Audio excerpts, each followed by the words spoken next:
From? Like, where is Raj from? Around the corner. Apparently not. Apparently not. My God. Well, we also had ourselves a hell of a Dodger game last night. It was about 1 hour and 53 minutes. It was an extremely efficient baseball game last night. Ohtani with the equalizer, to say the least. It was a 0-0 ball game going into the sixth inning. Robleski versus Rasmussen. And Shohei Ohtani comes to the plate to, make loud noises. To the top of the order, Shohei Ohtani leads off. And cracks a highliner. Deep center field. It is gone. It just takes Ohtani to snap this pitcher's duel. And that right there, all that was needed for the Dodgers. Ohtani with the one-run home run, as we just heard. And, of course, the Dodgers win 1-0 last night off the back of Justin Robleski, who clearly feels perfectly fine from that comebacker that he exited the game from last week. He looked fantastic, efficient, and another good feel for the ninth inning because Tanner Scott, once again, despite certain fans trying very, very hard to get under that cat's skin, which I'm really glad it hasn't actually happened, phenomenal job. Goes out for the 1-2-3 inning, K's 2 guys. Dodgers just absolutely rolling as we expect them to, and we do have Game 3 tonight. Shohei Ohtani on the mound. Here's the news. Dave Roberts did say after the game, not DHing in this ballgame, only serving as a pitcher.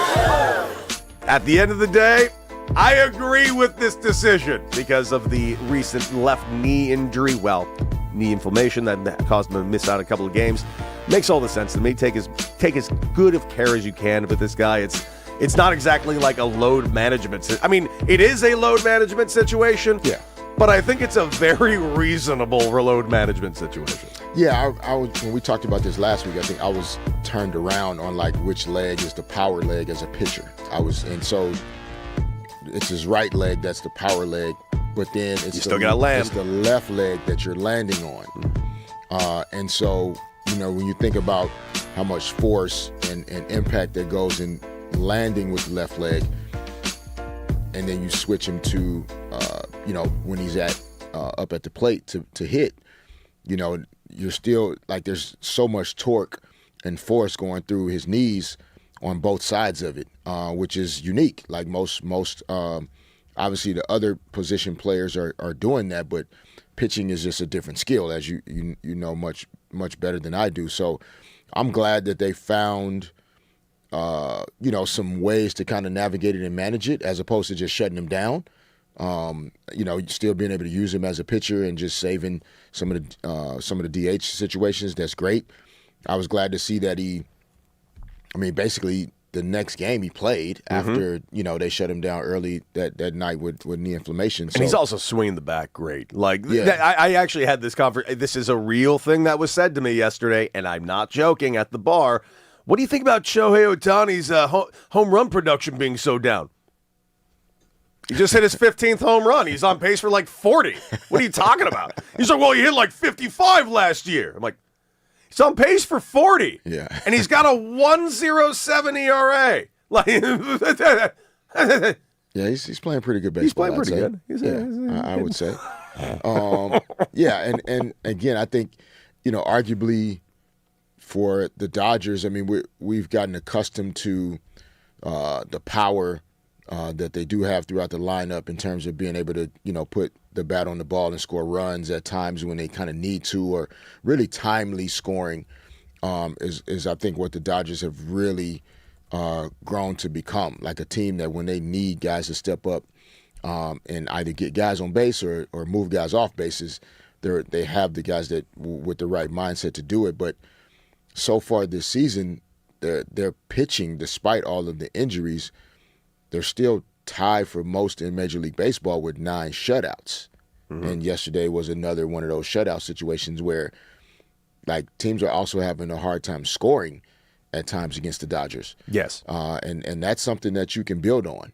Whether your bats are rolling and you're hitting home runs, which we know several Dodgers players can do. Absolutely. It's the pitching, in my opinion, as a fan watching, when your pitching is great and at a high level, to me, that's in terms of postseason games, playoff series, etc. Like, that's what gets it done. I mean, there's not a ton of big time playoff baseball games that are 10-9. A lot of. Unless you're watching the most recent Sacramento A's games, because I don't know if you saw their weekend. They played in Vegas this last weekend at their minor league stadium in Vegas because they're getting ready, move to Vegas in a couple of years. Yeah. They wanted to get a new stadium coming on the Strip, dude. there was like 100 runs scored this weekend. There was a game where it was like 22-19. Because I will tell you this: I played in Vegas. It's like playing on the moon. The air is so thin. They can't continue that, right? They're going to have to humidify the balls. Oh, they're going to have to do more than humidify those balls, because that's just that's a video game. The ball flies in Vegas. You got a little bit of altitude. The air's a little thinner, and also it's hotter than hell. You put it in the air, it's going away. Wow. Yeah, that's going to be interesting to see. Imagine Ohtani at that stadium. Yeah, but also, I mean, if I'm a Major League Baseball pitcher, I don't want to sign with the A's. Hold on, bro. My numbers are going to be crazy. Sign in Colorado. My ERA is going to be stupid. Yeah.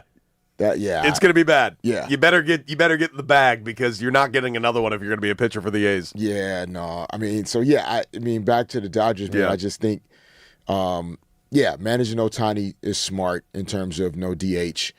And, trying to set themselves up to win another series after dropping the series to the White Sox. And, I feel like anytime you have home games, it's just you always want to try to dominate at home, regardless of the sport. And so, Dodgers have another opportunity at the Ravine tonight to get it done and get a sweep. Fans will have a great time, and especially against a team like the Rays. Yeah. Like, take advantage of the fact, because you mentioned home field advantage. Dodgers absolutely have that, but the Rays have not been great on the road, and that was a real missed opportunity for him last night, the way Rasmussen pitched. And they are pitching Shane McClanahan tonight. He is their ace against Ohtani. That's going to be a great matchup.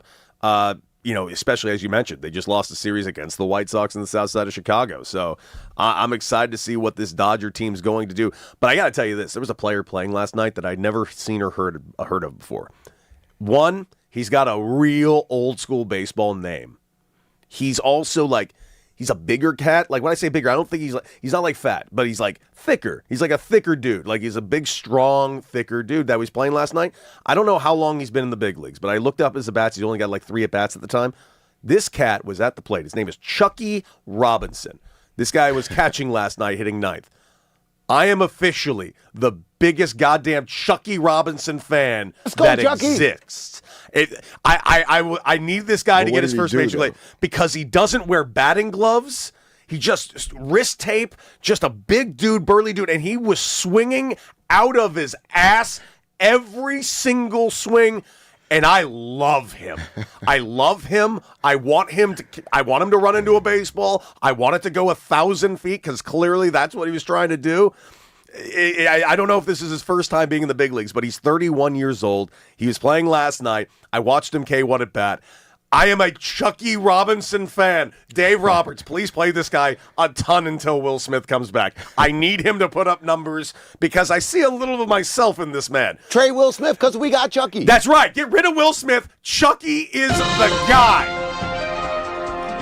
No batting gloves, dude. That's not me, Will. No That's batting not gloves. No, me, I Will. love you, Will Smith. I want to make that abundantly clear. But We like, stand together, Fish. We stand together. No. I love you, Will. But like, no batting gloves for Chucky. This guy's a badass. Love him. Need more of him. All right, so he played for the Angels at one point. Now he plays for the Dodgers. He's on the Dodgers now. Okay. 31 years old. All Just right. a big, strong kid. And I'm telling you, when any player who doesn't have stats at the time shows up on the field and just takes full-on gangster hacks at the plate, dude, I am so on board. Because every once in a while, when things weren't going right for me, you know what? Daddy's taking a gangster hat. I mean, just in case I run into something. Yeah, but as a fan, I've always wondered that. Like, Yeah, there's been times. I just feel like there's no way that I would like strike out on letting the ball pass. Like, I'm probably just gonna fall over trying to swing at it. It's you might as well. You're not gonna hit it case. anyway. It's going 100 miles an hour. Guys, we got so much to cover with you guys today. Plenty to discuss. And when we return, ladies and gentlemen, oh boy, did Lucas send a very clear message to the Lakers?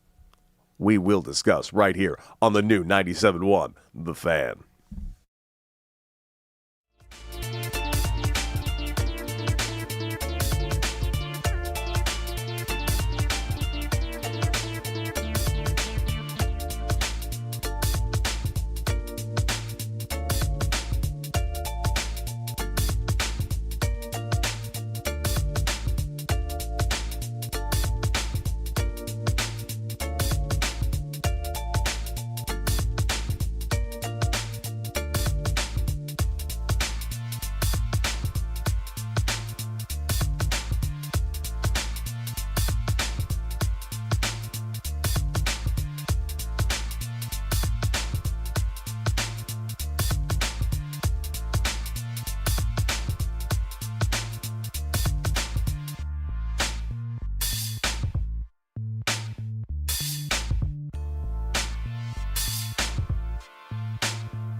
The new 97.1, The Fan, D. Fish and Decker, and all of you, of course, you can give us a call, 855-97-LA-FAN, 855-975-2326.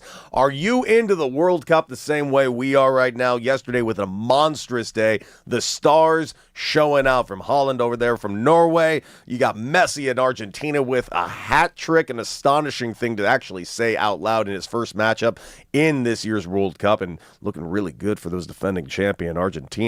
And of course, we also saw Mbappe with France doing his thing. Plenty of matchups today. England is taking on a match today. We're going to be very excited to watch that at 1 p.m. this afternoon. But what do you guys think? Are you guys getting that World Cup fever the way that we are over here on D. Fish and Decker? And of course, get in the chat. It is live on YouTube, Twitter, and Twitch at The Fan LA. Join the conversation. Got lots to discuss today. And right now, we got to go ahead and turn our attention over to one of the teams of the city, ladies and gentlemen, the Los Angeles Lakers.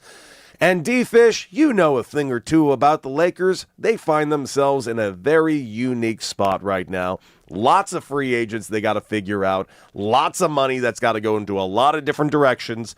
And a star player that they may need to check in on every once in a while, specifically for who he may also want to be playing with in said free agency. A couple of reports that maybe Luka sending some clear messages over to the Lakers on exactly what he wants to be surrounded with. And if so, what do you think is the right thing to surround Luka with? Is Luka right that he needs more shooters, or do you think Luka needs a little extra over here in LA? I don't think he was implying more shooters. I mean, I don't think any team can have, I guess, too many shooters. But yeah, maybe seeing the full interview and kind of how the question was kind of teed up. But from what I could understand, I think he was just confirming or reaffirming that, surrounding him with guys that can shoot the ball at a really high level. Really stress the defense out. It's like a quarterback in football with great talent on the outside that can like widen the field, and they can create more opportunities in the middle of the field. If you got great receivers or if you got great tight end in the middle, like it makes life easier sometimes maybe for a wide receiver that's on the same side of the field as him, because the tight end is going to get the double teams, etc. So the shooters kind of help Luka to manipulate the opposing team. He's kind of a master manipulator of defenses already by himself. But when you surround him with great shooting, it's just really hard to stop him and those guys that can also shoot. And then the athletic bigs in terms of pick and roll and lob threat guys, obviously almost everybody almost everybody in the NBA can run a pick and roll and jump up to catch the ball. But some guys are just a little more gifted at it than others. Like they just have a feel for how to get out of screens quick. There's ghost screens in the NBA where you run up really fast like you're going to set a hard physical screen, and then you run out really quick and it's a ghost, like it's not there actually. And some guys are really good at that. That also stresses defenses out, and Luka enjoys playing with those type of bigs, right? Where and then sometimes you need bigs that can really set good picks and then roll to the basket. And I think DeAndre Ayton at times was a good screener in terms of helping Luka and LeBron and Austin to get open, for shot opportunities. But I don't think he said anything that we're surprised about. No. The Lakers don't, they aren't surprised that he would say, give me some shooters. If I have shooters, they won't be able to double team me as much, and it helps me out. And superstar players just want the game to be as easy as possible. It's always going to be hard for them, but as easy as you can make it by surrounding them with certain types of talent and skill, they feel like you're at least respecting and valuing how capable they are. Well, hearing shooters, I mean, my first immediate thought was, yeah, he clearly wants Austin Reeves back, and it makes sense to me. I want Austin Reeves back. I'm sure a lot of people want Austin Reeves back, and if you believe reports, it's very likely that would be taking place. But there's also the reports out there that LeBron James is currently trying to negotiate a new contract with the Lakers, which, by the way, music to my ears, because as the days have been going forward, the drum being beaten for him heading up to San Francisco has been getting louder by the days. Do you take any credence in that they are planning to put together some very unique packages to get LeBron to break away from the Lakers and jump up on Golden State? I mean, I wouldn't be surprised if they were going to make the attempt, but only in a situation like with LeBron and players of that caliber, like, everybody understands you're not going to coerce him to make a decision. There's no amount of money, there's no situation that he hasn't already been blessed with or created for himself and earned. And so it's not so much about, convincing him or wooing him with anything. I think what you have to do is try and message to him that you're serious about it. And that if you're an opposing team outside of the Lakers, right, like you have to be prepared to, like, okay, no, we're serious about this, and this is how we could get this done. These are the types of players that could be involved. If LeBron is really interested in making a move, do you and maybe he and the Lakers are not seeing eye to eye on what the number should be.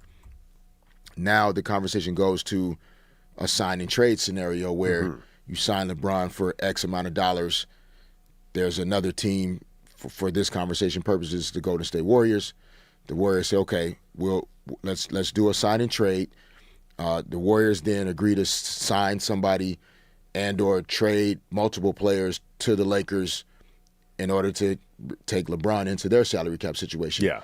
And a team like the Warriors, to some degree, they do have enough younger guys, 30, mid to late 20s that could be younger, more dynamic pieces that, the Lakers could take back in, maybe get some salary cap relief, kind of get younger and more athletic in certain ways. But, these are all just scenarios and theories at this point. But it won't be none of this is going to happen without LeBron making a very intentional decision about where he wants to be and how he wants to finish his career. Absolutely. And by the way, this all started because Luka went out and put out a quote. I think mainly shooters and a big man who could run the pick and roll and jump so I can pass to him. If I have shooters, they won't double team me as much, and that helps me out. It's also in the chat real quick, and get in the chat at the Fan LA. I worry less about what Luka can do and more about what he can't do, and that's play any meaningful amount of defense. And that, of course, is Dom from our chat. Your thoughts on Luka's defensive prowess, is that a real thing, or is that one of those kind of narratives that is kind of getting away from us a little bit? Like, is he really that bad at defense, or is it just a weaker part of his game and his offense is just that ridiculous? Yeah, I think it's a weaker part of his game, but not necessarily. I think as fans, we get confused sometimes when a guy isn't doing something at a super high level. We maybe forget how many things that he's being asked to do. And that a particular area, in this case with Luka, like defense could be an area that he doesn't necessarily always show an elite level of doing, although he has been dramatically better over the last, I would say, season and a half, since coming to LA. He's been a lot better. A lot of that is, part of, from a coaching perspective and trying to put the team in position to be successful on that end of the floor. But I think it's a weaker area of his game, but it's not that he's not capable of it. I think when you ask a player to carry the amount of responsibility that Luka carries offensively, it is very difficult to then ask him to also be an elite All-NBA player on the defensive end as well.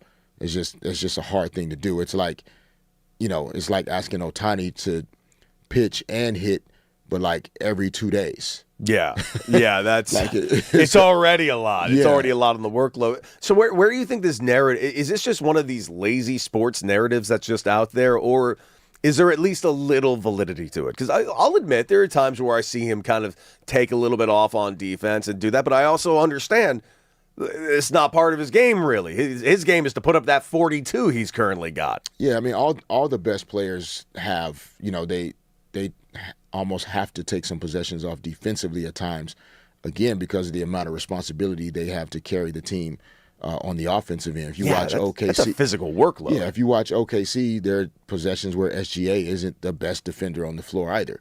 The Spurs, when you think about Wemby as the defensive player of the year, part of why they have to manage his minutes, which is a narrative, is because you cannot be an elite defensive player at that level and also carry the team with 40 points. He's also an awful guy. I don't know if you've heard. I don't know if you've heard lately. Stop it. Wemby's the worst now. Stop it.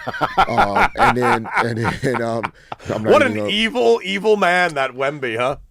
And then Jalen Brunson is not the Knicks' best defensive player, No. right? So it's your best player. When he has a role that puts him in position where like Jalen Brunson scored 45 points to close out the NBA Finals. We're not talking about his defense. Like, this is not in the realm of conversation. In fact, I don't think I've ever seen his defense. Does he? Has he ever done it? I'm realizing just now.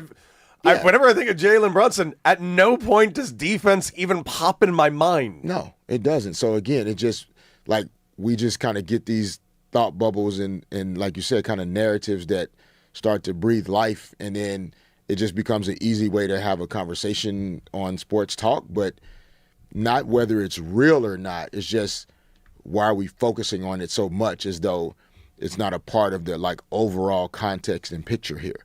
Like I like when I'm talking to high school kids, I use video games as an example, right? Yeah. And it's like if they're playing NBA 2K video games and they create their own player and the players have rankings, like on baseball games, football games, the players have a ranking. So if like Luka's, let's say on 2K, he's ranked like a 96 overall ranking. This is like us talking about the 4% that he doesn't have. Pretty important. What are we talking about? I agree. Like what are we? What? I agree. He's a 96. Like it's Shaq wasn't perfect at everything. I'll take the 96 of Shaq and leave the 4% at home. That is fair. That is fair. We will debate this way more later on in the show and how important that last 4% is for Luka. But coming up, today was a very big day for not only D. Fish, but all you Los Angeles Lakers fans out there. What are we talking about? Well, we'll tell you right after this at 97.1 The Fan.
what's up? And of course, you teased it, and today was a very important day back in 1999 for Derek Fisher and the rest of the Laker fans out there as Phil Jackson was brought in. Are you speaking into a microphone or into a missile silo? Yeah. I was speaking into the wrong microphone. Yeah. Do I need to repeat that or? Go, let's right, you sounded like- cut. Here we go. Action. This is the right mic. We got more microphones now over here. You know what I mean? This is difficult. Sounded like you were in a submarine. Oh, okay, that's cool. But hey, today, as you teased, was a very important day, 1999, as Phil Jackson was brought on to replace Kurt Rambis. So Derek Fisher, that was the beginning of a new era for you and other Laker fans. So it got me to thinking, fellas, we're talking GOATs here and stuff, who are the top 5 head coaches in the NBA of all time? Woo! Woo! I have a feeling we're going to have some crossover on this one, so let's go for it. Are you speaking into the mic again, or are you just talking to nothing? I'm just chilling, man. I'm getting the studio audience ready. Are we ready, studio audience? Número 5. Here we go. D-Fish. Who's number 5? Yeah, this is one of those like less debatable list than top 5 players of all time. We can still have some fun with it though. I'm gonna get Raj's little chuckles out the way. I'm gonna do the exact same thing. I'm gonna get it out the way first. Let's go. Great minds think alike. Red Auerbach at number 5. Real quick. That's right. Just yeah. I agree. Number 5. We're done with Red Auerbach. We don't need to talk about it anymore. What's up, Red Auerbach? That's really what about cool. the kids at home that don't know? Okay, the 60s happened. Google How about him. that? Yeah, look it up. he did really well. Look it up. We don't like it. Had the cigar before It's the not game was over. important. The 60s Victory happened. cigar. That's right. Red Auerbach. Yeah. We both agree on number 5. Let's never but say his real name talk, again. Red Auerbach also signed the first African-American That is player true. in the league. Okay, The so we're not sixth gonna man. just gloss He over basically created the sixth that. man. He created six man, and he also the first African-American head coach. Yep. All right. So Agreed. yeah, you put some respect on Red Auerbach's Excuse me. name. The 60s happened. We can all move on. Okay. All right. He all did right. some amazing things, and that's the end. And that's all we need to say. Okay, fine. It's not important. Then Derek Fisher, number 4. Número 4. Number 4 is Steve Kerr. Nice. At number 4 for Okay. me. Okay. Man. Steve is one of the greatest students of all time at playing for Phil Jackson and Greg Popovich, and has become one of the best teachers of all time as well. Now, when you love it. talk Steve Kerr, would Mark Jackson have had any type of success if he weren't there, or did Steve Kerr really just switch up the system? Because the Splash Brothers got started with Mark Jackson. People forget that. But, of course, he was let go for whatever reasons you want to say. Do you think they would have won a chip or two with Mark Jackson, or did Steve culture really come change the culture, in your opinion? You know me, man. I think both of those things could have happened. I think Mark Jackson was a capable enough coach that those early teams could have learned how to win at the highest level. They got that playoff kind of taste and energy under Mark Jackson's tutelage. Yep. And then I think Steve Kerr was able to just come in and refine some things about how best to use players like Steph Curry and Klay Thompson in terms of on the ball and off the ball. It's more similar to what he learned in San Antonio and Chicago, and took the Warriors to another level. But yeah, I mean, if you had Steph Curry on your team, it was only going to be a matter of time, almost regardless of who the coach is. Trust me, the rings follow the players. These great coaches we're going to talk about. Yep. But the player names that these coaches coached are why they are the coaches. I heard that. Steve Kerr's a legend to me just because of his speech in 1997 when he was talking about making that shot against the Utah Jazz. He's like, I guess I'm going to have to bail Michael out again. You know how it is. All right, who's your number 4 coach of all time? I'm going Greg Popovich. Pop is just the winningest coach in regular season basketball history. 2 decades of dominance from the San Antonio Spurs through multiple generations. This team right now. Player from France, from Spain. Like he was like, you guys go out, watch a movie together, go to a concert together, and do this. Like he would do these building things, these life building things for each other, just to be around each other. No, just the best proof I have that Pop. I honestly think I'm undervaluing Pop by putting him at 4. I probably should have put him higher. I think so. But like the truth is, like the amount of Spurs that are there still, and are such a part of this culture right now. is it's That's San amazing. Antonio. There's nothing to do there, Yeah, I know. but they're all there. Shouts out to you, Michelle Beto. All right, you know what's next, Fish? Número 3. What you got? Best all-time. Número tres. Yeah, coach of all time. Shouts out to you, Lindsay, of course, volunteering, helping us out. Yeah, with that's some still of not her real voice, but it's cool. She sounds exactly like that. I'm going with Greg Popovich at number 3. I wish Pop could be higher on the list. Oh, There's boy. reasons why he can't be, but yeah, everything that Cody said plus more. He's on that short list of coaches that I wish that I've had the opportunity to play for. Mm-hmm. Almost happened. Didn't come together.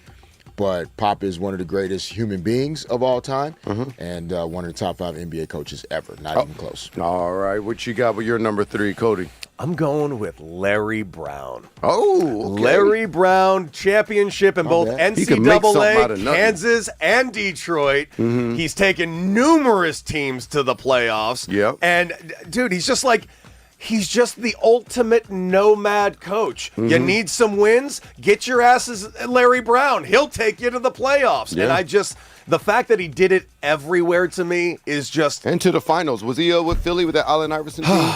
Yes, he was. Okay. I love Larry Brown. There you go. All right, we are looking close. 1999, Phil Jackson replaced Kurt Rambis, a Laker legend, and that changed things for Derek Fisher and the Lakers. He taught Derek Fisher the dark arts of how to cheat and everything. So, Fish, let's go on number 2. Número 2. Wow, what a hostile work environment. Let's go, guys. We got a show to do. Yeah, I'm My getting God. uncomfortable with all this. The Celtics He's talk. like, all talk these, more about Red Auerbach. all these Spurs, all these wonderful stories about the Spurs. You guys know we played the Spurs a ton in playoffs, right? Yes. They beat us sometimes, and we beat them most of the time. Yes. Most of the time. Yeah, let's keep moving up this list so we can get back to some coaches that coach the LA Lakers. How about Okay. Oh, that? why don't we? Where's Doc on your list? Yeah. That he's gonna throw at us next. Number 2. Yeah, numero 2. Número 2. To me, this is the guy that started it all, but I didn't play for him. Mr. Pat Riley. My man. Okay. Is, at number 2. His book, The Winner Within, will make you want to go out and run through a brick wall for anything. Just not just motivating coach, but just man, like smart, savvy, like knew how to motivate players, hold players accountable. The cool in coaching is Pat Riley, bro. Like, Okay. He is the man. Gotcha. That's his number 2. Slick back hair. Yep. Just cooler than. Whoops. I don't know what to tell you. The coolest man who's ever rocked a suit on a sideline anywhere in any sport. Pat Riley, my number 2, unquestionably. And it's not just what he did here, obviously, and he Yeah. does have a statue here, but what he did with the Knicks and obviously creating what we now call today as Heat culture. My guy, Pat Riley. I mean, it should be one, but isn't for obvious reasons. All right. Well, there is an obvious reason. That leads us to number 1. Número 1. What you got, Fish? Yeah, I mean, the reason why we're even doing this today, Yeah. Phil Jackson, man, at number 1. This day, 27 years ago. Is that correct? That's a massive 1999, correct. yeah. What a time. I remember that day, and I was actually a free agent that summer, so I wasn't sure that I would be re-signing with the Lakers when Phil Jackson was hired, because when he coached in Chicago, he preferred bigger guards, guys that were 6'5", 6'6", Yeah. because they like to switch defensively and do different things. So I wasn't sure what my future looked like in LA once he was hired. And so once I actually re-signed with the team and we started building our relationship and figuring things out, changed everything about my approach, our team's approach. Man. Just a phenomenal leader, just in terms of helping you understand it's all about 100% accountability and ownership. It's All right. not about other people, officials, all this dark arts of cheating and stuff Raj talking Yeah, about. insane. It had nothing to do with nothing. No, only idiots say that. Yeah. Yeah, Yes. you admitted it. Thank You talk about those illegal screens you threw. My God, this man. Unquestionably, Phil Jackson. Poor Pat Riley should be the greatest coach in Laker history, but sorry, because this man existed. And it's not just that, and that's the other thing about Pat Riley. It's not just that Phil Jackson did it. It's the names he did it with. Not that I'm saying that he's doing it with, like, not amazing play. Yeah, he's done it with the greatest players of all time. But, man, the egos involved also with said players to get them all to buy in this same exact I watched The Last Dance. You're telling me not every one of those guys was bat bleep insane, and he got them to be one of the greatest teams of all time, and then he did it again with the Lake. Like, it's impossible what that man has been able to accomplish, and you got to be there for it, man. Was it really that Zen master that they always kind of claimed it was? Yeah, but not like not in the corny, cartoonish Zen master way. Yeah. It wasn't like, just every time was a meditative exercise. But just introducing the reality of being able to like execute athletic movements and basketball activities, while also being like calm and poised and composed and not allowing your emotions to rule you all the time. So he helped us a ton in terms of just managing who we are on the inside that led to great results on the outside. Yeah, absolutely. Well, LeBron, Jordan, and Messi decided to remind us who the real GOAT is, and we're going to discuss right here on 97.1 The Fan.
Welcome back, 855-97-LA fan. That's 855-975-2326. Of course, get in the chat on YouTube, Twitter, and Twitch because we are live on YouTube, Twitter, and Twitch at The Fan LA.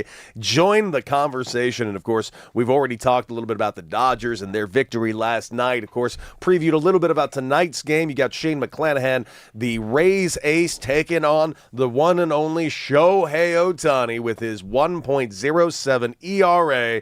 That will be happening tonight. Shohei Ohtani, of course, with a solo home run, the one run in the matchup that actually mattered in the 1-0 victory in an hour and 53 minutes over there at Chavez Ravine. Not bad at all. We will discuss that more as the show goes forward. We also talked a little bit about Luka and what he's looking for the Lakers, and not to mention touching on LeBron James and a few other things. And, of course, we just had a very, very detailed conversation about the greatest NBA basketball coaches of all time. We gave our top 5 lists. What do you guys think? Who's on your top 5 list? But we also do have a poll going on right now on YouTube. Go ahead and check us out at The Fan LA. Who is soccer's GOAT? Is it Messi? Is it Ronaldo? Let us know in the chat. And, of course, we want to hear from you. 855-97-LA fan. We will also this hour be giving away some Los Angeles Sparks tickets. So listen very closely. And, of course, you want to give us a phone call at 855-972-326. Okay. We got a World Cup. Ladies and gentlemen, I'm obsessed with this now. I wasn't at first. I'll even freely admit I mocked it a little bit early on. Not that I didn't appreciate what the World Cup is. I'm well aware of the pageantry, of the importance, of just every aspect. I am more than aware. But because I've never really grown up around soccer as much, outside of just friends that are casual friends, I have a lot of good friends that are really into the English Premier League. In college, I got really into the English Premier League, but, as my pro career kept going, I could only watch so many sports at the time. So I was always locked in on, of course, basketball and football, and I had to be very locked in on baseball. So soccer kind of fell to the wayside a little bit. And as previous World Cups have come and gone, D-Fish, I enjoyed them, but at the end of the day, I'll use the most recent one, the one that took place in Qatar just a few years ago. I was working at Fox Sports at the time, and we were covering it quite thoroughly. So, the final matchup would happen, and then we'd lead right into our morning show on FS1. So I was watching a little more then, but still, because of the hours of the day, not really getting the chance to really enjoy it the way I'm having the opportunity to enjoy it right now, because it's in our part of the hemisphere. It's in our time zone. It's in our city, man. This is as badass as it gets. And, of course, we got another matchup for Team USA. Yeah, they're going to go play it up in Seattle. That's awesome. I'm loving how the stadiums look. Atlanta looks awesome. Houston looks awesome. Even MetLife, which I hate MetLife. It even looks kind of awesome. They are doing this. And not, by the way, if any NFL players watching these fields right now, they got to be pissed off because, so you can make very nice grass on these stadiums, huh? That's weird. We need to do a lot better in our next CBA. Yeah, I mean, I know the tournament is the biggest or largest it's ever been in terms of the number of teams and the number of countries participating, which is great. Some people, feel like it isn't great, but I feel like it's great. The more countries that get a chance to participate and and see opportunity and be inspired, the better. But in previous World Cups, there's how many stadiums did they play the games in?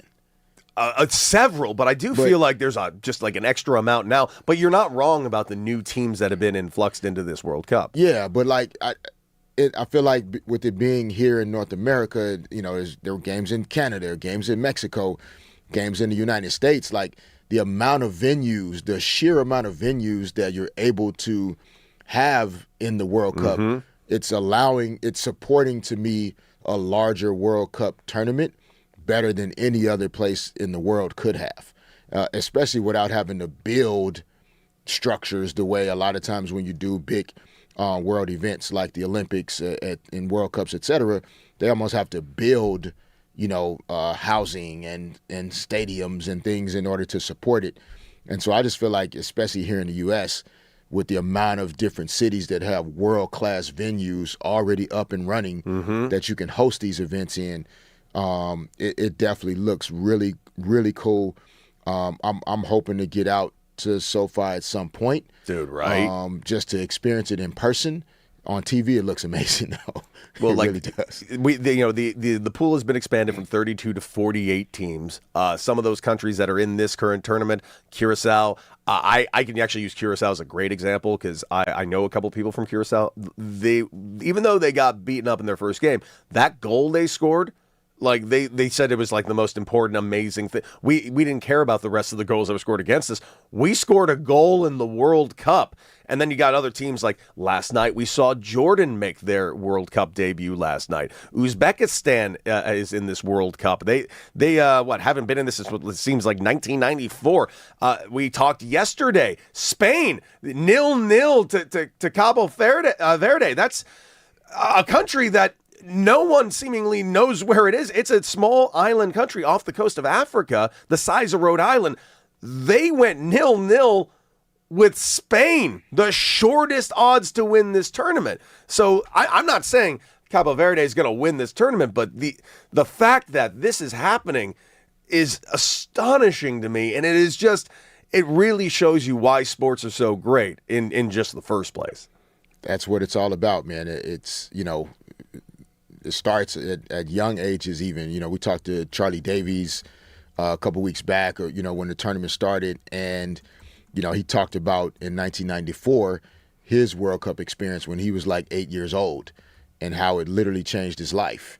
And, he became him that some of the fans, passionately call Charlie Davies and what he's done for the country in terms of soccer. So that's kind of how it starts, right? It's young people, families turning on these events, watching it together. People have memories, some of the greatest of their lives from these amazing sporting events. We've obviously talked a ton about, New York Knicks fans and them celebrating, winning the NBA Finals. This World Cup event is like the finals every game. That's how much it means to these countries, to fans, et cetera. And so it's, we saw a 40-year-old goalie, become one of the most popular guys on social media. Over 8 million people have followed that guy. Yeah. Because he held Spain to nothing. And by the way, I see you in the chat, Robert Wallace. I hear, and I understand what your point is on this. Coolest soccer game I've witnessed with a 0-0 score? LOL. Yeah. It was. I mean, I don't know what to tell you. That goalie held the most powerhouse team in the world to nothing, and now that guy is an international superstar. That's badass. It just is. Yes, it is. And then, of course, we started this hour talking about the greatness of Lionel Messi, and at 37 years old, still out there showing that he's one of the greatest of all time. Still able to do it, 3 goals, hat trick. And so, yeah, man, that's what makes sports really, really intriguing. It's live, it's unscripted. You have no idea what's going to happen, when these competitions and these matches start. And that's what makes it fun. And then you have the human interest elements of it that, to me, the World Cup they're almost kind of owning now, these very human interest stories around, the folks taking over the small town in Kansas and the Norwegians on escalators, So great. And of course, Scotland drinking the city dry. Boston, don't worry, Boston. This is true. Resources are on the way. Apparently, Sam Adams has sent extra new cases of emergency shipments all over the city of Boston because of the Scots drinking the place completely dry. It's amazing to see. But you also, you're mentioning all the stadiums that it's at, and yeah, it is everywhere, and I think it's really cool. So here are the U.S. Spots right now. Of course, we mentioned New York, obviously here in L.A., Dallas, Boston, San Francisco, Levi Stadium, Miami Stadium, Atlanta, and Houston, Kansas City, Philadelphia, and this is one I'm really excited about for Team USA because they're playing on Friday at Lumen Field over there in Seattle, Washington. You know why I think that's going to be awesome? That might be the loudest game of this entire tournament, because we've already seen how loud that stadium gets with the 12th man for the Seattle Seahawks. I don't think that stadium's ever been around a raging soccer crowd. This might be the loudest stadium on earth on Friday. It should be. It very well should be, man. I mean, the venue itself is amazing. Seattle's a great city, great sports town. The energy is going to be great. Like I can't imagine, again, like doing what you love to do and representing the U.S. doing it. You know, I can plan for Team USA in any sport.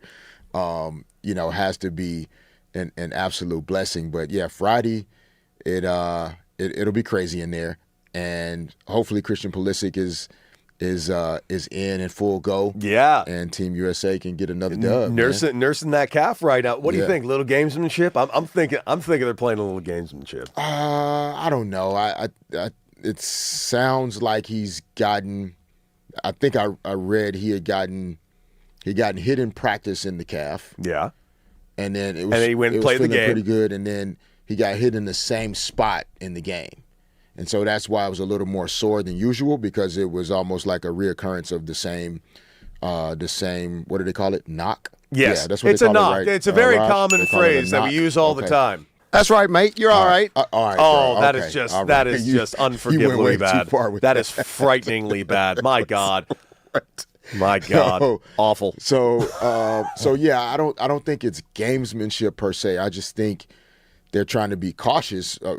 Calf strains or calf bruising, hamstring, groin, any of those types of injuries or even inflammation, bruises, like those things can linger for long stretches of time if you don't take care of it. We saw that with Luka. We were talking about Luka earlier, like hamstrings and calf strains and ligaments and tendons, like those things are very delicate. So I think they're just trying to be cautious and be smart about it. And depending on the situation versus Australia on Friday, I could see a scenario where they shut him down earlier, or if it's bothering him at all, you shut him down entirely.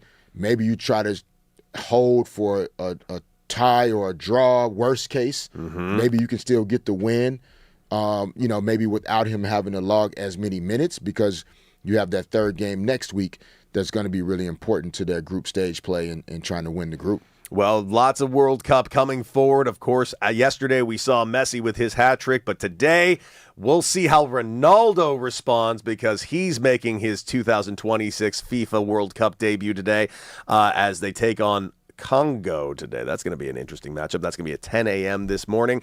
So we will keep you updated on that. But listen, the Dodgers had themselves a great night last night. And why don't we just go ahead and play the play of the game, because I just love loud noises, especially when they come from Shohei Ohtani. To the top of the order, Shohei Ohtani leads off and cracks a highliner, deep center field. Here it is, gone. It just takes Ohtani to snap this pitcher's duel.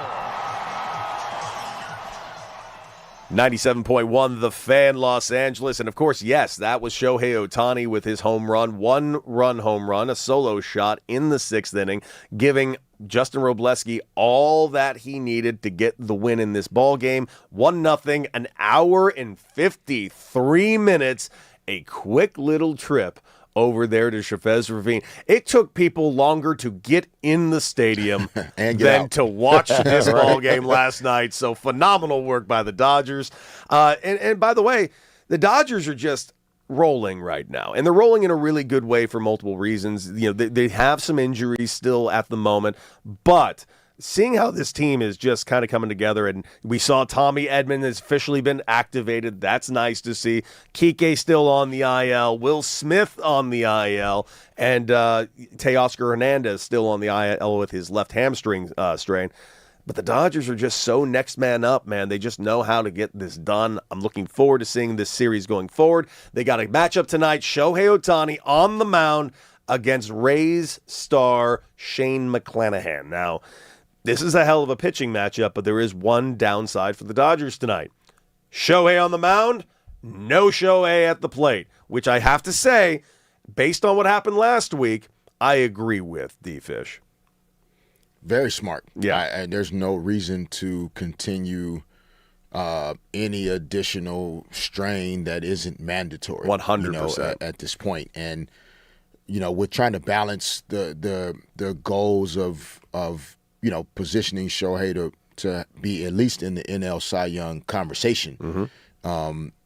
They're going to continue to take that part seriously. And when you consider, I'm scanning the injuries, and there's like 89 pitchers on this list for the Dodgers that are injured. There's so many. There are so many. It's like, and it's a depleted staff right now. Yeah. I mean, the other guys that are stepping up, like Justin Robleski, again, this guy is a rookie, and look what this cat's doing. Like 6 shutout innings against the Tampa Bay Rays, which is a high-powered offense. Right, but it also highlights the importance of, like, Shohei as a pitcher. Oh, yeah. Right? Like not necessarily regardless of how he's hitting, but like how he stepped up this season as a pitcher has also allowed the Dodgers to get into first place in the division, have a nice 7-8 game gap there over the Diamondbacks, I think, or the Padres. Both, really, because the Padres have fallen off a little bit lately, but sadly, so have the D-backs. Both teams are not playing their best baseball. So Ohtani's just been so valuable as a pitcher, and so managing that left knee inflammation and again, as manager Dave Roberts told us, last week, managing their health and keeping those guys fresh and trying to be in the best place they can be so they can peak and play their best baseball, into September, late August, early September, start to really feel like the team is full, the team is healthy, and try to make another playoff run for a title. That's the thing that's so great about Dave Roberts. And by the way, I was listening to Brock and Alex last week, and it was after that Shohei Ohtani knee inflammation. And to their credit, they were being a little critical on Doc because they thought it might have been a little foolish to kind of change the plan a little bit as the season went on. Which I hear, but I also moderately disagree with it when I say that. Like, I get moving the plan. It should always be kind of in flux given the situation, because initially Shohei was not DHing when he was pitching. And then he kind of switched that. Now he's hitting while he's pitching for a couple of games. And then the knee thing happens. And you're like, well, why did you change the plan? I totally hear that. That being said, like, Dave Roberts has both an opportunity and the ability and the roster and the depth that he can kind of toy with this team as the season goes forward, because he said it to us, and you just kind of alluded to it just now. It's about October. He just needs all these guys to properly get healthy right leading into September, October. As long as we're there, the Dodgers are sitting about as humanly pretty as they humanly can be. And, like, those decisions aren't arbitrary. No. It's not like, Dave Roberts just kind of woke up and, turned on the news and I woke up this morning and decided, I think Ohtani's going to do more. I'm going to just switch the plan. Like, it's just not right. Dave's not going rogue. No, it's you would imagine that Ohtani has his own kind of team, if you will, in terms of his performance, medical, health related decisions, and then you have the Dodgers medical and performance team that also would be involved in decisions around workload and what we're doing, what we're not doing, et cetera. And so I'm sure, they were seeing the types of signs in the positive that would allow them to say, you know what, we can adjust the plan a little bit.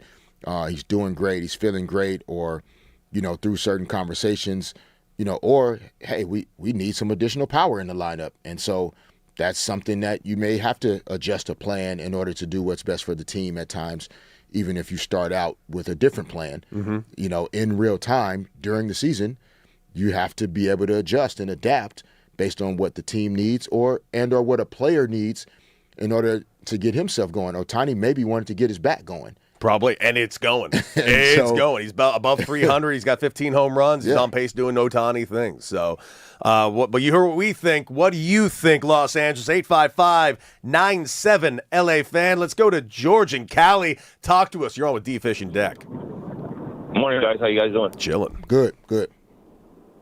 Just one question. I know we're a little far out from Home Run Derby, All-Star Week, and all that. I know Ohtani did his thing last night. Just wondering, do you think he should participate in the Home Run Derby? Man. Dude. What do you guys think? George, it's a really good question for a couple of reasons, and I'll tell you why, and I appreciate the call.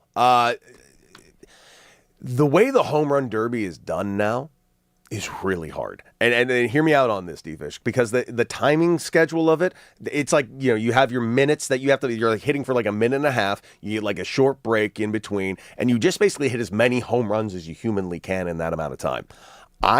For Major League Baseball, when the All-Star Game was here in Los Angeles, Major League Baseball had me at the stadium testing out all of the radar systems so they can get it right. And I did that round. Okay, big time. Okay, no big deal. No, I'll post a video. Okay, my dog. I was hitting jacks because Daddy still rakes. Let's be real clear. I see you. But that was my first time doing the timed one that they've implemented over the last couple of years. It's exhausting. Like taking that many swings in that short amount of time, you're just go. My obliques were on fire. Like I was just like, dude, I can actually really understand a player not doing this, and I can understand a team being like, no, we're good, dog. Why don't you not do that? Right. Because I don't think it's the safest current setup the way it is. So it gives me pause if I'm the Dodgers front office saying, sure, Ohtani, go ahead and do it. Because it's just, I could see something stupid happening in the dumbest way to a guy like Ohtani. That being said, the home run derby is amazing. I love it, and I love it when guys participate. I just don't like this current setup of the time thing because I do think somebody's going to get hurt. Has he done it previously? He has done it, and he did not give the greatest performance.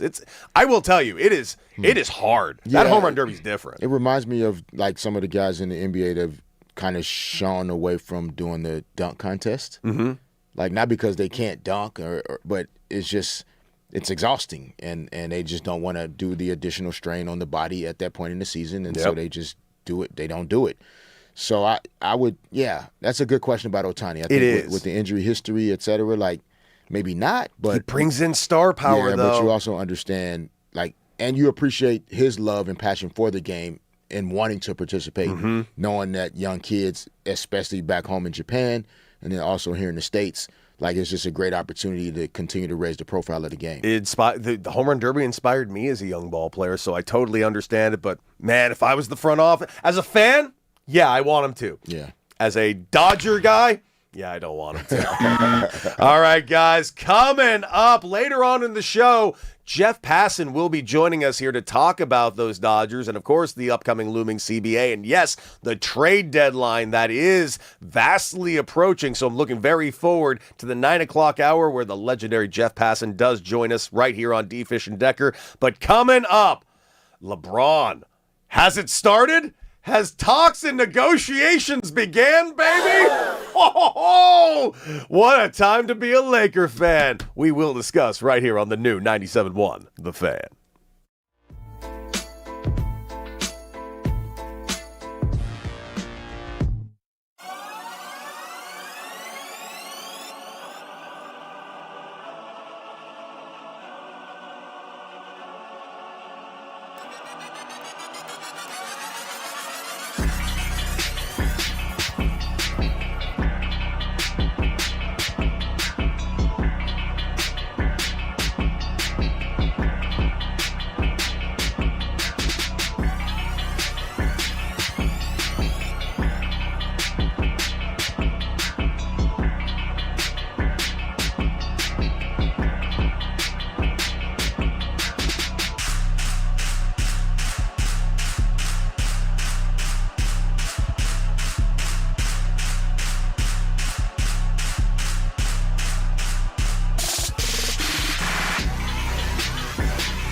Yeah, we're getting something here. I liked it. Nice, Peyton. Good pick for Peyton today. Welcome back. 97.1, The Fan, Los Angeles, the voice of LA sports, and of course, 855-97-LA-FAN. That is our number. Give us a call and be a part of the conversation. We just took a great call asking about Shohei Ohtani actually being in the home run derby. Should he consider it? And I think that's actually a phenomenal question. It opens up a lot of questions because you brought up the dunk contest and how we really don't see stars anymore in the dunk contest. And I've always thought it was more of a personal choice in that what can they do now? How much dunk innovation can guys do in today's day and age? And why would a star put himself in a position to kind of get embarrassed by Matt McClung? Yeah, no, I don't think it has anything to do with that at all. I think, and I mean, not that I was ever invited to if you were said slam dunk contest. would you ever do it? I mean, had I been able to actually dunk at that level, sure, I would have done it. But what was his name? What was the little guy on the Knicks that crushed the dunk contest? Oh, Nate Robinson. Nate Robinson. Yeah, Nate Robinson, Spud Webb. There's been some little guys that have he's just absolutely jumping over giant men too. Amazing stuff.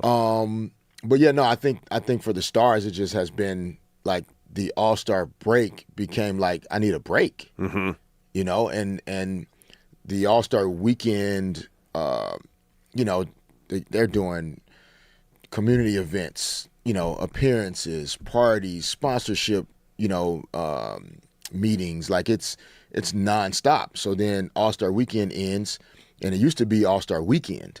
So then by Monday, you were back in market and playing a game on Tuesday. And so for those guys, it was kind of like, no, I need, you know, this All-Star weekend, I at least need one day where maybe I don't have to do anything. And so I think the dunk contest avoidance just became like, yeah, no, it's not worth it. It's not worth risking any injury. I think the fact that there was a heightened focus on winning championships more so than certain individual, like, okay, it'd be cute to win a dunk contest, but if we don't win the championship this year, that's what I'm going to be measured by. So I don't want to injure a hamstring or a wrist or whatever, you know, trying to win a dunk contest that may hurt me in March and April. So I think those were more the reasons.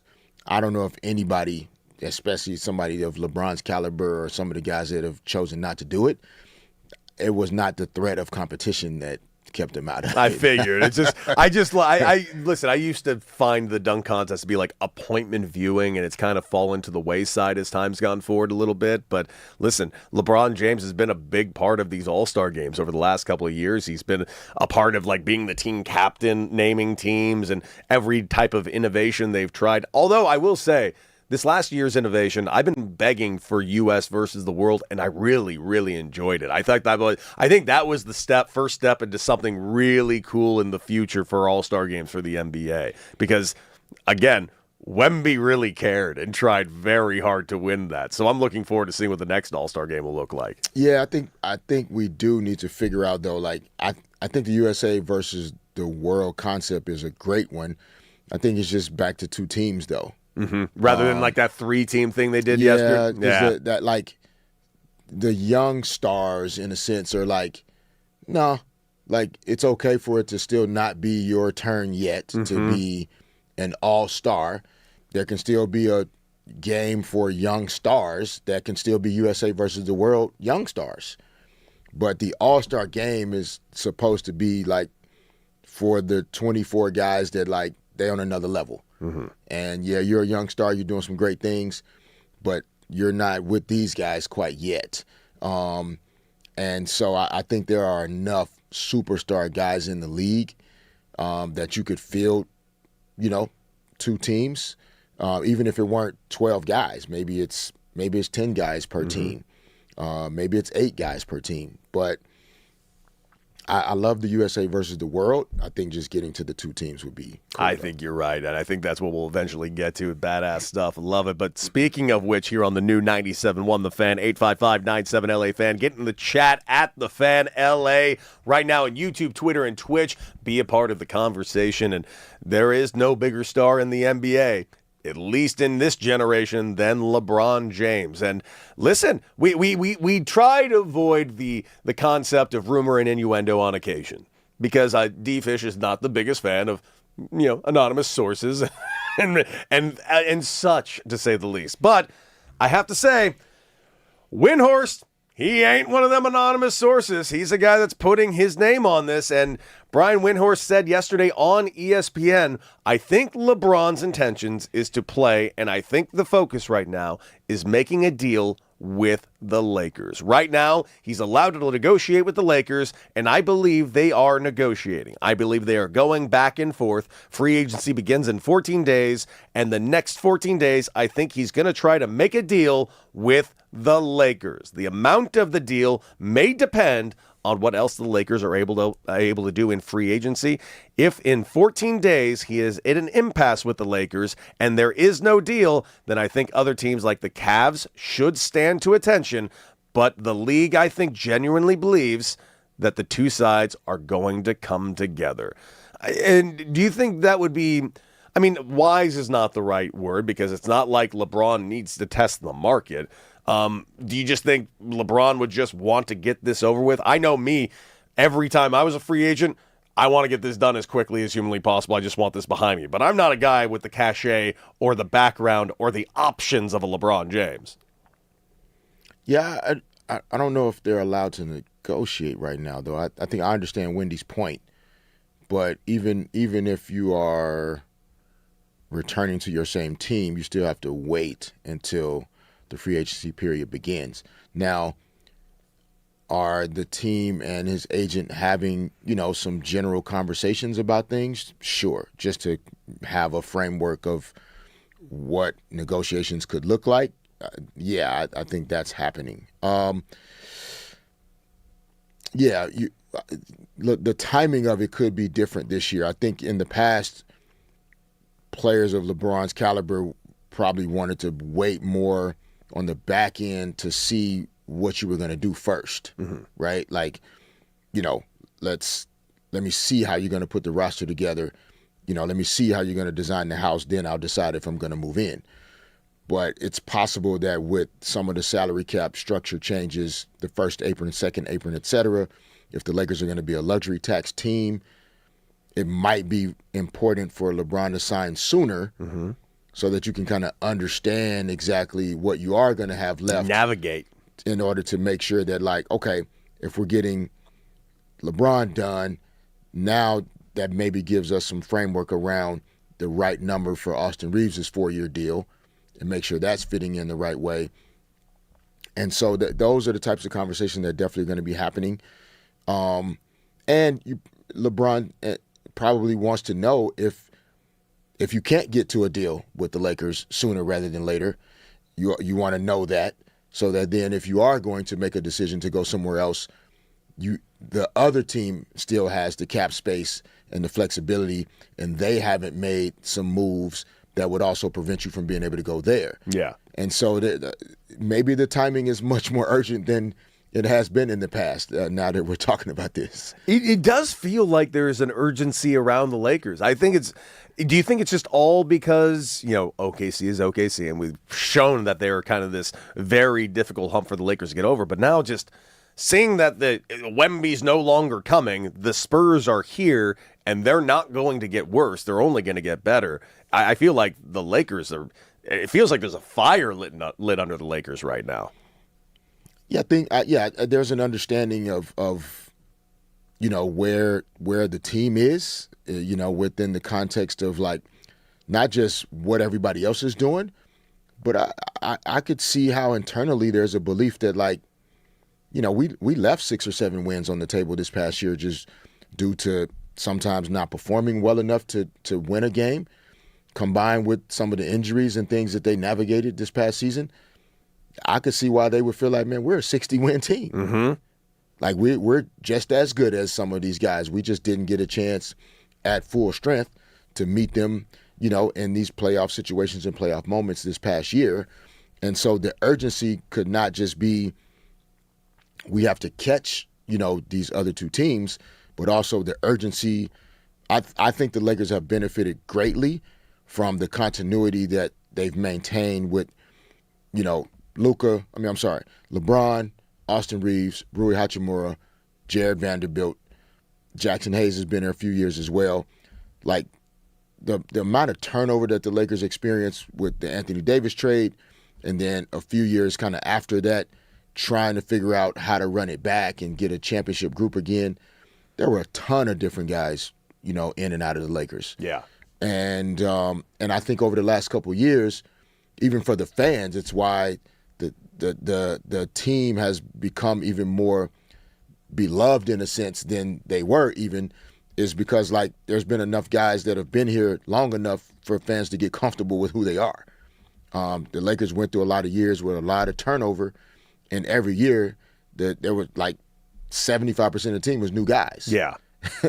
And so now we have some continuity potentially. And so there's some value in that, in trying to get as many guys on this past year's team, back, locked in, taken care of, and then kind of make some decisions from there. Well, guys, you hear what we think. What do you think? Also, it is that time. Give us a call if you are in the lookout for some Sparks tickets celebrating the 30-year anniversary of the Sparks. We here at the Fan LA are giving away some incredible Sparks tickets, so we want to hear from you. The caller number 4 will be getting the tickets. Number 4, Número 855-97 LA Fan. What number was it, dog? It would be Número 4. exactly. Thank you so much. Number 4, give us a call and you can get your hands on some Sparks tickets. But guys, coming up, Larry O'Brien Trophy. Is it a great, great trophy and award or a participation trophy? Let's find out when we both hit it or quit it here on the new 97.1 The Fan.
That's right. Let's bring in the hype man himself. Raj, talk to us, Goose. Yeah, now we got some stuff to talk about. You teased some about the NBA Finals looking back. Sure did. ABC and NBC. No, that would be wrong. ESPN and ABC. You got to put the letters right. They secured the most watched NBA Finals since 1998 for the Knicks win. Yeah, the series average, get this, Fish, 20.6 million viewers across 5 games. Hit it or quit it on the viewership up for the Knicks, Fish. Yeah, man, I'm rolling with this all day. I hit it. This is what the Knicks brand, Knicks fans. Excuse me, I'm not even used to talking about the You've Knicks been very choked up. I know. I understand. Are you choked up from your poor time thing. with the Knicks? Is that what it is? No, that's for another show. You. I see what you're doing. For another Crooked. show. What a crook. But yeah, no, I hit this all day, bro. Okay. Like I love this for the game. I love the fact that Jalen Brunson's a smaller guard, and the Knicks team is like, kind of just some guys that got together and decided we were gonna win some games. And so this is fun. Yeah, I'm with it. Dude, I'm hitting it all day long. It's unbelievable. And here's the thing. Like, people always make the argument about ratings. Ratings are not what they used to be. Like, when people are sitting around, it's like, oh, no. In 1973, we had 75,000, You 75 had million. 3 channels. Yeah, 3 channels. MASH was watched by 1 billion people. Like, slow down. Yeah. Like, we consume our media completely different. So in today's day and age, hearing the number 20 million as an average for the NBA Finals is astonishing. Yeah. Numbers are up there for live viewership. Major League Baseball's up. It's like rising tide is just pulling up all boats right now. Sports are just kicking ass as we speak. That's right. And we like that because we're in this industry. So let's kick some more ass with Yes, sports. yes, There yes, we go. yes. Hey, but speaking of this NBA championship, Vincent Goodwill, who is a senior NBA writer for ESPN, he's reducing the NBA championship to a participation trophy. You mentioned how great this industry was doing. Yeah. Well, listen, he said, how do we know that any of the last 8 champions are actually validated because they haven't done it again? So hit it or quit it that you're not validated if you haven't repeated, Fish, as an NBA champion. That's right. That's what they said. He's a senior writer, so you can put some respect on that man's name. I mean, as we can hear, Cody, you're going to break the table. Stop hitting your head on the damn table. Big-ass head. Yeah, I mean, you're validated by winning one championship, or you're validated, in more ways than repeating as champions in any league is hard. Like the idea that you winning one can't be validated unless you win another one, I don't think is factually not correct. But I don't. The concept of it doesn't make sense. I understand the point he was trying to make around the league rules. In terms That point I get. Yeah, in terms of salary cap, luxury tax, making it hard for teams to keep their teams together because, parity and competitive equity is something that ownership groups want in every sport because that drives fan engagement. Fans in every market feel like their team has a chance. The play-in tournament has been very well received. Yeah. So I get that point. But then he said, But to say one championship isn't enough validation to say you are the champs, that one didn't quite land for me. So I quit it on that. Yeah, I'm quitting it. Listen, I do. The first part that he did say that people are ignoring is what D. Fish did say. And I did agree with that portion. But then to go saying that the Larry O'Brien trophy is a participation trophy because so many people have won it these last couple of years. Guys, it's hard to win a championship. And that's all the validation you need. That being said, I called it, dude. Took 3 days. 3 days before people start just pretending that the Knicks championship wasn't important enough. Yeah. 3 days. 3 days. The parade hasn't even happened yet, and we're already saying, well, it's only one. They have to do it again, or else this doesn't matter. You're all insane. Insane people. That's right. All right, let's not talk about insane people. Let's talk about the real people here. That's right, folks. Fish, we get to the bottom of it. Reports are alien messages may have reached Earth without us even realizing it. And now So how do we know this now then? But because, check it out, Fish, the universe may seem quiet because the alien signals are being scrambled by their own stars before they even reach us. Damn it. Hit it or quit it that the stars are messing up the signals that the aliens are trying to send us, Derek Fisher.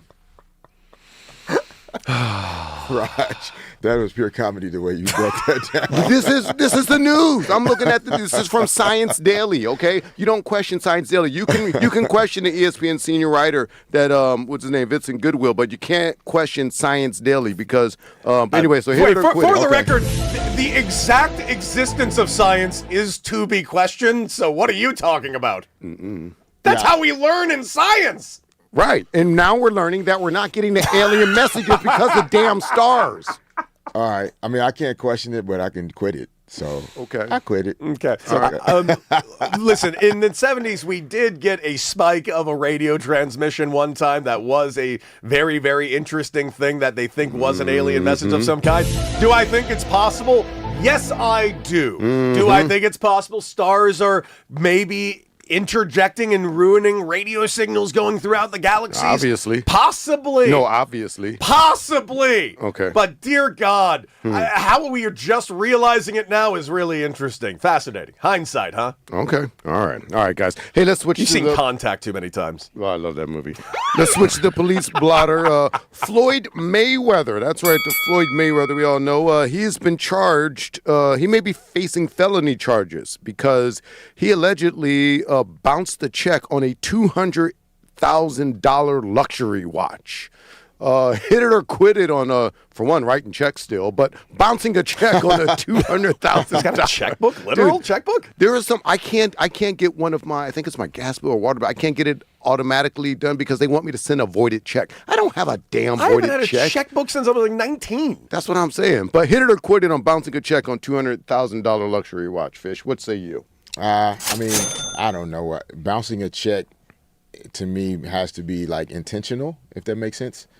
Floyd Mayweather clearly has more than $200,000. So, maybe he lost track of an account balance. Like that's about the worst thing that could have happened. Like a check was written or whatever form of payment was made.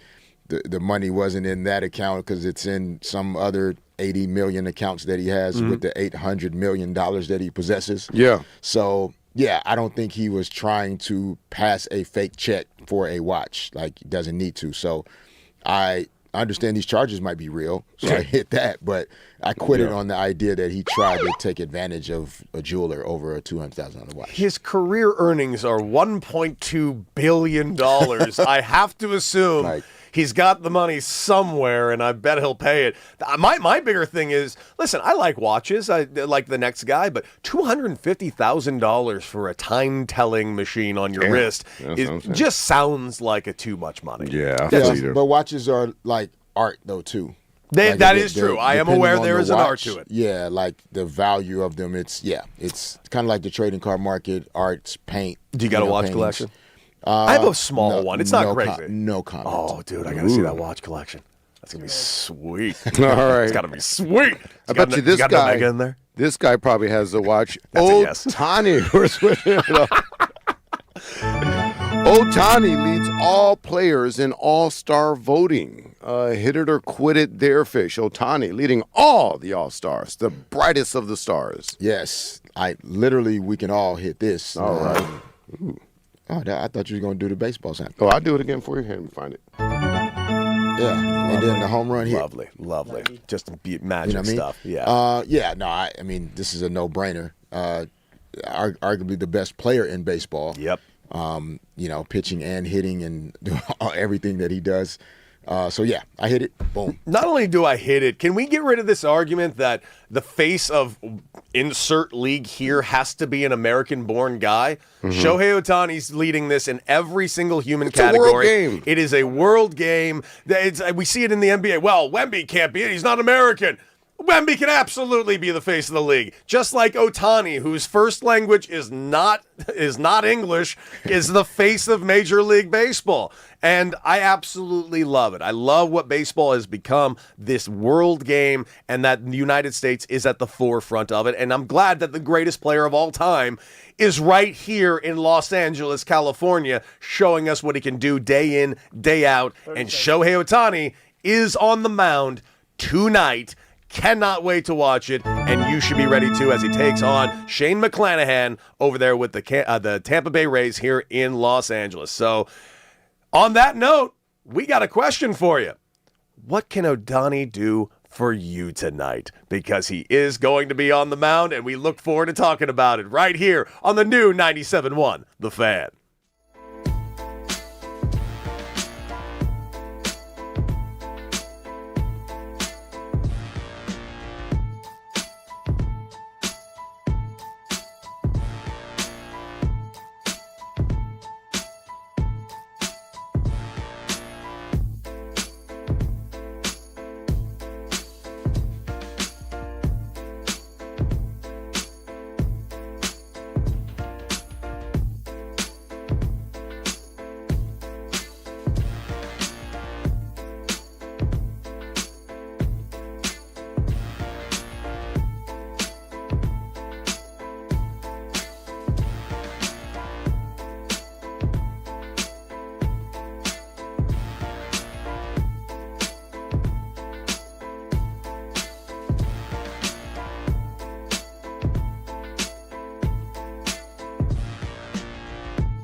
Welcome back. 97.1 The Fan. 855-97 LA Fan. That's 855-975-2326.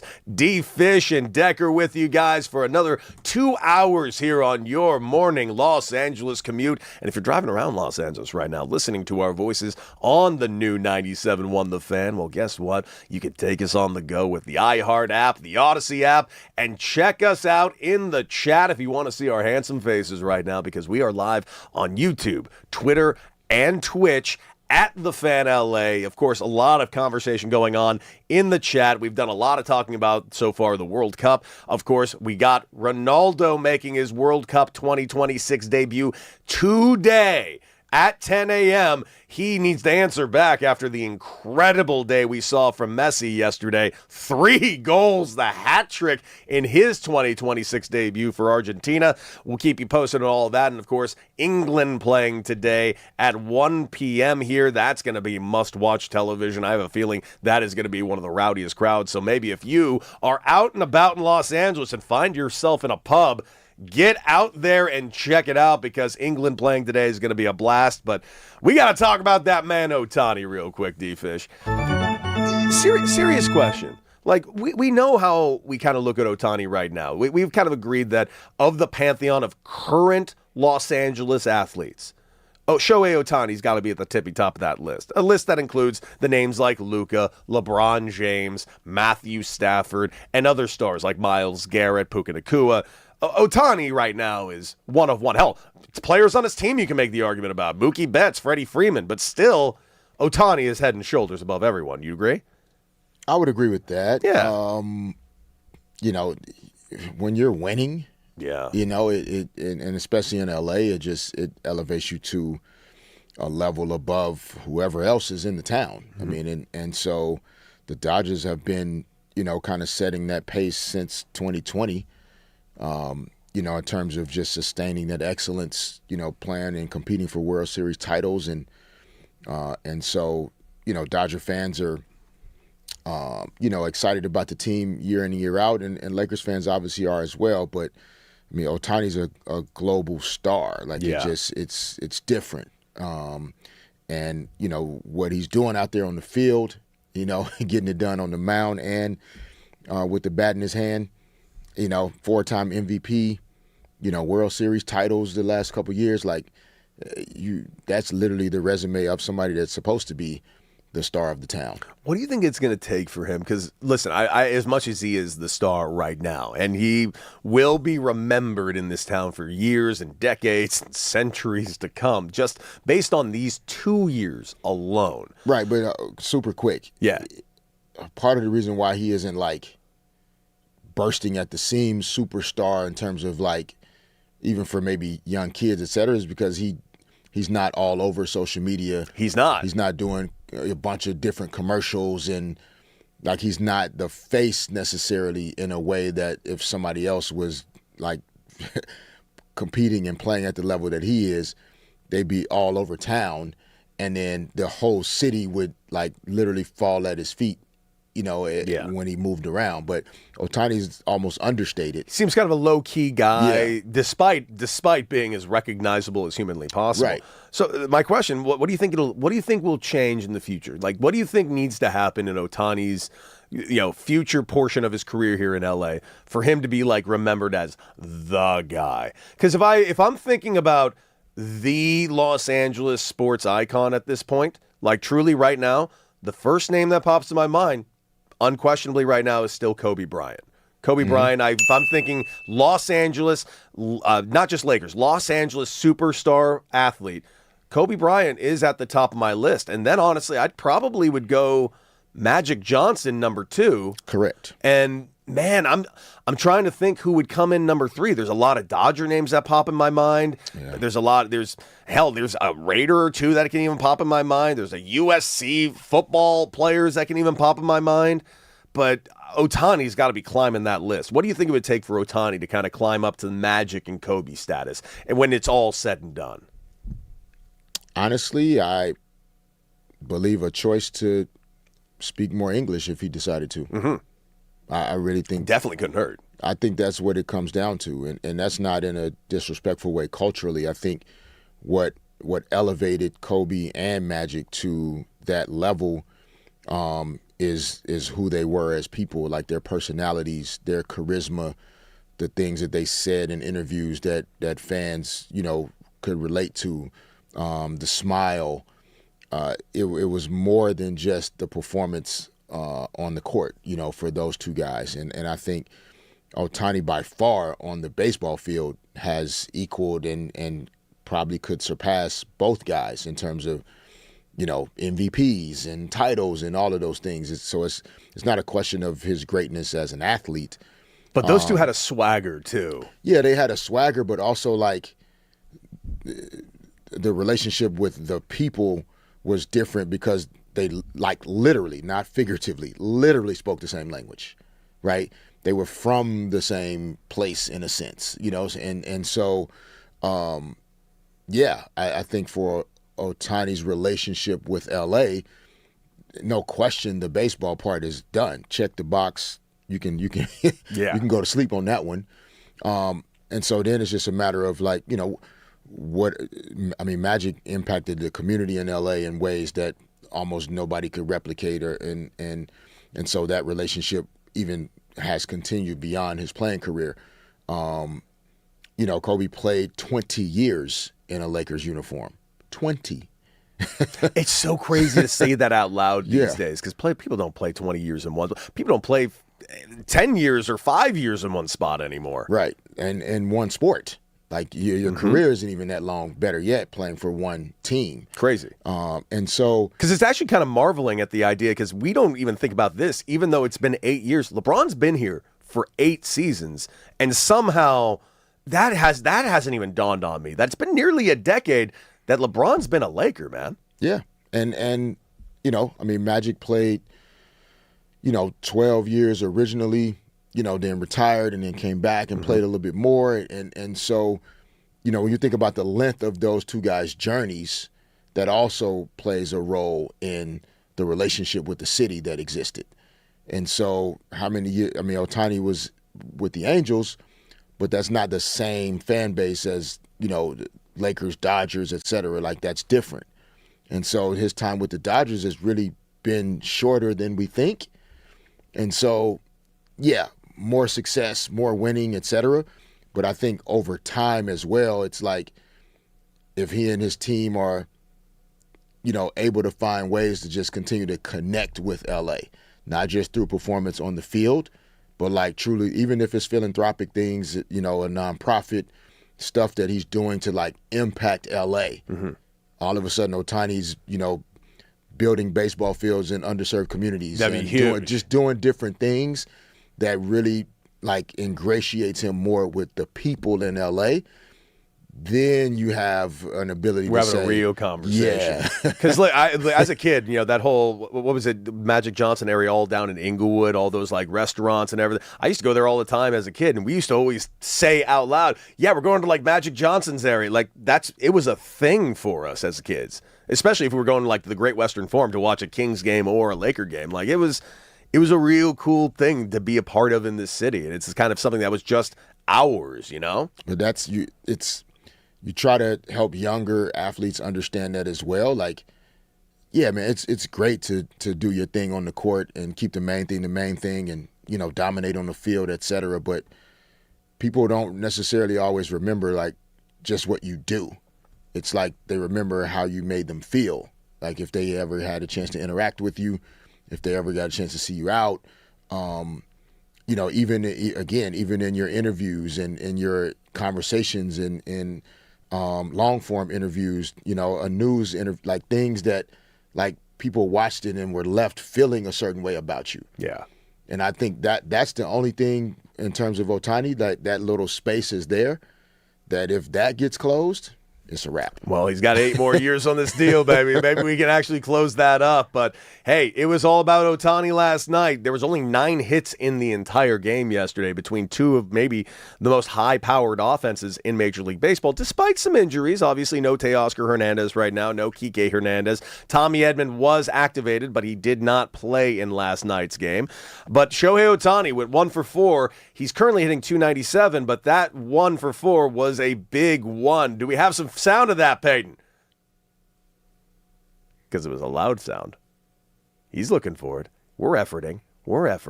We're going to find that sound of Shohei Ohtani because, of course, he hits an absolute bomb to center field to break the 0-0 tie in the sixth inning. Yeah. Justin Robleski pitching a gem. This game was only 1 hour and 53 minutes, and it was that because of this swing by Shohei Ohtani.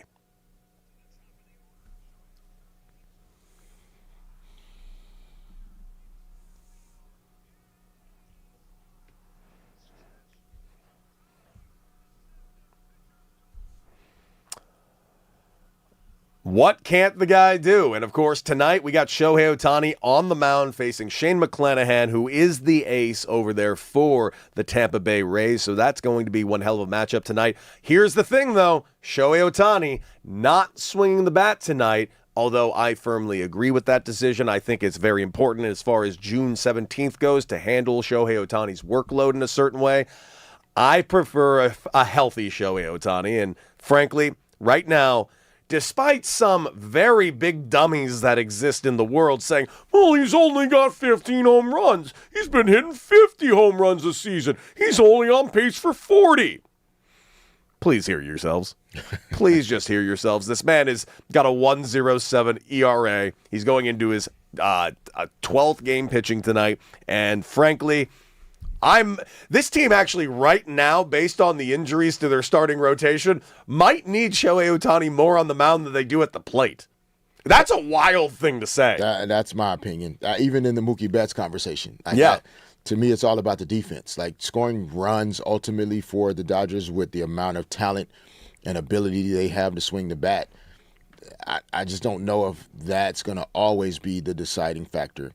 Sure, there's going to be some nights where they can't get the bat on the ball and you're not able to score, I don't know, even, 3 runs, 2 runs, 4 runs, whatever. But the pitching, being able to turn, Mookie Betts turned another, to me, like one of the smoothest, coolest looking double plays yesterday. Mm-hmm. that like he continues to make those plays despite not hitting the ball well. But he's affecting the game positively. Yes, big time. And so got to contribute, man. And the one thing about team sports as well at the highest levels is when your superstars are willing to do the little things, it makes all the difference in the world, man. Man, there's something I used to take. So when I would work with young guys that are trying to play, and it always comes up, what do you do when you're pressing?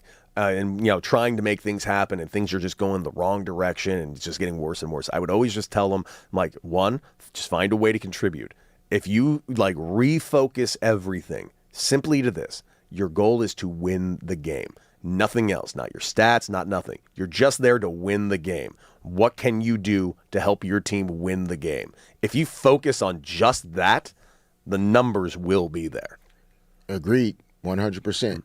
We should just cut that, put it on tape, put it in a bottle, whatever you want to do, and make a cologne out of it, baby. That's literally what it is. Because most of the time, when you are focused on just that, like some of those other things will happen organically, and that's the best way for it to happen, is kind of more in that flow state as opposed to you trying to force it into happening. Yeah, well, guess who didn't force it because he didn't need to, because he is arguably the greatest of all time yesterday. Oh, my goodness. Messi with his 2026 FIFA World Cup debut with the hat trick, and here is one of them. Goes Nico Gonzalez, Lionel Messi.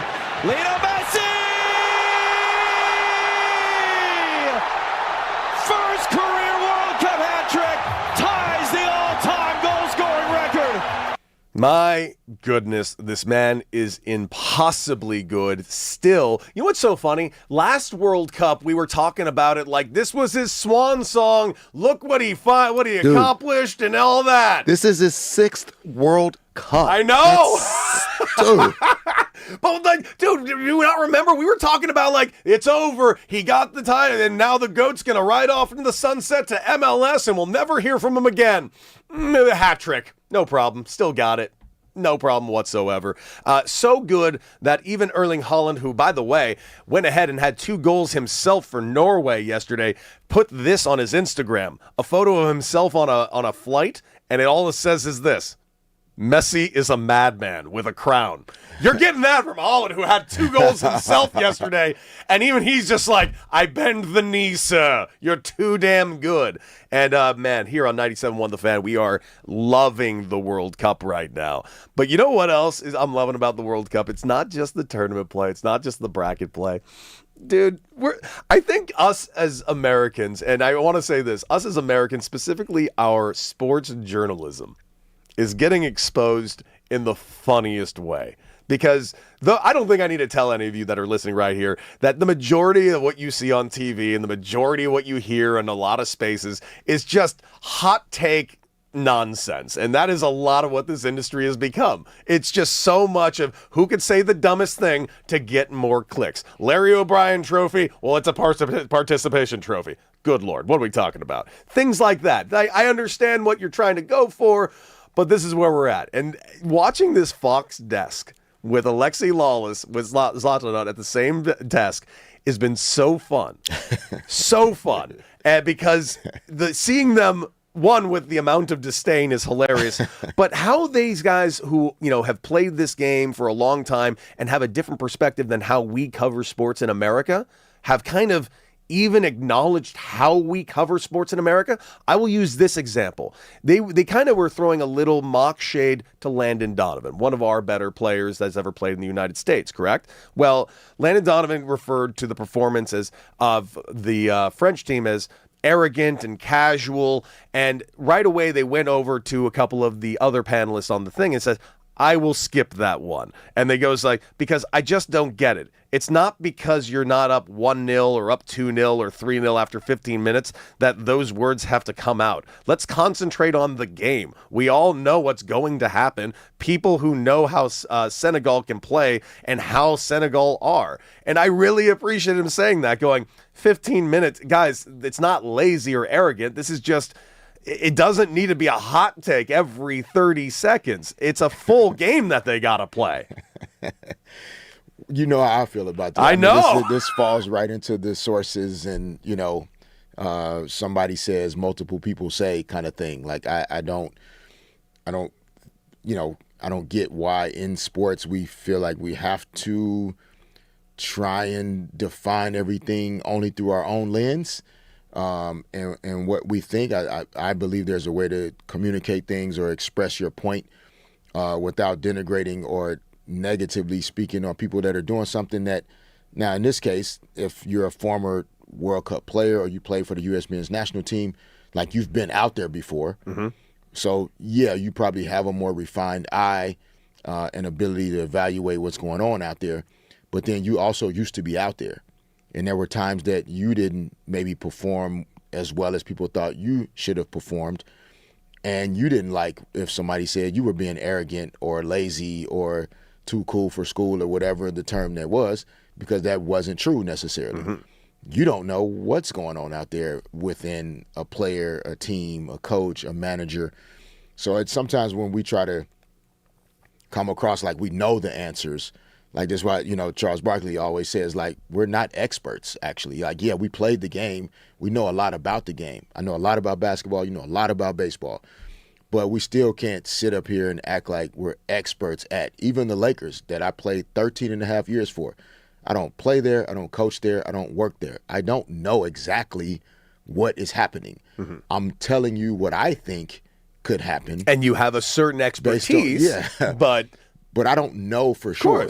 So even the way sometimes what people say then gets clipped and then packaged and then pushed out as though you were trying to make a hot take. Mm-hmm.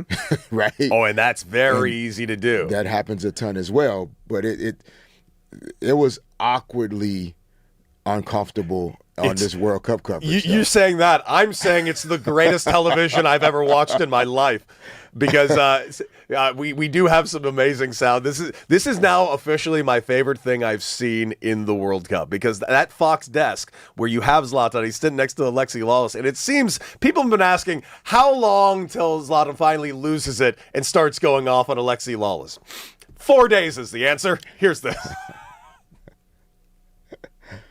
After a poor first half, to come back and provide a masterful second half with the talent that they have and the big stars showing up, that's pretty special. Well, it's not arrogance, it's confidence. Okay. Ignorant people will say it's arrogance. Intelligent people will say it's confidence. Okay, good to know. Thank you very much, Latam. Well, you may have seen To his face on international television. Just ignorant people, dumb people, like just so funny, so good. It's must watch now. I have to watch every single time they're on television together because I can't wait for him to say another thing. Yeah, I mean, they probably had to have a conversation off air. And I think Fox is trying to scrub the video because obviously no. You found it? I don't think there is any conversation off there. I don't think Zlatan just will even.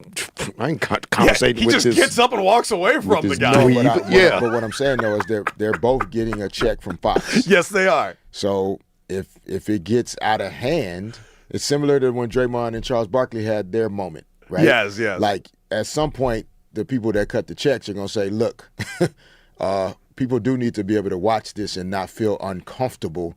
But then take Lexi off. I agree with that. I'm on board. Maybe that is the decision, but I can guarantee you're not going to have that many of those moments continue in this coverage. I could watch this all month long.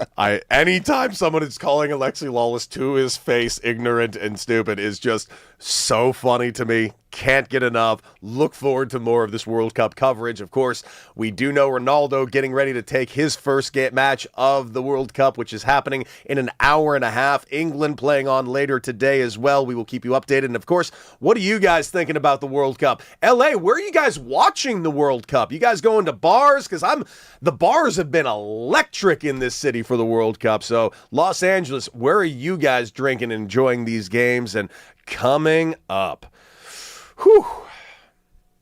Team USA's head coach, he's got some criticism for how U.S. handles soccer. And you know what? Man might have some points. We will discuss right here on the new 97.1 The Fan.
Yeah. Welcome back. The new 97.1 The Fan. D. Fish and Decker right here with you all the way to 10 a.m. this morning. And, of course, we've been talking everything World Cup. We've been talking about the Dodgers and their great win last night. And, of course, we previewed tonight's matchup. We talked a little about the Lakers and the future that they need to get together for LeBron, Luka, and possibly even Austin Reeves. Are we going to run it back with this similar team? And, of course, we will be talking about the Rams coming up in just a little bit. But also, later on in the show, at 9:30 this morning, we're going to have Major League Baseball analyst and insider Jeff Passan joining the show, talking all things Major League Baseball, the trade deadline, the looming CBA, and, of course, that man Shohei Ohtani. Does he have a shot to that Cy Young Award, despite other pitchers in Major League Baseball definitely having a say in it? But this is the World Cup week. Things in the United States are absolutely booming all over the place. Fans flooding the streets in different cities. Kansas City's been electric. Of course, we know what Boston has been. Thank you so much to the Scottish for turning Boston into the greatest city in the world right now.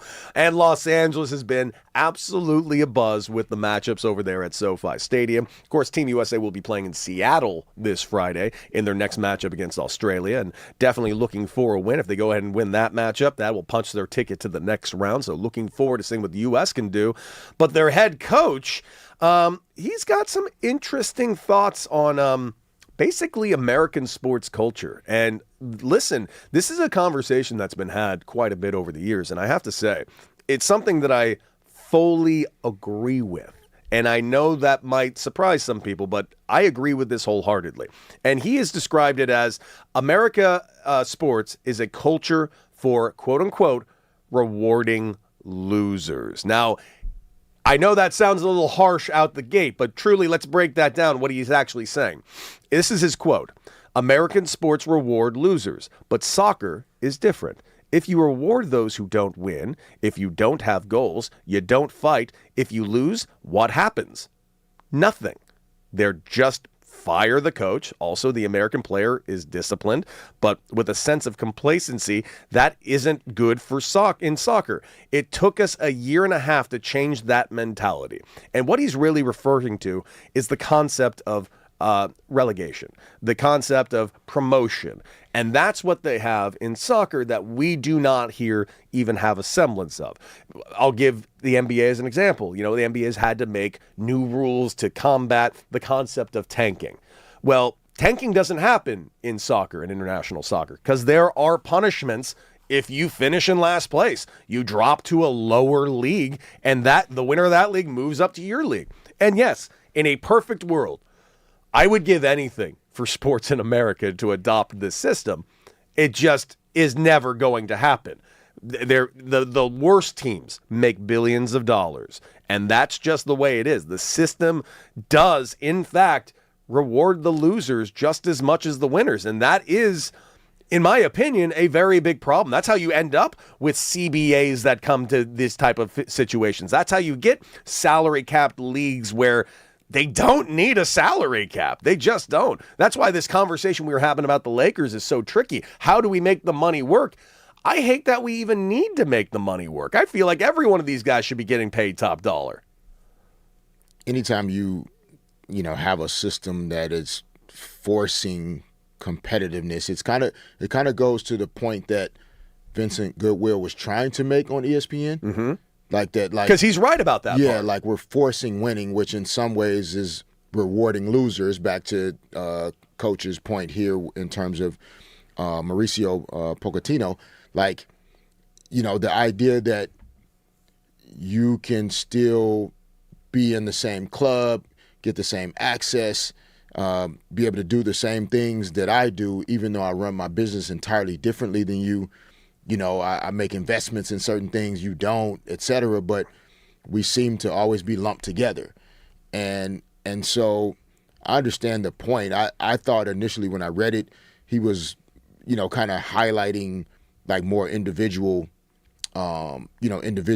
young athletes and grassroots in terms of rewarding losers. Mm-hmm. And so I was like, whoa, that's kind of aggressive. It is, but that's not what he said. He's more aggressively kind of coming after the culture, the league setups. And, listen, this is a billionaire system, basically. It's billionaire owners, conglomerates that run these systems, and everyone gets rewarded. And what's weird is, those same billionaire systems and owners, they're over there too, but they're playing in this competitive system. It's really weird because we're a real capitalist nation, yet we have these kind of structures for the billionaire entities to kind of be kind of a socialist type of situation because they're all pulling from the same pot, and there's no real punishment like relegation that you should, frankly, get those punishments. There should be punishments for finishing in last place. But we don't give those punishments. No, we give first draft pick to those last place. We reward those last place teams. Yeah, that's part of why you have, some of the tanking concerns and issues, et cetera, is because to some degree, yes, you're getting rewarded for not being as good this past season or, this past year, but that also doesn't guarantee you future success. I mean, there have been a ton of teams. I mean, in the NFL, it's set in stone, basically. If you have the worst record in the league, you get the first pick. But that doesn't, like the Raiders are an example due to the timing of the conversation. Very good example. But it doesn't mean the Raiders are going to automatically be better at football and win a ton more games because they got the first pick. Mm-hmm. So they receive kind of a temporary reward, and you get the number one pick. But in a team sport, it just doesn't work that way. Like in basketball, maybe it helps a lot more because the numbers are smaller and one player can have more impact on a team. But there's so much more to it than that. And so I agree. I think we should have a conversation around within our pro sports systems, how do we create a scenario where teams are like, basically battling it out to not be worse. Mm-hmm. So that then, and if you fall into that category, then yeah, there's can be some consequences and some punishments, but it would essentially force people to have to spend money. Yes. And invest in their teams. And boy, they seem not wanting to do that. That's not, some teams are not in a position to do it, but my thing is then figure out a way to still compete at the highest level. The Tampa Bay Rays are doing it. They do it every year.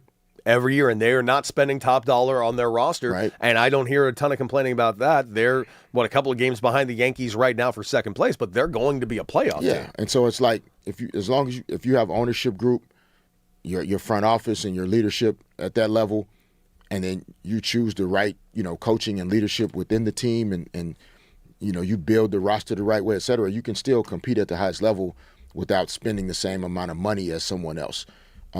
But you have to be really intentional about a lot of things, and some teams or groups have been able to spend money and kind of get to the top through player acquisition and free agency.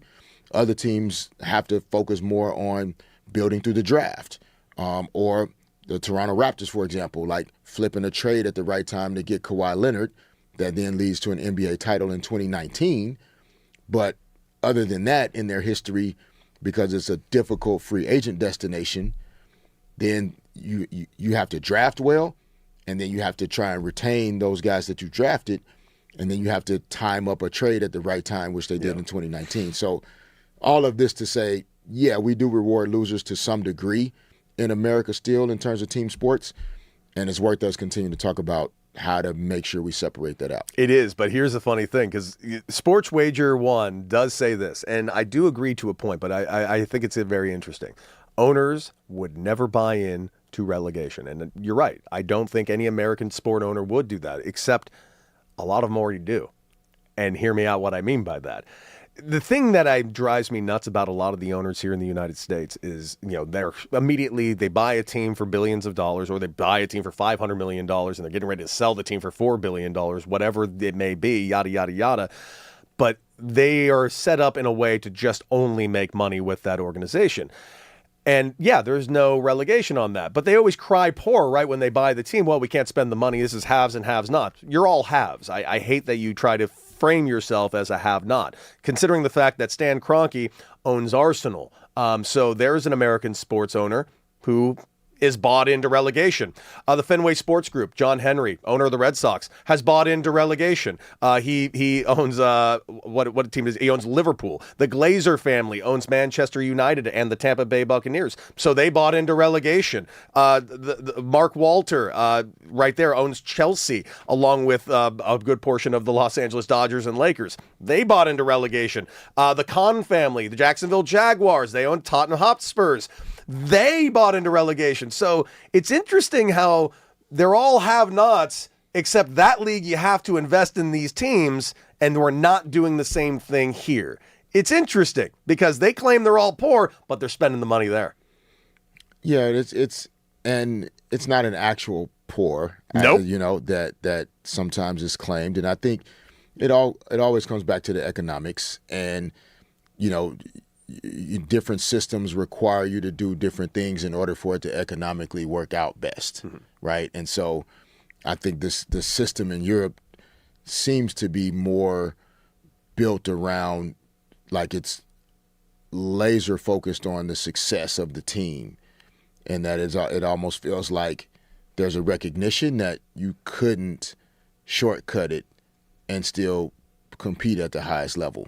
Due to the relegation, due to, how the fans would feel, due to players not wanting to come and play for an organization that isn't committed to investing in winning. And I think it's very similar. It's why a lot of the consolidated talent ends up on, in certain markets or on certain teams, because it's why so many guys still want to come play for the Dodgers. Yeah, sure, it's the free agent money, but it's also like, they seem to be focused on winning, and that's what I want to do. I want to be a part of the winning. Yeah, I want to get paid, but I want to win too. Like, you could go to any professional sports team to some degree and get paid. You're going to get paid insane amounts of money to play pro sports. But if you could find a place where, like, winning is also currency, that's your spot. And so, we'll see how this plays out. I don't think it'll necessarily ever change to the highest degree. And like, fans will decide more than players will decide on how things evolve. I hope you're right about that. I really do. Well, what do you think, LA? You're what we think. What do you think? 855-97-LA-FAN. And coming up, Aaron Donald. Is he coming back? One Ram legend doesn't think he should. We will discuss right here on the new 97.1 The Fan.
Welcome back. The new 97.1 The Fan, D. Fish and Decker, Derek Fisher, Cody Decker, and all of you. Welcome back to the show. If you're listening to us right now during your LA commute right here on 97.1 The Fan, well, guess what? You can also take us on the go with the Odyssey app and the iHeart app. And, of course, you can check us out and look at our very handsome faces right now on Twitter, Twitch, and, of course, on YouTube, at The Fan LA.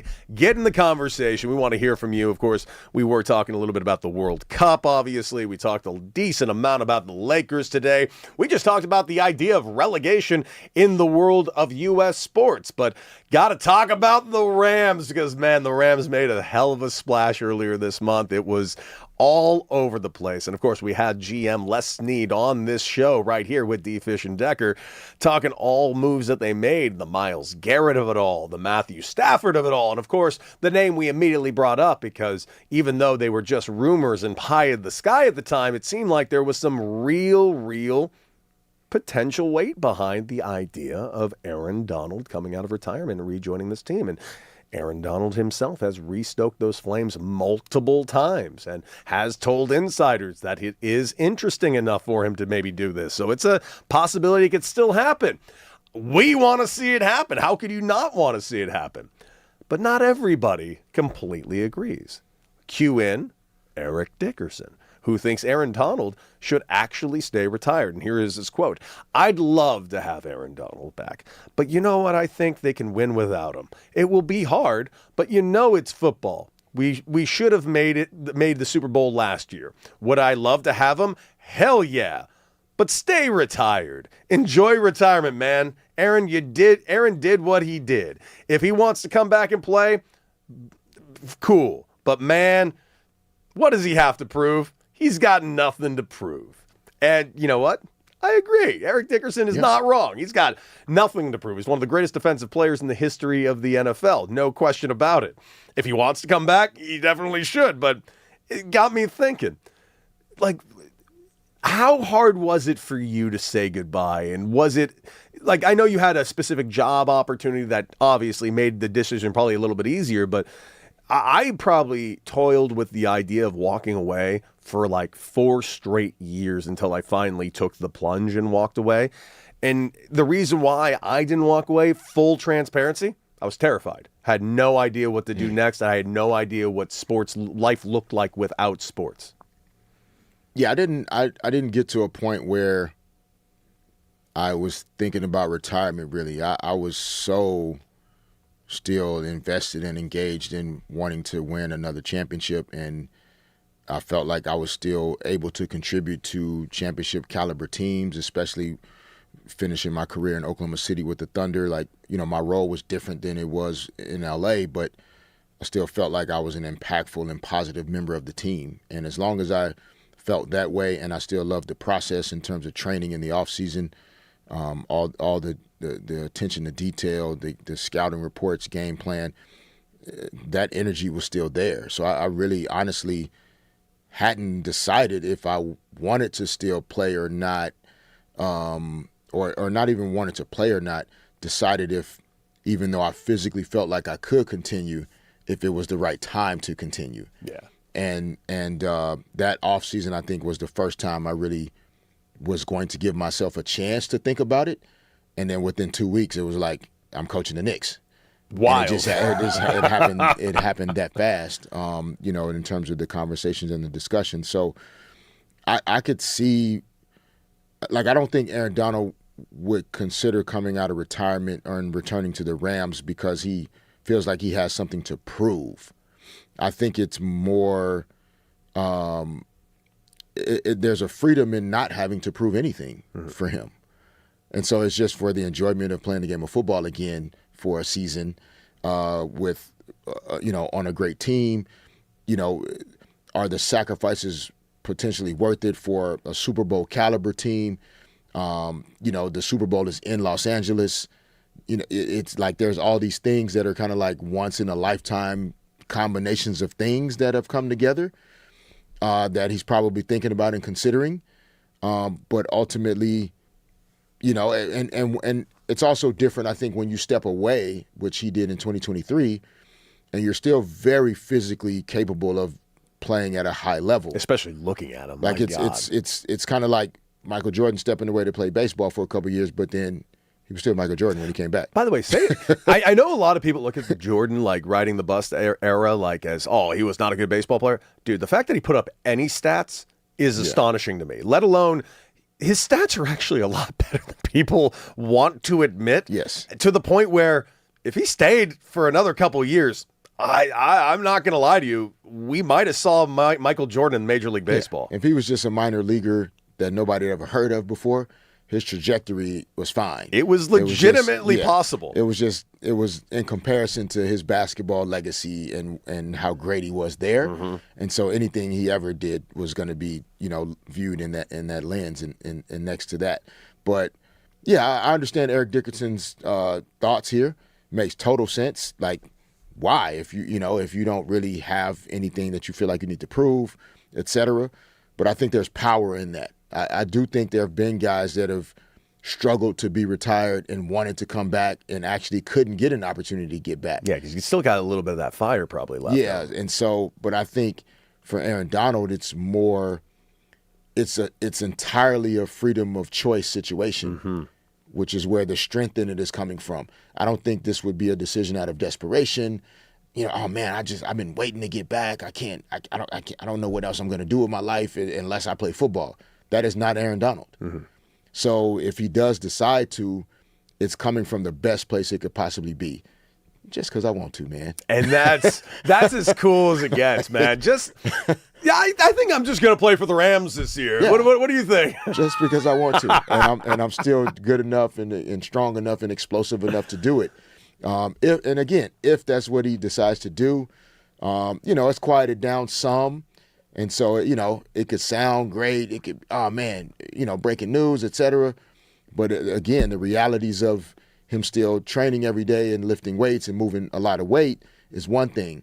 But I'm sure if he did start to train more from like a football perspective and getting down into he'll start getting that feeling. Getting down into a 3-point stance and all of the drills and training things that they do, then your body starts to say, whoa, I don't know if we're ready to like actually go back out there and do this at an all-pro level, which I would imagine that's the only way he would want to get back out there, similar to Michael Jordan. Like, he wouldn't have played basketball again if he didn't know he could get back to an all-pro level. Yeah, and of course we are talking specifically about the great Aaron Donald potentially coming back and Eric Dickerson's comments on it. That being said, like you mentioned that, like when he first came back, like I'll never forget that phrase. What was the phrase and who said it to him? God, that yelled at Michael on the court, 45 ain't 23. And yeah, I think that was when Orlando Magic upset the Chicago Bulls in the playoffs that year. Mm-hmm. And I don't want to attribute it to Nick Anderson or something, but I feel like it was somebody with the Orlando Magic. Yeah. Because that's who beat the Bulls that year. And the rest is history. Yeah, and I think somebody said he showed up the next day, took off his jersey, and said 23, and said, "No, I'm gonna pay the fines to wear the jersey." And 23 showed back up. Yeah, it sure did. By the way, Puka Nacua, speaking of Rams, also potentially up for a mega deal coming up here. What do you think of Puka Nacua and his trajectory? Because listen, like, we can't sit here and pretend there haven't been issues with Puka Nacua off the field for this last year. And I got to say, worrisome type of things that have been happening off the field. But clearly got some help, went to that rehab center, and I'm hoping that he has got his head right and he's got the right people in his corner. But what do you think with the looming deal coming up and the off-season issues? Do you think it's enough to give the Rams a little bit of pause? Because I know if I'm a GM, I see the talent. I know the talent. I'm starting to worry about the guy a little bit. No, I would argue the opposite in terms of, I think a large reason why the decisions were made to take some of the steps that he's taken this past offseason is because this is coming. I would assume so, too. Somebody had to sit him down. And there was an understanding that, like, you are not getting what, Jackson Smith and Jigba has gotten. Mm-hmm. You're not getting what Jamar Chase has gotten if you don't figure some things out. Now, more importantly than any football accomplishments, like, the most important part was for him to get a feel for, like, how to manage himself just as a man and as a person. And, some of these things are reports and stories and We don't know exactly what did or didn't happen in terms of details, but it was clear that he had a few too many situations where his name was coming up for things outside of football, and that were not positive, to say the least. And so, I think there was an understanding that in order to then slide into this, like being the highest paid wide receiver in football history, teams are not going to, and the Rams particularly, are not going to make that large of an investment in someone that they can't trust, and neither should they. You have to be a guy that your teammates can trust are going to show up and do things a certain way, and you have to have the ability to do that by being, clear-minded for the most part, being able to focus on your craft and keeping the main thing. And he seems to have made a lot of those changes and adjustments. Which I'm thrilled about. Man. Forget about football. Correct. Just for him personally, I'm really thrilled he's made these adjustments because you're not wrong. Since that rehab stint and coming back to we haven't heard his name in the news one time. And I hope that continues and I hope that continues for him because he's about to get the bag. I mean, he should get the bag. He's definitely one of the top 2 or 3 wide receivers in the game, and 2 of those guys have gotten paid big time, and Puka's probably up next. Yep. Well, guys, you heard it from us. We want to hear from you. Give us a call, 855-97-LA-FAN. And Luka sends a message over to them Lakers and exactly what he needs. And we will discuss right here on the new 97.1 The Fan.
Welcome back. The new 97.1 The Fan, the voice of LA sports. You got D-Fish and you got Decker, and you got us for one more hour. Later on in the hour, actually, at 9:30, we are going to be joined by ESPN analyst and insider, the great Jeff Passan will be joining us live on these airways, and you do not want to miss it. Got lots to talk about with the Los Angeles Dodgers, an upcoming trade deadline, because yes, that man Tarek Skubal is likely going to be dealt, and do the Dodgers have a shot at him? I believe they do. And of course, other things as well with him around the CBA, which is going to be looming and ugly when it gets to that point. But looking very forward to having Jeff Passan on the show later on in the hour. But we got to get over to the important topic of this moment. That would be the great Luka Doncic, because he did an interview with a podcast over there in Europe, and it's one I'm not aware of, so I apologize if I am not pronouncing this correctly. I believe it was called I'm still having Draftados, I think it's going. I'm bad with other languages. Buddy, I did terrible in Spanish growing up. I played in Mexico 3 times, pointed at a menu at every restaurant I ever went to while I was there, by the way. But yeah, he did this interview, and this is his exact quote. I think mainly shooters and a big man who can run the pick and roll and jump so I can pass to them. If I have shooters, they won't double me as much, and it helps me out. And, you mentioned earlier on in that is kind of an obvious thing, but my question for you is, what does that really look like in a realistic nature for the Los Angeles Lakers? Do they have the options to get that big man to run the pick and roll? Do they have the options to get the shooters? And is that shooter simply just Austin Reeves? No, they have the salary cap space to, to acquire guys or retain guys that can consistently shoot the ball. I mean, Rui Hachimura shot the ball as well as anybody, in the league, especially the last couple months of the season. I really love Rui, man. Yeah, I want him back. In the postseason, I mean, he was as good of a shooter as anybody. Luke Kennard, we talked about a little bit as well, is, the best three-point shooting player in the league currently. And, if his numbers continue, he could go down as the greatest percentage three-point shooter ever.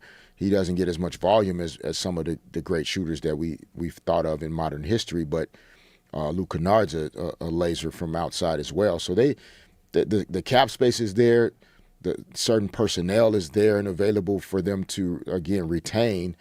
But you're trying to blend it all with, like, not just re-signing guys or signing guys that check a box in terms of being shooters, but you also need some dogs, in terms of the defensive side of it, and some of the intangible things that, when you do have superstar players, like, you can't ask those guys to be also glue guys, hard hat guys, etc.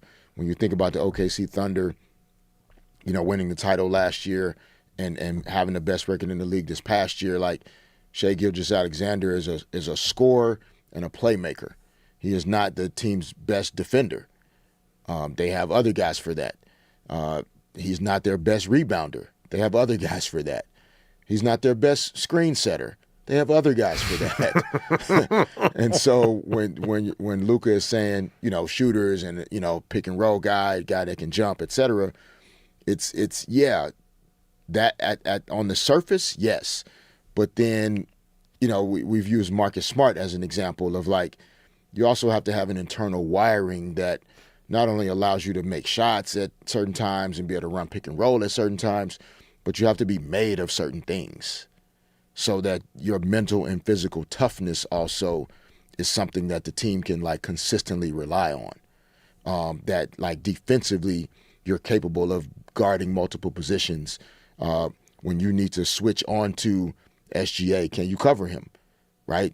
Sure, you can make threes, but if the other team can target you defensively because you can't defend at a high level, your threes are getting offset by other things.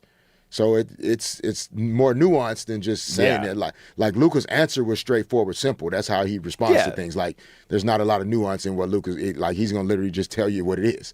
But then in terms of making those decisions for the Lakers, it's way more complicated than that. Absolutely. It's something I would love to see on the Lakers again. I feel like we haven't had a bully in a while. Like an actual bully that comes there and just agitates you. A rat that's on that court. Like who is like would like a Dylan Brooks ever fit with the Lakers? Marcus Smart a little. Marcus Smart. You think so? Is Marcus Smart a bully? Joel Embiid is terrified of Marcus Smart.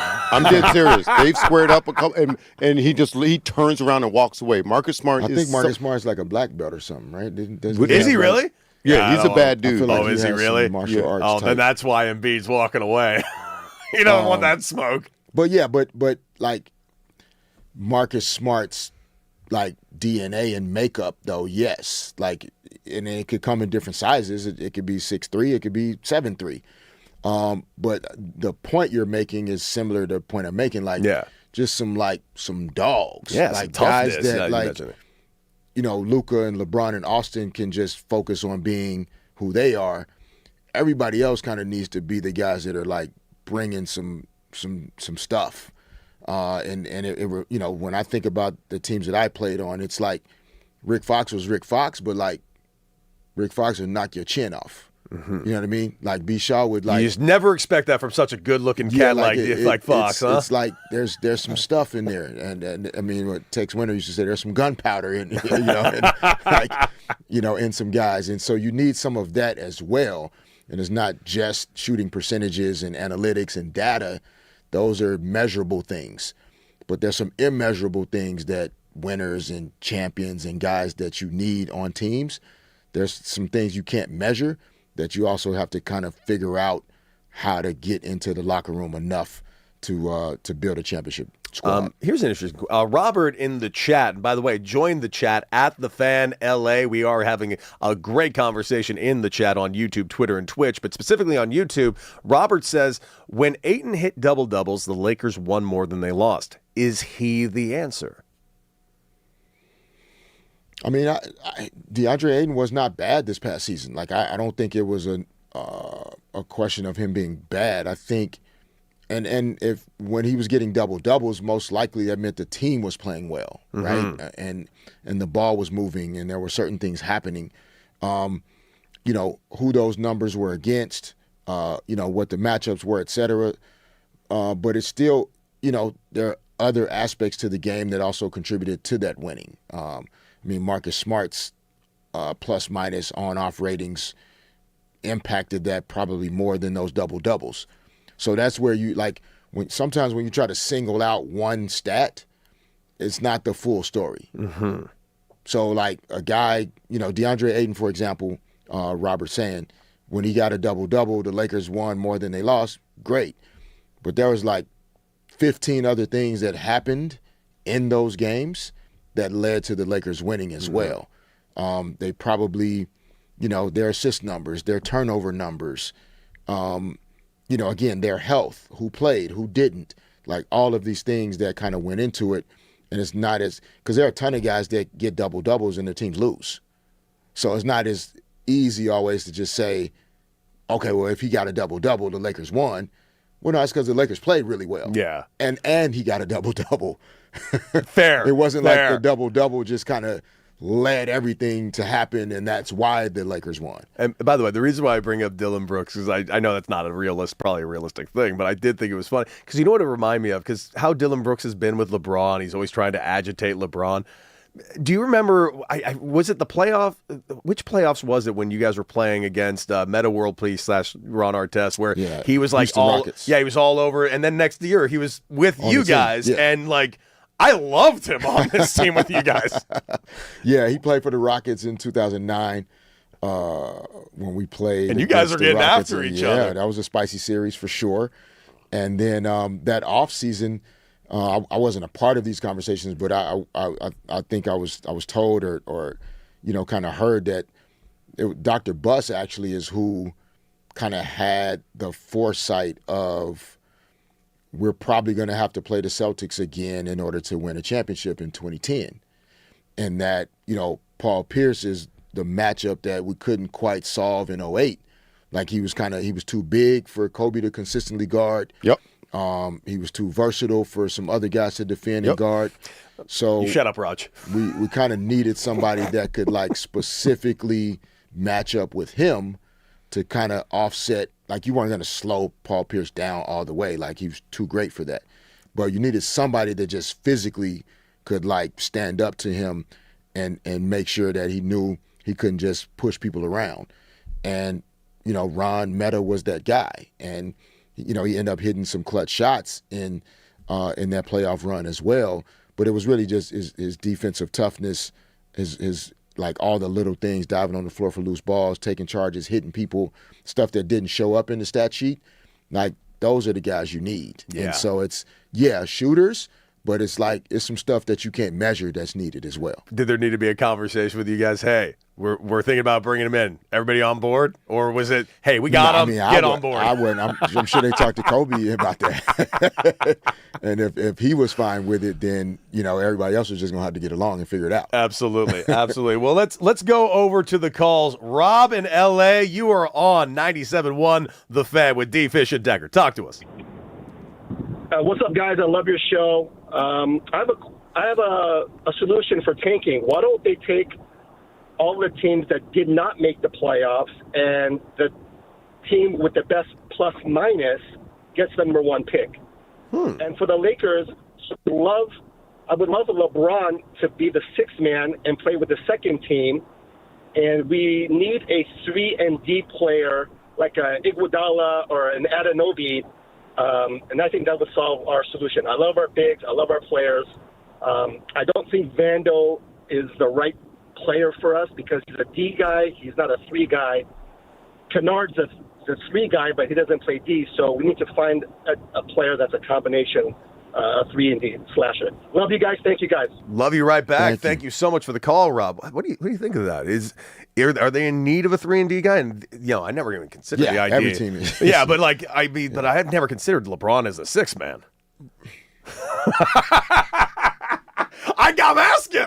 I think it's insane too, but it's interesting. I absolutely love peach cobbler, especially with vanilla ice cream. But it ain't happening right now. So that just comes down to it. What can they do with what they have in front of them? That's just that's the big question. Well, no, I mean the cap space is there. Yeah, I mean, the Lakers have a ton of cap space. They've managed their books really well. You don't need a bunch of superstar, well-known guys to win a title. Like the Knicks just showed us that. Yeah, they did. The Oklahoma City Thunder and the Indiana Pacers played in the finals last year. They showed us that. Like you don't have to have every recognizable name on a roster in order to compete and win. It's about finding the right guys.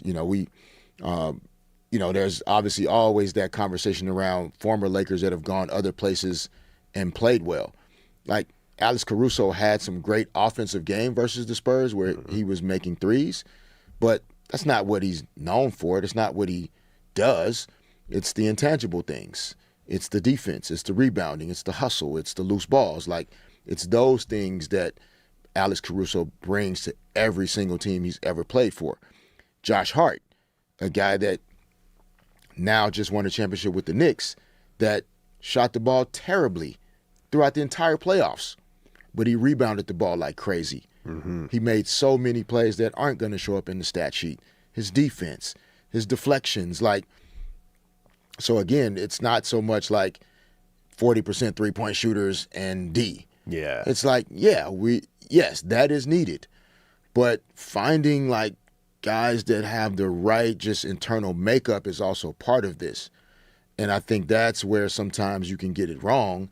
And that's why Marcus Smart, he's a super vet, but it's those types of guys that, like, if you can sprinkle in one or two more guys that are kind of wired that way, like insane physical toughness, mental toughness, can make shots and shoot threes and make them, but like also can guard the other team's best perimeter player, and also is going to dive on the floor for a loose ball, and also is going to like start a fight, and also like it's all of it.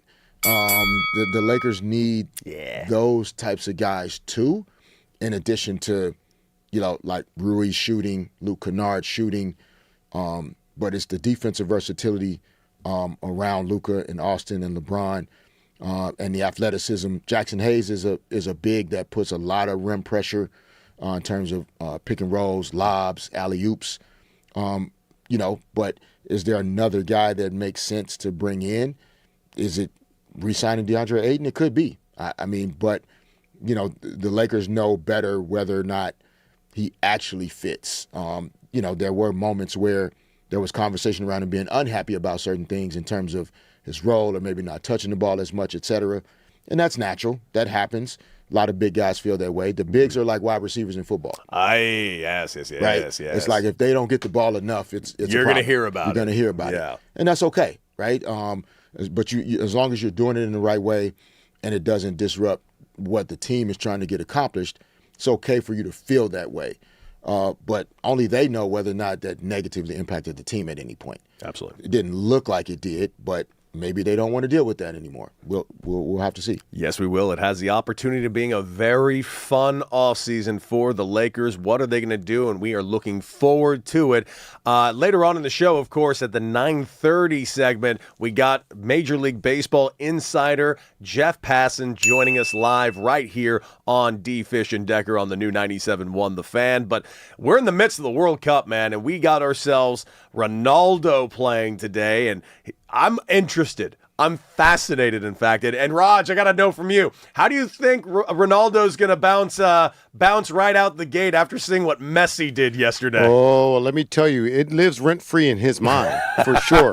Now, it might live rent-free in Messi's mind, but he doesn't do it, or he doesn't let it be known enough, and people watch soccer know what I mean, with Cristiano Ronaldo.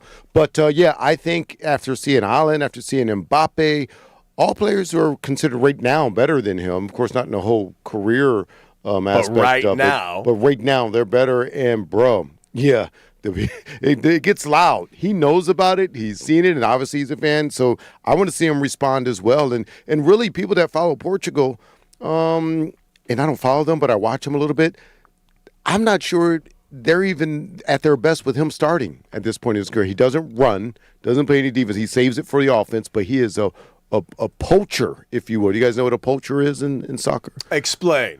Like someone that takes that. If he's not going to run, he's not going to hustle that much. Blah, blah. But if the ball comes anywhere near him, up in the air on the ground, he's going to take advantage of that. He's going to put it away. So, but there's some that say he shouldn't even be starting. So I doubt he will get any type of hat trick, anything like that. But for the show, I want to see him get a goal or two just because to make it a more spectacular than ever. It'll be fun. Well, it wasn't only Messi's day yesterday. I mean, it ended up being entirely Messi's day, but, Haaland in his game has 2 goals, but even he had to concede on his Instagram page with a photo of himself saying, Messi is a madman with a crown. Because the guy's a madman and deserves that crown, man. It has been a blast to watch so far. And, of course, Argentina get their first win, 3-0. And looking forward to a lot of things around the soccer landscape. We can't forget one of the favorites, too, now, because this is my betting favorite right here. My man, who I think is the best right now in the world. Well, Mbappe has another one out of nowhere. 3-1. Yeah, Mbappe's cool and all, but did you see how lazy they were in the first half? Oh boy.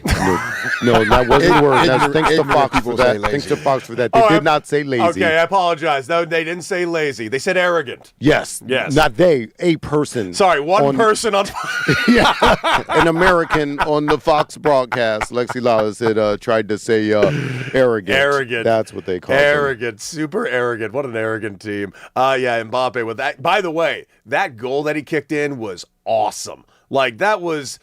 I think it gets lost on me sometimes because I honestly, like, as much as I do enjoy watching soccer on TV, and I had a conversation with somebody at the bar yesterday, and I would love everybody's opinion on it. Like, my only issue with watching soccer on TV is the wide angle. And I understand why you're using the wide angle, seeing the bodies move, working into position. I get it. I just feel like there's so many different camera techniques that could be employed into the world of soccer. My favorite is, because I was at the game, of course, whatever day that was, Monday or something, the World Cup game.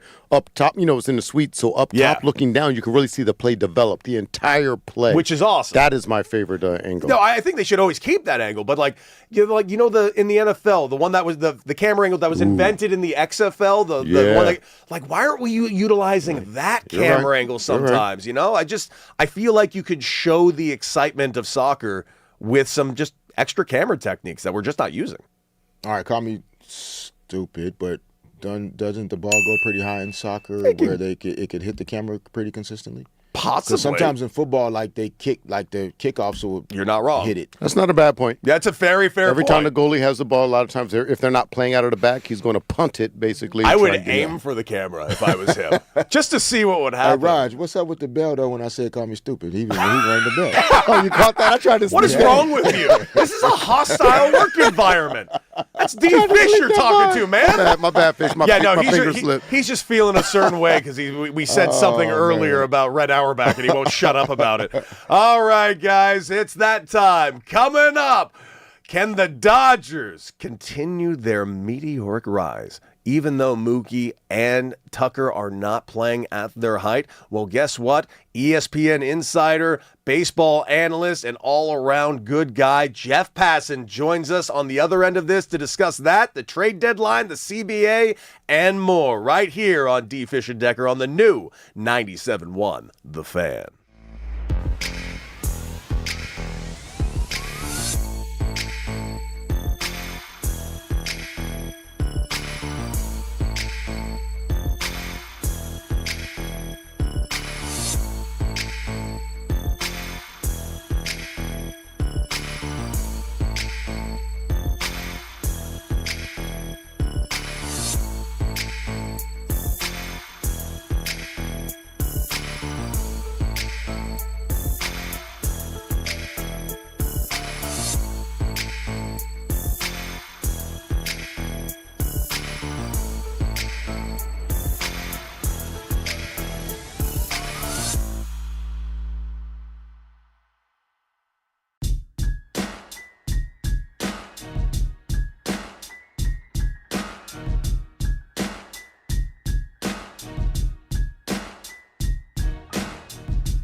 back. 97.1, The Fan, the voice of LA Sports. D. Fish and Decker with you. Rounding out this final hour of the show, we're about to be joined by the great Jeff Passan. And, of course, we got a Dodger lineup out there because we got an earlier game today here at Chavez Ravine. And congratulations, ladies and gentlemen. He's back, baby. Tommy Edman comes off the IL yesterday, officially activated to the team, and today, starting and leading off for the Los Angeles Dodgers, playing third base, Tommy Edman will be followed by Andy Pages, Freddie Freeman, Mookie Betts in the 4-hole, Miguel Rojas DHing today. Why not? One of those power threats that we got, baby. Then Kyle Tucker in right field, Alex Colin left, Dalton rushing back behind the plate, and Alex Freeland will be playing at second base. And today is, of course, Shohei Ohtani Day on the mound with his 1.07 ERA. And yes, you want to stay tuned here all show long at 97.1 The Fan, because after this, of course, we have Brock and Alex. They will be on live during this game. They will be giving you live updates throughout the game,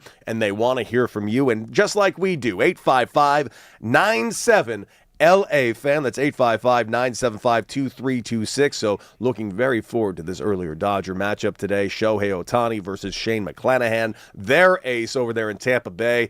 Listen, there's a lot to discuss when it comes to the Dodgers. There's a lot to discuss when it comes to Major League Baseball right now.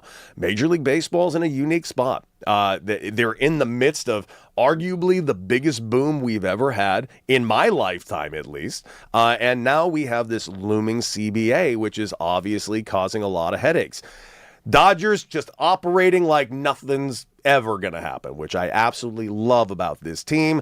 It's a team that's built to win, and it's an organization that knows how to develop. And that's why the trade deadline is going to be very, very fascinating for not only the Los Angeles Dodgers, but everybody else in the National League West, the National League as a whole, and just Major League Baseball as we get to a potential work stoppage. So who better, D-Fish, to talk to about all of these possibilities? You can check him out, of course, on ESPN. He is basically, in my opinion, the very best baseball insider that is in the game, and I don't think it's even close. You check him out on ESPN. Check out his new podcast as well, MLB Insider Analyst, and all-around great guy, the one and only, with his own sweet-ass theme music, the one and only Jeff Passan. What up, Jeff? I do bomb atomically Socrates' philosophies and hypotheses. Can't find how you're dropping these mockeries. Lyrically performed on robbery, plea with the lottery, possibly a spot of me. I can keep going, but I don't want to ruin the whole segment. You just made the segment, Jeff. What's up, man? How you been? Dude, I am seeing you everywhere. And you know what? I want to compliment you on one thing. And I know I've sent you a text about this, but dude, your background setup on every TV show you're going on, the vinyl that you have behind you. I know people who always focus on the Wu-Tang, but no. It's the Ennio Morricone albums that you're throwing on behind you that got my attention. Spaghetti Westerns? Yes, please.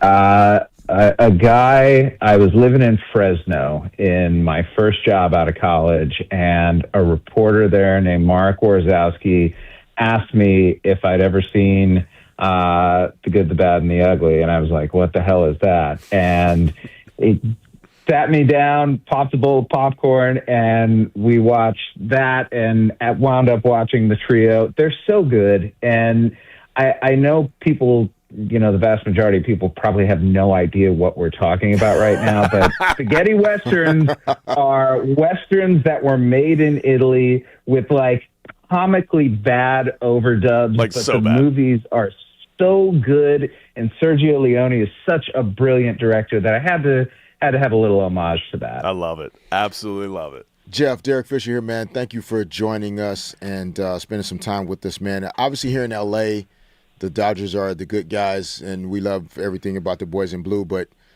are the Dodgers the good guys or the bad guys in Major League Baseball right now in terms of just how people feel about not just what they're doing on the field, but obviously as a team, their salary cap, et cetera, et cetera?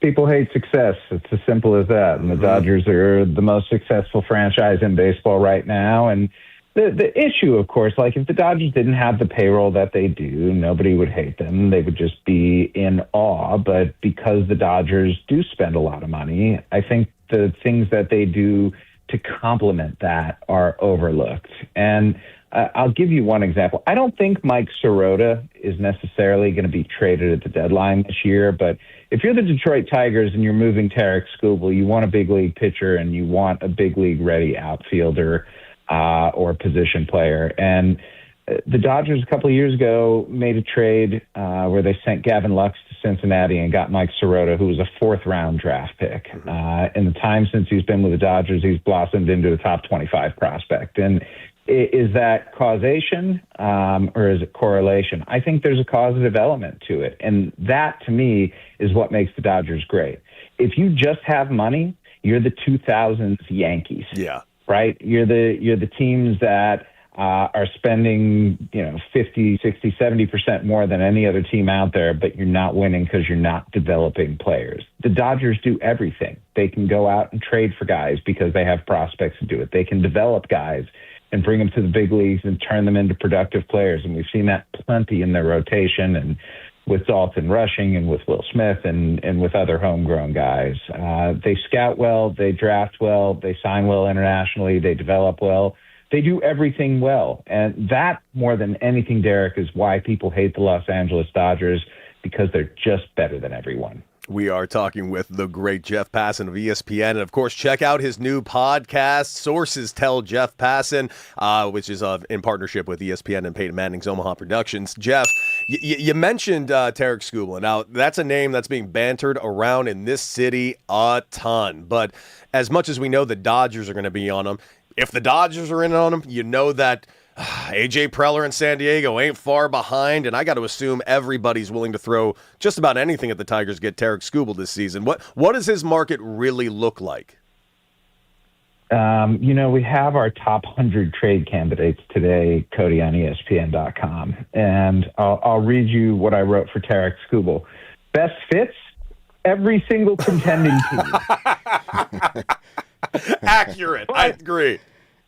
I'll say this. I didn't have the Padres in there among I said more realistically, the Dodgers, the Yankees, Braves, Brewers, Blue Jays, and Rays. Mm-hmm. And the reason I didn't have the Padres in there is they just don't have quite the farm system depth that some of these other organizations do. Now, if A.J. Preller is really willing to give up a guy like Ethan Salas, who is 19 years old and a catcher and a Double-A and has reestablished himself as one of the best prospects in baseball this season, maybe that changes. But if you're A.J. Preller, is that something you really want to do, especially at a position that has vexed you for a while now? Is this a good enough Padres team to make it worth trading for Tarek Skubal? Now, you can make the argument that all they need to do is sneak into the playoffs, and if they have Skubal, and if they have Michael King, and if another starter steps up, then you have the bullpen there too, and suddenly you feel like, regardless of what your record is during the regular season or how few runs you've been able to score, that on pitching alone, you can win a postseason series 2, 3, maybe even 4. But if you look at the pitching elsewhere, the Dodgers pitching, even if the Padres get Tarek Skubal, is probably equivalent, if not better. The Philadelphia Phillies pitching, especially the starting rotation, is better. The Braves bullpen has been as good as the Padres this year, and if they can go out and bolster their starting rotation, theirs might be better. So it just feels like this might not be the year for San Diego to push its chips into the middle. So as much of a wild card as A.J. Preller is, I don't know if they're the biggest threat right now. It feels like the Yankees and the Braves and the Brewers, particularly with arguably the best farm system in baseball, have a better opportunity to get him. Jeff, talk to us about the NL Cy Young race. And, obviously I'm not even a baseball player, and I have no clue about this game and how great this pitching is right now. The Miz, we obviously want Ohtani to have a chance, but talk us through the NL Cy Young race a little bit. Yeah, there are 3 clear guys right now in Jacob Mizorowski, Shohei Ohtani, and Christopher Sanchez. And Sanchez with his 50 2/3 scoreless inning streak, that's pretty impressive. But to me, Jacob Mizorowski is the guy right now. Leads baseball with a 1.34 ERA, leads baseball in all of the predictive metrics going forward. Leads baseball with 13.5 strikeouts per nine. The next highest is Paul Skeens at 10.9. So Jacob Mizrowski is just on another level at this point. And the most impressive part is that we're seeing him evolve in real time, Derek. This is a guy who, because of his size at 6'7", there were a lot of concerns. Can he repeat his delivery? Can he understand where his body is in space and do it 100 times a game and pitch deep into games? A lot of people, frankly, thought he was going to be a reliever, and an excellent one because he throws as hard as he does, but they just didn't think that the stuff was going to be able to translate and that the control was going to be there. And he's walking 2.3 batters per nine right now. His last start, 9 innings, 1 hit, no walk, 15 punch-outs on only 95 pitches, was one of the best games I've ever seen pitched. And I've been doing this for upward of 25 years now, guys. So Jacob Mizrowski, at the moment, is the National League Cy Young winner, even if Shohei Ohtani's ERA is better. Shohei Ohtani is quite clearly the National League MVP at this point, though. Yes, absolutely. We are, of course, talking with Jeff Passan of ESPN, Baseball Insider, and host of his new podcast, Sources Tell Jeff Passan. Jeff, you mentioned something earlier about the Dodgers, and I couldn't agree with you more. They're the best at scouting, the best at developing, and yes, and I'm looking at today's lineup. You know, of course, they traded for Tommy Edman, but you have Pejas, you have Rojas, you have Call, you have Rushing, you have Freeland. And the reason why I'm singling out these guys, all these young, not exuberantly paid dudes, is because they're the guys that are, for the most part, with the exception of Ohtani, carrying the offense. It's the guys that are high paid right now that are kind of struggling, and the guys I want to highlight specifically are Tucker and Betts, two astonishing baseball players who are having a bit of a rough go this season, hitting about sub 200. Power numbers are kind of there for Mookie, but it hasn't been the Mookie Betts we've seen. Same with Kyle Tucker in his new time at the Dodgers. Is this sustainable for the Los Angeles Dodgers to keep winning with the young guys, or do you think absolutely these guys are going to get it together for Los Angeles? You know, Andy Pages turning into an all-star this year has been very impressive. And I know he's been going through it lately. And look, they've still got Freddie Freeman putting up his typical Freddie Freeman. They've still got Max Muncy, who, you know, guy starts wearing glasses and turns into one of the best hitters in the world. But you're right. Will Smith struggling compared to what he usually does. Mookie Betts struggling. Kyle Tucker has not been a $60 million player, and yet because of the depth, the Dodgers have been able to sustain themselves, and they're on the verge of surpassing the Braves for the best record in baseball and home field advantage through the postseason. And I think that's an important thing for the Dodgers. They love playing in L.A., and I understand why. The atmosphere at Dodger Stadium is absolutely incredible. They're going to draw 4 million people again this year, which is a ridiculous thing to be doing. And I think people in Los Angeles need to understand you are living in a very, very special time right now for the Dodgers. And yeah, no kidding, Jeff. Like, they've won 2 straight championships, of course. But I think beyond that, we're going to look back at this era as being when Shohei Ohtani went from the best player in the world to the best player ever. Yeah. And his resume at the end of his career is going to be unmatched, and the time where he's going to have had his most success is with the Los Angeles Dodgers. Jeff, real quick, we got 30 seconds left. I would not be remiss if I couldn't ask you this question. You're from Cleveland, Ohio. Are you calling LeBron to try to get him back to Cleveland, or are you going to let him stay out here with us in LA? Don't do it, Jeff. We need him. We need him. You know what, Fish? LeBron at this point has what I like to call old man license. He can do whatever he wants to do, and nobody can say anything about it. Yes, indeed. So, ladies and gentlemen, the great Jeff Passan. Jeff, obviously, I just really quick just want to say what you have been doing in baseball. You are one of the very best that's out there, and I love it because I love seeing the good guys succeed. And congratulations on the new podcast. Make sure you check out Sources Tell Jeff Passan. And, dude, congratulations. Thanks for making baseball awesome. Cody, you're the best. Fish, this was an honor. Have a great rest of the show, boys. Absolutely. Guys, coming up, They're joining us yet again for a little bit of crosstalk. That's right, Brock and Alex will be joining D. Fish and Decker for the last segment of the show on the new 97.1 The Fan.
Welcome back. The new 97.1 right here in Los Angeles, the voice of LA Sports. And yes, you are listening to D. Fish and Decker right here. And you can take us on the go with the iHeart app, the Odyssey app, and of course, check out our handsome, handsome faces right now. YouTube, Twitter, and Twitch at The Fan LA. And if you are doing that, then you're going to see some pretty cool outfits, because guess who has just joined us?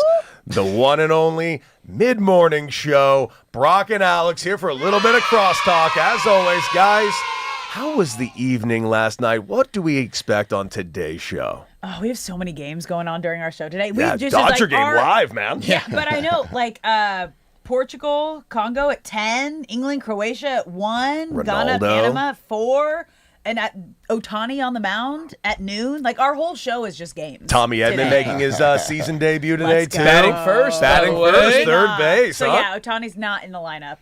But we kind of expected that after his last outing. You don't need him now. Come on, you got Miguel Rojas at the DH spot. That's like 2 Otanis, baby. No, I mean, on. against lefties, Rojas is batting well over 300. Yeah, I Rojas believe is great, he's just special. But I incorrectly staked my claim in Senegal yesterday. They let me down. But one thing I can guarantee incorrectly to your French squad, one thing I can promise you today, Ronaldo disaster class incoming. Oh. It's in the air. Wait, I got to ask this. It's in the air. Is it because Messi had the hat trick yesterday? And Ronaldo is going to be goal hunting, and he is going to be detrimental to his team as the greedy little guy that he is, and he is going to be it's going to be a mess today. It is. That is a funny thing to follow, though. Like, obviously with the GOAT debate, too, like, they are athletes, right? Okay, when someone compares you to someone, D-Fish, at the highest level, does it give you a little added motivation to be like, well, now I got to prove you wrong. Now I got to be better, right? I don't know. I mean, I not at the stratosphere that these guys are on. I've never been in that type of comparison thing. Yeah. In terms of, like, GOAT conversation, but guys that you competed against that you felt like were comparable. Yeah. You definitely wanted to play well against them. I don't know. I mean, Magic told stories of, like, how much he would, like, read about the stats that the Celtics and Larry Bird had the night before, and literally the next day was going to get Exactly. So it's real probably for those guys, at that level. Did you guys have that poll on today? Which one? Of, like, who's the GOAT? Oh, yeah, we did. Hey, Raj, who actually won that poll today? Because I voted Messi. Yeah, Yeah, well, it's Messi. yeah, most people with common sense voted Messi. And it was 68% Messi, I believe, over Cristiano Ronaldo. Oh. Yeah. Okay. But who had the better statue bust? Wait, what? What was that? That's the answer. Yeah, do you not know about that? No. Oh, my. I need you to she go has to on. pull it up. You Yeah, need to go yeah. on Google right now, and I need you to write down Ronaldo's statue. And your life just got so much better because I'm your friend. Actually, so everyone, bad. if you are not driving right now and are able to, you too should also Google Ronaldo's statue. And you just won't be disappointed. Wait, what? There you go. Whoever carved it had never seen teeth before. Wait, They've never what? seen a human face before either. This is in Portugal? That's a real thing. A real statue that exists. They think that's what he looks like. Also, if I'm not mistaken, that was the second crack at it. There was the first one that he rejected, and then there was a second one where he said, well, I guess this is just as good as it's going to get. What is with people and Dude, statues? look at this. We've been making statues for thousands of years. This looks nothing. Yeah, it's been tough. Okay, The It's a bit tough. eyes. I never considered mouth. that. There's no excuse for a bad statue. It makes no sense. We've been doing that as long as we've been eating. Michelangelo did it with a chisel.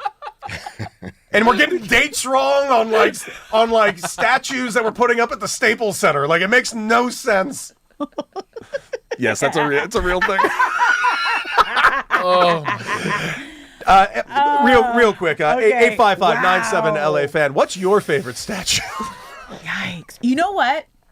I got to hand it, though, to the Dodgers this season. Their bobbleheads have been so identical to the players, because that's also something that can go like sideways really fast. I want to see. So it's Shaq bobblehead night on Saturday. They gave him the tattoos and everything. Tattoos, and it actually looks like Shaq. Oh, that's dope. Is he wearing a baseball jersey or a basketball jersey? It's a Dodgers. A Dodgers like basketball jersey. That's cool. That's cool. That's Okay. He's pretty sweet. Yeah.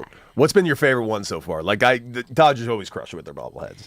I like you know what it was? I like the Yoshinobu one this year, the Yoshi one that was from Mario Kart. Yes, I was real big fan of that one. That's it. You're hitting all the circles with that one. And they had all three of the Yoshis there. They had the voice actor, they had the actual character Yoshi, and they had Yamamoto. Yamamoto was pitching. What was the one to start the year that people were going crazy? Was it Hello Kitty?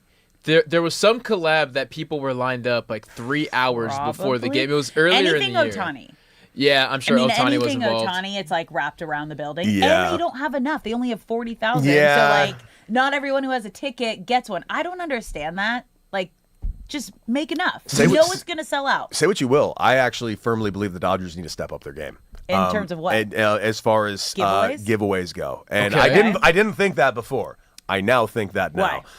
Because Scottish Heritage Night was the unbeatable thing that the Red Sox jerseys just with a Scottish flag. Insane. Yeah, they all showed up. They all showed up. Did you see they went to the Yankees game? Yes. And I don't even think they gave them anything. They showed up to that too. No, they just decided they had so much fun at Fenway. You're like, New York's only, 4 hours away? Let's go check out that game. They went to a Yankees game. They're just baseball fans now. They are now. And if you heard a lot of them talk, they're like, no idea what's going on. Never watched this game before ever. But this is the best time ever. You get food, you get beer, you just get to sit, you get to sing. Even when the songs stopped, they continued, because they play music in between, obviously, the pitches, the batters. But like a soccer game, it's loud the entire time. They sang the entire time in the outfield, and it was iconic. The announcer even acknowledged it, going, and I quote, "The song's been over for minutes."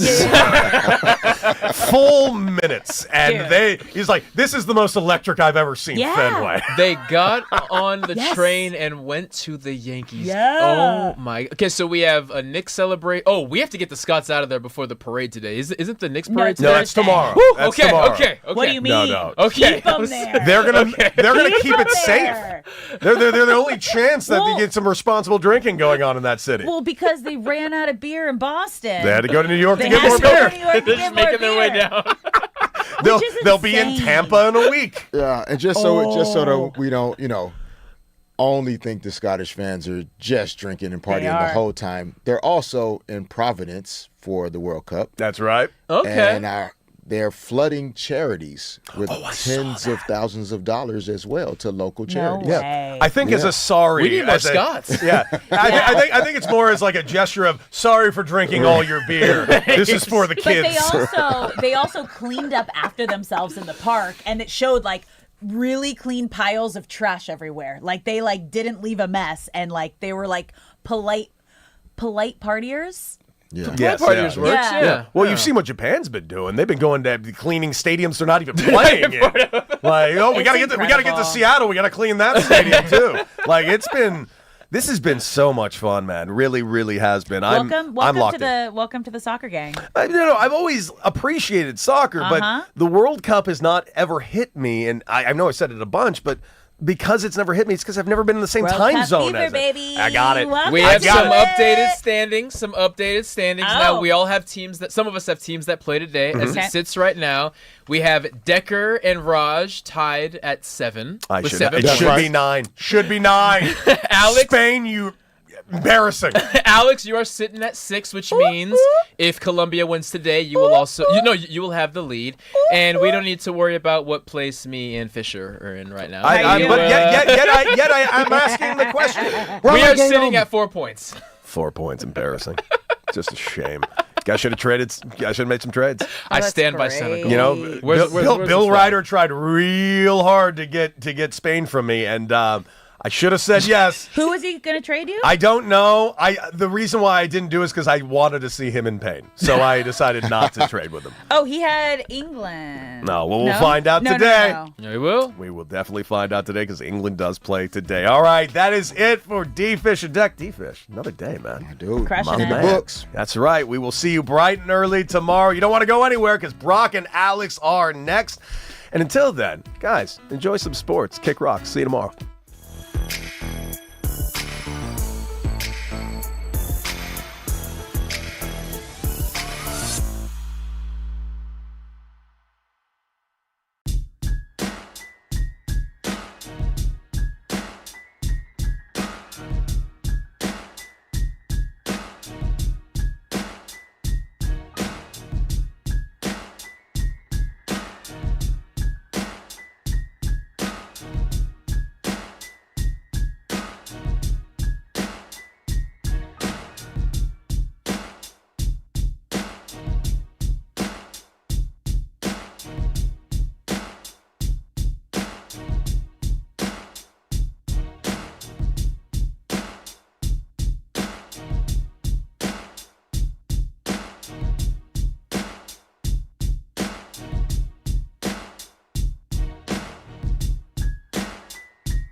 What's up, LA? Welcome to Brock and Alex on the new 97.1 The Fan, the voice of LA Sports. I'm Alex Curry here with Brock Vereen. Thank you for spending your Wednesday morning with us, you guys. We have so many amazing games going on throughout our show today.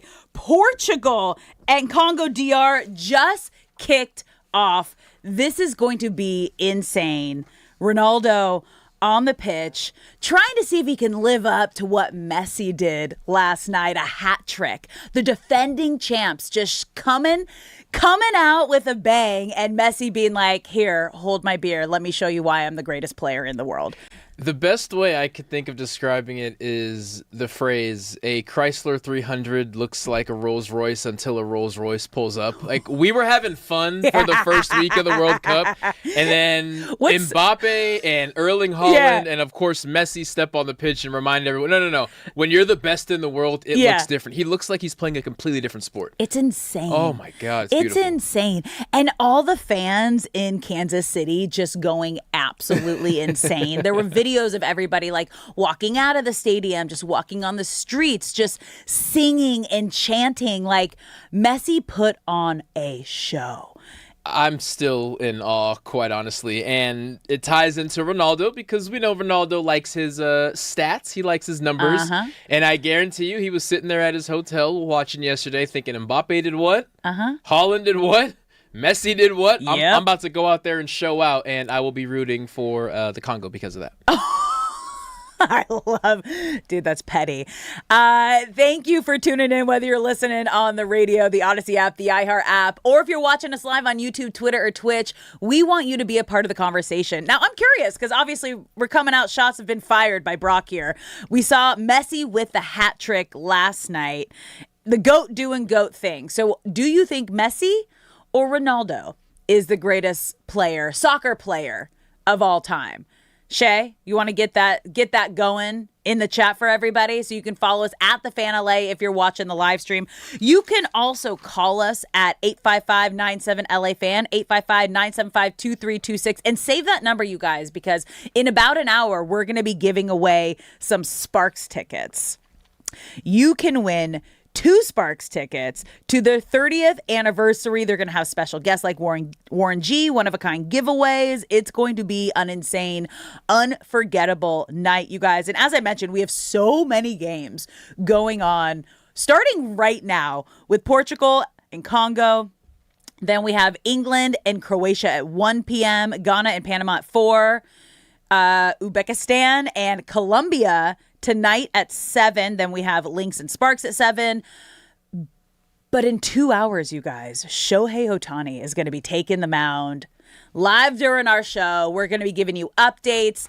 Lineups, I think, already came out. So if you were not listening to any of the post game last night, Shohei Ohtani will not be in the lineup today. But you get a little, what would I say? Like a swap? Yeah, sure. Yeah, because Tommy Edman is going to be making his season debut for the Dodgers. He is going to be leading off for the Dodgers today at third base. Then you have Andy Pages batting second, Freddie Freeman at third, Mookie Betts fourth, Miguel Rojas, then Kyle Tucker, Alex Call, Dalton Rushing, and Alex Freeland, with Shohei Ohtani on the mound for a 12-10 first pitch. Right and early. Dude. Wasting no time. I love that. I do too. Love me an early matinee. Yes, and the vibe will be a little interesting because obviously it's the middle of the work week and there probably won't be 60,000 strong who can be there in attendance. But I always loved when I was able to go to those games because it's like seeing your favorite artist in a 100,000 seat venue versus a 1,000 seat venue. It's like an intimate thing. Like I would love. I don't know. It's summertime. It's summer break. Oh, school is out. It's officially summer break. School is out. That's right. Everyone has World Cup fever, so there's games going on all day, every day. Like this is the time where everyone's out and about. Yeah, you know what? If you have kids, this is probably an easier game to go to than the night game. So you know what? Yeah. Yeah, and it's Ohtani on the mound. It is Ohtani on the mound. With people in town for the World Cup, where it's like, if you want to catch a game, this is probably the one to go to. Portugal has scored. Okay. Yeah, in the 6th minute, I believe. 7th minute. 7th minute. That wasting no time. That was early. Who was it? It wasn't Ronaldo. Is he in? I don't know. Shay, is he in? I guess I assumed he was out there. I'm sure he is. Yeah. But no, it was Neves scoring in the 6th minute. All right, they're up on the board. There we go. Dude, the stories have just been absolutely insane surrounding the World Cup, you guys. There's like fun little things coming out every day. Obviously, we've talked about the Cabo Verde goalkeeper. Have you seen what he is up to now? So in case you were under a rock the last few days and not following along with all of this, Cabo Verde's goalkeeper entered the game against who were they playing? Played? Spain. They were playing Spain. Yes.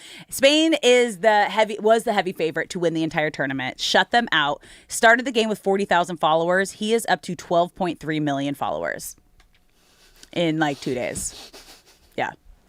So shout out to the 40-year-old goalkeeper who reached his dreams later on in life and just absolutely put on a show, because that is incredible. It has been so fun to watch.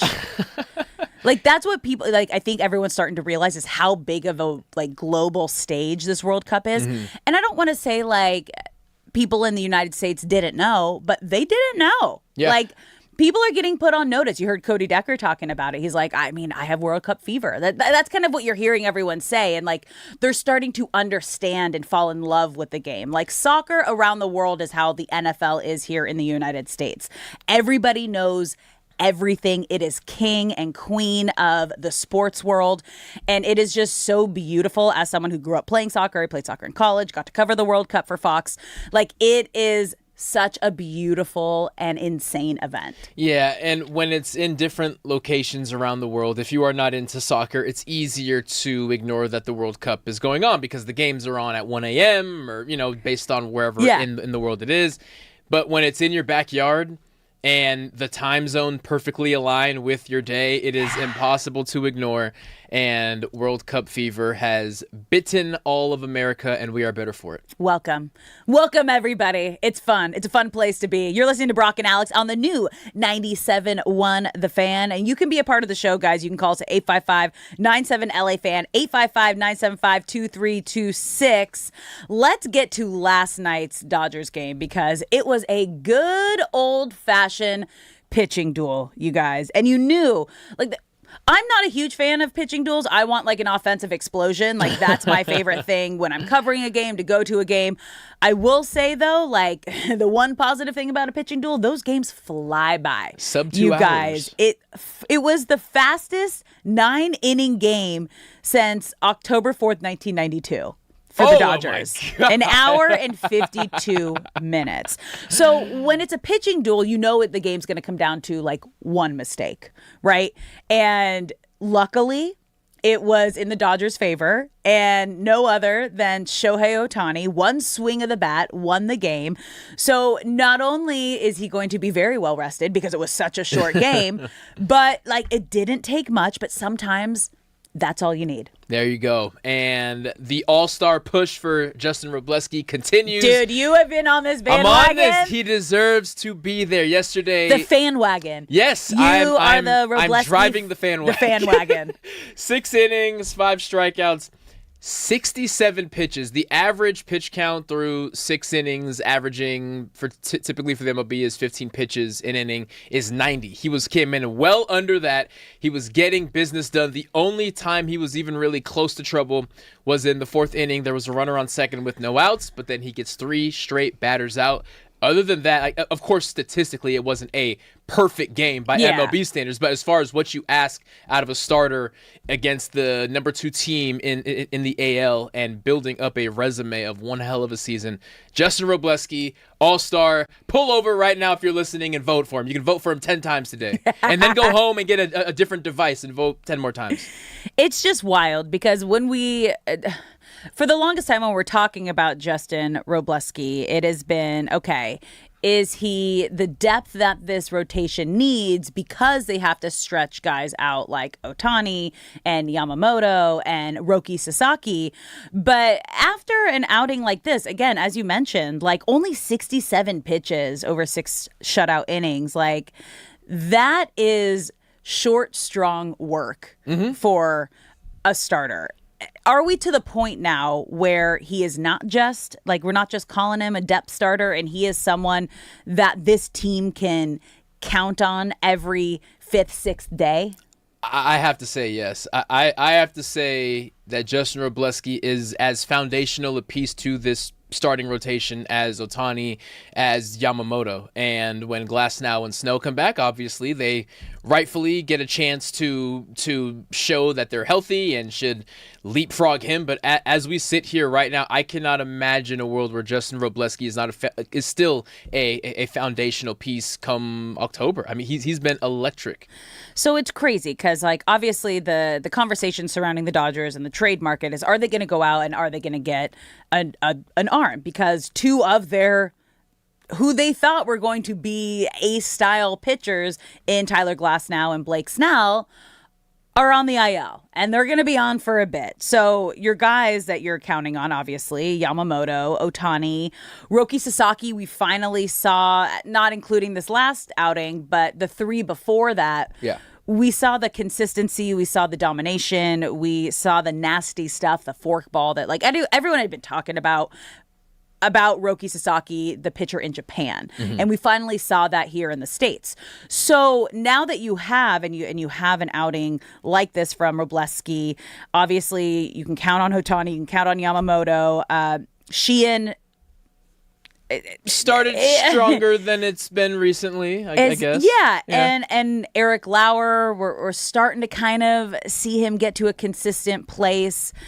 With Robleski being someone that we can count on and depend on, do you think outings like that allow the Dodgers front office to go, okay, I think we can stick with these guys and kind of stick it out until Blake Snell and Tyler Glasnow come back, or we should still, no matter what, be aggressive and maybe go after big names at the trade deadline? I would say if one more starter goes down or falls off a cliff performance-wise, then you have to make something happen.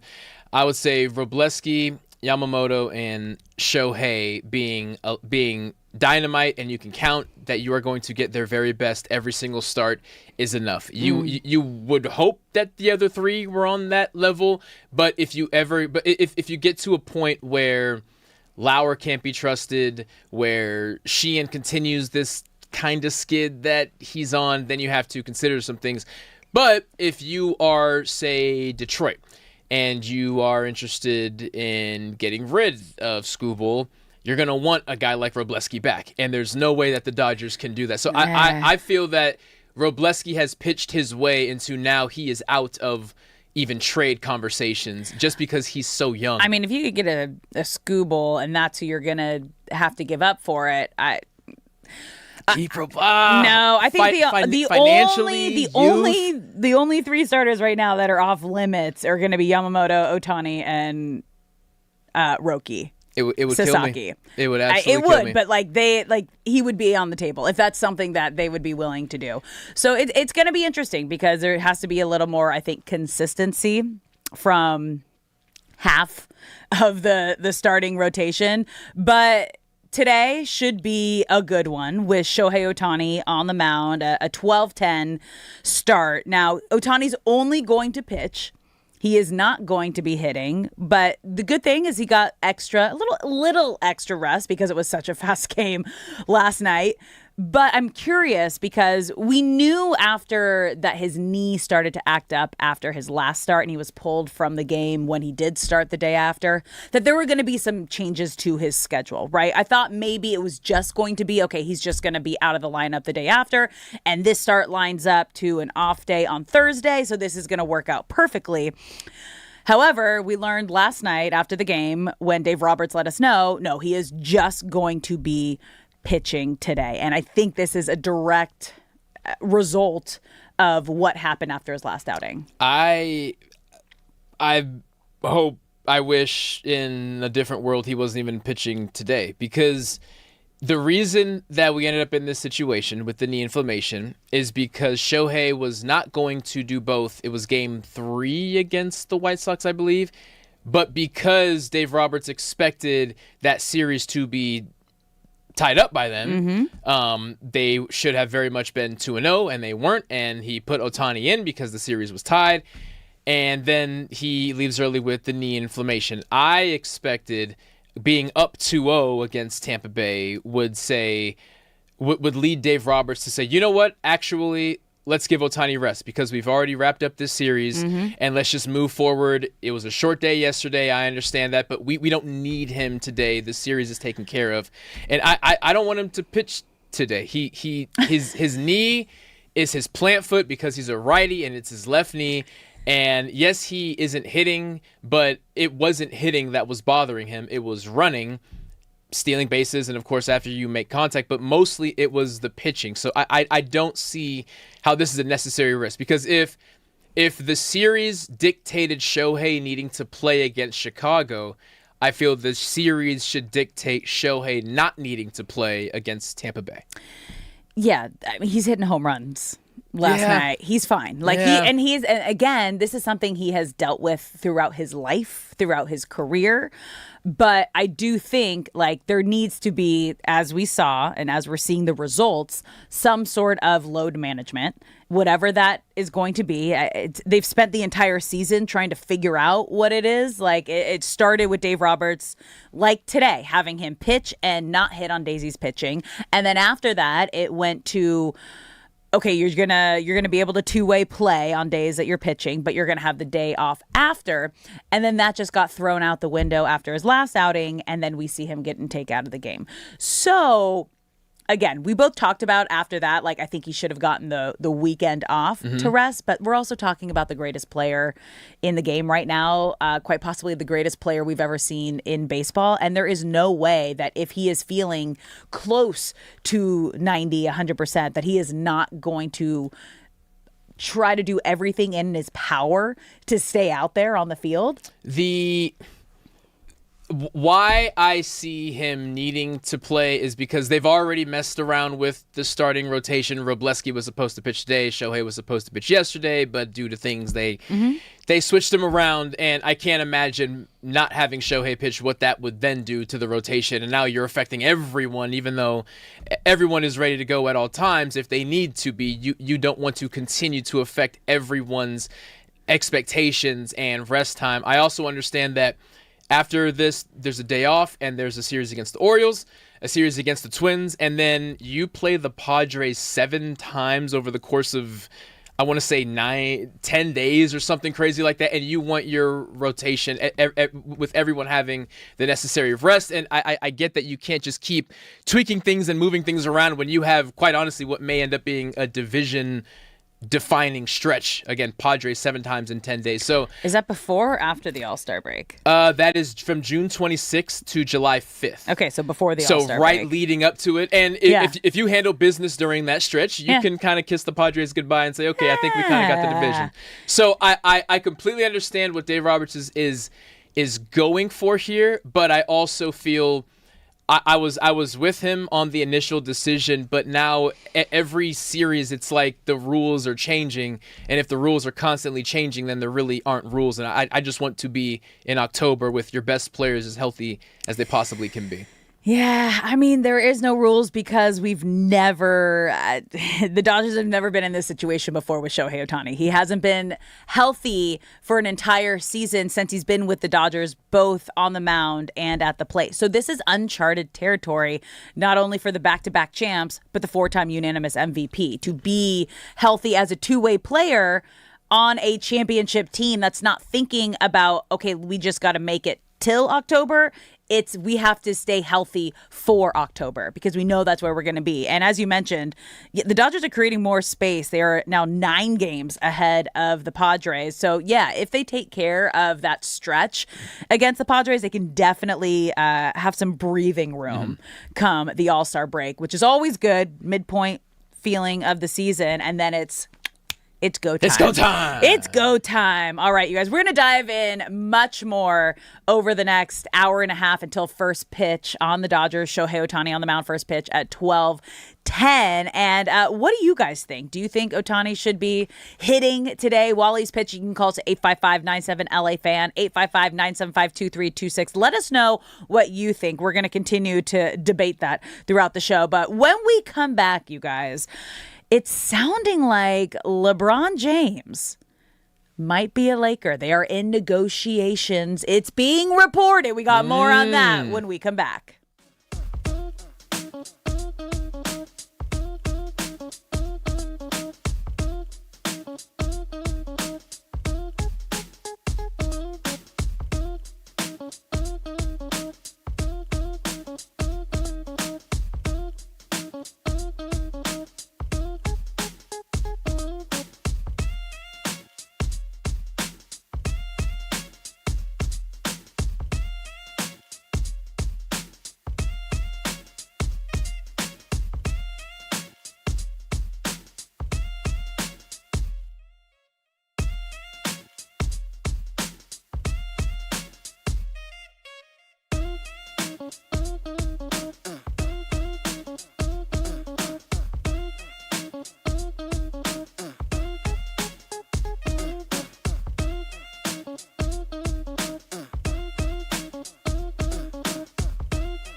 What's up, LA? Welcome back to Brock and Alex on the new 97.1 The Fan, the voice of LA sports. I'm Alex Curry here at Brock Vereen. Thank you for spending your midday in LA with us, whether you're listening on the radio, the Odyssey app, the iHeart app, or watching us live on YouTube, Twitter, or Twitch. We appreciate you being here. You guys, this song was like my soccer pump-up song in high school, so I'm like hearing that, I'm like... I'm running the stadium steps right now. Like, that's like around the track. Like, it's so funny how music can just like transport you right back to a specific memory. Yes. And yes. that's like where this one takes me back to, is like high school soccer. Any song that was routinely played in Minnesota Stadium in college, every time it comes on, I immediately go back to football mode. It's just ingrained in you. And in a way, you can never enjoy it the way everyone else does, but you also have memories associated with the song that no one else will ever have. Oh, it's the best. It's so funny. It's like the Lose Yourself with Eminem. This one takes me right back. And there's a couple college ones that I'm like literally like time warp, transported like right back to San Diego State, like at a party, like on the field, like, what? I'm here. Thank you. Okay, so I just saw the coolest thing before we get into our next topic, because, you know, we've been talking a lot about Cape Verde's goalkeeper, right? And the coolest thing was just how much love he got surrounding that shutout that he had against Spain. I mean, he went from 40,000 followers to 12.3 million followers. But the coolest thing that I just saw is U.S. State Department is working to help his mother get a visa to attend the World Cup, because that was what he was talking about after the game. He was crying, going like, I wish my mom could be here, but she couldn't because she had visa issues. Wow. But yeah, everyone's out here. We're manifesting that his mom can make it and that the U.S. is going to help make this happen. So that is the latest update there. And now a team such as Cabo Verde, who no one expected anything of, has just become the darling they really of are. the tournament in a matter of 4 days. And what makes this, I think, this World Cup so special is the expansion. Because you have teams like a Cabo Verde who normally would not even have a chance to get into the World Cup. And these moments, and even just like seeing their country and their team on the biggest stage, there is so much pride. I keep hearing stories of like other teams where it's like, we don't care if we won, but like, did you see we scored a goal? We're here. We're here. We're here now. Like, we're a part of it. Like, it's so magical. The 16 minutes where Germany, who scored first, and Curacao, who scored second, were tied when I was in Houston, was the most magical I've ever felt a stadium. Because like, in the back of everyone's mind, it was clear just watching that Germany was the far better team. But everyone was sitting there just saying, like, how cool is this that a country who every single year prior has had to watch the World Cup from home, never thinking they would ever be able to qualify, is here. And right now their team is tied with one of the powerhouses across the country, which is crazy. Because even one of the other fan bases we've been talking about, Scotland. There you go. It had been almost 30 years since they had been in a World Cup. So like, you put that into perspective of why they're going so crazy over here. Like, yes, obviously they're a party culture, like in a fun way, but like they're drinking Boston Dry. They are having the time of their lives, and they're going all out because in years past, they haven't had this opportunity if their team wasn't, I think, what was the expansion, Shay? It was from like 20-something to 30-something teams. 36 to 48? Is that what it was? Yeah, I think it was 36 to 48. Okay. So like, that's a big difference. Massive. That's a big difference. So it's exciting. We're going to continue to share all these fun World Cup stories with you. And if you've had any just like cool interactions, obviously the World Cup being here in LA, we want to hear from you, because like every day it's something new. Like a Frenchman popped up on my feed today and he is like, the best thing about America, the air conditioning. I was like, I didn't even think about that, because you forget when you travel in Europe, they like, it's air conditioning is not, it's there, but it's not as powerful of a thing that it is. Like everything, like they say, like everything's bigger when you come to America. It's just like you overdo everything. But like, I am so grateful we overdo air conditioning in the way that we do. The British are obsessed with how big our high schools are. Oh, I didn't see that one. Yes, I've seen multiple videos, and funny enough, the one that went the most viral was at South Pasadena High School, which is a beautiful school, but is not even close to what were they doing what out you in consider Pasadena? a big high school. I don't know, Okay. but my understanding is a lot of people, because, the World Cup is a month long. Yeah. People aren't staying in hotels; they're getting Airbnbs, so they're staying more so in neighborhoods and suburbs. But yeah, he was just walking around South Pasadena High School on the field. School had just let out. He's like, "This is insane! Look how big these stadiums are." I guess you never really can control what a foreign visitor is drawn toward. It's so funny. But a lot of them are drawn toward how big the high schools are. There was another one about like Costco. Like you could buy your whole life there. It's like, yeah, welcome. It's a pretty rad place. Big fans. You can also like eat a meal there by like all the samples. That's a fun little trick too. You're listening to Brock and Alex on the new 97.1 The Fan. You guys, in about 30 minutes, we're going to be giving away Sparks tickets. So save this number, 855-97-LA-FAN, 855-975-2326 for your chance to win a pair of Sparks tickets. It's going to be on Sunday, June 21st, when they celebrate the 30th anniversary of the first ever Sparks game. They're going to have special guests like Warren G, one-of-a-kind giveaways. It's going to be an insane night. So that is going to be around the 11 o'clock hour. So make sure you're listening so you can win a pair of Sparks tickets. But we got a little bit of a Lakers update today.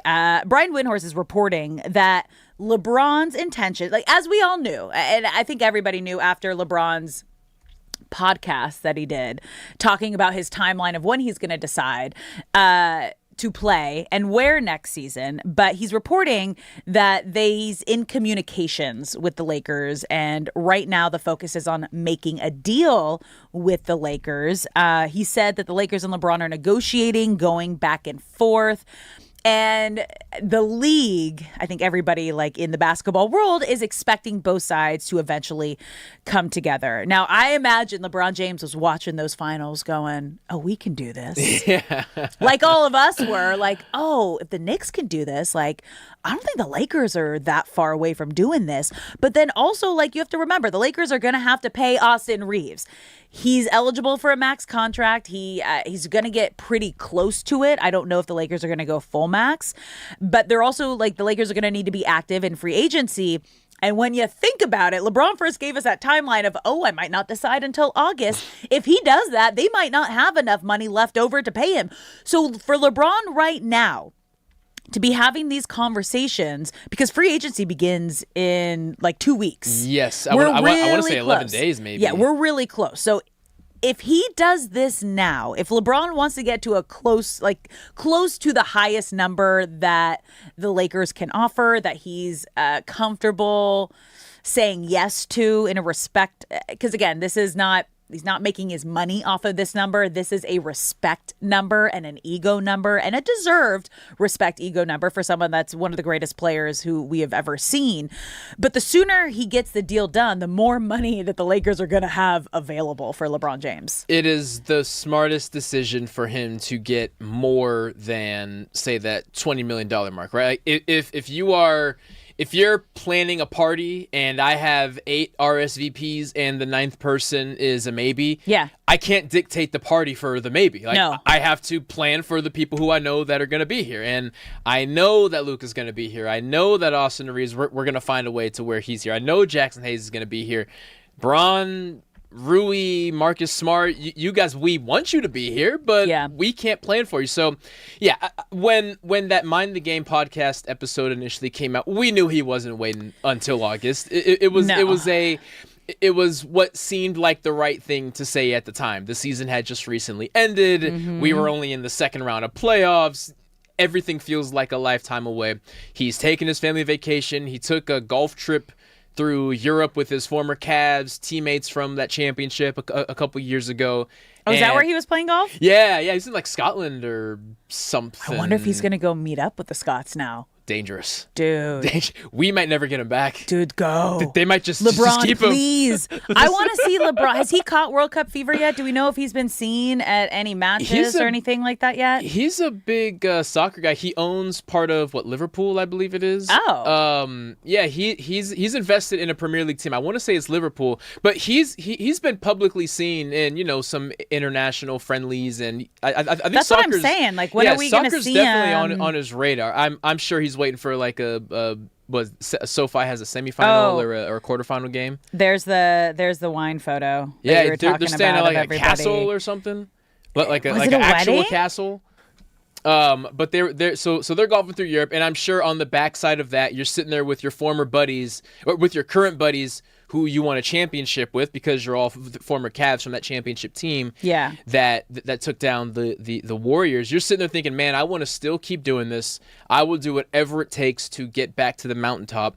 And I expect him coming back is a sign of appreciation and gratitude from both sides. I'm sure the Lakers appreciate that LeBron is coming to them early, and LeBron definitely appreciates if they can get this done early, and Luka will appreciate that LeBron is not relinquishing control, but obviously is on board with the role that we want you to play, and then that just leaves Austin Reeves to decide what is the least amount of money that's not max money, but still a lot of money. But this is the first domino. I like it. So it's also kind of funny where, like, you are competing against your teammates of like who can get the most money, who can get the deal done first, who's going to agree to what number is the most digestible. Obviously, he knows that Austin is getting close to the max. This is Austin's big contract. This is his moment, right?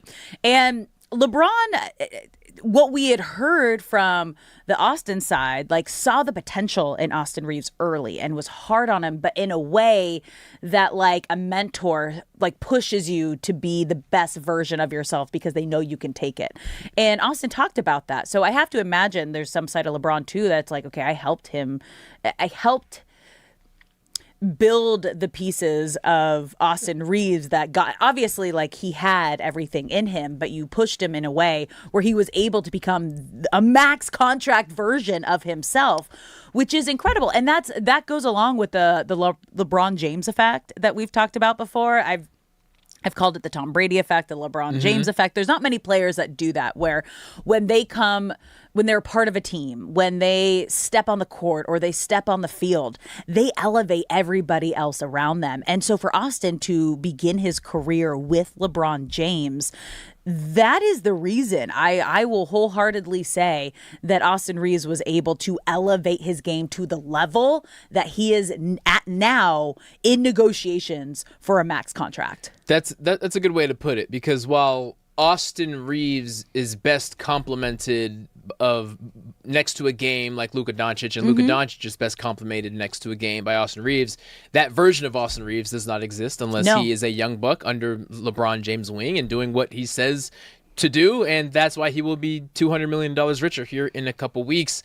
The thing that's important to remember too is that the trio of Austin Reeves, Luka Doncic, and LeBron James have only played 29 games together. Gosh, that's not a lot. So this past season, it was only 29 games. The year prior, it was only 25 games. So they don't even know how good they can be with hopefully a fully healthy season. Now we saw. Yeah, we saw in March they went 15-2 over the course of a month, but that quality of play expanded over an entire season. We have yet to see how long they can sustain this, and that has to be enticing, right? Like, LeBron knows we are so far from the best version of ourselves. How can I possibly leave this thing that is being built? And Luka is somewhere smiling because he's saying, you know what? The band's getting back together. I mean, I'm getting excited. Come on. I think we all said it watching that final series of the Knicks and how they were able to piece together a team the way that they did to just knock out the Spurs and come back and beat them in a gentleman's sweep in the way that they did. That alone right there, we said, like, Laker fans, you got to be excited. Laker fans, start dreaming big, start plotting, and get ready, because if they could do it in that way, we have the star power just in those three players to be able to do it. And then now you got to build the pieces around it. And everyone's like, well, you can't run it back. If you run it back, then it's just, you're going to get the same, third place, third in the West. Like, that's the best you're going to get. And it's like, I don't know. If we have a full season healthy of all three, you get a big man, you get some depth, you have your role players, and I have to show the Clippers some love, by the way, because they have now... You're coming in now? I know. They have now, from what I've read, firmly entered the Jaylen Brown sweepstakes. Whoa. Kawhi has made it clear that you need to make something happen here, or maybe it's best we part ways. The Clippers are kind of in purgatory right now regarding do we blow this thing up and start over? But if you blow it up and start over, it's not like the Spurs can't do this for 6 more years and the Thunder can't do this for 4 more years. So you're just going to blow it up again 4 years later. And so the Clippers are now thinking, well, shoot, maybe we need to figure something out. So Clippers, draft night, Jaylen Brown is still favored to go to Atlanta, but my understanding is there is a strong push that he may be teaming up with Kawhi. That was a fun left turn. Yeah. What made you want to give some clip love right now? Long story short, my good buddy hit me up yesterday because he is his baby girl is celebrating a 1-year-old birthday. Yeah. A pool party. Should be fun. And he called me to invite us. And he's like, man, you don't show the Clippers any love. And I was like, you know what? I was gonna say, this felt like someone told you had to do something. I was like, because that, like, we normally talk about everything that we're gonna hit, and in the middle, towards the end of a Lakers segment, you gotta go. Hold on, I gotta give the Clippers some love. I'm like, what did I miss? Did something happen that I missed? That like about what this does for draft night and the trades that will be done on draft night. Because even if LeBron is not physically signed on the contract, but a verbal agreement to come back by then, I still expect the Lakers to be busy on draft night with the trade aspect. And then I thought, you know what? Jaylen Brown to the Clippers is growing with steam. And I did tell my friend that I would talk about the Clippers. Everyone's happy. Jaylen Brown, possibly a Clipper. We'll see it. Shout out to Brock's friend. You're listening to Brock and Alex on the new 97.1 The Fan. Portugal still up 1-0. We are in the 43rd minute of that match. We will keep you updated as it goes on. We're going to take a quick break here. When we come back, do you care, LA? Don't go anywhere.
What's up, LA? Welcome back to Brock and Alex on the new 97.1 The Fan, the voice of LA sports. I'm Alex Curry here with Brock Vereen. Thank you for spending your midday in LA with us, whether you're listening on the radio, the Odyssey app, the iHeart app, or watching us live on YouTube, Twitter, or Twitch. We appreciate you being here, and we want you to be a part of the show. So get in the chat. Shay, we actually have a poll going on right now, right? Who do you think is the GOAT? Is it Messi or is it Ronaldo? So make sure you're going over to The Fan LA on YouTube and voting. Obviously, we saw Messi with the hat trick last night. Ronaldo playing right now. Portugal up 1-0. We are almost at halftime. We're in that extra stoppage time in the first half. But Shay, you know what it's time for?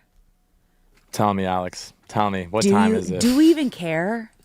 Oh, I love that. Do you care? Do you? Do we care? Do we care? Do we care? Do Take it. Take it away. We're coming in hot right now. Are you? You're feeling like your energy and vibes are like 10 times higher than they were yesterday. Is it? Yeah. Is well, it you were that hungover noticeable? yesterday Yeah, after the World Cup game. Like, now this is how I can really tell. It's like, oh, Shay's back. Yes. Well, yeah, I got to see You Shohei. did it, though. I got to see a Shohei home run yesterday in person. I get to see Shohei pitch today. Yeah. It's a little bit more excitingness, you know what I mean? I'm happy Excitingness? Excitingness. A little more excitingness. New I'm word. excited That's for his it. word of the day. Exciting. Excitingness. What does it mean? I don't know. Tell us. I'll tell you guys on Okay. Friday for my All right. word of the day. Do You Care LA, the segment where I tell Alex and Brock stories from across the sports world. It's not just in LA, but LA, you get to tell me if you care or not. Let's go on with the first one. We've been talking about this all day, and we have a poll about it. Messi ties the World Cup goals record. Messi scored a hat trick in Argentina's 3-0 win over Algeria. He's tying, help me out with this name. I Miroslav Klose, right? Yeah. Easy, right? There you go. Men's World Cup record was 16 career goals, so we tied it. You know who else just tied it? Congo DR just tied Portugal. We're 1-1 before the half. Yeah. Oh my gosh. Oh, yeah, I'm a little behind with YouTube yeah. TV. I hate that, by the way, that YouTube TV is behind. This is insane. I know one of us, it's funny, one of us always sees it first and or just making a face and you're like, what happened? That's insane. Wow, that's big. That's big. The fans are going crazy. Yeah, Portugal's talking to the ref, trying to, I didn't see it happen. Oh, now they're on Ronaldo. Okay, here we go. Here's the Messi would replay. never. To answer your question, Shay. Yeah. Yes, we care because. Oh, it was a header. Because Epic header. Oh, that was beautiful. Look at this. Lionel Messi. Oh, that was stunning. When he takes the pitch, even as a 38-year-old man, is playing a different game than everyone else. If I were to show someone who had never seen a soccer match before, 3 random matches throughout history. Mm-hmm. And then I showed them Lionel Messi last night. They would know immediately that guy's the greatest to ever do. You know what I mean? Like if you watch Jordan highlights, you know, I don't even need to see another game. I know that guy is doing something differently than everyone else. And yesterday was just more proof. I care so much because it was the GOAT, like, showing America, like, welcome to the Messi show. Obviously, we're seeing him a lot more now that he's in the MLS and playing in Miami. But on the world stage, there's just such a different atmosphere and vibe, which is what everyone's learning now with the World Cup, with the United States and everybody who wasn't a soccer fan now catching World Cup fever, because it's just electric. And it was just so rad. Like, you don't often see a hat trick, and to have it happen, the defending champs, first game of the World Cup, like the GOAT just doing GOAT things. And after the game, he said, I'm happy for the start, grateful for the love, proud to see this group compete again as they have been doing for all these years. So there's just like, there's a gratitude from Messi that you don't always necessarily feel from The Ronaldo, guys. the man on the pitch right now, and the one that we have the poll going on. Who do you think the GOAT is? It's Messi. It's his last World Cup. It's been an emotional journey for him, but boy, did he come out with a bang, saying, "I'm not going out like no bum. Nope. I'm going out on top one Nope. way or another." So yes, That Shay, was we fun. care. We care. Yeah, guys. For me, Messi's like a human. Ronaldo's like a robot. I don't know what it is. I just because he looks like one. Exactly. Well, I he's was just looking chiseled. at him. He was so chiseled, and he's looked the same forever. Yeah. And it's However, just so, the statue artist did him dirty. Oh, that's. I hadn't seen such that a until crazy Cody told me to check it out during crosstalk. Oh, it's Yeah, bad. for Like the listeners don't face know. could not be more like nothing. Like it's just opposite of what he looks like. The smile, like how he does that smile, the tilt is opposite. The eyes are super close together instead of like. It's just weird. It's weird. They were focusing on something else on that statue. Yeah, we'll have to bring up statues across the sports world because there are some really bad statues out there. But Let's we'll rank save some that. statues next week. I like we'll that. rank some statues. Maybe we'll do it tomorrow. Who knows? Okay, Who okay. knows? But we'll go on to this next one. Do you care, LA? We're coming off of that finals, and let me tell you, it was one of the craziest finals, not just from a viewing point, but from a stats point too. They had massive ratings. So the Knicks winning their first NBA title in 53 years over the Spurs averaged 24.5 million viewers for Game 5, making it the most watched NBA Finals Game 5 since 1998. Do you care? I care because when you hear people talk about big markets versus small markets, this is the prime example of like a big market sports team that hasn't been great in decades. And when they finally get the opportunity, you understand why New York is the biggest sports market. Why LA, when the Dodgers are great and Ohtani's doing great, is like one of the biggest sports markets. I think we're number 2. But like there's just such a difference, right? Yeah, and from an NBA specific standpoint, the whole argument for I'd say the past 2 years now is that there's no young stars, right? It was LeBron's league and Steph's league and Kevin Durant's league, and people weren't really gravitating toward Jason Tatum. Zion Williamson didn't end up being the superhero that he was in college. Yeah.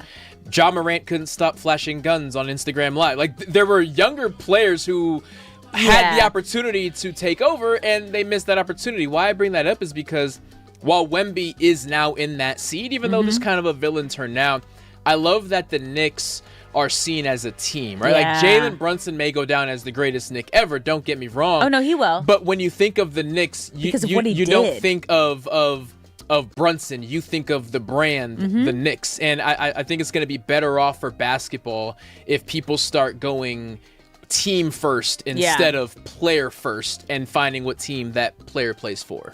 Yeah. Also, like you said, like what he did for New York, like he did that before the season even started by taking the pay cut. Whenever that's insane, you guys. You don't hear superstars take $113 million pay cut for the betterment of the team, and that is the exact reason they were able to get to the finals and win the finals. And the best part is like the way it was like doubted. It's so good for New York. Like they were that underdog mentality, like doubted even in the finals. It's like no, this is gonna be the game that Wemby wakes up. No, this is gonna be the game that Wemby's gonna like have his like welcome to the finals moment. And New Game York 5, was they were just still a like, 6-point underdog. Like That's insane. even after they won, people are like, yeah, they can't sustain it. They're not coming back. It's like.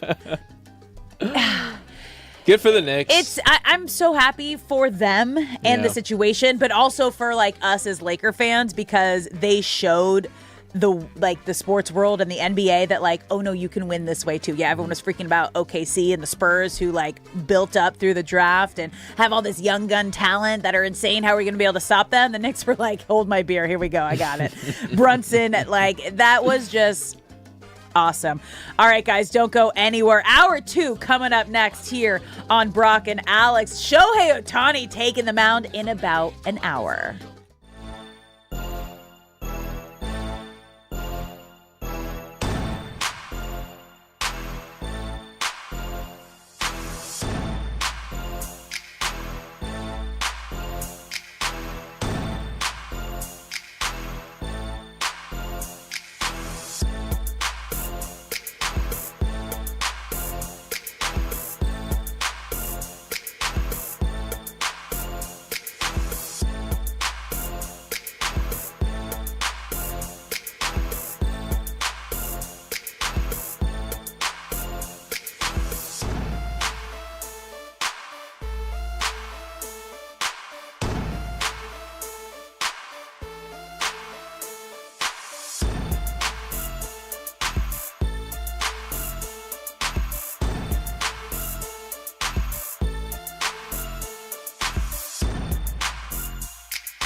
What's up, LA? Welcome back to Brock and Alex on the new 97.1 The Fan, the voice of LA sports. I'm Alex Curry here with Brock Vereen. Thank you for spending your midday in LA with us, whether you're listening on the radio, the Odyssey app, the iHeart app, or watching us live on YouTube, Twitter, or Twitch. We appreciate you being here. We want you to be a part of the show, you guys. So you can call us at 855-97-LA-FAN, 855-975-2326. You can also follow us on all socials at The Fan LA. And if you're watching the live stream at The Fan LA, get in the chat. We want to know, who do you think the GOAT is? Is it Messi? Is it Ronaldo? We saw Messi with the hat trick last night. Ronaldo, Portugal going into the half tied. In the final seconds of extra time, Congo gets a header, and we got an equalizer. That is insane. Also insane, you guys. I was unaware of the Ronaldo statue botch until this morning. It is wild. Wild is a nice way to say the worst one you've ever seen. That is the worst statue There you go. I have ever seen. And it's so funny because I was thinking about it this year. Like, bobbleheads are usually like pretty bad, you know? For some reason, the Dodgers bobbleheads this year are like spot on. Photorealistic. I don't know if they went to a different distributor this year, but it is just insane. Like, it looks so good. And so I was like, oh, maybe the industry just hasn't figured out finally. And then it's so funny today, like with like next level, a statue like this, just, ooh, how do you do him dirty like that? Someone must have been mad at Ronaldo. Like, this was personal, it feels like, you know? That had to be. And credit to Cody Decker from the Morning D-Fish and Decker, who brought up a great point that I always forget, that we've been building statues forever. Like, if you go to Rome, there's just a statue that's been sitting there for basically the entirety of humanity. Yeah. And whenever there's a new statue, I want to say Dwayne Wade had one 2 or 3 years ago that's now in front of, was it American Airlines Arena? That looks god awful. Yeah. There's no excuse for having bad statues. We've been doing this forever. No. There is no excuse. Okay, so you guys, this is also great. So in the last segment of like, Do You Care, LA, Shay was talking about just like the viewership for the NBA Finals and how insane that it's been. And the series averaged 20.6 million viewers, the highest NBA Finals since Michael Jordan's last title with the Bulls. Let me just put this into perspective of why soccer is such an insane, like, it's the world sport. USA versus Paraguay, you guys, viewership was 27.54 million just for the group stage match. For a group stage match. It averaged almost 7.5 million more viewers than the NBA Finals. I think that's just in the U.S. as well. Yeah. Oh, yeah. No, because I was like the World Cup. I saw viewership was like close to like 1 billion. Like it's like insane. Like it's insane. So yeah, everybody's getting that little reminder right now. The World Cup is the most watched sporting event globally, which is not surprising. But 2022, they charted 5 billion fans watched at least 1 second of the World Cup. That's I mean, so cool. that's just a separate cool. beast right there. It's insane.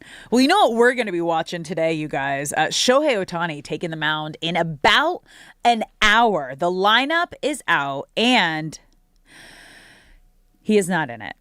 Oh, real quick before we dive into this, you guys, we are giving away Sparks tickets today. Okay, so right now you just have to be caller number 4.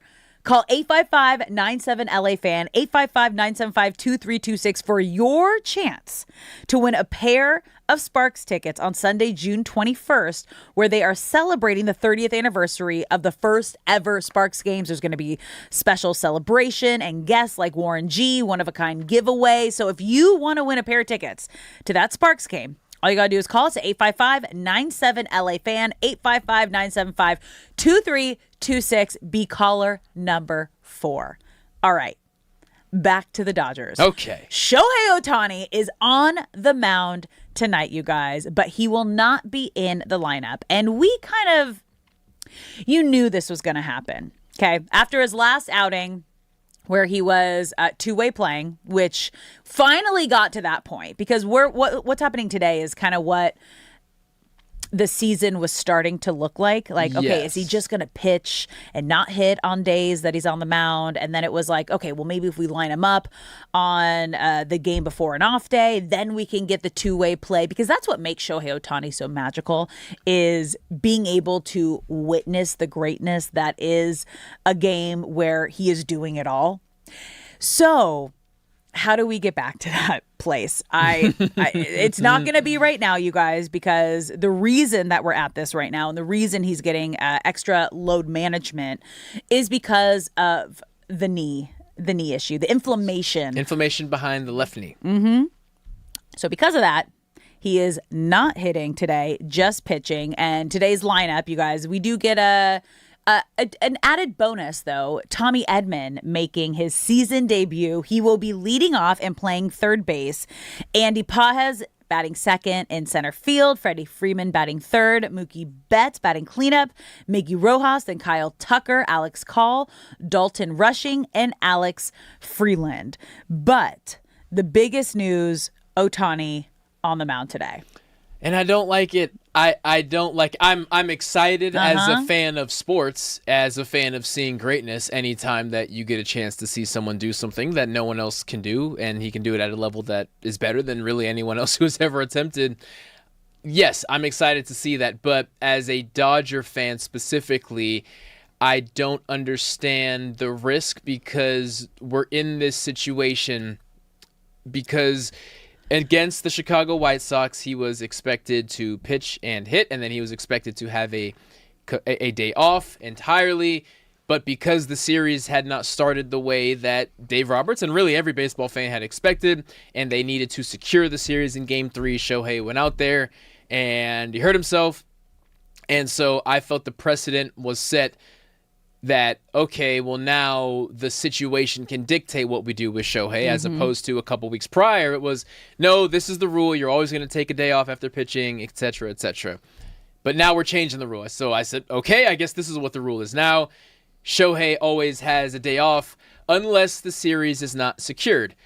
The Dodgers have won the past 2 nights. The series is secured, and now the rule has flipped again. So why I feel it's concerning is because nobody plays 162 days of baseball completely healthy. We're going to continue to run into situations where Shohei has a sore elbow, a sore shoulder. He's a freak of nature who's doing insanely athletic things. There's not a player on the Dodgers roster who isn't going to need something addressed in the training room. And if we're just going to change the rule every single time, then what's the point of even trying to implement anything? So in the short term, in a vacuum, yeah, I want to see Shohei do incredible things, and he does that every time he's on the field. But in the long term, to best preserve the health of Shohei and everyone, I don't know what the standard is anymore. Are you a big rule follower? When they make sense. Okay, I heard you talking a lot about the rules. Yeah, and these are the rules that were set in place, and these are the rules that they need to follow. Rules that have to do with the culture and the dugout and the structure that Dave Roberts wants for the team. I got a lot of MLB rules that I disagree with, but team rules, like don't step on the logo in the locker room, stuff like that, I am a rule follower, yes. Okay. Yes. I kind of veer on, I am safety first, but I veer on the don't tell me what to do. But this with Ohtani, I think because we have never, again, this is uncharted territory for both the Dodgers and Shohei Ohtani, because yes, Shohei Ohtani, as we know, is the greatest player of all time because he is the greatest two-way player we have ever seen. The only at this level two-way player we have ever seen. However, this is the first year, you guys, and I'll sound like a broken record here. This is the first year that he has been completely healthy on a championship team with the Dodgers. So yeah, they've won back-to-back World Series, but that wasn't with a fully healthy Shohei Ohtani on the mound and at the plate. So this is uncharted territory for both Ohtani and Dave Roberts. And Brock, as you mentioned, they've kind of gone back and forth because, again, they don't know what to do. It's like trial and error. It's like just throwing stuff at the wall and see what sticks. And at first it was, okay, well, maybe we just won't have him hit on daisy pitches. And we found out that he wasn't totally pumped on that decision. Alden Gonzalez, MLB insider for ESPN, let us know this was a Dave Roberts decision. And what did Ohtani do the first time that he was back in the lineup? Leadoff home run. See ya. And the last, he did that twice in a row on back-to-back pitching outings. It was like leadoff home run now that I'm back in the lineup while I'm pitching. So I was like, okay, maybe this is what's going to work. And then, we're just going to line it up so you have the day off after, because it's the fatigue after that we're worried about. Mm-hmm. That was working great for a bit. And then it was like, okay, well, maybe I'm fine. Maybe I don't need that rest day after. And I can just do what I've always done when I've been healthy on the mound. And I'll just go right back in the lineup the day after. And because they've never dealt with this, I can't get mad at either side because everyone's just trying to figure it out. And you know that Ohtani wants to be in the lineup every single night. That's just who he is. Like, not only like is he the greatest player we've ever seen, but he is one of the craziest competitors we've ever seen. And we kind of got an inside look of that when he wasn't having one of his best games on the mound and he was cussing to himself and yelling at himself and dropping F-bombs with a hot mic nearby. And you're like, oh, he is human. He is human. So I'm not mad that he's not hitting tonight, but they do have an off day tomorrow. And it just makes me wonder because they do have an off day tomorrow. So this is lining up to work out perfectly of how Dave Roberts wants Ohtani's outings to go.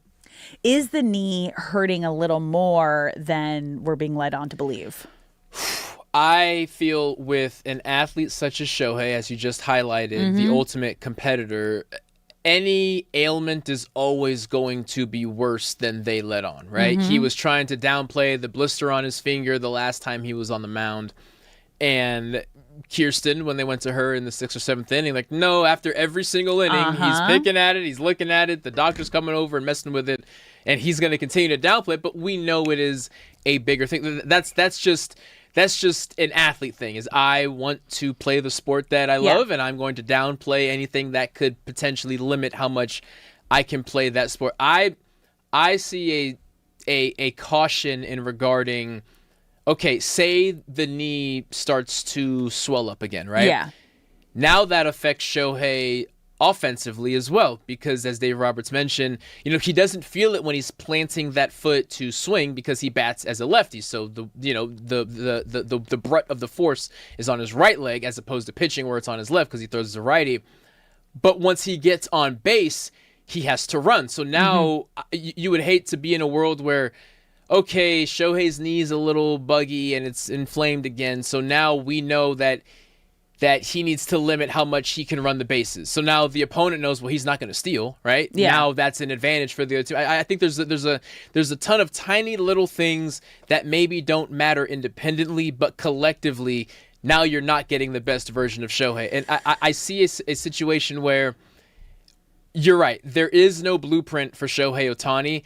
I'm leaning toward, so we should be cautious, whereas the other side, and rightfully so, maybe is saying, no, that means put the pedal to the metal and just what's the phrase? Break stuff and learn things. I'm on the side of caution. I don't know that one, but okay. Yeah, there's I'm down. There's some weird Silicon Valley phrase that those guys kind of drive me crazy. But the point about Shohei is, I'm erring. Brock's got beef with Silicon Valley.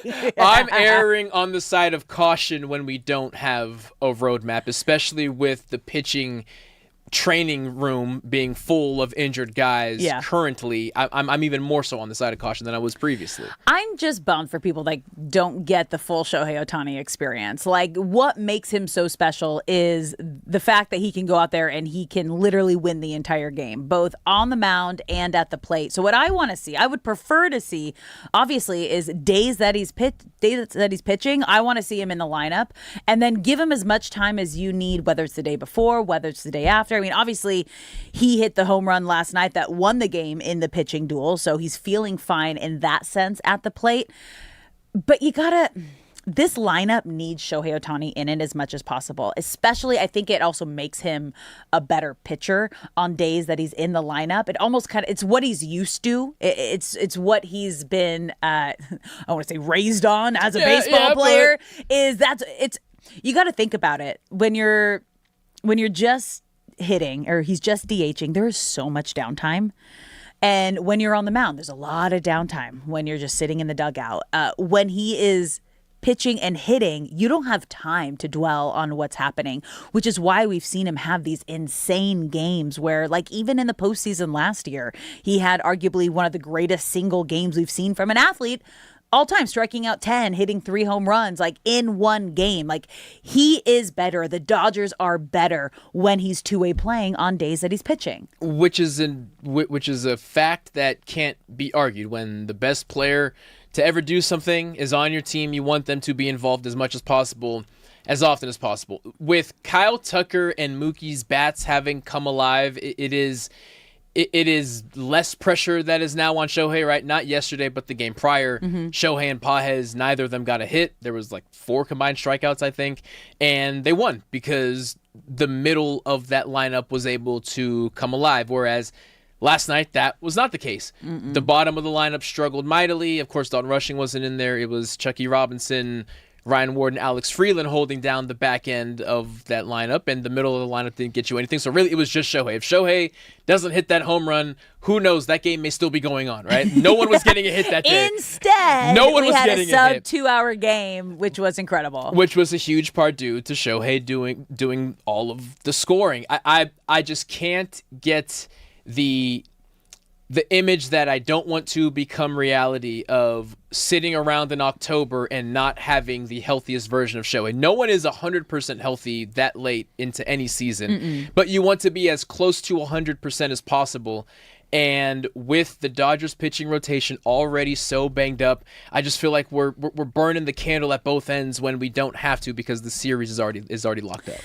So if you're just tuning in, you guys, Shohei Ohtani on the mound this afternoon for a nice little matinee of Dodgers baseball, looking to take this series and sweep this series. First pitch at 12:10, Tommy Edman making his season debut. He is going to be leading off for the Dodgers, playing third base. Andy Pages batting second. Freddie Freeman batting third. Mookie Betts batting cleanup. Miggy Rojas batting fifth. Kyle Tucker batting sixth. Alex Call in left field batting seventh. Dalton Rushing behind the plate batting eighth. And Alex Freeland at second base batting ninth. So this should be a fun one. We are about third. Where are we at? No, you guys, I need my pie clock. What time is first pitch? 12:10? Okay, we are 50 minutes away. So I call them the pie clock. So I don't have digital clocks in my house. I have like the old school clocks where, the hands. So I like to look at things. I'm like, I got a quarter of the pie left. I got half a pie left. Like, that's how I determine time in my head.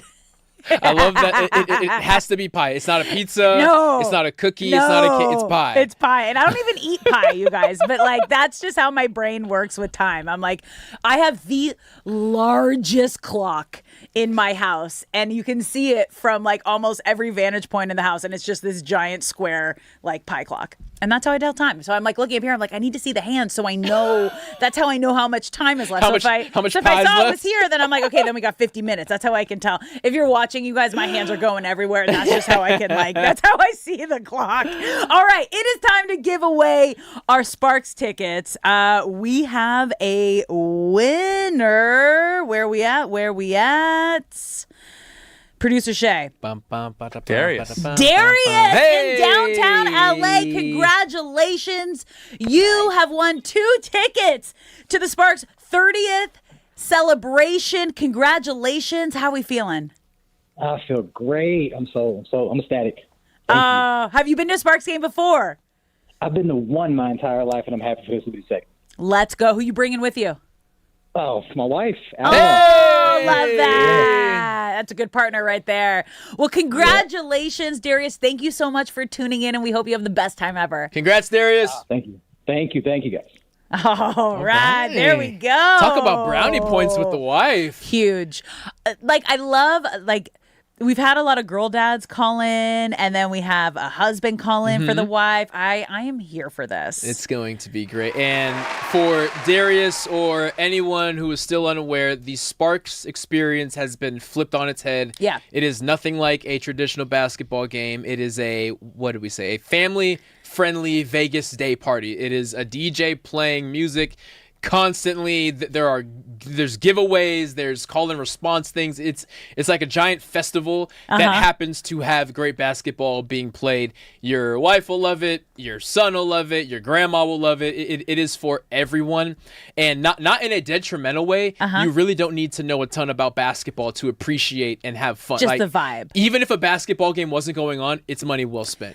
It's a I great still time. need to go. And then if you see a friend of the show, little Nikki K, roaming the sidelines for the Sparks, make sure you say hi to her. Yeah. That'll be fun. We are still tied in this Portugal-Congo DR game. This is wild. 59th minute. There's still plenty of time, but there has been some good, would you call it parody? Would you call it upsets? That's a good question. I'm going to say upset. We're in the group stage, Yeah, so it's early, but the points matter. Upset, though. Yeah, I'm going to go with upset. If this stays, where would this rank to like the Spain? I would say less than the Spain upset of the draw that they had, but because it's Ronaldo and because it's Portugal, this would rank in that caliber, but not quite as severe. Have you seen? And I've been looking for him. They haven't shown him yet. The Democratic Republic of Congo's biggest fan. He stands in the fan section. And just holds his arm up like this because their very first president, Patrice Lumumba, there's a famous statue in the Congo of him. And in honor of that statue, for the entirety of the match, he stands with his hand up. And I will search him, but the camera hasn't panned to him, which makes me nervous that maybe there's been so many visa issues and stuff. Because there's no way the team would not want him there. Oh, yeah. But I'm waiting to see him because you have to see this guy. I would challenge anyone, hold your arm up for 5 minutes and tell me how badly your arm hurts, let alone an entire match of soccer. Dude, that's insane. Yes. That's like, even I'm going to tell you, like holding a child like all day these days, like I am so sore. Like that is impressive. Does he have people come over and like help support the elbow? He stands by himself. Underneath. That's I will show you I'll show you footage of him right now. Okay, please, during the commercial break. We're going to take a quick break here, you guys, but when we come back, the Dodgers are getting a big name back. Tommy Edman making his season debut today, leading off for the Dodgers. We're diving into that. We got some sound from Tommy when we come back.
What's up, LA? Welcome back to Brock and Alex on the new 97.1 The Fan, the voice of LA Sports. I'm Alex Curry here with Brock Vereen. Thank you for spending your midday in LA with us.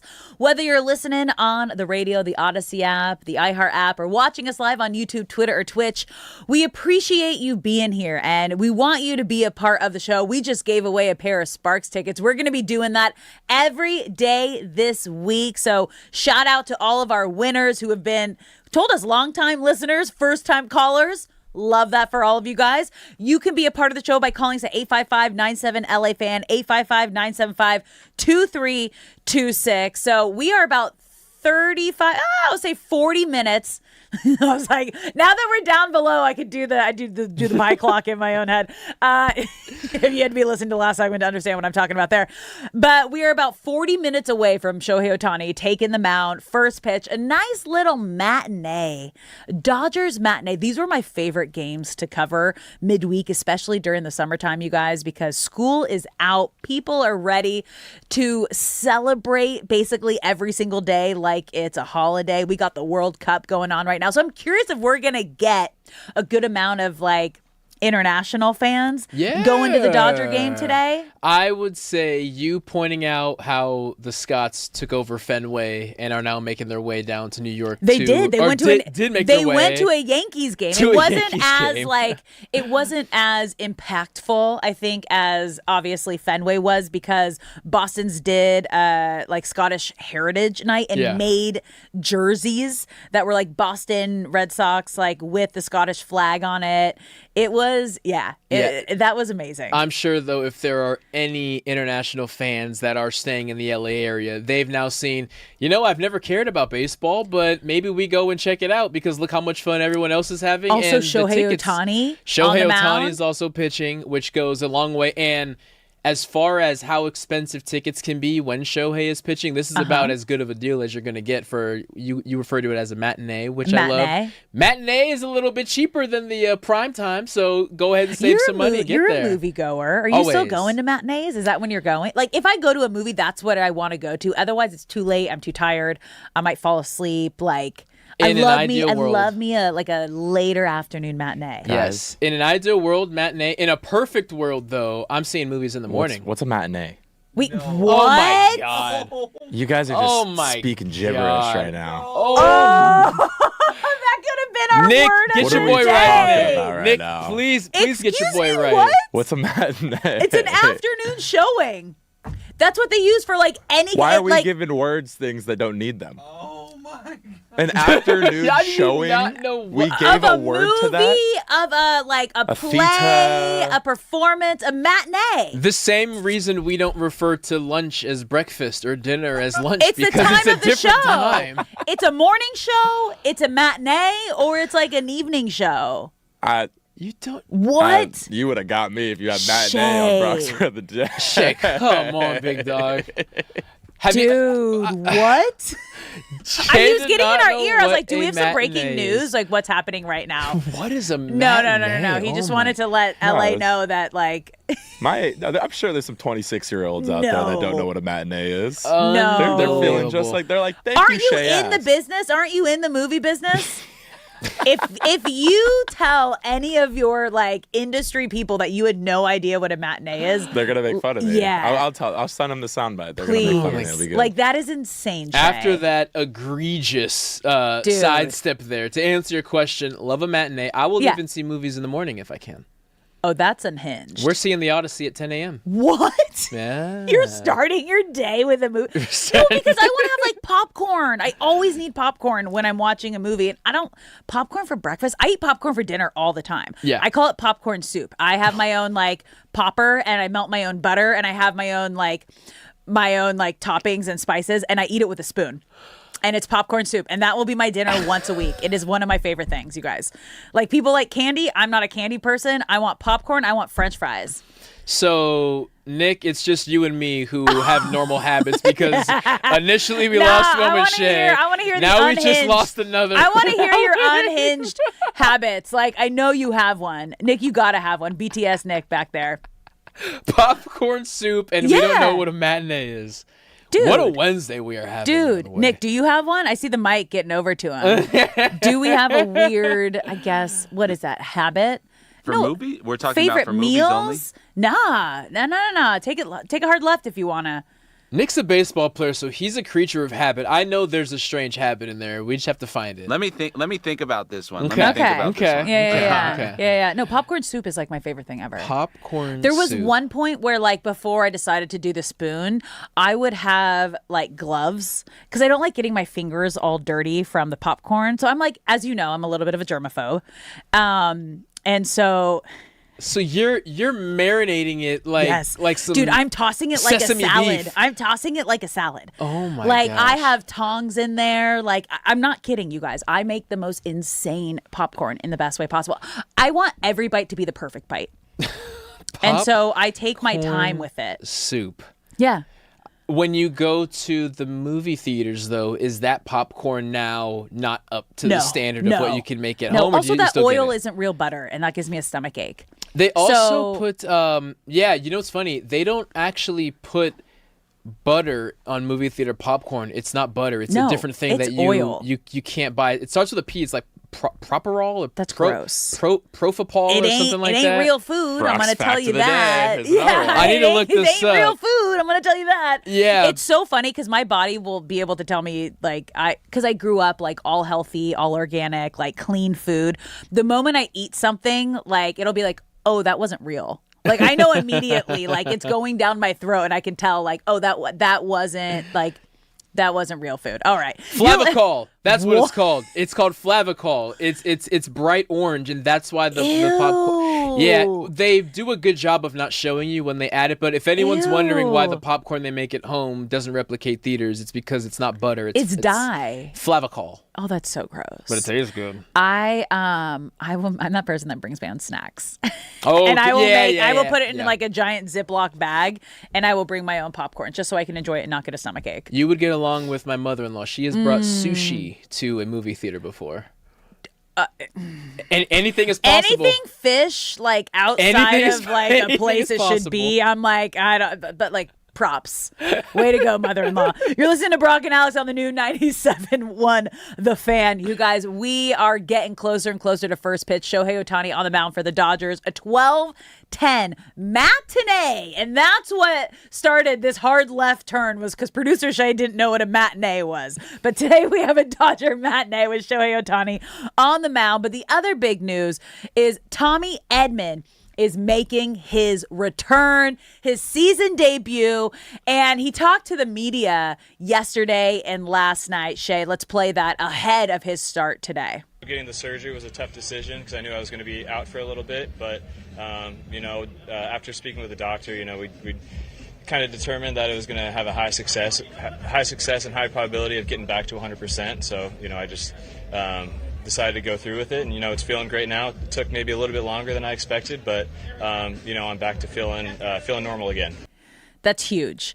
This is almost like getting a big trade before the deadline, because you're getting one of your high impact players back fresh at a very pivotal, important part of the season where guys are starting to kind of feel that fatigue for the first time. But as a professional athlete, I mean, that has to be such a tough decision. And we saw that with Tommy Edman. We saw it with Kike Hernandez, both undergoing, pretty big surgeries after winning the World Series. But the reason you get it is for the long-term effects. And that has to be a difficult decision as an athlete to be like, okay, I know I'm going to miss a chunk of the season, but if I do this, it's better for me for the long run. Kind of take us through the mindset of that decision. Yeah, if you are a guy like Tommy Edman, right, you don't have that Mookie Betts contract. You don't have that Shohei contract, so you want to get as many reps out there as you possibly can. And for him, even coming off of a World Series, for him to say, okay, I don't want to get this surgery, but I need to do it. Let's just do it. It is a tough decision. And then to start the season, he was initially on the 15-day IL because that initially there was a smaller window. Yeah. Obviously, those early reps didn't go the way that he wanted to, and so they got bumped. Then he got bumped to the 60-day IL, so that's another setback. But in comparison to the Kike situation. It's that's what you want to avoid. You want to make sure everything is in the clear. And hey, instead of saying, okay, you should be ready to go by this date, let's make sure you're out there for the very next available game. No, let's make sure you're good to go, and then you have 2 weeks or 3 weeks to ramp up, and then you can just hit the ground running. So I'm excited for Tommy Edman. He plays literally every position except for pitcher and catcher and first base. He will fill it. The ultimate utility man. The definition of a utility man. We were expecting to see him yesterday because 2 nights ago Dave Roberts said he would rotate through today, but my guess is because it was such a tight game. So hey, let's just save Tommy for tomorrow. So he'll be at third base, giving Max Muncy some relief, and then as the season goes on, he'll mix in with some outfield as well. So it's interesting. He was actually asked about that, about what position he would play, and this was his response yesterday. I talked to the guys, and sounds like I'll bounce around a decent amount. I think I'm at third base tomorrow. I'm sure I'll play second, obviously, as well, and then mix it in the outfield as well. But, that's kind of what I've expected and come to expect over my career is just filling in wherever needed and, playing a bunch of different spots. And that's what makes him so valuable. Jack of all trades. Because when you have a guy that can play at the level that Tommy Edman is capable of when he's at, obviously full strength and healthy and in his groove, this is the exact piece a back-to-back championship team needs in order to make that three-peat run. But this is also again, he missed 73 games, you guys. So, and it was an ankle injury, and ankles are interesting and they're tricky. They're involved in every single movement, play, activity that you do on the field. And so you just have to make sure, which is why they were careful with this, which is why it took as long as it did, because they wanted to make sure that he was 100% before he got back on the field. So it should be an exciting day for him. He's leading off today, you guys. Tommy Edman, as you just heard, playing third base, making his season debut for the Dodgers. Andy Pages are batting second in center field. Freddie Freeman batting third. Mookie Betts batting cleanup. Miggy Rojas is DHing today, batting fifth. Kyle Tucker in right field batting sixth. Alex Call in left field batting seventh. Dalton Rushing behind the plate. And Alex Freeland batting ninth at second base with Shohei Ohtani on the mound. First pitch at 12:10. Reminder, he is not in the lineup tonight, and we are guessing that is because of the load management they are trying to do because of the inflammation that he had behind his knee. Yes, and it will be exciting to see Edman taking that leadoff role. One of the reasons why this game was circled is because Dave Roberts said that he really likes the matchup of Tommy Edman versus Shane McClanahan, which is a polite way of saying he's got his number and he's going to do some special things. So credit to Dave for making that as politely as he could possibly phrase it. Tommy Edman being a switch hitter and Max Muncy, who he's replacing, even though he's batting first, he's replacing Max Muncy at third base. Max Muncy being a lefty, facing a lefty, as he gets a little older, those inside pitches, his hands may not be as quick as they used to be. So everything is perfectly aligning for Tommy Edman to reintroduce himself to the Dodger faithful and the rest of the baseball world. What are you expecting to see from Tommy tonight?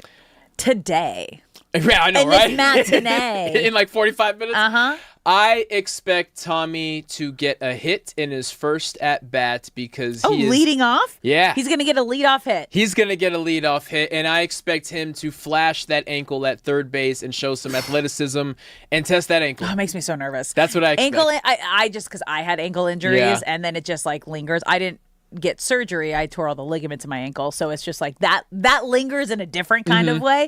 So I always get this ooh, anytime it's ankle injury related. But yeah, okay, leadoff hit for Tommy Edman. Hit is what you're going for. All right, you guys, we're gonna take a quick break here, but when we come back, LA RSVP, it's been a minute since we've played this game. Shay is going to give us some places to go, people to see. Are we going? Don't go anywhere. That's coming up next.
What's up, LA? Welcome back to Brock and Alex on the new 97.1 The Fan, the voice of LA Sports. I'm Alex Curry here with Brock Vereen. Thank you for spending your midday in LA with us, whether you're listening on the radio, the Odyssey app, the iHeart app, or watching us live on YouTube, Twitter, or Twitch.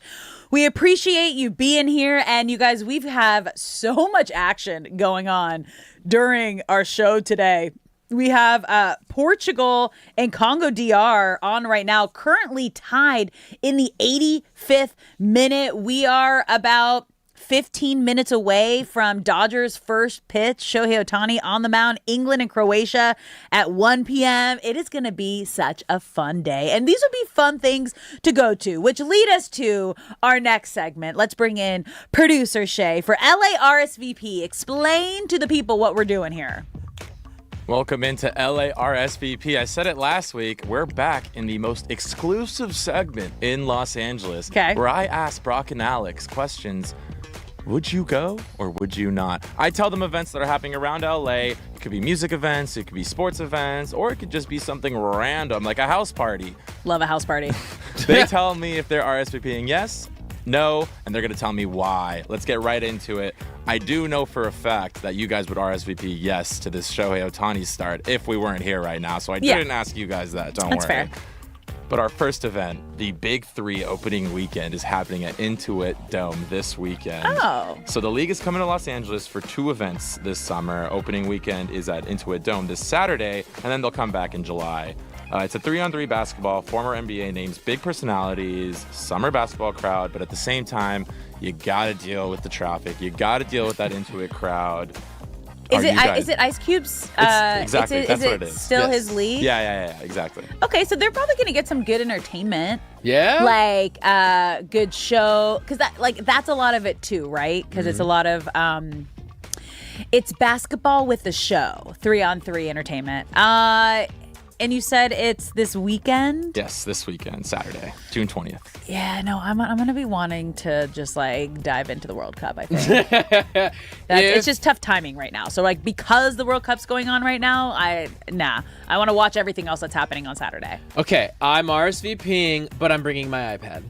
Because I Can can't you do miss that? I can't miss a single World Cup game. Do they let you bring your iPad into What if I put it in domes? like a clear case? I don't think you Can I put it in a clear case? It's just my big phone. Yeah. Say Yeah, hello to my phone. It's my big phone. That's all it is. I'm actually curious. Can you do that? That's a good question. I don't know. I've never. Well, I bring them in when I'm working. Like I bring my iPad and my computer in. If you have a media pass, you can bring it in. Yeah, 100%. But as a fan, that's a good question. I don't think so. I'm coming in. I'm bringing my iPad, and I'm forcing them to say no.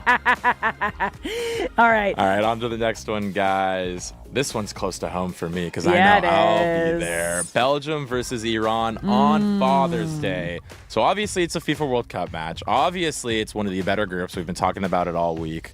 But it's on Father's Day. Oh, it's at noon. And it's on It's noon. a matinee. Yeah, it's on matinee. Exactly. See, you're even going to a matinee this week, You guys are Shay. going to laugh at me. Cassie just texted me and she goes, how do you not know what matinee is? I've said it to you 20 times in the last month because we're big movie people too. That's what I'm saying. So it's I was just like, you how are do going you- to catch so much justified Well, that's what I'm flack saying. for The this. fact that you're in the industry, Yeah, it's Shay, not good. that's It's not good. I got a lot to think about, guys, That's not good. I got a lot You're to think going. about. You're literally going to a matinee this weekend. Did you end up getting tickets? Yes.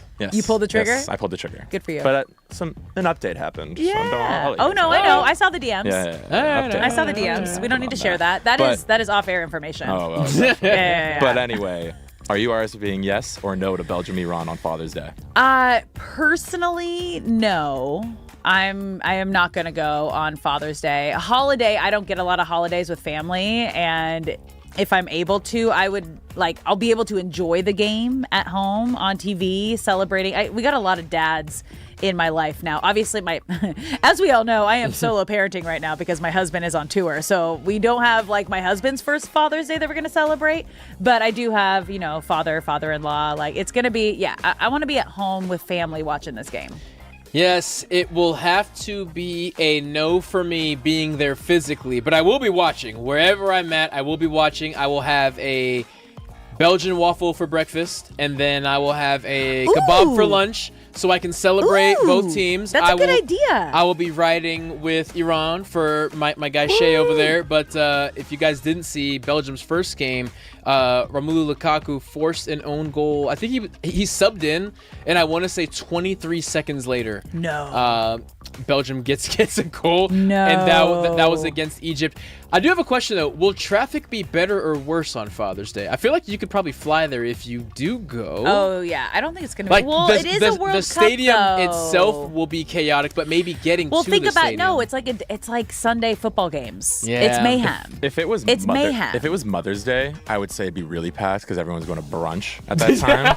But because it's Father's Day and everyone, like, fathers just like cooking at home. You know what I mean? Like, it's like putting something on the grill. You know what I mean? I just want to put something on the grill. Like, they're not going to be out and about. That was a very young comment right there. If it was Mother's Day, girls love to brunch, moms want to brunch. But if it's Father's Day, we're home and they want to be on the grill. That's my experience of Father's Day. That's Mother's Day. no, Shay. No, I equate it to like Sunday football. This is what you're going to. Like, this is the right time. This is like right in that same vibe. But like, as we've seen, you're the only one that's gone to a game at SoFi, and that was prime time traffic at 6 p.m. Super chill. So yeah, I feel like it's going to be just fine. Belgian waffle for the people. And Shay, what's I'm going to butcher this, but I would try my best. There is an Iranian dish, gourmet sabzi. What is sabzi. it? What is it? It's our like state or national dish. People What call is it. You can make it with lamb. You can make it vegetarian. You can make it beef. You can make it with chicken. Don't make it with chicken. What is it? It's like an herb stew. Ooh. And like I'll show you guys pictures. And if anything, I'll have my mom make some and I'll bring it. That to you. would be awesome. It's the a very tea that you stinky brought dish, was though. really yummy. Yeah. The tea I brought. Like, we're not eating it here. We would eat it. Okay. I would have you guys take it home. I It's mean, very or stinky. we know what we do. We eat it during crosstalk with D-Mac and then we Reiter. make them- And torture him. Because he walked in covered in fish oil one day, and then we all had to smell the fish. So I think that we would just be returning the favor to D-Mac and Reiter. I say you do bring the dish. We're all going to try it during Let's do crosstalk, it. and then they get to live in the smell of it for the rest of their show. Mama Sounds like Shay. a plan to me. Kindness. Mama Shay, you heard Alex. Kindness. There we go. You heard Alex. On to the next one. LARSVP. The LACMA block party. Ooh, what's that? Yeah, so LACMA is shutting down Wilshire from Carson to Fairfax on Saturday for its block party. Sick. During the grand opening weekend. Free museum admission, food vendors, DJs, live music, and more. You need to reserve museum tickets. Parking will be a mess. Traffic will be a mess. It's a Saturday. There's so much going on. Are you guys RSVPing? I will say this. I went to that campus because what I didn't realize, I'd never been to LACMA. Yeah. I didn't realize it's not just that museum. There's 3 or 4 buildings, and then you also have the tar pits, and they all kind of share this little mini college campus. Oh, that's fun. And I went to the Academy Museum for the first time. Oh, is this when you took your brother-in-law? This was 2 weeks ago. This was for his birthday. Yeah, yes. yeah. This was 2 weeks ago, and that place is gorgeous. Oh, tell us. Give us the deets. Yes, the parking, as Shay said, is a nightmare. You can park below the campus itself, but that's going to fill up immediately. Yeah. So, and then the Grove is 2 blocks away, so there's always Grove traffic. So, yeah. Reiter. Traffic is a nightmare, but once you get there, it is delightful. There are so many like outdoor grass areas to hang out. If you are just looking to spend an afternoon somewhere, like you pop into one museum, look around for an hour, come outside and hang out for an hour, go into the next museum for an hour. I'm RSVPing to this. And also as a reminder, every Friday night at LACMA, there are free jazz concerts. Cool. Yeah. It's so funny because as a kid, I so vividly remember going to the La Brea Tar Pits and just thinking it was the coolest thing ever with all the dinosaurs and like, oh my God, this is like what happened. And it's like the visual representation of like the dinosaurs like sinking into the tar pits and all the bones. Was it you or someone on one of our crosstalks said that it's not 100% dinosaur bones? Like there's only like a small percentage is real? I contributed that it actually is mostly not dinosaur bone, but D-Mac is the one that actually doesn't believe in them entirely, which is nuts. Excuse me, what? D-Mac does not believe in dinosaurs. D-Mac. Yeah. What? We will be sure to settle that later. Excuse me, like that's insanity. Almost as crazy as you've never trying ranch. Are we gonna get that ordered for him? Please. Like, we got to get that out here. Wild. All right. Hour number 3 coming up next, you guys. And most importantly, we're about 10 minutes away from Shohei Ohtani taking the mound for the Dodgers. Don't go anywhere.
the new 97.1 The Fan, the voice of LA Sports. I'm Alex Curry here with Brock Vereen. Thank you for spending your midday in LA with us, whether you're listening on the radio, the Odyssey app, the iHeart app, or watching us live on YouTube, Twitter, or Twitch. We appreciate you being here, and we are moments away from first pitch at Dodger Stadium. Shohei Ohtani on the mound, so we will be taking you through and keeping you updated on this Dodgers game throughout the rest of our show. But the game that just ended, the match that just ended, you guys, Portugal and Congo DR ended in a draw. And it was the sight that you only see in soccer matches where even though it's a draw, one side is celebrating, the other side's fans are crying tears of sorrow because of the disappointment. Yeah, this was massive for the Congo. Yeah. I would put this well behind the Spain and Cabo Verde draw, but still an egregious upset that the Portuguese faithful are not going to be happy with. That's crazy. Like we went into this, like the whole conversation was, did you see what Messi did last night? He is the GOAT.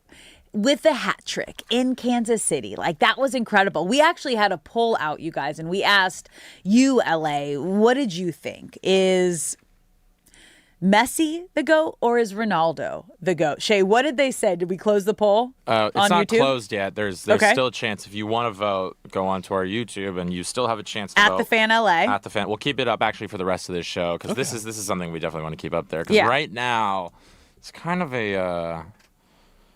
Someone's taking it. Okay, let's go. Oh. Ronaldo at 29%. Messi was Yeah. 71%. So we like to hear. And we have proof. We just finished up some proof as Portugal sits there with the draw and Messi's currently icing his legs after a hat trick.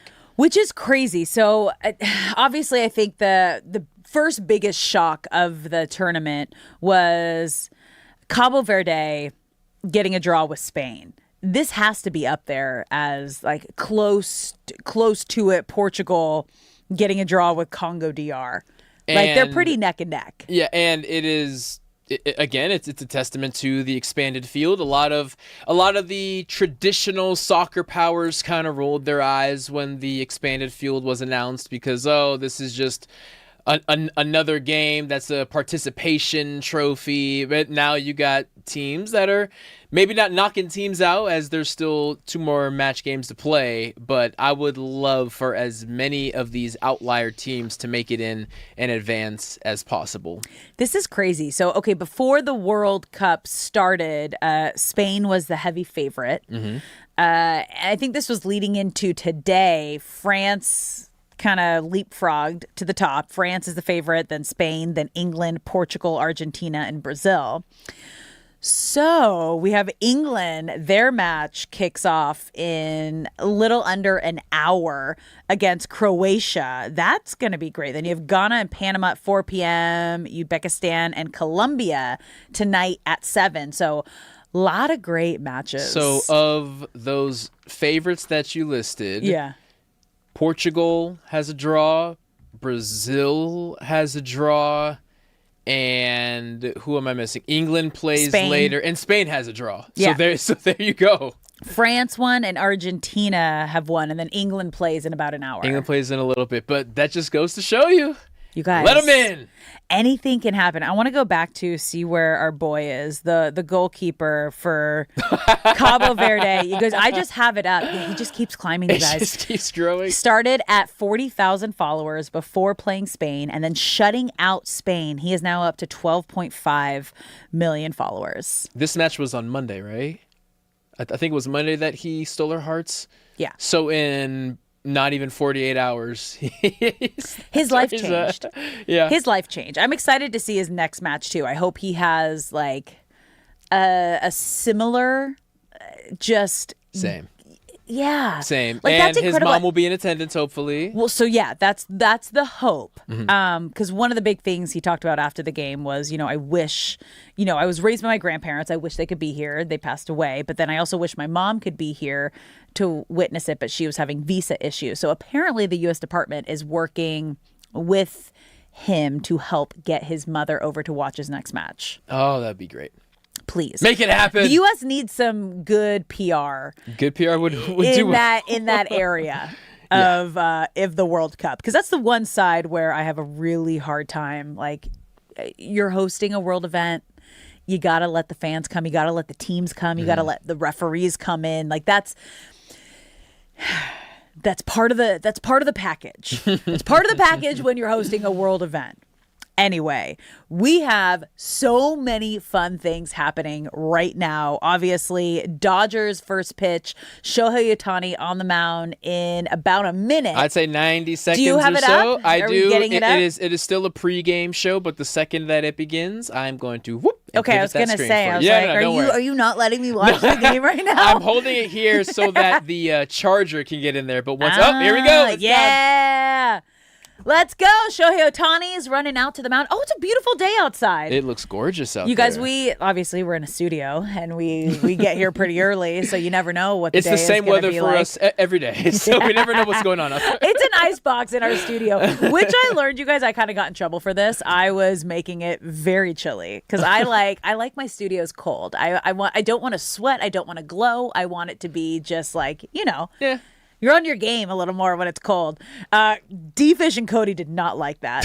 I think they're the ones that told on me originally. And then we found out another studio's connected to our studio, and then I felt bad. If it was just D-Fish and Cody, we could, I could deal with that. Cody, if he didn't do so many curls and have such big biceps, he wouldn't have to show them off with those short sleeve shirts. Then he would be wearing more jackets and he wouldn't be cold. His schmediums. Yes, exactly. And what did Raj call him? His foam weights.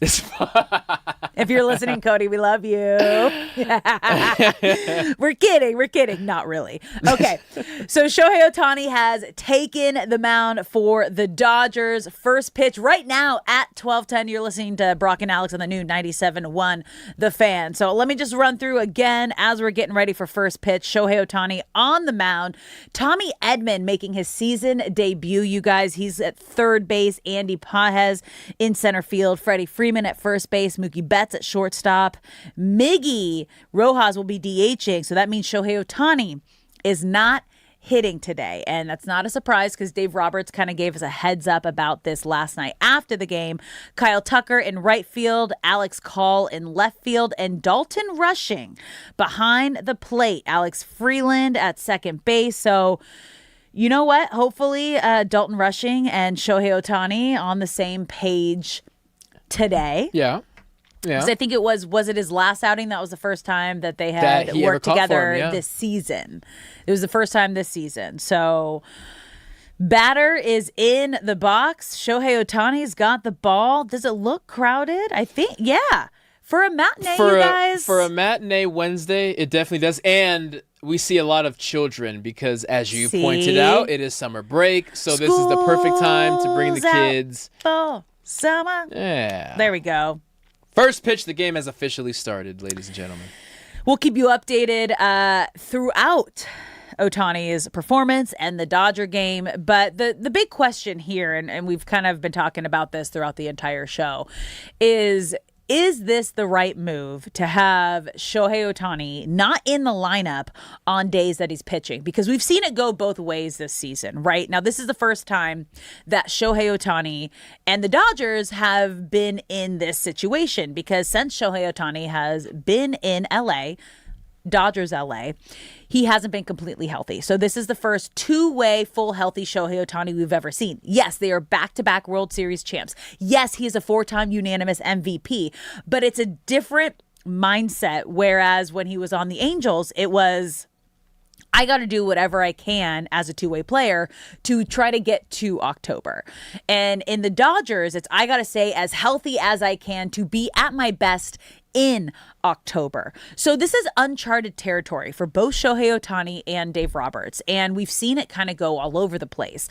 We had our first real load management. We see this a lot in the NBA with star players, but this is the first time we're seeing it with Shohei Ohtani, because up until this moment, Shohei Ohtani really dictated what he was going to do, what he felt comfortable doing, health-wise, fatigue-wise. He ran the show. Literally. So this is the first time that we're seeing Dave Roberts kind of take the stand and be like, all right, we're either resting you at the plate on days that you're on the mound, or we're giving you the day off after. Now, Shohei Ohtani struck out the first batter. There's the first out in the ball game. But what kind of went sideways was all of that went out the window after his last outing, and that's when we saw him exit the game with the behind-the-knee inflammation. Right.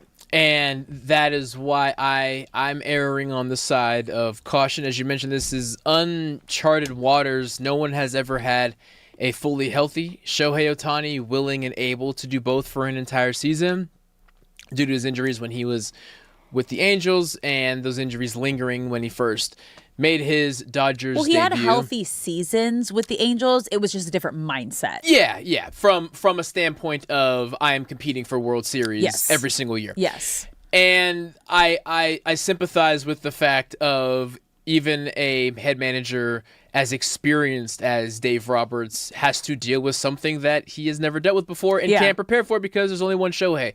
So I do understand that. That being said, as a player, I just like to know what the rules are. And I like to know... Brock with his rules, you guys. Yes. We need a Brock rule book. Like, he reads the dictionary at night. He has his rules. Everything is by the book. You are very much like, you're coloring inside the lines, Brock. And it's from a standpoint of, one, what to expect, two, knowing that some events that are inevitable are going to take place, being injury, and just knowing how can we manage around that, what is going to dictate how we adjust, because we play 162 of these things, 182 if we're going to win the World Series. And I want to know what the plan is. So my issue with Dave Roberts right now is, and I'm using the word issue loosely as they sit here as one of the best teams in the MLB going on a three-peat, is early on the rule was this for Shohei. Then it got adjusted. Then it got adjusted again. And now we're on our fourth version of the rules, and either just remove the handcuffs entirely or abide by them. Why I want to lean toward caution right now is because the current starting pitching rotation is hanging on by a thread from a health standpoint. Now, you have three pitchers who would be aces anywhere else in Robleski, Shohei, and Yamamoto. But the other three arms, right? You're giving him an ace? Robleski, right? An ace title? Not in all 30. I know that you are like driving the fan wagon for the All-Star game. Yeah. But that's a hefty. That was a hefty call. Not on all 30, but if I will say comfortably 10 teams, Justin Robleski is the best pitcher and their ace right now off of this 10 game sample size that we have. Yeah, I'm comfortable saying that. I think it's been phenomenal. That being said, there is a significant gap before you get to Emmett Sheehan, who started out like a rocket and has kind of cooled off a little bit. Eric Lauer, who's kind of a Band-Aid right now to just like, hey, man, can you just get us until we get healthy? We need an extra arm in this rotation right now. Right, and Blake Snell and Tyler Glasnow are banged up. God forbid there is another injury to the starting rotation. I don't know how much longer this thing can stay together. So I'm erring on the side of caution until we can get a healthy arm back, and that is why I'm sitting here as he knocks down the side going into the bottom of the first. Why Shohei, I didn't want to see him on the mound today. It was a 1-2-3 inning. He struck out the first batter, a soft ground ball out to Freddie Freeman at first base, and then a fly out to left field, a 1-2-3 first inning for Shohei Ohtani. And I'm excited because coming up next, Tommy Edman is making his season debut. He's going to be leading off for the Dodgers, then Andy Pages, Freddie Freeman. But the thing with Shohei Ohtani, like, I think today is going to be a big testament of what the future is going to look like, because he's not in the lineup and they have a day off tomorrow. So this is ample rest, trying to give, I think, Dave Roberts, Shohei Ohtani as much rest as possible while still maximizing the use that they have of him. Because you watched last night's game, it was a complete pitching duel. You were waiting for one arm to make a mistake. Thankfully, it wasn't Robleski, and it was Shohei Ohtani taking advantage of a pitch and solo home run. That's the game. First sub 2 hour game since the 90s for wasted no time for the Dodgers, which is wild. So yeah, I think this is going to be very interesting and very telling for the Dodgers here today with Shohei Ohtani and kind of what the future is going to look like. And I think, you guys, you can be a part of the show. You can call us at 855-97-LA-FAN, 855-2326. Let's bring in Mitch from New Jersey. Hey. What's going on, Mitch? It's been a minute. What's cracking? How you doing, guys? We're doing great. Better now. We have games going on during our show, so we're loving it. Yeah, it's great. First, the intermission music, I like it, and I got my grandson liking it. It has a little good beat to it. Thank you. We appreciate it. Commercials is all lies, pretty much. Okay. But I'll stay on the sports. I don't want to see the Dodgers. Sometimes I feel like I'm watching soccer. I don't want to see a draw. I don't want to see low scoring. I want to see more lopsided in our favor. A short thing is a home run. We need another bat. And I want to see Ohtani hitting every day. It's just DHing. And let's get Scuba. I think I said that already. So many injuries. It's incredible. I thought Grover, Stone, and Miller will be three guys that, even with Walker. I forgot his last name. Walker Buehler. Yeah. They had a little bit of a comeback with San Diego. But I want to see our offense going and really pick up. Yeah, us too, Mitch. Thanks for calling in. We Love always you, Mitch. We always appreciate it. Mitch just wants to see, like, he's like, I want Ohtani in every single day. I don't want draws in the World Cup. He just wants, like, the most possible action that we can have across the board right now. Mitch likes points. Mitch likes points. It doesn't matter what the sport is. I am just a little more cautious than he is regarding going to get a Scooble. It is the Dodgers' mindset of if X, Y, and Z can make us better, then that is exactly what we're going to do. Yeah. But knowing what the Tigers could ask for and get back from the Dodgers in giving up Scooble, that is where I draw the line because Justin Robleski is going nowhere on my watch. Yeah, I love that you're just so attached to this man. Future All-Star. I was waiting to see who you were going to attach to after Haesung Kim was gone.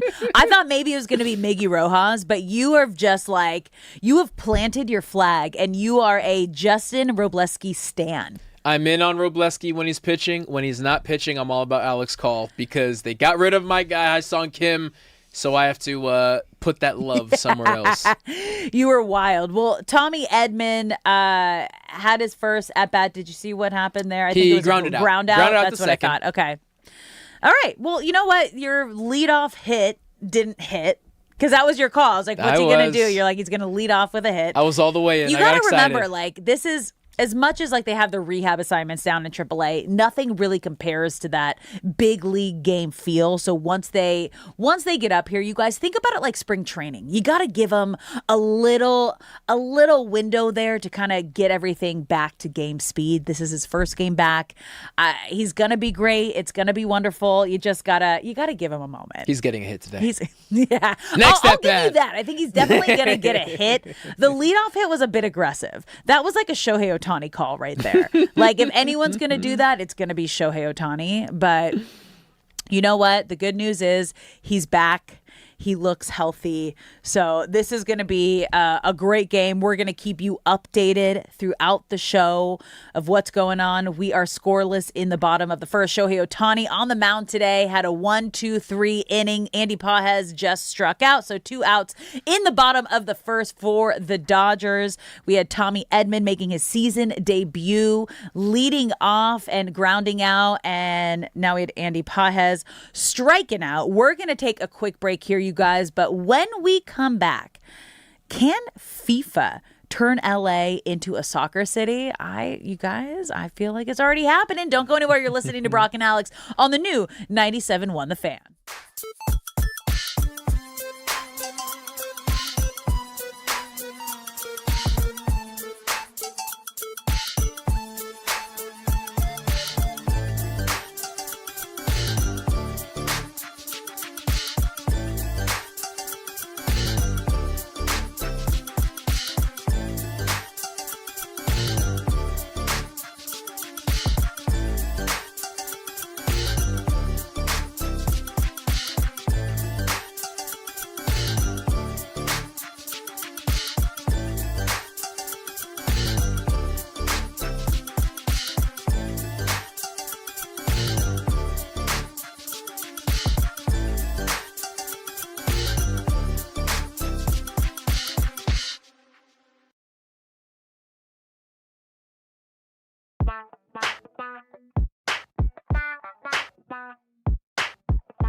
Bye.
What's up, LA? Welcome back to Brock and Alex on the new 97.1 The Fan, the voice of LA sports. I'm Alex Curry here at Brock Vereen. Thank you for spending your midday in LA with us, whether you're listening on the radio, the Odyssey app, the iHeart app, or watching us live on YouTube, Twitter, or Twitch. We appreciate you being here, and we want you to be a part of the show. So you can call us at 855-97-LA-FAN, 855-975-2326. Also, get on the YouTube live stream and get in the chat. We've had some fun today. Obviously, big upset with Portugal and Congo DR ending in a draw, which kind of led to the conversation and the question and the poll that we have going on YouTube right now. Who do you think is the GOAT?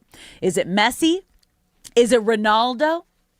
I think let the game speak for itself. Messi opening up his World Cup appearance with a hat trick last night. The defending champs coming out like just guns blazing was insane. And then Ronaldo this morning with a disappointing, I think we can call it a disappointing Putting it nicely, sure. outcome, a draw to that game. And then we have Dodgers right now. We are in the second inning. I looked away for a second. Did Ohtani get out of that inning? Yes, the first batter singled, but then after that, the next three got out. That's great. I saw Tommy Edman make a nice out at third base. So he's looking good on that ankle. We are scoreless going to the bottom of the second inning with Shohei Ohtani on the mound for this matinee Dodger game. I'm just going to keep saying matinee. I need it. And word just staring. of the day. That is the word of the day. I didn't even think that was a possibility that people didn't know what that was. Producer Shay. I went to college, guys. Come on. Are we sure? You're also in the journalism school. You're also in the industry, and you didn't know what a matinee was. Oh God! Like the movie industry. Like sports industry, a little different. We don't refer to it like a matinee as much as like, say, movies and plays and performances. Like, I just feel like useless information like that. That ain't useless information. I just go, let's go get an afternoon movie. It's literally called a matinee. Let's go to a 12 o'clock. Let's go to a 12 o'clock show. That's a matinee. You're literally describing what a matinee is. I am just like still shook. We're never letting him live that down. I can promise you that. We're never letting you live that down. I've had a couple of friends text me already. Yeah, good. There should be more. Yeah, because it's ridiculous, Shay. Okay. You know what else is ridiculous? Just like how insane and fun this whole World Cup fever has been for everybody here in LA. I was a soccer player, played soccer in college. I got to cover the Women's World Cup for Fox Sports as the U.S. embedded reporter. So I got a front row seat to what like world events are really like. And obviously, it wasn't in our home country, but I got the opportunity to see the U.S. show up in France, and that was just so magical. So now to be able to see friends and family that I would describe kind of what it was like, and you kind of understand. You're like, yeah, that sounds cool, and then you're watching it, but it's middle of the night, super early in the morning, so you're not really getting the environment that the World Cup brings. So the fact that it's here in the United States and in LA, my favorite thing has just been seeing people that weren't necessarily soccer fans just absolutely understand now. Like not only fall in love with the game, but go, oh, I get it. Yes. And if you have actively avoided soccer or just hadn't made an effort to show interest in soccer, it's been kind of easy to do that because the MLS, although it is growing significantly, they're not on Sunday night on NBC. That's when the NFL is. They're not taking over basketball viewership or baseball, and I understand that, but the crux of the soccer world is international, which means if you don't make an effort to catch those games at 7 a.m. or when the World Cup is somewhere else and there's games at 3 a.m., right? Well, what time is like the avoided. Premier League games kicking off here? Usually 7 a.m. or so. There's usually one on. Right. Not earlier? I was like, I feel like it would have been earlier. Well, like if you're on the East Coast, I guess that's a little more manageable. But just speaking from LA specifically, you know, if you have an authentic London pub in your neighborhood, sometimes they open those doors at like 4 a.m. and just hope nobody Raj calls is on them. going to be really happy with you. That was the point intentional. The point being if you weren't interested in soccer, it was easy to avoid it. But now with it in your backyard, with the matches being in primetime slots for you, no matter what your work schedule is, it's impossible to ignore. And the question is, how do the LA Galaxy, how does LAFC, and how does Angel City take that and run with it? I feel the obvious leapfrog is providing an electric atmosphere, which LAFC does at BMO, and cater to the fans who, the World Cup tickets were insanely expensive. It was too expensive to go to SoFi. But if you got $200, you can have one heck of a night here with tickets and foods and drinks and parking, and that's a lot cheaper than the $2,000 it took to get to SoFi. Yeah, that's the other cool part about this is because, yes, obviously all the adults who are sports fans and sports fanatics are getting a real taste of the soccer culture, but we're going to get a whole new generation of young soccer fans and young boys and girls who say like, oh, this is also a possibility. I can get to this level, and we have professional teams here in LA. So I didn't even think about that side of it, of the LAFC and the Galaxy and the Angel City really capitalizing, because everyone's off right now during the World Cup, but those will pick up after the World Cup's over, and you have to take advantage. You have to capitalize on that momentum that soccer has right now. And what a perfect time, like mid-season, to be able to do that, especially for like an Angel City and these young girls who see like, oh, this is rad. Yeah, I would love to see, whether it's LAFC, LA Galaxy, or Angel City, have a bring proof that you went to a World Cup game and a soda is free today, right? Like merge those two worlds somehow so that you can take all of the momentum that the World Cup has built and bring it over to you. As you mentioned, both leagues took a break, both the MLS and the NWSL, but LAFC at this midseason break, they're 5th in the Western Conference, so they're currently in playoff contention. The LA Galaxy is 9th, so they would currently be the final qualifying spot. Think of it as like a wild card. Okay. Angel City, somewhat of a newer club. They're still trying to find their way. They're 12th, so they wouldn't be able to qualify for the playoffs. But take that baton, I couldn't think of the word for a 4x1 relay, and run with it. Like, soccer fever is running high, and it's not going to end just when the U.S. gets knocked out. It's not going to end just when the World Cup gets over. It's going to be there, lingering, and people are going to be waiting where to go, right? When the club lets out, not everyone wants to go home. People are sitting in the parking lot like, so who's hosting the after party? That like, was where does this That was end? me, baby. Let's keep it rolling. Let's have a good time. Retired party girl here. Also, we just saw Kyle Tucker get a hit, which is very promising, you guys. This was a conversation that we had been having kind of the last few months since the season started of Kyle Tucker needs to get hot. Yes. Kyle Tucker needs to get hot. And then after he had that game-tying 3-run home run, that insane outfield assist, you kind of felt like, okay, that was his welcome to the Dodgers moment. And he hasn't been the level of Kyle Tucker that we were expecting, but all we needed to see was some consistency. And you know what? He got on base, got a hit. We got 2 on, 2 outs in the bottom of the second right now for the Dodgers. We'll keep you updated on anything that happens after that. But back to the World Cup and just fans really latching on to the world being here in the United States. And I think if anything can show that, it's Lawrence and Algeria. Like, that has been such a heartwarming story, just like how the city of Lawrence has just accepted the Algerian team, and how now we're seeing more videos come out about how they went above and beyond before they came here. The KU marching band learned their national anthem. The whole town and city is out at their practices, supporting them at the matches.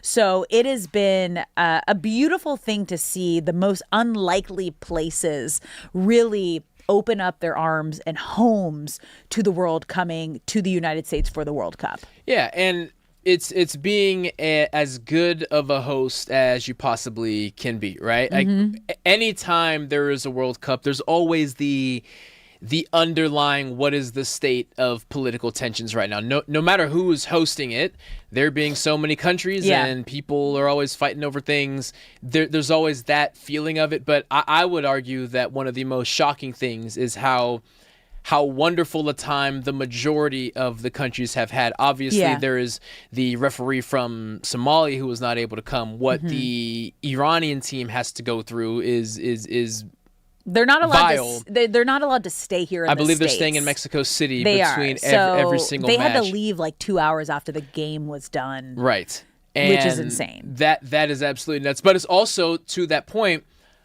why that stadium was full of so many fans, and why people like me and others, and we're grateful to work with Shay, who's kind of allowed us a window into that culture. So like, oh well, I'm gonna root for them now. Like we love an underdog in America, and the stories that we gravitate toward are Team Algeria, who's not expected to do much. Lawrence, Kansas, we're a college town. Yeah. We're going to rally around you. And now we're rallying around Iran. And yeah, you got the Ronaldos and the Messis and stuff like that. And we're always going to talk about that and big it up. Yeah. But anytime you can find an underdog to rally behind, we take advantage of that and we run with it. You know what's crazy is I forgot that the Team Scotland, the Tartan Army, are they considered an underdog? Oh, yeah. Were they in the, you know how we all picked, were they in the mid or were they in the long shot? I think they were your long shot. They were my long shot. They were your long Senegal's shot that you traded away. Yep. So they're long That's shot. wild. That has also been like the most hilarious story of them drinking Boston Dry. No joke, you guys. Never a doubt. Sam Adams, I think it's whatever their big brewery is there, ran out of beer, and a lot of the bars have been running out of beer, and they said it was like 3 times the amount that they sell on St. Patrick's Day. Like, it's insane in the best way, but they're also being really respectful. And I think it was a D-Fish who told us they've been donating to charities too while they're out there. In Providence, Rhode Island, there is a major charity. I apologize, I do not know the name of it, but like tens of thousands of dollars have been donated from the Scottish community that is they're visiting right now. Like, that's the best kind of guest. You want to come over, you're bringing the party. Yes, we're going to drink all of your alcohol, but we're going to clean up after ourselves. And don't worry, we're going to throw in the money for the good cause. We're going to pitch in. So the number one alcohol from Scotland, it's called Tennent's. Okay. And they sold out of that within like the first day in Boston. The primary person that, I forgot what the word for it is, but the person that basically distributes all of the alcohol to the different bars, he ran out of Tennent's as well. And supposedly he gets his order in today. I was watching a story about this earlier. So the Tennent's is coming back to Boston for all you Scotland fans. Don't worry. But I thought that was so funny. That's so great. But I also heard like they're like learning all the bartenders' names. They're tipping really well. So it's like when you hear that of like, okay, they're gonna be raging, and we see them with like the orange cones in the streets, and they're riding the what do they bring the beers in on that are on those big pallets? Oh, I know. Yeah. I will think of the word. Yeah, but I think they're pallets, but they're still like but on they the have wheels. like wheels on them still. Yeah, like that you see in Costco. Yes. Back to Costco. They're riding those around the streets. They're like climbing statues. So it's like, it's rowdy and it's wild, but it's innocent. And they're like, again, they're cleaning up after themselves. They're tipping well. They're donating to charities. Oh, what a catch. Alex Call. My guy. Alex Call saving a home run. I think it was a home run, Rob. I didn't see exactly where he caught it. But Shohei Ohtani, tipping his cap. Took off his cap. There we go. A shot to left field. Alex Call gets a good jump on it. Oh, not quite a rob, but right at the... It would have been a double, but right at the catch. Wall. Good catch. There we go, Alex. Yeah, tipped his hat. Shohei Ohtani took his hat off.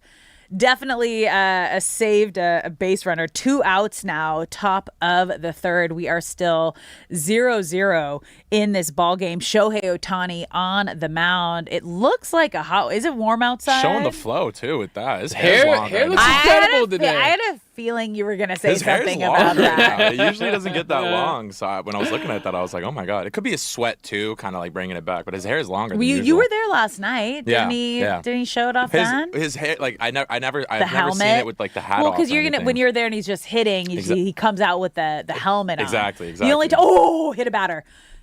I think he did. Yeah. Ooh, hit Diaz. All right. That was up and inside. That looked painful. That was wild. Sorry. Watch your ribs, folks. Watch Let's those see. ribs. Slow-mo.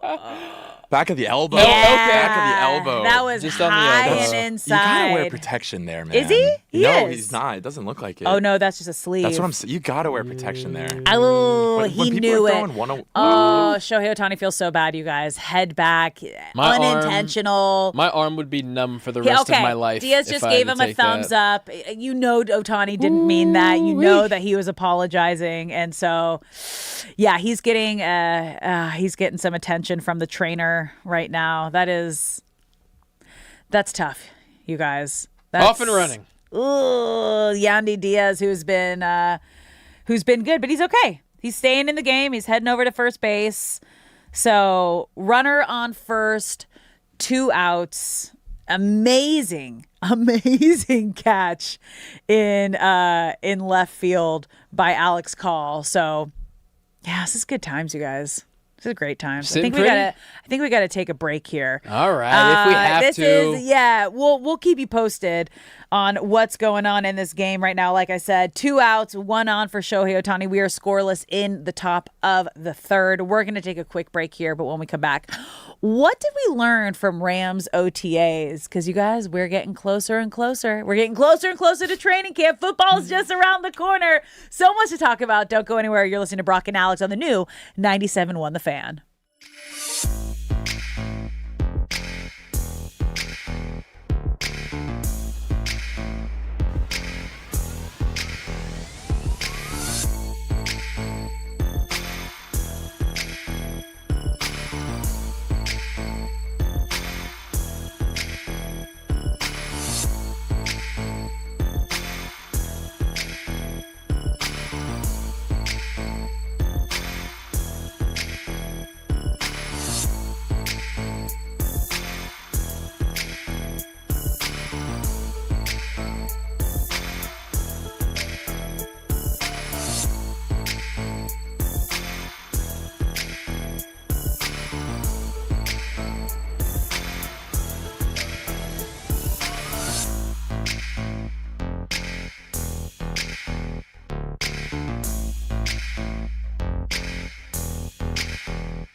What's up, LA? Welcome back to Brock and Alex on the new 97.1 The Fan, the voice of LA Sports. I'm Alex Curry here with Brock Farine. Thank you for spending your midday in LA with us. Whether you're listening on the radio, the Odyssey app, the iHeart app, or watching us live on YouTube, Twitter, or Twitch, we appreciate you being here. And we've got Dodgers right now. We are in the bottom of the third inning. We are scoreless. Shohei Ohtani has looked great on the mound. Tommy Edman making his season debut leading off for the Dodgers. Nothing at the plate yet, but we saw him make a good fly ball out. And then I think the biggest play of the game so far, Alex Call in left field, running grab, running into the wall. Wasn't a rob, but definitely saving some extra base hits there. Doing what he needs to do. Doing what he needs to do, you guys. We got so much action going on today. We had Portugal and Congo DR starting the day off with a draw, which is, yeah? Was it fair or foul? Alex Free. Foul. Foul I mean, ball. just barely missed the foul pole. Yeah. So I was like, I don't It know. looked good. It's looking like it's veering a little left there. And then we have England and Croatia, you guys, kicking off in about 10 minutes. So much action going on How today. lucky It's are we? fun. I like this. It's so this is what D-Mac and Reiter get a lot during their show. Yeah, that's they're a good like point. they're the afternoon delight. You know? Yeah. Afternoon delight. Like I said, I'm always gonna be that person. Sorry, not sorry. Okay, but let's talk a little football here, you guys, because the off-season workouts are officially complete. Obviously, the biggest news surrounding the Rams, and I think the football world, is that Myles Garrett is a Ram. And that was the statement move of, we know that we're the Super Bowl favorites coming into the season, but we're going to do everything in our power to make sure that we live up to those expectations and we live up to those odds. And we saw that early on in the offseason when they traded for Trent McDuffie and then signed Jalen Watson. And then everyone was like, what's going on? Like drafting Ty Simpson with the first pick, 13th overall. What are you guys doing? And then we learned, don't worry, you guys, there is something else in store. We got Myles Garrett coming. Yeah, we So after all of this, OTA's done. What was kind of your biggest takeaway from Rams OTAs? The biggest takeaway is Les Snead is always willing to bet on his future self. Yeah. So how the Rams, and specifically Les Snead as the GM, are able to seemingly make trades that no one else can make and acquire guys who cost a lot of money, but somehow you're able to make it work when other teams couldn't. What he's basically doing is pushing all the money into future years. So think of a salary cap. Like deferred money? Yeah. So if a salary cap, say you have to pay with a debit card, what Les Snead is doing is paying with a credit card, saying we'll take the hit in 4 or 5 seasons and we'll just figure it out then. That's his mindset. And to be fair, this is what they did in 2021. Yeah. And they have a Super Bowl for it. And they said, well, we're just going to push it down the road and take the hit. And to Les Snead's credit, that hit that they took was a 5-12 season. Mm-hmm. But then the very next year, they were right back to winning 10-plus games from that moment forward. So Les Snead has proven he's willing to do this, and other GMs can't even imagine having to take this type of risk. And that's why the Rams have Myles Garrett. And you know what? They ain't done yet, you guys. Because we were talking about this yesterday. They still have possibly a couple holes to fill. I'm like looking at them. I'm like, what's going on with my headset right now? Let me get back here. Okay, here we go. Thank you, Curry. Everything's on crooked. They need a wide receiver 3. I think that's kind of the next big thing that they need to figure out. And they might need to figure out the left tackle situation. So when you have issues like that, and again, all of this is because of kind of like off-field drama that's going on, why they can't commit fully to Puka Nacua yet. He's got to get past whatever his situation. I don't know. It's like you went to rehab. It's not an addiction. It's just young, dumb behavior, immature behavior, unexcusable behavior. They need him to prove that he can be a leader on the field as well. And then the situation at left tackle right now, that that might need to be the number one focus at the moment. Left tackle is the most pivotal position in football outside of quarterback because once you can trust the guy who throws the Your ball, blind side. if you can't get someone to keep your old quarterback who has been banged up his entire career and is finally healthy and is showing what he can do when he is healthy, if you want to keep him upright, you got to figure out that left tackle position. Now, as it stands right now, Alaric Jackson is still the starting left tackle, but there is yet another legal situation that he is in, and I could see a situation where if this stuff is true, he ain't playing football this year, or two, even if it's not true, Les Snead saying, you know what, we're done with you. This is the third incident in 18 months. We're gonna move on. It's the third in 18 months. In 18 months, yes.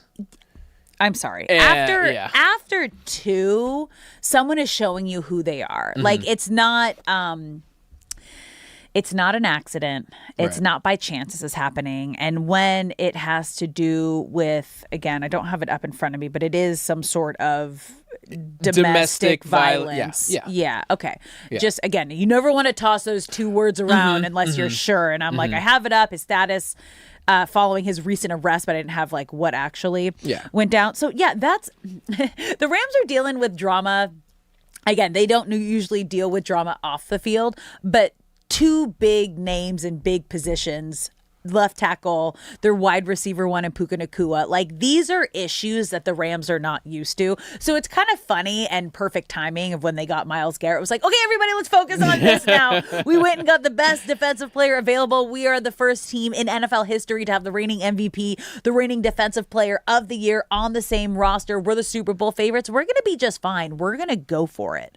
And that kind of feels like the direction they're going in. And then also, you guys, and you brought this up because yesterday we talked about how they still have money to spend and they could have money to move right now. And I was like, yeah, because they got to go out and they might have to get another wide receiver, veteran wide receiver, maybe a left tackle. And then I completely forgot, you guys, we're on the Aaron Donald watch train. Get him back. Maybe he's having a comeback. And they're also going to have a decent amount of money available. So yes, like he has to have that fire. That was the biggest thing we heard from Les Snead of he has to decide and see if he still has that fire in him to come back and play at the highest level. But they also they're going to have to pay him. Yep. Yeah, they are. And well, here's a fun little nugget. All right. If you are a gambler, you can put money on Aaron Donald as comeback player of the year. He currently has the fourth best odds for comeback player of the year, and he is, as it stands right now, legally not even an NFL athlete. This is where you're gonna get probably the most bang for your buck. Exactly. If you're taking a big chance now, you're betting on the chance that he's coming back, and it feels like it's leaning towards that way. It definitely feels that way. But if you are Les Snead, only you will be the first to know when Aaron Donald is coming back or not. But you would be a fool not to keep a little 8 to 10 million set aside just in case number 99 wants to put the cape back on. Like off to the side. Love that.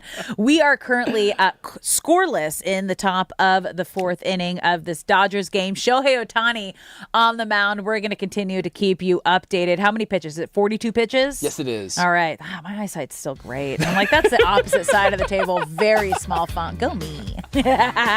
Don't go anywhere, you guys, because our 4 is coming up next right here on Brock and Alex on the new 97.1 The Fan. Shohei Ohtani on the mound. We got England and Croatia kicking off in about 2 minutes. We are having a time. Don't go anywhere. We're going to keep you updated on all of that.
What's up, LA? Welcome back to Brock and Alex on the new 97.1 The Fan, the voice of LA Sports. I'm Alex Curry here with Brock Vereen.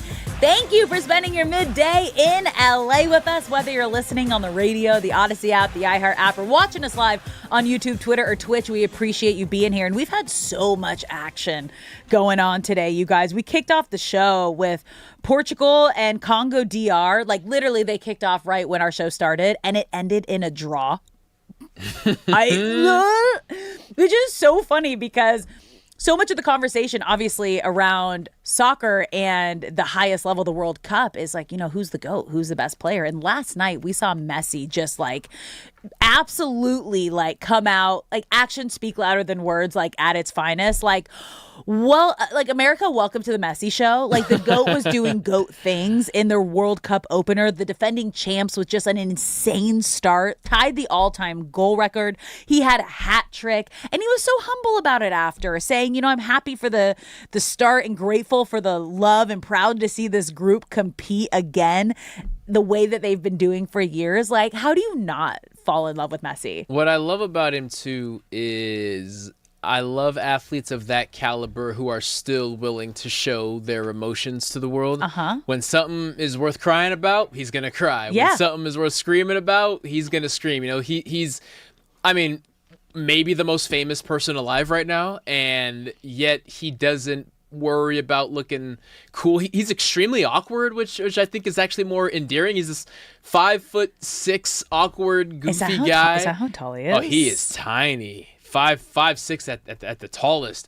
And he's a guy who, you hear so many stories about him growing up, how he was the smallest. 5'7". And maybe that's okay. If he's listed at 5'7", we know that man is 5'5". You guys, that's one of my favorite things about the ABS this year in baseball is that because it's an exact strike zone, they had to get exact measurements of all the players. And there were so many guys who their height changed and was shorter by 3, 4. Former Dodger Gavin Lux, I think, went from 6'2" to 5'11" or something like that. Buddy. You got caught. Yeah, literally, as we're talking about it right now, an ABS call, there you go. strikeout. But yes, Messi is so easy to root for because off the pitch, he is just one of the coolest stories in soccer, from being the small guy that everyone overlooked to being plucked and chosen. Hey, you're going to be really good. And now he's lived up to that plus more. So it's easy to root for Lionel Messi. Yeah, there's a little documentary going on. I think it's on ESPN right now, and they call it The Tape. And it was a VHS tape of Messi as a kid. And it's the tape that got him, people saw it and were wait, who is that kid? What's happening? There was one quote where one of the coaches was is this sped up? Is this are you fast forwarding this? They're no, that's the actual speed that you are watching in real time. And it just feels like such a cool thing to be able to witness. We talk about this, appreciate greatness when it's right in front of your face. The fact that Americans got to see, and we are experiencing, I got to experience it because I've covered World Cups, but people who were kind of average fans or not even soccer fans really got to kind of wrap their arms around the World Cup over the last week, and to see the greatest player in the world in Messi, his first game, just come out and have a hat trick too, and in Kansas City. They have a lot of powerhouses that are in Kansas City right now. England's also out there and playing. They kicked off. What's going on? I don't have it in front of me, so I don't know. They are still singing the national anthem, but once they wrap that up, they will be underway. Wait, no, have they started yet? Just kidding. They're in the 8th minute. Just kidding. Yeah, they're in the 7th minute. Okay, anything nothing of crazy. importance? Nothing crazy. Nothing of importance just yet. Happening my yet? Feed was a little behind. That's okay. It's not the most important. Is we got Dodgers on. We are scoreless in the bottom of the 4th inning. 2 outs, 1 on. Is that Mookie? Mookie got walked. Yeah. And he just got advanced due to Kyle Tucker grounding out. So we got Mookie on second. 2 outs, and I am blanking on who is now up to bat. Edmund was first. Who's it going to be? Miggy. Oh, Miggy's up because it's Alex Cole. Alex Cole. Oh, so that was Tucker. Sorry, I was Yes, looking that after was Tucker. Mookie Betts. I was called Mickey Yeah. VH. Okay, there we go. And we're back. And we're back. And we're back, you guys. So yeah, the World Cup has just been so special, and I'm so happy that the world got to see Messi. Did the poll close on YouTube? What did we get to? We asked you guys, who is the greatest player of all time? And it's funny because like as we're talking about like how humble Messi is, it's kind of you assume you know what the other side is, which is Ronaldo. I'm not like I don't know a lot about Ronaldo, but, and again, like I'm not like a huge fan in that sense. I really got to know Messi obviously once he came over, and he's playing in the MLS right now, and he's playing over in Miami, and both of these guys are kind of at the tail end of their careers, and they went the opposite directions of like, okay, where are you going to go and play for the back end of your career? Obviously Messi came to the United States to help grow the game. What happened? Alex Call happened. Alex Call bringing in RBI. Mookie Betts RBI on an single. RBI single, a shot up the left field line, and Alex Call doing Alex Call things. Dude, he's having himself a game. He is. Man. Great catch in left field, running into the wall to save a probably a double. Yeah, it looked like a double possibly. And then just driving in Mookie Betts. And to follow that up, we have a Harry Kane PK coming up right now. I'm going to show you the screen so you can react in real time. We are tied 0-0 in the 10th minute. Oh my gosh. Kane is lined up. Yeah, these are always kind of like my most nervous. Like PKs are not my thing. Like I can't. Oh, okay. Alex Call just stole a base, so that's looking great. You guys, there's so much going on right now. It is so much fun. This Did it is happen? a great day in sports. Harry Kane's PK was blocked. Bummer. Croatia. Where's the Croatian flag? I need to represent for them. I was like, I don't know. I didn't get any of my flags right when we had to go guess. You were what, AP Geography? Is that what we're talking about here? AP Geography. Shout out to Coach Hayes. He knew that day would come. He knew the day would come, and he said, "I want to have your back, and you're going to be able to identify some flags." You're listening to Brock and Alex on the new 97.1 The Fan, the voice of LA sports. We've got so much going on right now. We got Shohei Ohtani on the mound. Dodgers for a nice little matinee. They just scored, so 1-0 Dodgers in the bottom of the fourth. Alex Call driving in, RBI single. He just had a stolen base. We had Portugal and Congo DR this morning. I think that was so far one of the bigger upsets of the tournament, along I would say with the second biggest. Yeah, Cabo Verde and Spain. Yeah. Which is just absolutely insane. But let's get back to this Dodgers game, because we have Shohei Ohtani on the mound. You also have Tommy Edman making his season debut. Not much action yet. He's gotten a fly ball out. But I think the big story today is that Shohei Ohtani is not in the lineup. And we knew something drastic was going to happen after his last outing, when Dave Roberts had him in the lineup the day after he pitched and hit, because that's kind of been the puzzle piece they're trying to figure out around Shohei Ohtani this season, because this is the first time in his career with the Dodgers that he has been a fully healthy two-way player. Yes, they've won back-to-back World Series. Yes, he is a 4-time unanimous MVP, but through all of that, with his time here in LA with the Dodgers, he wasn't completely healthy on both sides of the ball. So last season, we saw him kind of get back on the mound after his second non-Tommy John surgery. Like it was a UCL, but a different part of the UCL. So they didn't want to call it a Tommy John, but like we all know that's what it was. But this is the first season the Dodgers have had him at full strength. So they're just trying to figure out what is the right I was like, I'm thinking about food. What's the right mixture? What's the right combination for Shohei Ohtani? Are we going to have him two-way play on days that he's pitching? Are we going to give him the day off after? Are we going to just have him pitch and then also give him the day off after, which is what's happening right now? But I think because we are dealing with the inflammation behind his knee, they need to be extra careful with him right now. Yeah, and I'm always on the side of erring for caution when, one, you're not dealing with one player, you're dealing with two players because Shohei does two things. So he's two players wrapped in one. So an injury to Shohei is an injury to two players. Also, the pitching rotation is currently so banged up. The lineup is banged up as well, but the Dodgers can always find bats. So that is not nearly as big of a deal, in my opinion, as we now have a second run on the board for the LA Dodgers.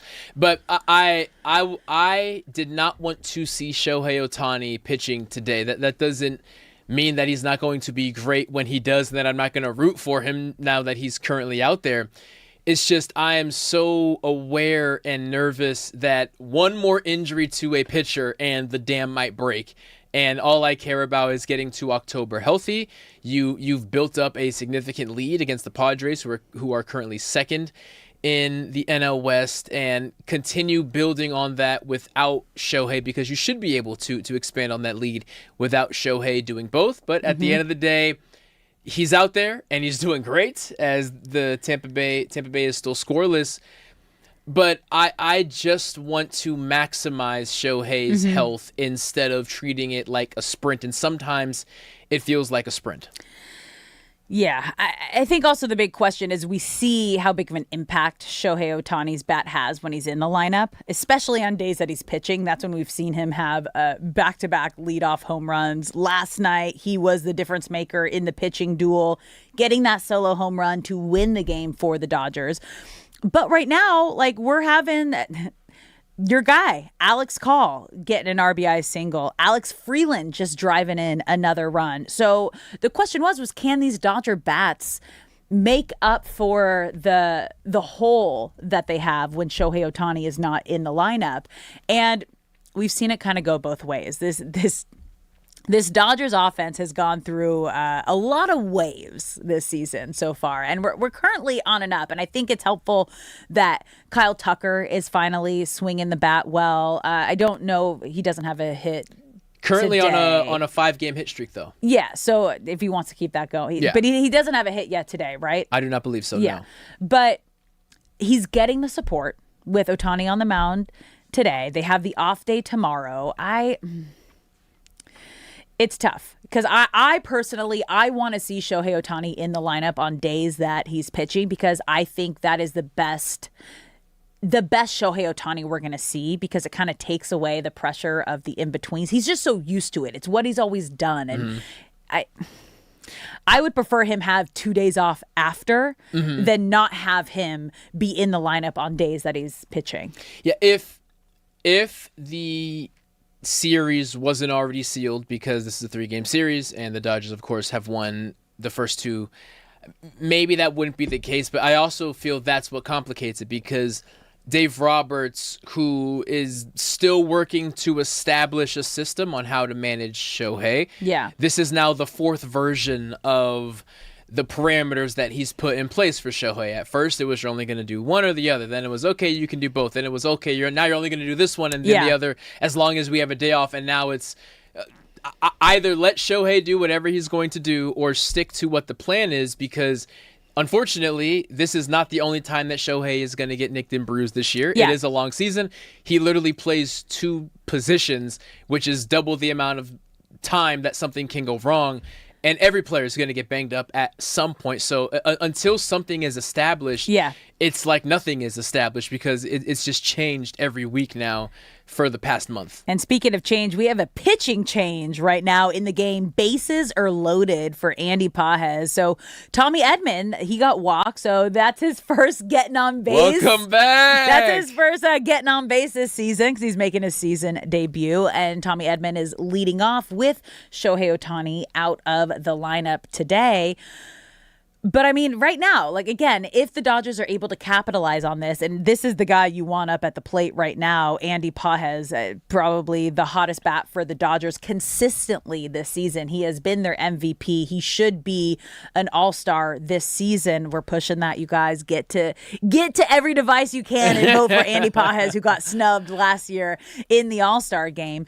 But it's funny because you keep going back to, like, I need a strict, this is what it's going to be. If Shohei Ohtani is pitching, I need to know that this is what's going to happen for the rest of the week. I on Daisy's pitching, I want him hitting. Yeah. Like, that is the best version of Shohei Ohtani we're going to see. That's also, like, for fans that are coming, like, that is a magical experience to be able to witness and be part of. Like, it's what makes Shohei Ohtani the unicorn, the GOAT. Like, I also just really want to know, how bad is that knee inflammation? Like, if they're managing him like this, where they know he's getting a day off tomorrow because they have an off day and they're keeping him out of the lineup tonight, even though he hit a home run last night, is it a little more serious than they're leading on? See, I feel there are certain body parts where every hiccup is serious. Neck, back, knees. Like there are certain things, like, you're oh, don't start dancing. Don't start dancing. I saw your eyes light up. Do you know the song? I saw your eyes light up and I couldn't figure it out, but it just clicked. It just clicked. I walked right into that one. Hand up. That's on me. I won't sing that one, but I'll sing it in my head and I'll dance to it. That one's on me. I walked right into it. But when you add into the fact that it is the knee area, it's so necessary for a pitcher because that's where you're driving off of when you throw that baseball. But also it's just a scary area that you don't want to mess around with, and it's right there in the middle of your leg. In the middle of the lower part of your body. So, okay, if this gets affected, now my calf can get affected. Now my Achilles gets affected, or maybe it works up. Now my hamstring is affected, right? And again, this is all super precautionary, but with Shohei, I want it to be treated as bubble wrap because he is so special. But I'm not ignorant to the fact that because he is so special, that also makes everyone want to say, go, go, go, and maximize this because he can do things that no one else can do. No, which is why I think have him hit on days that he's pitching and then give him a day or two off after. Like, let the man cook. Do what he does best. Like, you know that he wants to be in that lineup on days that he's pitching because the first game back that he was put back in the lineup on a start day, he hit a leadoff home run. You know what he did the next time he was on the mound and was in the lineup? Also hit a leadoff home run. So, I mean, hopefully the bats are looking like they're able to keep it going today. Do we get it? No. Okay, pop out for Andy Pages with the bases loaded, but Dodgers still have 2 on the board and are up 2-0. Little 2-run, 2-out rally. And as long as we are updating the fine people. Yeah, tell me what's up. England has scored. Oh, recently? England is up 1-0. So tell me about it. There was a PK.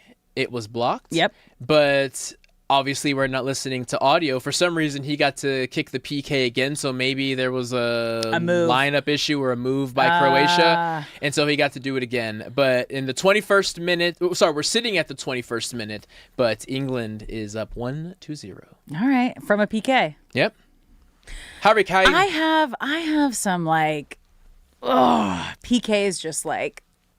I've lost like big games in PKs. I was gonna say this was personal. Yeah, okay. It's personal. It's not. I'm also like I was the one that was in the wall for like free kicks too. Yeah. So I would prefer that. I'll put my body on the line to stop a ball, but when you can't do anything, it sucks. And but that's okay. I don't know if there's an athlete in a more helpless situation than the goalkeeper on a PK. Just hey man, guess. just guess where the ball's gonna go. And I hope it gives me if the number one thing in sports that gives me anxiety is shootouts.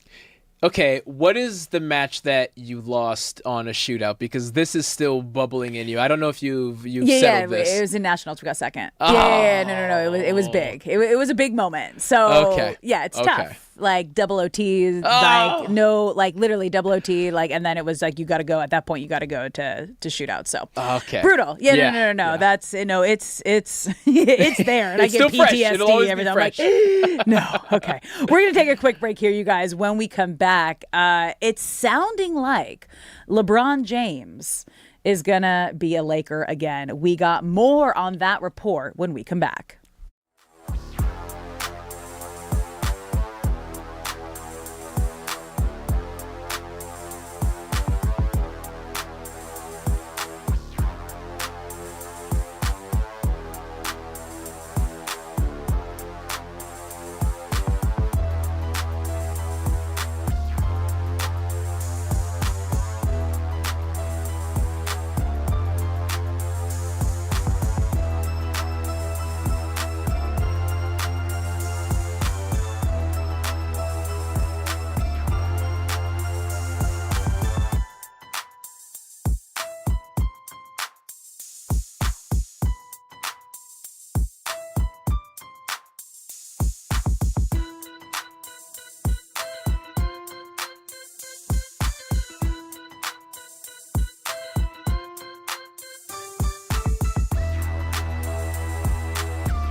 What's up, LA? Welcome back to Brock and Alex on the new 97.1 The Fan, the voice of LA sports. I'm Alex Curry here with Brock Vereen. Thank you for spending your midday in LA with us, whether you're listening on the radio, the Odyssey app, the iHeart app, or watching us live on YouTube, Twitter, or Twitch. We appreciate you being here. And Shohei Ohtani having a bit of a tough fifth inning right now. We do have one out, but it ended up being a sac fly. So it is now 2-1 Dodgers, top of the fifth, just one out. I missed how the two base runners got on. There was a single, then a double. Got it. Then second and third, and Shohei is going to find a way to get out of What's this his one. pitch count right now? He is currently at 61. 61 pitches. 61 pitches. Top of the fifth. Yeah. One out. It's hot.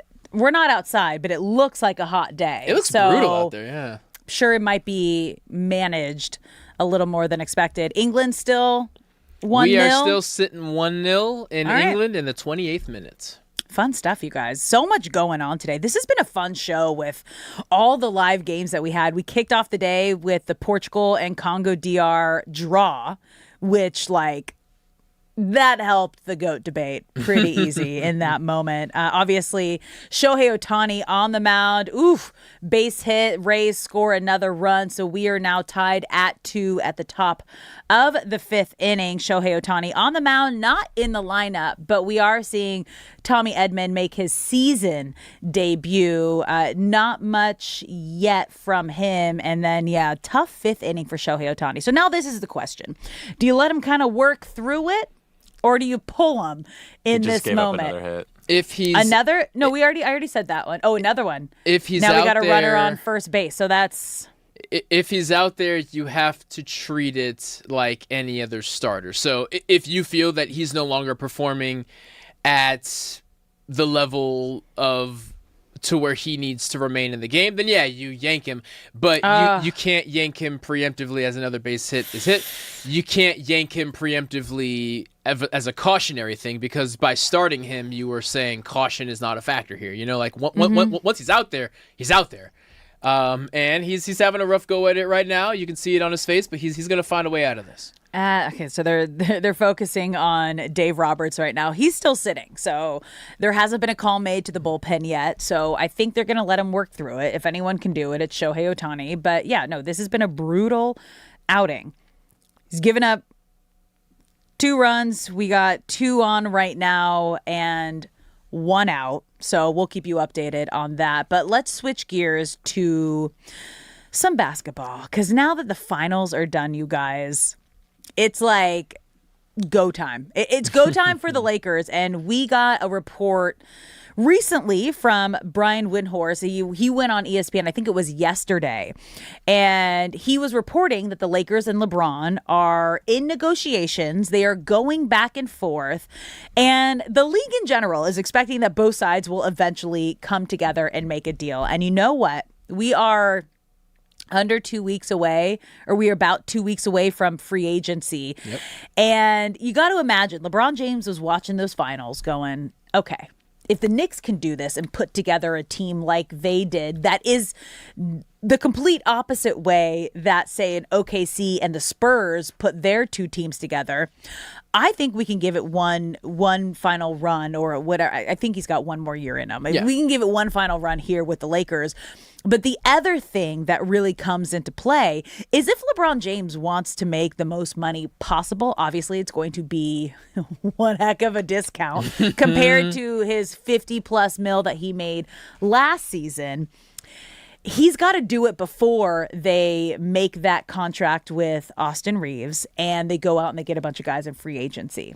Yeah, and it's important to mention that initially the plan was for LeBron to take as much time as he wanted. He made it very clear on his podcast with Steve Nash. This was about a week after they got bounced from Oklahoma City. He said, I'm going to take my time. I'm going to take a vacation. Maybe it'll be June. Maybe it'll be July. Maybe it'll be August. He kept his options open. He kept his options open. He was like, you know what? It could be June. It could be July. I might wait until August. Like, I may retire and then unretire. Don't at me. Just Just give me my time. Give me my space. We all knew that wasn't going to be the case. Yeah. August would be nuts. But we understood the sentiment that he was trying to share. Is I am going to take my time. And now he's reverse course. So I'd imagine there have been conversations with the Lakers where they let him know, hey, thank you for all that you've done, but if you put us in a situation where we have to make decisions where there's no longer room for you, we're going to have to make those decisions until we know what you're going to do. And I feel LeBron has realized, okay, I know I'm not going to make $50 million somewhere, so where do I want to be?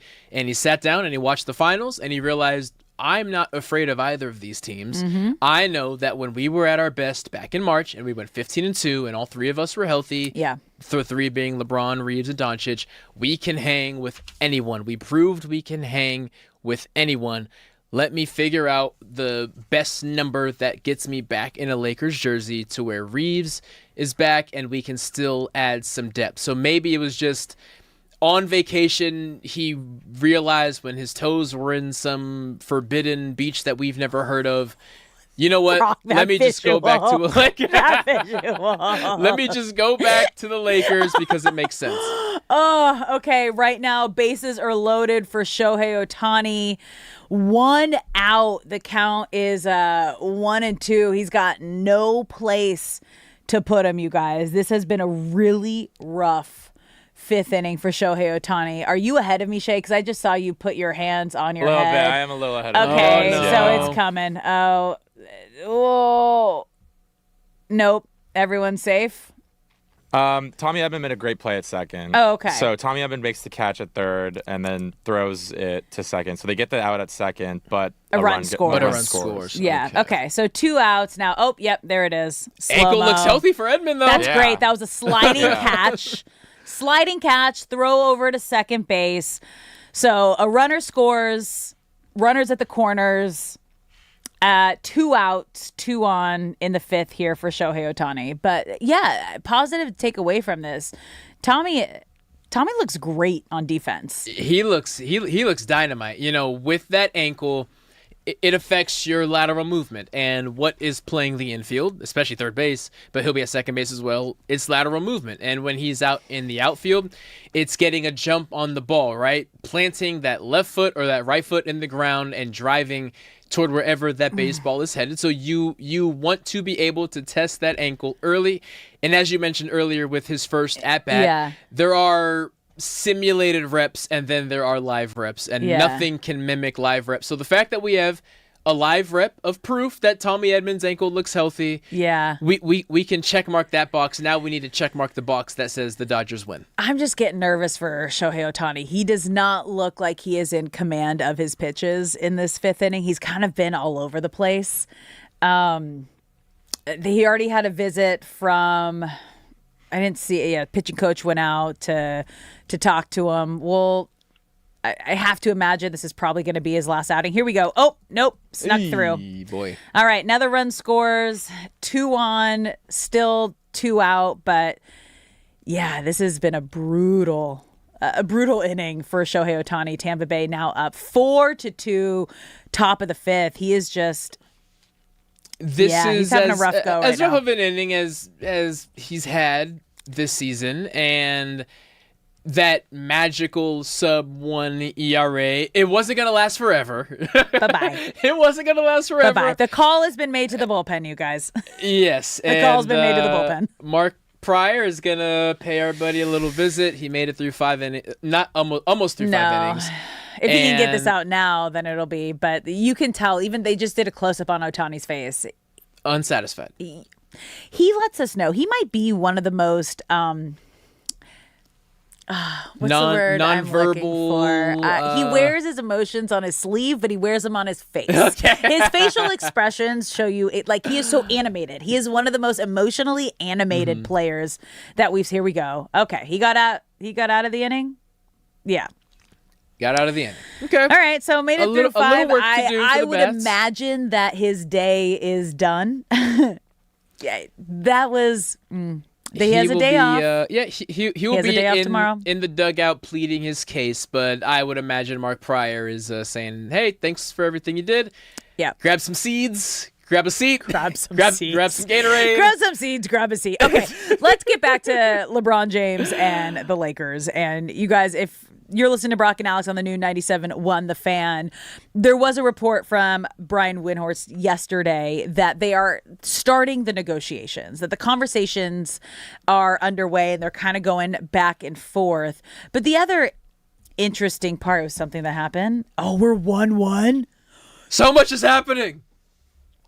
Just visual, you guys. As I'm resetting us back to the Lakers conversation, Brock is slowly turning not so fast, his Alex. laptop Not so towards fast. me, and I'm like, "What am I looking at? What did I miss? Did something happen? Did more breaking news happen?" No, he was showing me that England and Croatia is tied. Where's the Croatian flag? Right Where did now? I put it? Here we go. Do you know? Here we go. Right here. I mean, they were good. They have a great flag, and doesn't it look kind of like Mario Kart? I've always felt that their flag looks like it would be in Mario Kart. Oh my goodness, Brock, that is a great Right? I'll give you that one. You've had some very interesting. The checkered jerseys that they all have on too. Sick. I'm a big Yeah. fan of it. And You seeing the guys. flag right now and seeing I'm a the checkered fan. Yeah, I got like it a lot. I got my checkered Vans. Like, it's a personality trait, you guys. Like, when you live here, let me show it to the world. My checkered Vans. Like, it is my personality. I've had checkered Vans like throughout my entire life. So, okay, would that be considered as big or close to an upset as Portugal and Congo DR? The only reason I say no is because England kind of has this disappointing World Cup streak going on. They are expected to be among the best, obviously, the English Premier League and all that. You kind of they have the third best odds. They have the third best odds, but every World Cup they enter as a favorite or one of the favorites. And 1966 is the last time they've won it, I think. Which is crazy because they have the Premier League. Exactly. So, like, that's where supposedly the best soccer is played. Right. And even if the players of the Premier League are from around the world, it's the fact that this is the birthplace of soccer and all of the best in the world come here to play against the very best. And their fans are growing a little exhausted. So all that being said, Yeah. I feel this upset wouldn't be among the other upsets of teams that are that just have won more recently. Okay. With Spain, who came in as the favorites, and then obviously Portugal, the draw that we saw today. Interesting that Argentina is so low, like, on the favorites. As They are disrespecting Messi. As the defending say, champs. They say 38-year-old now. And then he goes out there and comes out with a hat and trick. gives a hat trick. I love that so much, you guys, because, again, that just kind of adds to what the United States, like, what a treat everyone is in for, like, really getting to understand and see the power that is the global game of soccer and the World Cup and all of these different nations going to these different cities and just absolutely taking over. Like, it is such a vibe. It is. And the only thing that you can do if you are the LA Galaxy, LAFC, your Angel City, as you're sitting and taking a 1 month break, is you look to your left, you look to your right, and you say, Los Angeles is soccer crazy right now.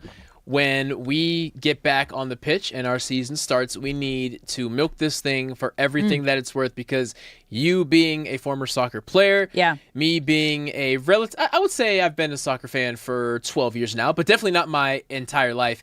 I know that it's better on this side. Yeah. The rest of LA, I feel, can collectively realize as well. They're learning. It's better on this side. They're learning. Everyone's catching World Cup fever, and we are here for it. Was that foul? Yes, I believe so. It was close, though. All right. Who's up? It's Mookie Betts. So Mookie Mookie Betts is up. We got 1 on, no outs, bottom of the 5th. Dodgers are trailing 4-2 right now. We're going to take a quick break here, but when we come back, it's time for a little crosstalk. We got D-Mac and Reiter joining the show. Don't go anywhere. You're listening to Brock and Alex on the new 97.1 The Fan.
What's up, LA? Welcome back to Brock and Alex on the new 97.1 The Fan, the voice of LA Sports. I'm Alex Curry here with Brock Vereen. Thank you for spending your midday in LA with us, whether you're listening on the radio, the Odyssey app, the iHeart app, or if you're watching us live on YouTube, Twitter, or Twitch. We appreciate you being here. And you see that we have a full table now. We got D-Mac and Reiter joining us. And what were you just saying? Because we know that you are a huge world, like you're the soccer fan here. You are the biggest soccer fan. I love the soccer. Yeah, you're the biggest soccer fan here. We've been talking about, I understand just because I played soccer. I covered a World Cup with Fox Sports as a U.S. embedded reporter. But what we're hearing right now with fans that were kind of just like casual fans across the U.S. is everyone's catching World Cup fever. So my son Henry flew by himself for the first time. Whoa, how old is he? He's 13. Wow. To and from grandma. So he's coming back yesterday. My wife Lori, only one adult can go through security. Lori went through security. I'm at Arrivals. I'm at LAX. It's 9 o'clock or 8:30 at night or 8 o'clock at night. And I was watching on my phone. I was screaming at the Arrivals area for American Airlines. And I heard two other people screaming. And we just heard each other and we just pointed and we're like, I love you. I love you. It was messy love spreading. Dude, that was insane last night. Did you imagine that would happen? Like come out like defending champs. Everyone's like, they weren't like as the defending champs. They weren't considered the favorites. And he comes out and does a hat trick. And he's like, he's like 80 years old, guys. Oh. He's so old for soccer. The comparison I drew is one of my favorite lines, which is a Chrysler 300 looks like a Rolls-Royce Phantom until a Phantom pulls up. Ooh, and yesterday was Messi reminding the world that you guys have had fun for the last week, but I'm going to show you what soccer at its very best looks like. It looked like he's playing a different sport. It was Tom Brady in that last run. And when he got the brace, when he got 2 goals, and they started feeding him the... You knew it was going to happen. Inevitability. You knew it was going to happen. It was awesome. Like, what an insane moment, too. Again, because we keep talking about, like, obviously, if you're a big fan of the game or you played the game or you covered the game, we understand like what the World Cup means. But majority of the United States, like whether it just wasn't on at the right time or we just haven't had as big of superstars like in your backyard like, ever was obviously with the MLS. Maybe Messi people were starting to understand it and get it and get an idea. But now just over this last week and then to have Messi and like that's who probably most US people are most familiar with just from him coming and playing in Miami and playing in the MLS, to watch him open up his first World Game match as the defending champs to have a hat trick. That right there, I think, is going to grow the game more in the United States than we ever thought could have. That's such a good point. I was listening is an NFL or baseball show today. I can't remember which one. And the person who was hosting was like, that's I think called a clean sheet. Like even the terminology is spreading. Yes. Yeah. Like people are figuring like this is what this soccer thing is, you know? Where does the Spain and Cabo Verde draw is the biggest what the heck moment so far, but where does the Portugal-Congo draw rank? I think it's a similar level, but we should celebrate it because it led to pain for Ronaldo, who had to deal with a hat trick yesterday. Okay, you guys. That's what it became immediely. It was just like them using it as fuel. No, it wasn't about Messi's greatness. It was like, oh, let's use this to ride on Ronaldo fans. We'll see what he does tomorrow. But I think that's such a great point because my mom's not a big soccer person, but it was kind of one of those things where, like, if you're a casual, you're like, well, who's this Messi guy that everyone talks about? And he scores 3 goals in his first game. Then everyone's like, oh, then you start calling it a pitch and a kit, right? A clean sheet. Then you get like soccer fever, soccer obsessed. So I totally agree. Having your stars perform like that on a big stage right out of the gates, it's going to make for a great tournament. I mean, that's what superstars do. Like in the biggest moments, on the biggest stage, the brightest stars become superstars because they step up and they perform in those moments. And it's really interesting because we've seen, again, towards the end of their careers, Messi and Ronaldo kind of go different directions in what they were going to do. Messi came to the United States and is actually growing the game in a place where I think it's better for soccer, like around the world. And then you had Ronaldo going to get his bag. And how much was that, Bills? Oh, Bills. You got Bills? Saudi Arabia? Yeah. So much. The last night's Messi performance kind of reminded me of Messi's first game for Inter Miami. Remember, I think LeBron was there. All the celebrities Everyone was flew out. there. I'm trying to do this from memory, but I think Messi had at the end of the game a free kick to win it. Yes. And everyone Yes. kind of goes, like last night, goes, oh, duh. this guy's inevitable. He's a Thanos, but a good guy. Yes. He's electric, even on your phone at LAX. And it feels like he's so free, right? I mean, the last you World Cup, it's like, oh, I got to win this World Cup. I got to be Maradona. Now it feels like you beat the video game. Now I just playing on story mode, just having a good time with it. I mean, it just feels like effortless greatness for Messi. I mean, I was asking before the game, I was asking Bill, like, hey, like how, like it just feels like it's the weight has lifted off his shoulder. What happened here? Croatia. We are tied 2-2. England Nice. and Croatia in the 50th minute. Yep. Dude. How about that? Another I thing love it. yesterday, and unfortunately, Messi doing what Messi did kind of drowned it No, out. love it. But Mbappe had 2 goals. Could have had 3, but He's had like a incredible. weird misstep. Erling Haaland had 2 goals, and then Messi rounded it up. Like, the best in the world all on the same slate, and then proving that they're the best in the world was so fun to watch. Did I just hear you say Mbappe is incredible? With the national team. You have had so much hate. With the national Are we team. going, like, what? I know, he What 180. is this? Got to give him credit where credit's due, so I appreciate that. I fell in love all over with Mbappe, too. I nominated was like, him for Rooter Hero of the Day on our show yesterday because he had the brace. Now, he does subtract from the sum of all human joy on Real Madrid. 2 Barcelona But on fans. the national team, he's not to Real Madrid fans. Okay. I love him on He had the Real Golden Madrid. Boot, though. I mean, he still scored a lot of goals. Yeah, I love that. You He can have looked- that, and we'll take the trophies. I gotta say though, he looked like he's aged a lot. I need to get in the Gotta last get a new 2 skincare World routine, Cups. maybe. In the last In the sun a lot, 2. SPF 100. I It don't is know. hot in the States. So Yeah. It is hot in parts of America. What, maybe it's Mbappe? Just, maybe just the humidity. Are they in Texas? Are you standing up for him now? I I like that he's noted taking a real full, talk. like, Noted he's a Mbappe stan, right? Oh. Yeah, noted Mbappe That's fanboy the over meanest here. thing you've Yeah. ever said to me in your time. Wow. But Bill, if I don't have the numbers in front of me, but Mbappe, assuming he participates in at least 2 more World Cups, Yes. will clearly have the most World Cup goals So ever, Messi right? yesterday tied a former German player from the 60s or 70s Yeah. with the most at 16. He Okay. can add to that. Mbappe's at 14, so Oh, he will be the wow. all-time leading scorer. Oh, And he definitely. obviously has a World Cup win already from when he was younger. So Yeah.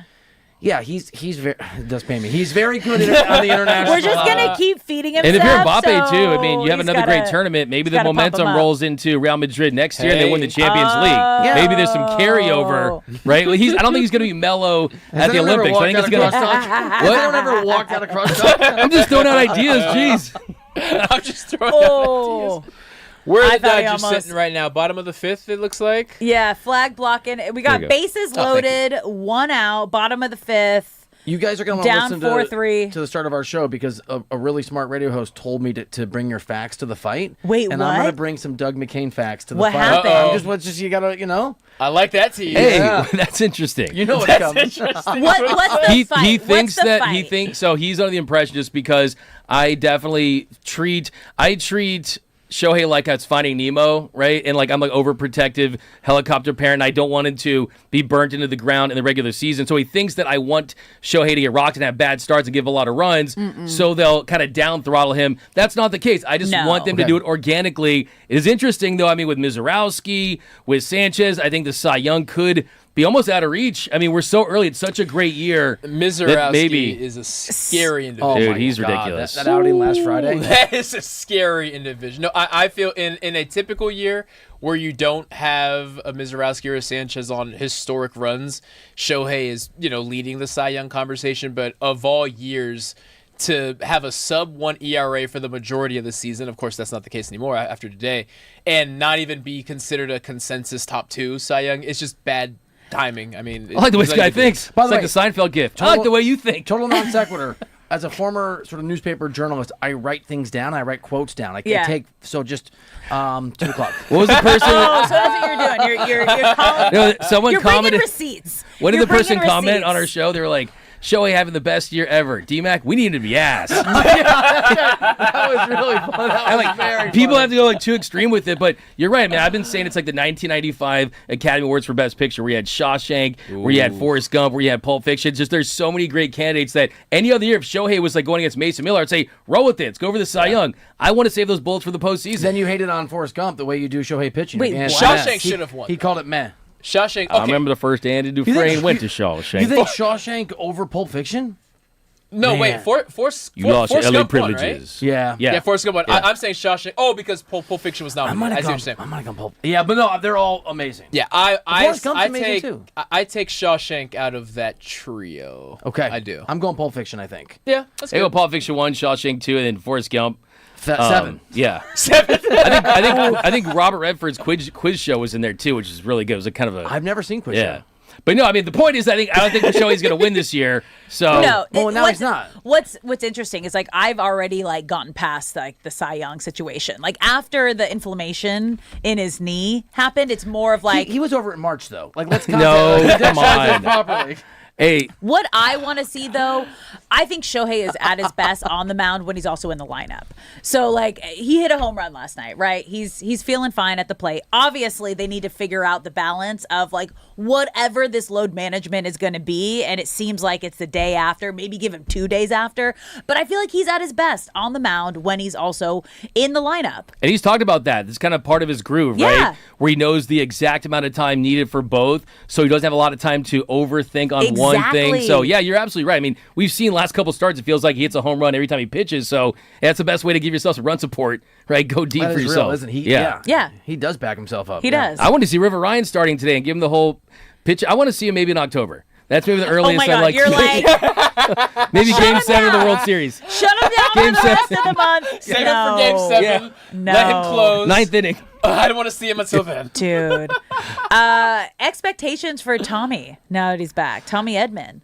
I think I love the versatility. He's going to play second, third, left field. I think the fact that they feel good about him in the outfield shows that they feel good about the surgically repaired ankle. But Dude, I will it say, looked great. He yeah. had a sliding catch. Did he have a at sliding third. He catch? had a I didn't sliding see it. Did catch, he look good? Like down on his knees at third base. Platoon Great and play to Muncy second. can switch with Muncy. So his bat has not been good in the regular season since he's been with the Dodgers. Has to prove that, but we love Tommy Tanks, man, NLCS MVP. But a lot of pressure, I think, that he takes off kind of that bench. So excited to see him. Tommy Tanks. Tommy Tanks. That's what you call him during the regular season? Yeah, well, the power's been up, so that's he was joking about how everyone calls him Tommy Tanks because he had 8 home runs to start the last year, and his career high was 13. So he kind of jokes about how he's chasing home runs now. Yeah. So he'll be in the clubhouse like, I'm Tommy Tanks now, and everyone's like, chill, bro. Wait, he says that? Yeah, it's No. hilarious. Yeah, Oh, that's kind of cute, though. Are we doing ranch Little tomorrow? endearing. Are we doing the ranch tomorrow? Tell Shay. I Stop keep reminding telling him. Shay. I can't wait to see the said ranch thing. Friday. I think he said Friday, right? Friday, We're pushing for Friday. We're going to get Gonna love pizza. We're going to pizza party. And, Brock's going to try ranch for the first time. All right. We had a great time. You guys don't go anywhere. D-Mac and Reiter coming up next here on 97.1 The Fan.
I'm Bill Reiter. That makes this D-Mac and Reiter, presented by DTLA Law Group on the new 97.1 The Fan, the voice of LA sports. Accident or injury, visit calldowntown.com. That's calldowntown.com. We have so many good things to get to. If you want to call us, join the conversation, be part of the show, we'd love to hear from you. We had a lot of you call in yesterday and the day before, so let's keep the momentum going. We love your voice being on the show at 855-97-LA-FAN, 855-97-LA-FAN. If you're on the chat at the Fan LA on YouTube, push that bell button, push that like button, get in there, be part of the chat there. We'll get those comments on the air, be part of that community that we're building here on the new 97.1 The Fan, the voice of LA sports. Got the Messi jersey on. We'll talk some Messi, tons of Dodgers talk. D-Mac, my partner, is going to break down his Dodgers bullpen trust tree in an hour. It's good stuff. You do not want to miss that. We'll get into all kinds of news from the world of the NBA and the NFL, but we'll start, D-Mac, early Dodgers game today, down 4-3, trying to claw their way back. The big storyline is that Shohei Ohtani, who had the home run yesterday that gave the Dodgers the 1-0 lead, did not pitch particularly well so far. It has not been a success to date, and I don't want to frame. I'll frame your perspective in a moment, but I will also say, as I think I said yesterday, or maybe the day before, I'm out on the Cy Young Award. I maintain that my stance was right. I maintain that 2-3 weeks ago, I wanted to sort of see it through, but his ERA has dropped precipitously to only 1.47. Still amazing, but I'm with you. Now is probably the time where if there's some caution exercised by Dave Roberts, so be it.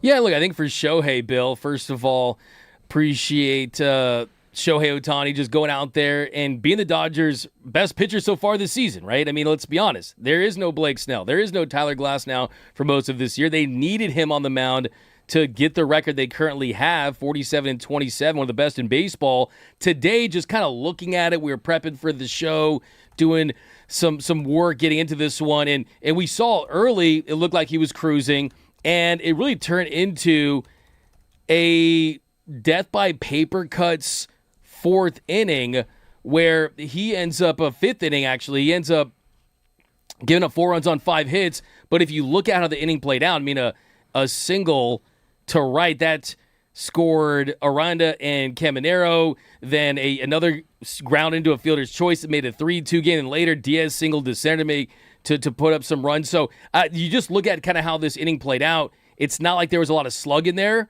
but it was kind of the lack of command hit a batter in this game too. So the walk to lead things off really hurts things, and got the Fiducia double. Former Dodger went up there and lined a double. So 4 runs on 5 hits. Outside of that, I mean, go 6 innings. As you mentioned, the ERA going up, and maybe there is going to be a little bit of a recalibration of at least the Cy Young expectations for Shohei Ohtani. So, and I'm being told by Ryan Bershinger, our executive producer, that there's some bleeding from the blister that is currently happening. So again, we're live on the air. It is live radio. The Dodgers are on. They're trying to battle their way back. He has not officially been pulled yet from the game. But at this point, we're looking at so far 6 innings, 4 earned runs. He has struck out 5, only walked 1, given up 7 hits, though. And here's the thing. The Cy Young Award, to me, when it was clearly within grasp, early days notwithstanding, D-Mac, here on D-Mac and Reiter, 97.1 The Fan, I want him to have a chance at it. I want him to stay in when he's got a no-hitter. I want him to see things through another inning or so when he needs to qualify. There's a world, I suppose, maybe, where the 2 or 3 guys, certainly 2 guys above him in the National League today, it's June, it's such early days, also have some struggles, also get blisters, also get shelled in an outing here or there, although Jacob Misiorowski looks like he's unhittable. And if Ohtani claws his way back into where he was 2 weeks ago, then I might have the same emotional, intellectual reaction when Dave Roberts pulls him after what feels like 3 innings of a perfect game or whatever the example was. But it does feel further away today than it did 2 weeks ago. And if that means next Wednesday, hopefully when Shohei Ohtani's out there, D-Mac, and he goes 5 innings, I'm probably going to have a different reaction because I will feel like there's less in terms of a Cy Young in history being jeopardized by Dave Roberts and the Dodgers. So, look, first of all, Snap out of it, Bill. Snap out of it. Where's the Bill Reiter that no one loved? You gonna give up now? I mean, I'm not giving up. It's what I said 2 or 3 weeks ago.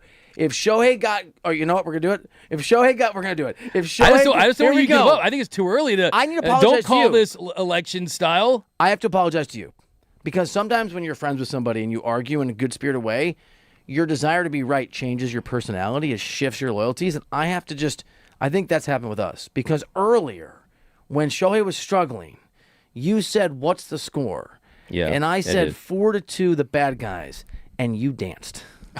You did a little dance. So I give you some love. You did. I know. I show you support. What support? And then you air my dirty laundry out on air for the streets of Los Angeles, for the people of the world to You're see. You're calling me out for being soft. I know what you're up to. I know your games. I've seen your moves. I've learned what a clean sheet is. I know what's what. Okay, it got me on that one. But look, the reason why I jokingly was reacting that way was knowing that, hey, no one's going to remember your stats in June at the parade in November, right? And I think that what is still in play for Shohei, I know you laugh, I know you discredit, I know you don't love my MVPE, most valuable player ever, discredit that, right? yeah. And that's fine. It's not a real award, but I do think the history books will look back on this season when Shohei Ohtani does make 25 starts and has a beyond respectable ERA, something in the 2.2 range, right? I predicted he'd have like a 2.3 ERA, something like we saw credit to you. in 2022. And if he does that, and he has the offensive year that he's continuing to have, he's not going to need the Cy Young to look at 2026 Shohei Ohtani and go back and say that, hey, there's been Barry Bonds, there's been a Ted Williams, there's been some of the great seasons, but this one in 2026 that Shohei Ohtani had at the peak of his powers was his very best year. But don't give up hope. By the way, little breaking news. Yes. Freddie Freeman, 2-run home run. Dodgers take a 5-4 lead. And if I can give you the love that you pretended or claimed or perhaps did just give me, you said, that was a fun talk yesterday. Yesterday or the day before here on DMAC and Reiter on 97.1 The Fan, we were talking our favorite milestones, and you basically said wins are stupid. And you looked at me like I betrayed everything that's decent in the universe when I said that I wanted someone to get 300 wins. To your point, if I'm following this, if I'm tracking properly, Ohtani has had a poor outing, and he is the pitcher of record right now. There you go. And on track for so like there are garbage wins. To your credit, 100%. Dodgers are up right now, 5-4 on a Freddie Freeman home run. Man, Freddie has been, and you called this what happened. Freddie's been awesome. I know Ohtani's hitting 400 over the last however many weeks, and he's been incredible as a hitter, and he had the home run yesterday that was the decider in yesterday's game, obviously early game today. But, man, Freddie Freeman is also just a freaking beast. He absolutely is, and this is exactly the guy you want. I mean, there was a play earlier in the game where there was a miscommunication with Freddie and Shohei that led to a base runner that turned into a run. So, of course, it's Freddie Freeman. You know what he's about. You know that he's going to give you a great at-bat every time he steps up to the plate. So, I don't know if there was a little bit of, hey, if there was some type of blunder on my end, whoever it was, doesn't really matter. I'm going to step up. I'm going to make something happen. So, that doesn't surprise me at all. Freddie Freeman hitting that bomb on a 1-0 count, sinker, and then that gives the Dodgers the lead. So, big ups to Freddie Freeman. Like I always say, if I was about to get lethal injection, and I needed one hitter in the history of Major League Baseball to get a hit to avoid lethal injection. That's a crazy thing to say. It would be Freddie Freeman. So of course I stand by Freddie in this whole entire lineup always, but this is cool to see a lineup starting to get some hits because it's really been a pitcher's duel for a lot of these games in this series against the Rays. Ohtani just hit as a pinch hitter, I'm being told, and grounded out. There you go. Really? It's pinch hitter. Jeez. I mean, Freddie hit the 2-run bomb, and to get Shohei in there. Look, also, I think the blister, I mean, just looking at the splits as far as the splitter usage and some of those secondary pitches you see from Shohei not being used in those situations. So, look, you got the knee, you got the blister, you got the workload of being the best hitter in baseball, at least one of them. And, look, it just wasn't his best outing. I think it's too important to include the fact that the Rays are a decent team, and it was a afternoon game, right? They call it the businessman special when you got the afternoon games. I didn't realize Ohtani is allowed to pinch hit when he starts as a pitcher. So we'll see what they end up doing here. That's crazy. He grounded out to short, and now the physics are different for this guy. Even the rules I don't understand when he plays. I'm very surprised, man, with the knee situation. that You think Dave Roberts is making a mistake? No, You not don't trust- necessarily. I mean, I think I'm. He's got to be right. Otani's got to be okay if he's out there. Yeah, there's definitely no further risk. It's something you're gonna have to manage for sure. But with Shohei and this performance that he's having today, I do think moving forward, there probably is going to be somewhat of a conversation about, hey, did the knee, which is the back leg, right, which is the knee, was there anything from a push-off standpoint, getting into your windup, getting into your release points that impacted in any way? The good thing about Shohei is he pretty much talks to the media once a week, and it's only on days that he starts for the most part. So after the game, we'll hear what he has to say. Can I ask you a question? Yeah. So, and I don't think I told the Manny Ramirez story the other day, and maybe now isn't the time, but I once spoke to Manny Ramirez when I wasn't supposed to. What would happen if I went into the Dodgers into the Dodgers clubhouse, and I just went, oh, shucks, I don't know how things work, and just walked up to Otani? People that don't know, if you're credentialed as media in an MLB clubhouse, you can, in theory, walk up to anybody and talk to them. Now, there's some unwritten rules. It's been a minute since I've done this. Is it still don't talk to guys when they're eating? Is that still one of the unwritten rules? So one of the unwritten rules... I've been yelled at for that. That's really interesting that you bring up the eating, because during spring training, one of the unwritten rules to not go up to a player during the clubhouse sessions is if they say out loud to another player, like, hey, you guys want to go have lunch? I'm about to go have lunch. And that's like a code word. That's like a code word. They'll say it like very demonstratively outward. They're like, hey, I'm about to go out for lunch. One time, I'm not going to give up the writer's name, who went and did that after, and he basically got screamed at by a certain player that was not happy about it. And he got screamed at? By one player because he was defending the player who had asked. But did the writer know the rule? Probably not. He should have known the rule. He's a veteran, definitely. See, I'll say the player that was getting defended was the player that just hit a 2-run home run. I have to tell you something. As a grown man, when another grown man yells at me in a situation like that, I don't care if they're a multi-million-dollar... This is how I got sideways with Chris Paul. I don't care if, you don't get to speak to me that way. If I'm disrespectful, if I disrespect your family, if I write something that you find offensive, that's totally fine. You can yell at me. If I walk up to you and I'm courteous and I ask to talk to you and I misread what the rules are, you can just say to me, hey, man, you don't get to talk to me because I find that incredibly obnoxious.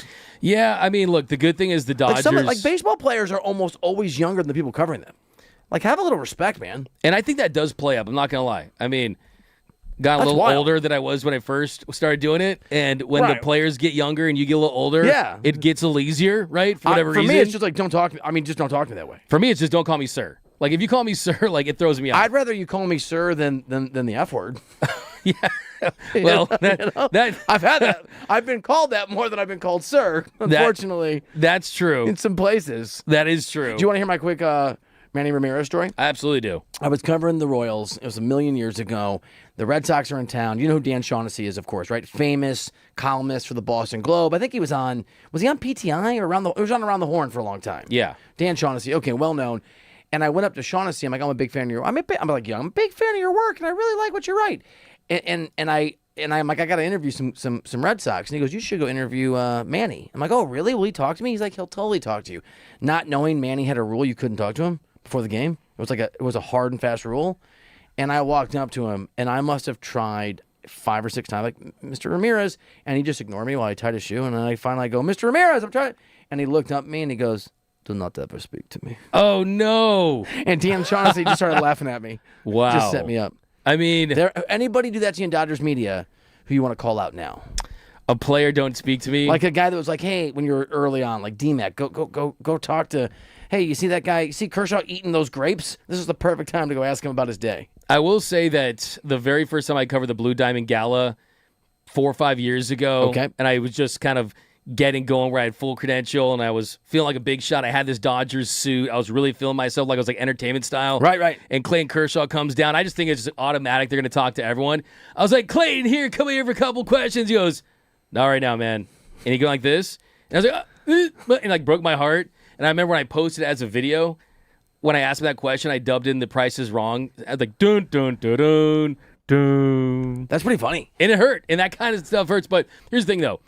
if you're around a team for a long time, they're going to have good days and bad days. And for the Dodgers, their players are very welcoming, very accepting, and they have more good days than bad days. I've heard bad stuff about bad clubhouses. Actually, right? Jokes aside, part of I have friends who are very frustrated how much I like the Dodgers now, and this is what I tell people. When you do what you and I are lucky enough to do for a living here on DMAC and Reiter on 97.1 The Fan, when you're around athletes all the time, you root for the teams that treat people with respect, and not just you, right? You know, you're right. I shouldn't give you the Dodgers, and I haven't been around them a long time, but when I was a lot back in the day, many years ago, they were classy, they were respectful, they were pros, and they weren't always happy, but they were pros, and I respect the hell out of it. And not everybody's like that. Do you want to talk? I know you want to talk a little Will Smith. Do you want to hear little Dave Roberts? Yes. So Dave Roberts. Obviously, we're in sort of an interesting space today here on the show because the Dodgers played yesterday and won 1-0, and Robleski was awesome, and Ohtani had that home run. We'll try to fit that in at some point. Dodgers are playing right now on that Freddie Freeman home run. They are now up 5-4, last I checked. Yep, still up 5-4. Before the game, Dave Roberts gave an update on the injured Will Smith. Will's doing better each day. Came in this morning in a good spot after yesterday's kind of full work. So, yeah, I mean, I think I don't want to kind of put a day on when he's going to play, but each day is getting better. Is the neck still bothering him at all, or is he kind of... It's more the neck, yep. And just kind of, I guess we're just trying to, get him to a place where we don't regress once he comes back. So we're trying to make sure he's out of the woods, yeah. Friday still an option for him? Unlikely Friday. Has he gone in for imaging at all? I'm not sure. I don't think so. DMAC, this sounds like your guy, Dalton Rushing, is going to continue to get a lot of run. He is, and that's something that he's trained himself for. He's really had a good month at the plate, but what he has had really this entire season, his whole career, is those consistent plate appearances. And this is going to, I think, mean a lot, not just for this year, but anytime he gets these stretches. In this month, an 876 OPS, hitting 286, 4 doubles, a home run. When he performs well in these moments, I think that guys like Andrew Friedman and the powers that be, as far as his roster construction, they look at it extra carefully, knowing how does he carry himself as an everyday catcher? How does he carry himself as an everyday hitter in the lineup? And if he can perform in these situations, and we do see the potential there, well, guess what? If we're making potential trades, he becomes a guy that you're like, no, we're not going to include him in a deal. And also, big picture, Bill, I think one of the fascinating storylines, just 10,000 feet at the micro zoom out level, is Freddie's got one more year on his contract next season. If Dalton Rushing looks like he's a dynamic bat, does that maybe get the Dodgers thinking about how do we manage first base after next year? So that's very big picture. But the most important thing, as you point out, is that he goes and stays in the game and continues to be the most hated man in baseball and irritate other players around the league. I think that he loves this opportunity. Not holding you to a prediction, not saying this is your answer, we're going to bring it back, but just watching him, talking to people, having been around this Dodgers team and in that clubhouse many, many times, DMAC, what's your sort of instincts on which direction the stock is moving on Dalton Rushing for the Dodgers, up or down? Arrow's pointing up, because they've always loved the character and the work ethic. It's just about the results and the production. And can you hit big league pitching? And he's shown the ability to do that. But I want to present you with something. Okay. And I'm sure we'll hit this after this as well. So I'm a little surprised that Shohei Ohtani was used as a pinch hitter, because now the Dodgers lose that DH spot and you can only have one at bat. He ended up grounding out. So that's the rule. That's the rule. So okay, that surprised me a little bit, because you have Rojas in the game. Sure, of course, technically it ends up being Engardo Henriquez going in for him, and kind of how that thing shovels out. But for Shohei to not be able to stay in the game, and for opposing fans just being upset that he can have even that one at bat, look, I think baseball needs to embrace having a one-of-one player. I think that he should be able to stay in the game and take more at bats. I mean, it's interesting that he doesn't start in the lineup. He obviously goes and takes the mound. He doesn't pitch at the level that we expect him to. What's the final line on that? 4 earned runs, I think, over 6 innings, and then he gets the pinch hit. Do you think that is more Dave Roberts deciding, I need this at bat, or more Dave Roberts deciding, Ohtani didn't have a great outing, he has value, and he's going to want to try to help the team, so let's give him this little opportunity? this one shot to just try to help a little bit. I think he hit on the second one, right? Yeah, I mean, this is a game where it's a 5-4 game. You're trying to win as many baseball games as you can. He's been the best hitter in baseball since May 12th. Also, too, I almost think, Bill, and I'm curious to see what you have to say about this. I feel like, and I know I've kind of messed with you a little bit of this as far as rushing double, by the way. What, a rushing double? 2-out double, yeah. I love it. Dawn crushing, baby.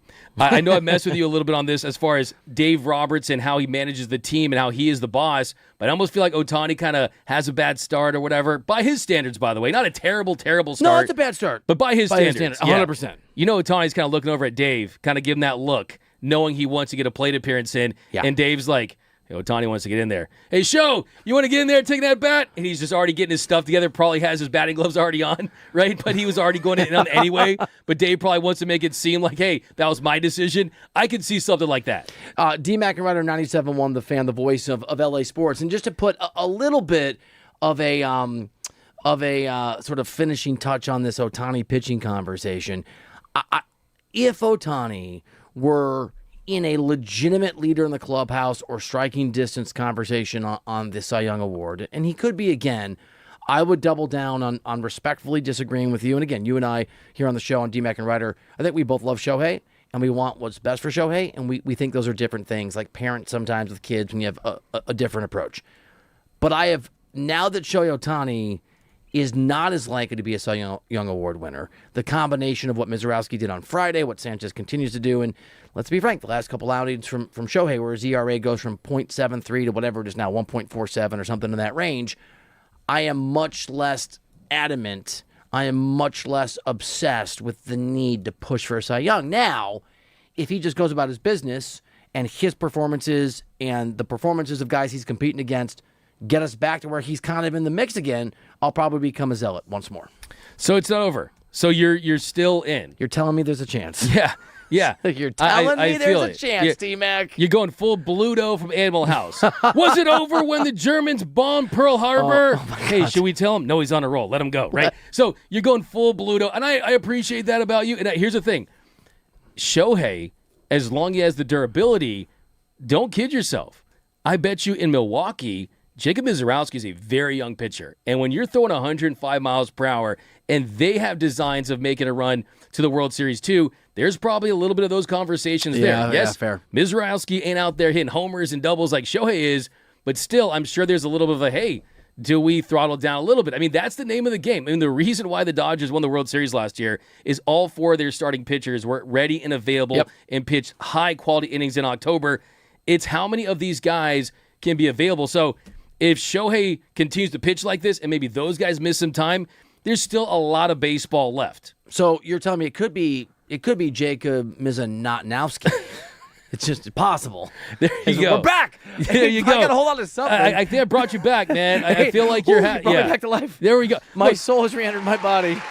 I'm still going to be Marlin from Finding Nemo, right? Hey, I'm going to be a little overprotective of Shohei because, I respect it. I mean, to me, the Cy Young is a regular season award. You're the World Series parent baseball in this immortality. relationship. Yeah. 855-97 LA fan, our good friend. We're separately friends with Jeff Passan, the outstanding MLB insider who was actually on the morning show this morning with D-Fish and Decker. Jeff wants to join and talk to us next week, but he had some interesting things to say today and over the last few days about Mr. Skubal, who you've cited, who you've referenced. So we're going to hear from Jeff Passan, and we're going to circle back to the best Dodger expert on the face of the earth on who the Dodgers could acquire and why it might make sense next year on D-Mac and Reiter.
Reiter, DMAC, and Reiter, presented by DTLA Law Group.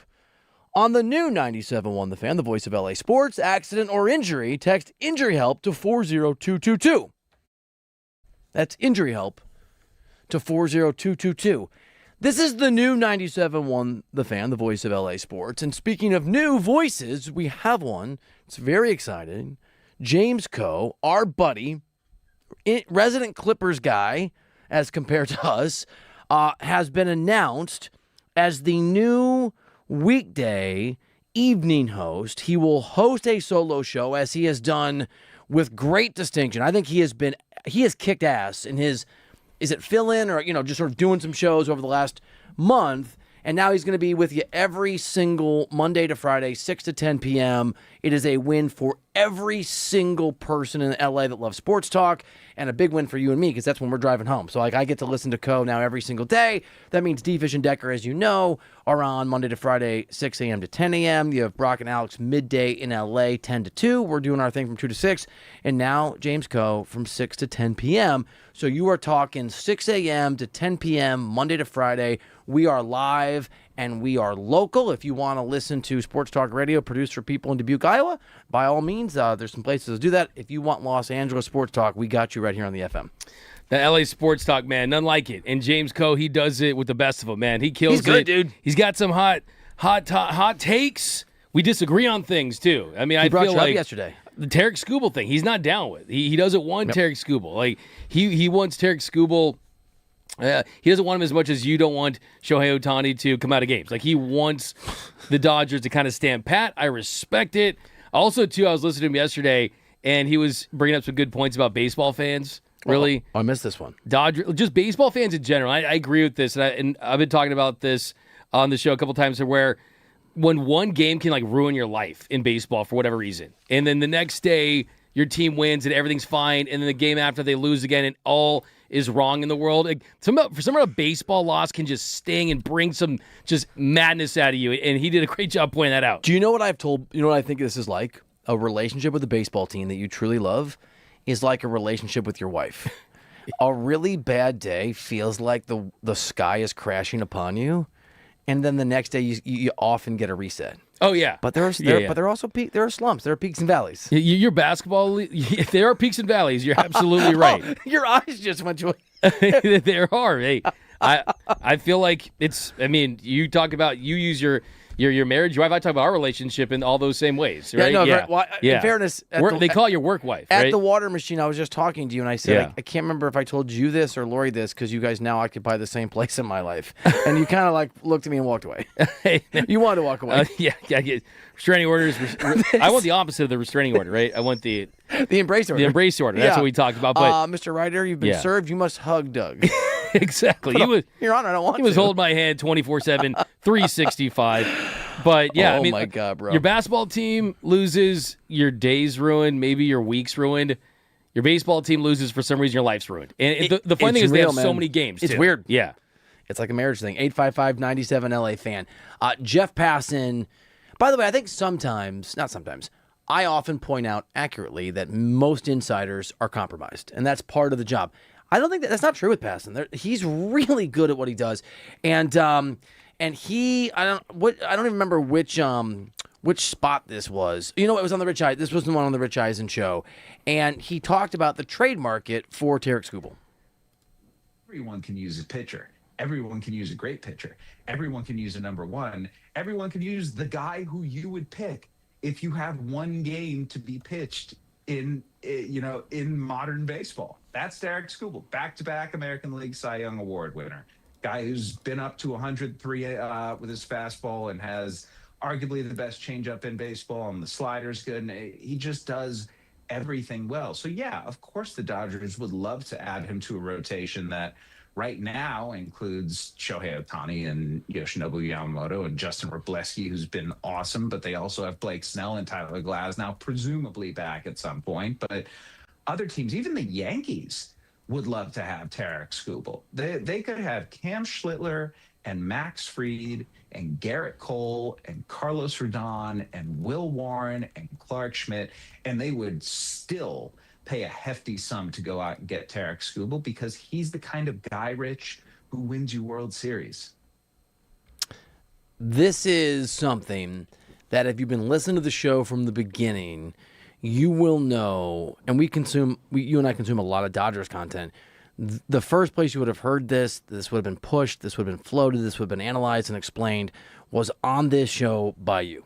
You know me. I've been driving the bandwagon for Tarek Skubal to get traded to the Dodgers, and hearing Jeff Passan mention all the things that are very true. The fact that you do have the farm system, the prospect capital to get it done. You also have up-and-coming prospects, right? You have ready-now players. If they need an outfielder, you got Mike Sirota. If they need a top-level prospect, even beyond that, you got a Josue DePaula. We had Keith Law on the show a couple weeks ago, and one thing that stood out to me was he mentioned the fact that Josue DePaula, the Dodgers' top prospect, is either a bad corner outfielder or a first baseman or a DH. Well, he's not going to be a first baseman because Freddie Freeman's there. Also, Dalton Rushing's behind him. It's not going to be the DH because Shohei Ohtani's there. So I'm not saying they're going to trade their top prospect in Josue DePaula, but I do think that everyone is on the table. But what also stood out to me, Bill, from what Jeff Passan just said was that there's other teams that would love him. Every team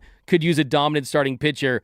But if I'm the Dodgers shouldn't just be thinking, how much does Tarek Skubal help us?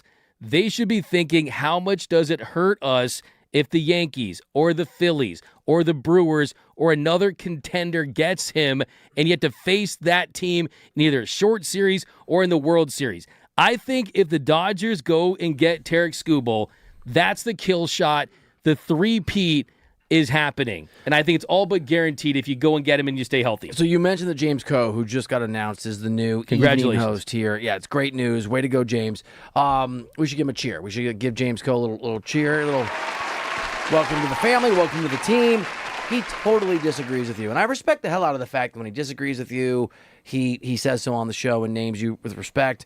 When we make fun of the Clippers because the Clippers we think are clowns, he calls in and says that's not cool, and we say that's okay, but they're kind of bozo, and he's like, no, they're not. I like it, and I do. I would say that I've been somewhat in the middle here, and the point that I've made to you, and I think you think I'm misstating this, but I just don't want the Dodgers to overpay for Skubal. I think there will be a market, as Jeff Passan just walked us through. The Dodgers are not going to be bidding in a vacuum. This isn't the NBA where a player can say, I'll only go here. But what you just pointed out, which is such a great point here on DMAC and Reiter 97.1 The Fan, the new 97.1 The Fan, the voice of LA Sports, that it's not just what you get in Skubal if you're the Dodgers, and you get all the stuff that arrives at that level, that caliber of an arm, but the ability to block the Braves, to block the Brewers, to block them from a run, to block them from having that guy face you, and maybe just win a game that's critical. That sways me a little more toward not just I'm here for it, but maybe overpay is the wrong word. Maybe I'm willing to pay a lot more if that's what's necessary than I was a week or two ago. I agree, and I think that that's another part of the calculus here. It's not about just adding another weapon to your arsenal. It's, hey, we don't want our biggest enemy to add a missile, right? We want to make sure that we have the strongest army when it comes to the postseason. And I think, too, on top of everything else, we saw this a couple years ago when the Padres traded for Juan Soto. And the Dodgers were the team that was linked to Juan Soto. And what did they do? They stayed in the conversations for Soto. They got very close to trading for him. And at the very least, what happened? They made that return for the Nationals record high. Right. They bumped that price up. So at the very least, the Dodgers are driving up the price for Tarek Skubal. So another team has to empty the tank for prospect capital just to get him. And then other teams out there realize, hey, the Dodgers have the best prospects. The Tigers are going to, for what I was told, they're going to negotiate with whoever team feels wants to go and get him. And then once they get their best and final, they're calling the Dodgers. And they're saying, can you top this? And from what I was told is if Tarek Skubal's on the table, the Dodgers are sitting at that table. And I think that what people are losing sight of in all of this is the fact that they have big league ready pitchers that they have a surplus of. And I think there is a world where Emmett Sheehan could be included in a deal. I think there is a world where Justin Robleski or even Tyler Glasnow could be included in a deal. And if you trade one of those big league ready pitchers, well, then guess what? When the offseason comes around and Tarek Skubal is going to be getting $400+ million, the Dodgers are going to be able to say, hey, this is what it's like here. This is a championship organization. They can start the selling process. And you know where he's from? He was from Hayward, California, but grew up in Arizona, and his family wants to go to more games. He's not going to the Diamondbacks. They're not going to pay him. He's not going to the Angels, right? He's not going to the Padres. They're not going to pay him. Where's the closest big league team where his family could go from Arizona to L.A.? The Dodgers. And bam! Bam, bam! Nice. Great. Bam! The Messi of those moments. Bill knows ball. Bill knows ball. Let's go. So I'm just saying that so the point I'm trying to make here is that not only is there a path to get him this year, I've already thrown out trade packages, whether it be a River Ryan and a Zaire Hope, whether it be a Tyler Glass now to Mike Sirota, basically two quality players. If the price goes sky high, I'm sure there's a part where the Dodgers walk away. But like Andrew Friedman said, there's no such thing as overpaying for a top-level impact piece, because if you're rational, you'll always finish third. And the Dodgers can get irrational when they see guys they want. D-Mac and Reiter 97.1. The fans, that what I'm hearing is Dodgers number 1, anybody in the American League, I guess Yankees. Number 2, it is time, by the way, for the Rooter Hero of the Day nominations. I've got a mean-spirited one, and I'm excited about it. And Doug's got some great ones next. Next here on D-Mac and Reiter.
the new 97.1 The Fan, the voice of LA Sports. D-Mac and Reiter, also presented by DTLA Law Group on the new 97.1 The Fan, the voice of LA Sports. Accident or injury, visit calldowntown.com. That's calldowntown.com. It is time. Without further ado. What does it do? What does that even mean? Further ado?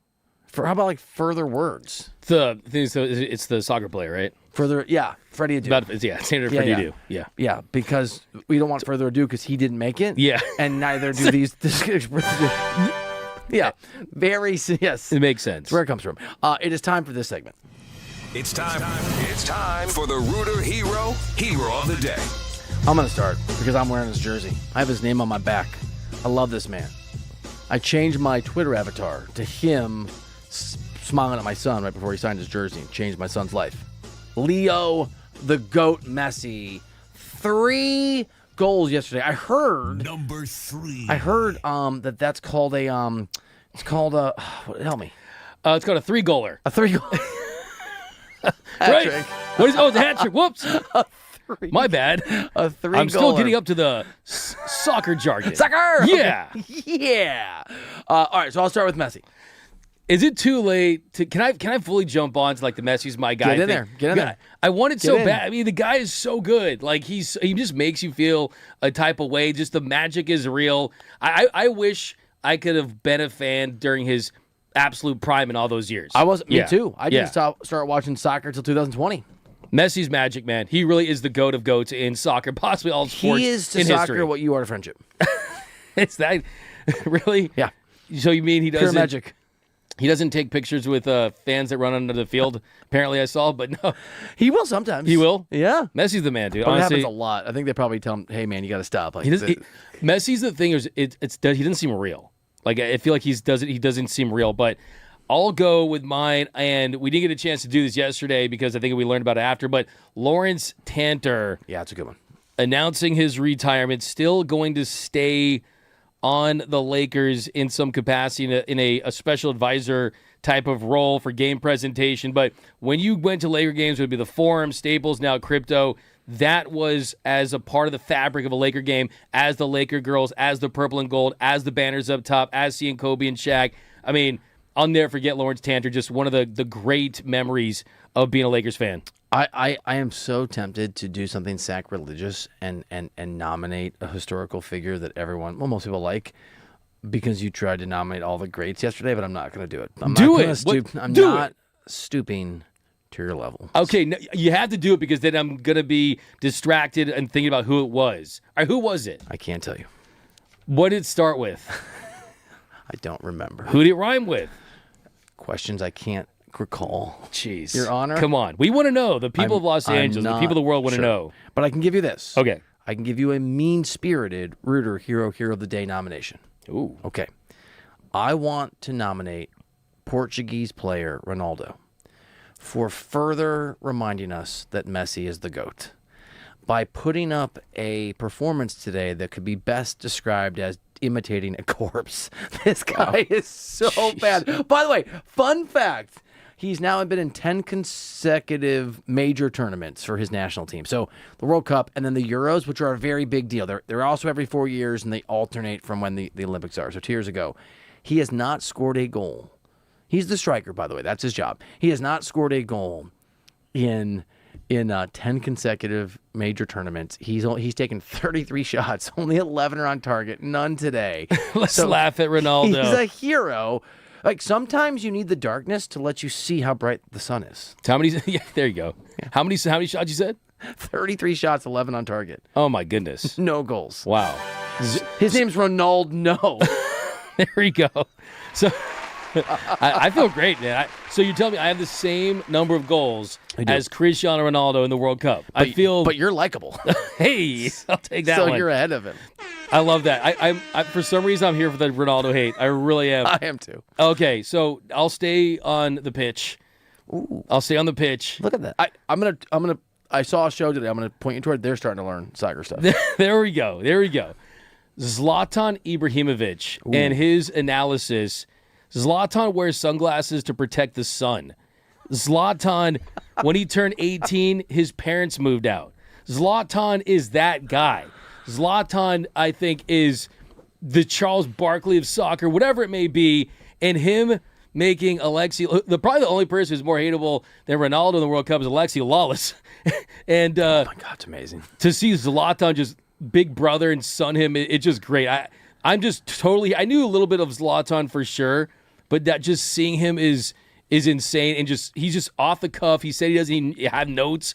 One of the greatest players ever too. I was watching a highlight bill of a goal he had for Ajax. Of course, I'm joking. It's Ajax. Okay, that goal was incredible, and he was one of the greats too. And he had a big role in Messi or Jan. They played together, right?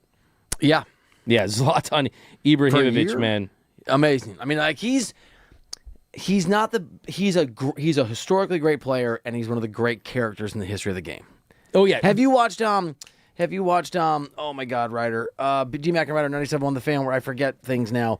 The show that takes soccer on Apple TV. I cannot believe Apple Soccer. Ted Lasso. Oh. Yeah, of course. The character that sort of comes in the second to last year. That's That's Zlatan. That's Zlatan. That's Zlatan. Yep. I saw him on Jimmy Kimmel, and when Zlatan comes on your show, you become the guest on his show. Like, he just took over that thing. I thought it was awesome. So big ups to Zlatan. Like how can we give a cheer for Chuck Norris seeing Zlatan? That was great. Zlatan is better than Chuck Norris, baby. Wow. Yeah. No, honestly, I'm obsessed with this dude. Chuck Norris got his beat by Bruce Lee. Yeah. In a movie. Yeah. But still. Hey, you know what I'm saying? Walker, Texas Ranger. Is what it is. That show was really dead. Dumb. Is it dead? Dead. Dumb. I meant dumb. I'm also dumb, but alive, so I'll do another one. I will go with, all right, this is going to feel a little counterintuitive given the fact he didn't pitch well today, but Shohei Ohtani did have another home run yesterday, and that home run was the difference in a 1-0 game, and so I'm going to, it's kind of cheap, and maybe he shouldn't be a finalist based on the fact that his performance today, pitching-wise, 6 innings, 4 earned runs, wasn't awesome. Dodgers up 5-4, though, by the way, here in the 8th. I'm going to nominate Ohtani for yesterday. So maybe we even nominate Tuesday Ohtani. Tuesday Ohtani? Right, Okay. Tuesday Ohtani. Hey, I'm here for it. To see him gut through it, not at his healthiest, I don't think, today, dealing with the blister, still going out there helping this team, and it looks like they're about to get a win. You talked about it earlier. I'll go with James Coe, man. James Coe. Oh, nice. Got to give James Coe some love, man. Very excited to have him here following us. We're going to be a hard act to follow, but at least with James Coe, man, he's going to bring it, dude. So I'm very excited about James Coe. When you said that, just crickets. Why? Wait, that means you're cricketing yourself. I'm just saying, who says that? I know. I know we're a tough act to follow, but I don't know why I said that. I'm Doug McCain, and I'm real good looking, Bill. Okay. Can we edit that part out of the podcast and YouTube portion? Luckily, we're not live here on 97.1 The Fan. I meant you're a hard act to follow. Sorry. It's all right. I made a dead joke on a dead guy in accident. I wasn't even trying to. So, no, but hey, big ups to James Coe, man. Great energy, great vibes, and excited for him, man. All right. So I think for me, that is I'll rock a little. See, the game's not over yet, but I'll rock a little Freddie Freeman for just bailing out Ohtani, right? 2-run home run today as the Dodgers continue to claw back from what was a deficit because Ohtani just got banged up a little bit. And what was it? Was it a 4-run fourth? We're doing this live. All right, so I'll go a little Freddie Freeman. Little Freddie Freeman action. Another heroic performance at the plate. Going to Freddie. I'm going Alex Vesia. And now this is one of our biggest influx heroes we've ever had because he's still on the mound. And he needs one more out to finish the job here. The runners on first and second. But I'm hoping that he gets the save here and gets the Dodgers the win.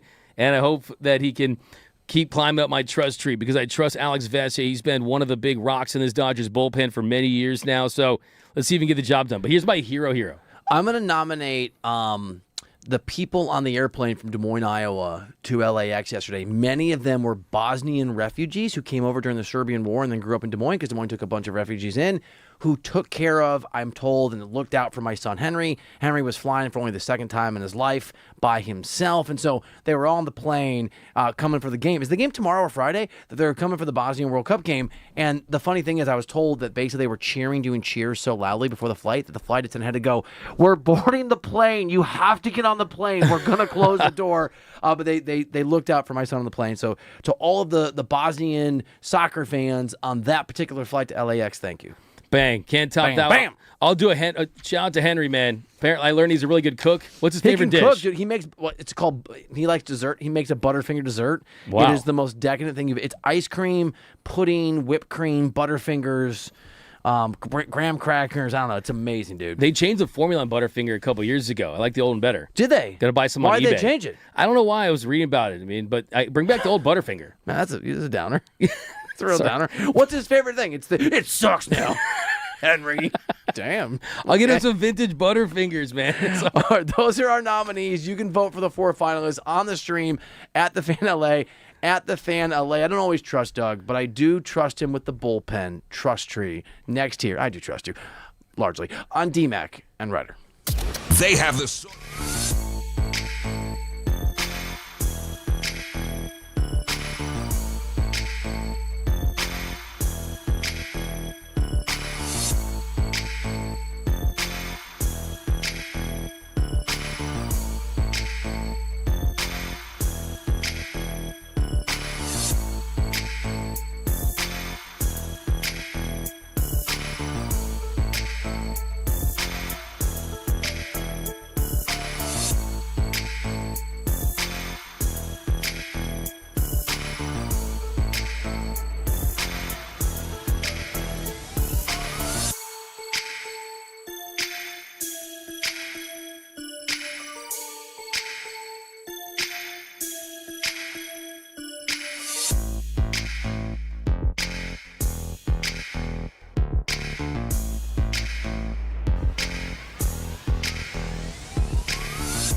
Reiter, Dodgers win. We will get to that in just about 30 seconds.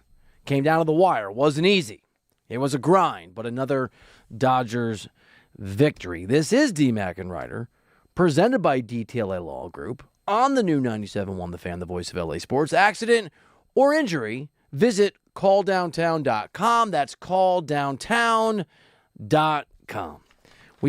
So we told you we were going to do the trust tree, and we want you to trust us. The tree's coming, but we're going to do it in an hour because the Dodgers game has just ended, and we want to hit that. Before we celebrate the Dodgers 5-4 win, and we get into what it means and who are the heroes of that moment, we want to celebrate together by giving you the chance to win something for free.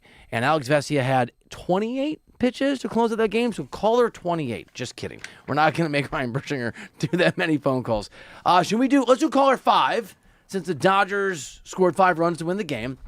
Caller 5 is about to be the winner because the WNBA's biggest celebration is coming to Crypto.com Arena on Sunday, June 21st. From special guests to one-of-a-kind giveaways to an in-game performance by Warren G, it's going to be an unforgettable night celebrating the 30th anniversary of the first ever Sparks game on June 21st, 1997. Get your tickets now at www.lasparks.com/1997. And again, caller number 5 for the 5 runs the Dodgers just scored are going to take home a pair of tickets on us at 855-97 LA Fan. That's 855-97 LA Fan. Man, all right, so here's how this game went down. You just nominated Vesia for Hero of the Day, right? Did I? Yeah. Did I? Did you? I think I did. You did. I wrote it down. Yeah. And you inspired him because he almost blew it. 28 pitches, loaded the bases. It was 2-2. He threw another ball. It was 3-2. You and I were bent over the computer. We were excited. What's going to happen if he throws another ball? It's going to be a walk. It's going to be tied. And then Burr started screaming and cheering because he was like 4 seconds ahead of us, ruining the moment. Vesia threw a breaking ball to strike out the opposing hitter. Dodgers win with the bases loaded, with the tying run, 90 feet away at Dodger Stadium. Let's go 5-4. And that's Alex Vesia, man. Sometimes a high wire act. Sometimes he's going to put runners on, a base hit here, a walk there. But he'll get you the big strikeout when you need it. And that at bat, we saw Alex Vesia at his finest, being able to execute a pitch in a big situation, a full count, 3-2, goes slider in the zone, gets that swing and miss. And you see the electricity. You see the fire. You see the passion. Also, too, I did submit to you my trust tree before the game. I was going to ask you. I'm not going to, and I didn't make a change. Would you have?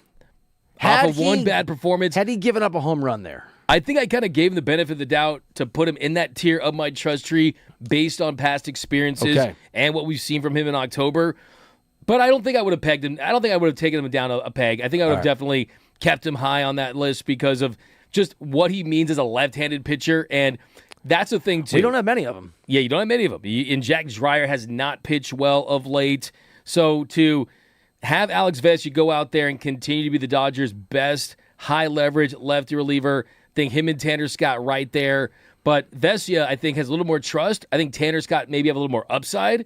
The best version of Tanner Scott, I think, is better than the best version of Alex Vesia. But, yeah, it's a great win for the Dodgers. I mean, it's kind of one of those ones where you look at a Rays team that's trying to salvage a series, and to get that big win, Alex Vesia was a big time. What'd you say? What's that?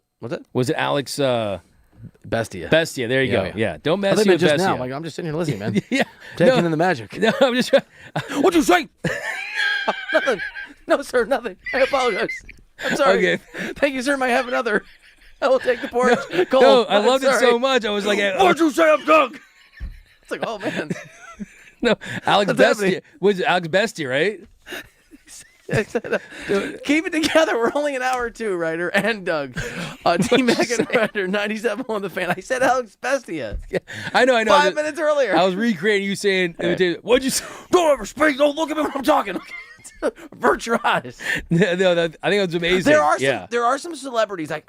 Who is it? There's a couple celebrities. The rumor is you're not allowed to make eye contact.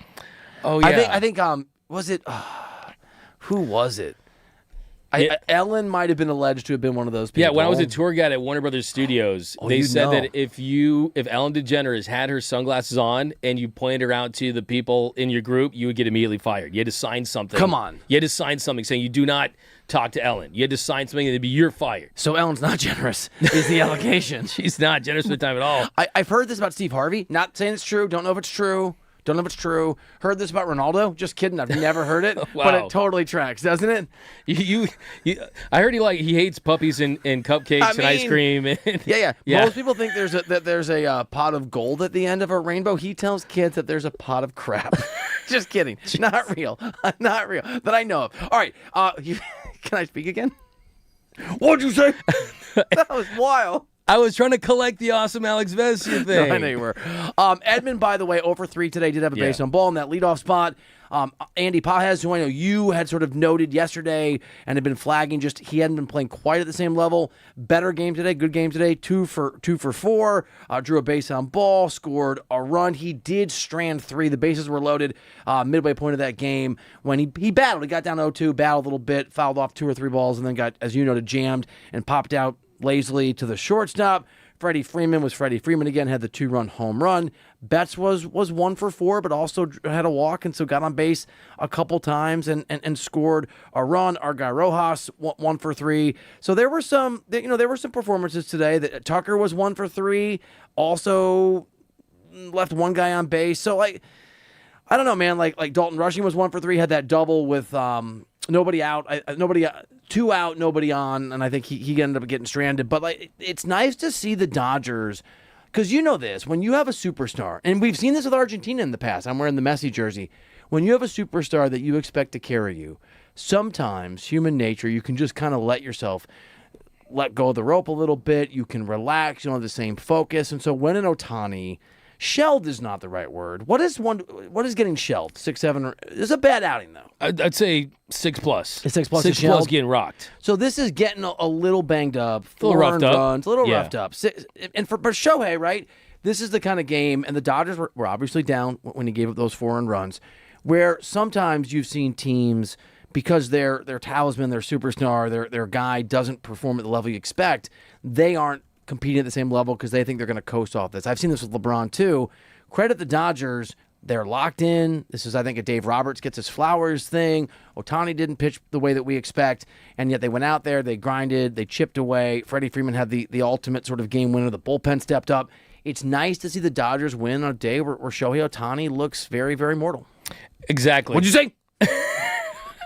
100%, Bill. I mean, that's what good teams do, right? Good teams find different ways to win. The Dodgers are a perfect example of that, completing the sweep of the Rays. And I think it's important to point out, too, as far as Shohei Ohtani's outing goes, is it was 4 runs there in that 5th inning. Outside of that, he was rolling. I mean, he was fighting through some stuff as far as physically, wasn't at his very, very best, but just watching some of the highlights during the break, basically what ended up happening was, so Ohtani, he had extended where the Dodgers pitching streak was this series to 20 innings, and they allowed the first 2 to reach the top of the 5th, walked Victor Mesa Jr., you had a double from Hunter Fiducia, and then it was a shutout, but then it just kind of fell apart. Taylor Walls. It was 20 scoreless innings by the pitching. Was the streak? Yeah. So they were rolling. And then what ends up happening, though, is after you had the RBI single from Yandy Diaz to tie the game at 2, well, what happened was Ohtani induced a ground ball by Cedric Mullins. It looked like it was a sure out at first base, but Freddie Freeman started kind of hesitating, and then Ohtani didn't cover the bag in time. That allowed Mullins to reach that low to the bases. And then Tommy Edman, he made a fantastic play, robbing Junior Caminero of a hit. The throw almost got away from Freeland, though, and it spoiled the double play. So that scored a run. That made a 3-2 game. Then Palacios, he followed it up with a 2-out RBI single to right to give the Rays a 2-run lead. So there was some defensive miscues. That play by Freddie Freeman, Shohei Ohtani, it's kind of one of those PFP ones, right? Pitcher fielding practice. You got to get that stuff like that in line. It feels like this could have been an outing where maybe it was 2 runs, ends up as 4 with some defensive miscues, so wasn't the worst. Maybe there was an intentional defensive miscue so the Cy Young thing could go away. I don't know. D-Mac Reiter 97.1 The Fan. By the way, you and I talked yesterday. We were chopping it up here on the new 97.1 The Fan, the voice of LA Sports, about the various baseball milestones that we each love, and I mentioned this last hour, and I brought up 300 wins. I think 300 wins is cool. I don't care if wins don't have value the way that they used to, or we understand their lack of value now. And you looked at me like I had insulted your entire family. I will point out that Ohtani, 6 innings pitched, 4 earned runs, not a great outing, gets the win to go to 7-2. You gotta love it, man. I mean, wins for Ohtani. Are you back on wins? Are you back on the wins train? I'm very anti-win. We could spend all 4 hours talking about it, but it's just not a great indicator of the individual performance of a pitcher. But I will say, to your point, Bill, when Ohtani gets a win, it means something because it means he qualified for a win. And he's someone that entered this game. They lost the DH spot. He grounded out. He went in for Miguel Rojas. So he did take it at bat, but this is someone that pitches, he hits, and he hits every single day essentially, and he pitches. So for him to give you a ability to qualify, it does say a lot.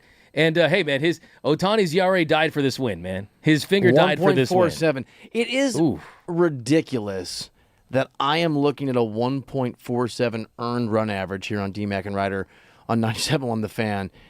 And I'm thinking that's so bad. That just speaks to the level of greatness of this. Like, I'm looking at Ohtani's earned run average this year. He's 7-2, and he has a 1.47 earned run average, and he's so transcendent. I'm thinking, man, that sucks. Well, let me tell you this. I'm gonna get you off the mat again, right? I'm gonna bring you back to life again. Who do I always say on this show is the best second half? Well, that's for sure. You're one. What'd you say? What? He really went, huh? No, I didn't know. That was in your mind. No, but who do I always say is the... You speak when you're spoken to. Like, oh, okay. I didn't know that rule. What'd you say? Huh? Oh, I didn't give you the green light, Bill. Okay. But what I always say, look, Blake Snell is the best second-half pitcher in baseball. He's arguably the best second-half pitcher in baseball history. You have made that point. And how many Cy Youngs does he have? He has 2. When did he win those Cy Youngs? Mainly performance-wise in the second halves of seasons. Okay. So if I'm Shohei Ohtani, I'm saying the dream isn't over. The fact that he won those in the second half, and the fact that there's still a lot of baseball to be played, the other guys in the field have to continue to perform. If you have that as a goal, if you're Shohei, that's not a problem. I mean, it was always a long shot because it's a 6-man rotation. And because you have Yoshinobu Yamamoto and Roki Sasaki, and you want to maintain that, it's always going to be difficult to qualify. That's why I was so obsessed with, while he's rolling, put him out there. Because when his earned run average was 0.82 and 0.73, I thought he could do it here on DMAC and Reiter. By the way, you're right. He can still win. And I'm not saying I give up. But the need to be overly focused on that, and I think there was a need, and you don't, and we can respectfully disagree on sort of how you manage that situation. That's gone now. Now I hope Dave Roberts manages him properly, that he gets to go back out there when it's appropriate, and if he battles his way back into the Cy Young race, great. And also, how incredible is the Cy Young race that a bad outing and a half and an earned run average suddenly of 1.47 means you feel like now you're on the outside of the conversation, instead of... He wasn't the leader, but he was in the conversation 2 weeks ago. And I don't think he's going to leave the conversation. I really don't. I think that, of course, all the hype is about Jacob Mizorowski and Christopher Sanchez. I think Paul Skeens is emerging. But why have we gone this far talking about the Cy Young without mentioning the dude who almost threw a perfect game? You have. You've been on it. I'm talking to myself. Oh, this is rhetorical. I'm calling myself out. What'd you say? What? Oh, I'm smart. What didn't you say, D-Mac? No, you did. I mean, D-Mac and Reiter 97 on The Fan. You've been on the Yoshi thing for 2 weeks. And I think, too, that deserves some conversation here. Is where Yoshinobu Yamamoto, he's someone that's going to want to make every start through the rotation. He's someone, too, they're going to give a longer leash just because of, we saw it, go 8 innings, can be efficient, can get strikeouts, get groundouts. So I want to see all these guys pitch their best. And look, here's the thing. Let's be honest. You're going to lose 50 games a year if you're a good team. You're going to win at least 50 games a year. It's the games in between that count. That's what Tommy Lasorda once said. That separates the good teams and the bad teams. The Dodgers have a long season, and you have to win those winnable games. So it's not like they can just coast, right? You want to finish with first place in your division. Today's one of those games that you found a way to grind out and win. I mean, they just swept a really good team. Yeah. And they won by 1 run. With a poor performance from Ohtani pitching-wise today and almost no offense. The offense was anemic yesterday outside of one Shohei Ohtani swing. Exactly. One Shohei Ohtani swing. We get some big bomb. Stepped up yesterday. I do think that he realizes that my only fear is that the blister is going to continue to bleed into other starts. Oh my! I mean, that was crazy, bro. Yeah, you did that, huh? I did not intentionally do that. That's what my brain said, and Because we were there's at the reports that entrance, it's right? Let's bleeding go. today. We're gonna say the bleed, and it went out the mouth, right? Apparently, it was bleeding today. Okay, and I just don't want to see that bleed into future starts. I don't want to see it go. I don't want to see that impact his future starts. Okay, and I remember a couple years ago in Rich Hill and Walker Bueller, they had blisters. They lingered. So your blood joke is lingering. Wow. It stained me. Did it? Yeah, a little. Sorry. I feel like we have bad blood here. I'm very curious to see, with the ERA taking the hit, the knee being a concern. Yes. The blood on the fingers, do the blister. Just laugh at it. It's fine. You can do it. All those things. Go the whole I way. wonder if maybe we could see him skip a start, give a River Ryan his debut, let him reset, let him recalibrate. I don't think that is waving the white flag on the Cy Young or anything like that, and I'm sure that would be somewhat of a difficult conversation for Shohei and management to have. But I'm curious. I mean, we're going to get sound from him, or at least hear what he said in his postgame. Two things I would ask: how's the knee feel? How's the blister feel? And he's talking right now. Yeah. So we'll effort that and let you all know what he has sent through his translator. Of course. What? Why are you laughing at me? I didn't mean the whole what did you say thing like that. It felt aggressive. We gotta cut it. Was it as aggressive as it said? Did it feel as aggressive? The first thing I thought is, so this is what happens when Doug's daughter's in trouble, and I have to figure out why I'm in trouble. What'd you say? Huh? Look at me. Wow, bro. I regret saying that. This is crazy. That's some built up frustrations there, huh? No, I thought it was so cool and creative when you said about Alex Vesia. Yeah. Thank you. Yeah, so I just wanted to shut your mouth, Reiter. Like, oh, okay. Yeah, the show's taking a turn in week 5. No, absolutely not. So, D-Mac, be quiet. No. By the way, congrats to Sophia in Linwood. You won a pair of tickets to the Sparks Liberty game at Crypto.com Arena this Sunday, featuring a special performance by Warren G. Celebrate the 30th anniversary of the Sparks first game. Grab tickets at lasparks.com/1997. Added bonus, you can say whatever you want, because Doug can't yell at you. You know, I can virtually do it. What are you seeing out there? What are you commenting? 855-97 LA fan, 855-97 LA fan. By the way, I came up with we have a new name for Sammy. Savvy Sammy. Savvy Because she's Sammy. so savvy on the social media. That seems like it works. You like alliteration, right? Sammy Savvy. I'm not going to tell you. SS? I won't tell you who. That was, okay. Somebody in the building came up with it and thought it was a really good idea. There she, yep, on the stream at the Fan LA, Savvy Sammy, let's go. Huh, Sammy? I like the Savvy Sammy. That works. By the way, we also, speaking of the stream, at the Fan LA, we've narrowed, Savvy Sammy and Bursch have narrowed our Rooter Hero of the Day nominees to 4. Mr. Messi, Lawrence Tanter, Zlatan, who went after, by the way, I went after Alexi Lawless the other day, too, on Crosstalk. I know you did. So I know you did. It's a pattern. Yeah. He's stealing your flow. And James Coe. No.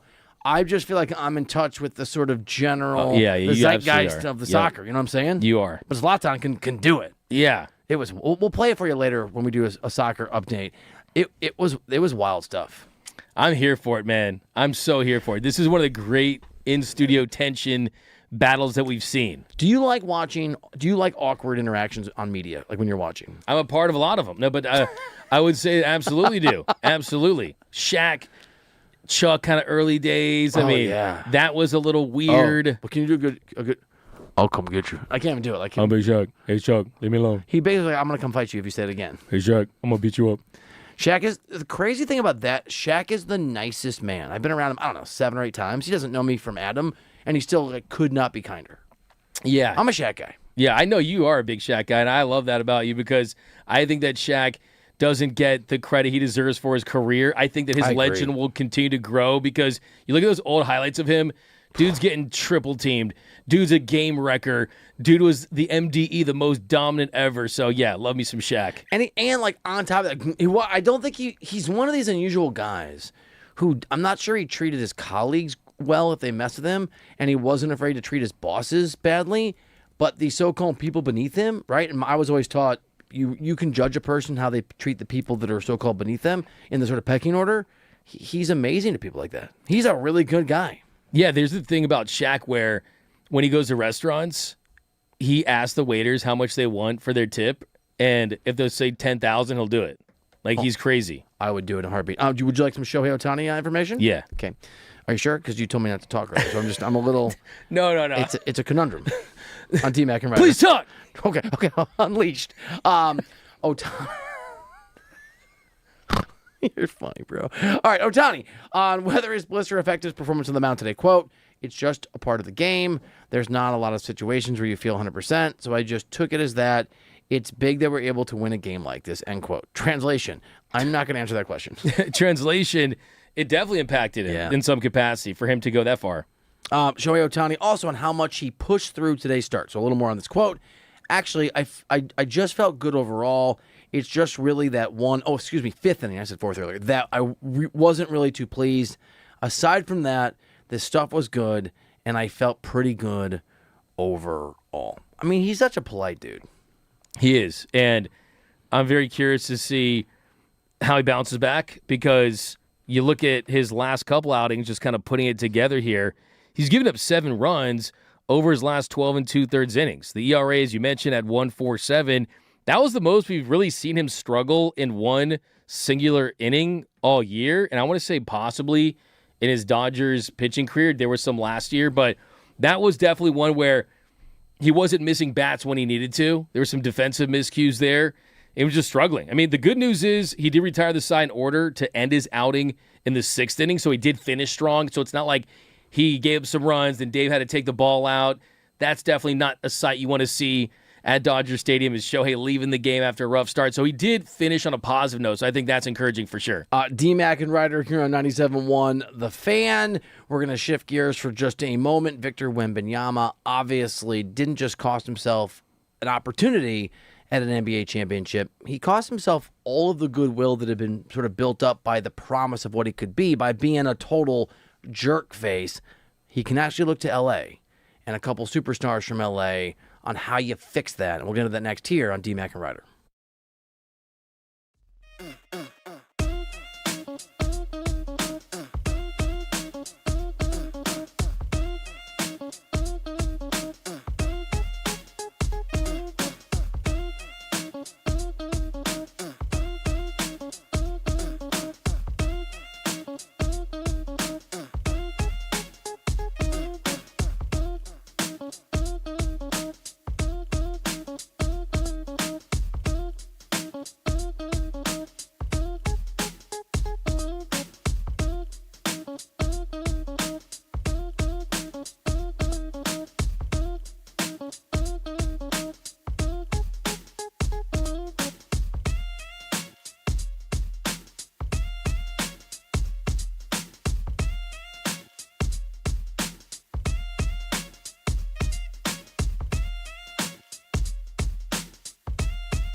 and Reiter, presented by DTLA Law Group on the new 97.1 The Fan, the voice of LA sports. Accident or injury, text injury help to 40222. That's injury help to 40222. Bro, you're crazy. You're crazy, bro. Oh, man. You got me. I got a little tired in the break. Did you? A little emotional, Yeah, also, emotional exhaustion. He had some food, too. I Yeah, did eat some You crushed food. some food. I did. So those people that don't know, I do intermittent fast, and I cheated today because there was like a party in the I guess the courtyard. Yeah, a little party. I was upset. I wanted to play some of those games. That food was good, dude. That was amazing food. Delicious. You want to play games? Yeah. It was the were they like the There was this inflatable little Yeah. bouncy thing where you could do ropes and try to lasso them. I told you to get in there. I know. You weren't feeling it. Well, we were a little behind. Come up here. Little show to yeah, do? Yeah, a little show. Little show to Yeah. rock? Mhm. Okay. You After still there? Yes. I bet you it's not there. I think someone told me that the reason they did it was a Doug McCain celebration day. They found that. out that you were here. I felt They're that. waiting for you to come out. Makes the most sense. Celebrate. When's the last time you went to Chick-fil-A? Probably 2 weeks ago. When's the last time you went to In-N-Out Burger? Probably like with us that one day. Okay, I'm like 5 days ago. I'm trying to. I want. It's actually kind of embarrassing. So when I don't make my, you love In-N-Out first. Yeah, you like Chick-fil-A though? This I is new. do, yeah. Really?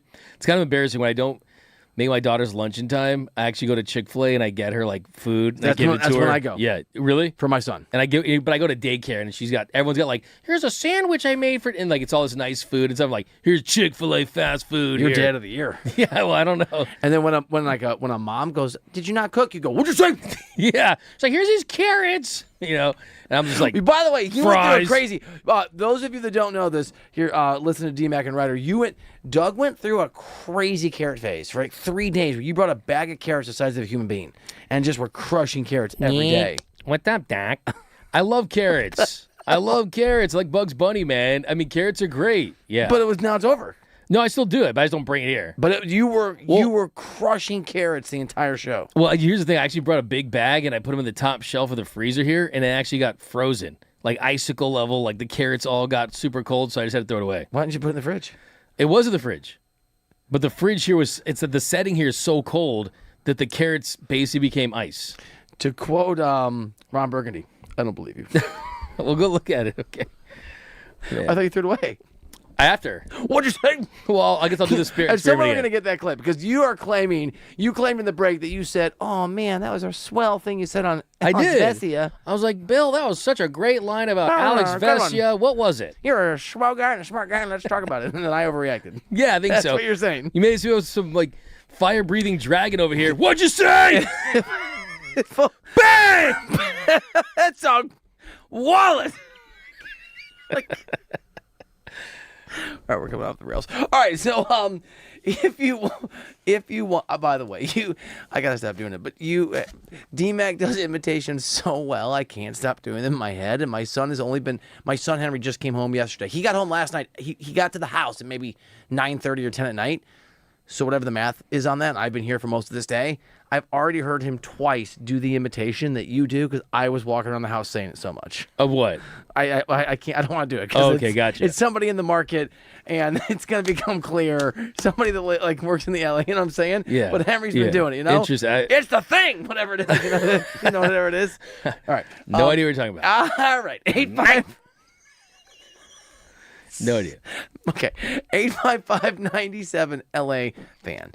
Speaking of that person, sometimes people aren't very nice. Sometimes people are jerk faces, for lack of a better term. I guess I'm allowed to say on the air, a-holes, right? So that happens.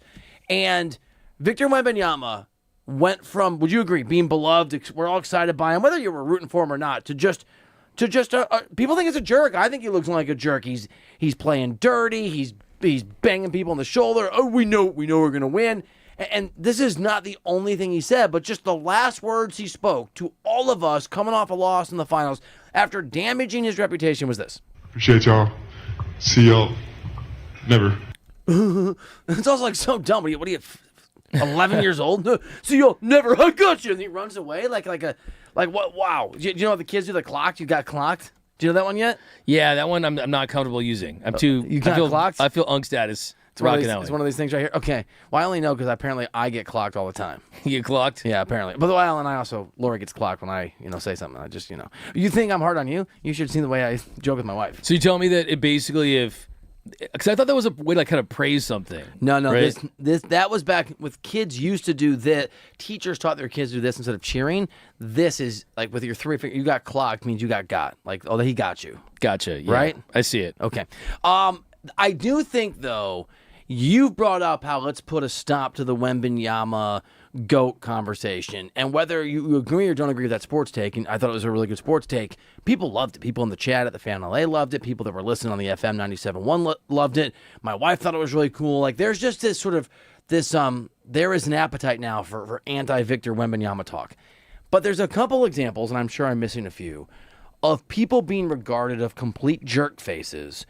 And in sports, if you win, everything gets forgiven. Now, the one that's an LA story now, but that I covered in Miami and I've talked about a lot, I mean, people forget how much LeBron James was hated, how much he was loathed. The first time that he went back to Cleveland as a member of the Miami Heat, I was running late to get to my seat. Do you ever have to take the elevator at Dodger Stadium to go? Yeah. You know, so I was running behind. So me and a guy named Joe Goodman, so he can attest to this story. He worked for the Miami Herald. We got in an elevator with a security guard, and they had massive. People forget there was massive security for LeBron James' first time back in Cleveland because people hated him so much, and they would give people code names just like a president, like the star or the chosen one or the blueberry or whatever. All of a sudden the static goes, and they're like, the enemy is moving from the locker room. They had nicknamed him the enemy. The people who were supposed to protect him had the police had called him the enemy, and it just spoke to how much he was hated. That guy won a title, and everybody loved him again. And Kobe Bryant, I think, fits this, right? Kobe was not beloved by everybody. Kobe wasn't beloved by everybody here. Winning fixes everything. And so I don't know if there's other examples of this, but as much as Wembanyama's obnoxious and off-putting and was a sore loser, this guy wins a title or two. I do think people are just gonna move on. I do too. Like you said, like, winning fixes everything, but it's still, I think that this did kind of reset how we feel. He was the golden boy. He really was. This is the guy that's going to take the torch and be the face of the NBA. He's the natural lineage of, okay, it goes from Steph, LeBron, kind of LeBron, if you want to look at the last 20 plus years, 23 years, and Victor Wembanyama has it all, right? He's got that alien, hey, we've never seen anything like this. He's a phenomenon. He's 7'4". He can shoot like Kevin Durant. He can work his way into the post. Everyone loved the fact that, he worked with Monks and he called the Lakers to say, what does Kobe Bryant do? So it felt like he was doing every single thing right to be that next face of the league, and now this is a misstep. And the misstep really is, wait a minute, is he a dirty player now? Wait a minute, is he a baby now? Is he complaining? Is he disrespectful to the media, saying, I'll see you never? Also, I don't think he was that gracious when they lost, when he said, we absolutely dominated for 80% of the series, and all of this stuff. It's so off-putting. Yeah, it really is. D-Mac and Reiter, 97.1 The Fan. You may push back on this. This is my memory of this, but I was doing national stuff then, so by all means, tell me I'm wrong. My memory of Kershaw when he wasn't winning World Series and people were saying he was a loser in the postseason, that there was an edginess to him that at least nationally people were like, I don't know, man. That's fair. I think that the reputation of Clayton Kershaw is people felt like he did not match the performance in the regular season with the postseason. And that's evidenced by his ERA, but nobody, but that's all. That's gone now, I think, don't you?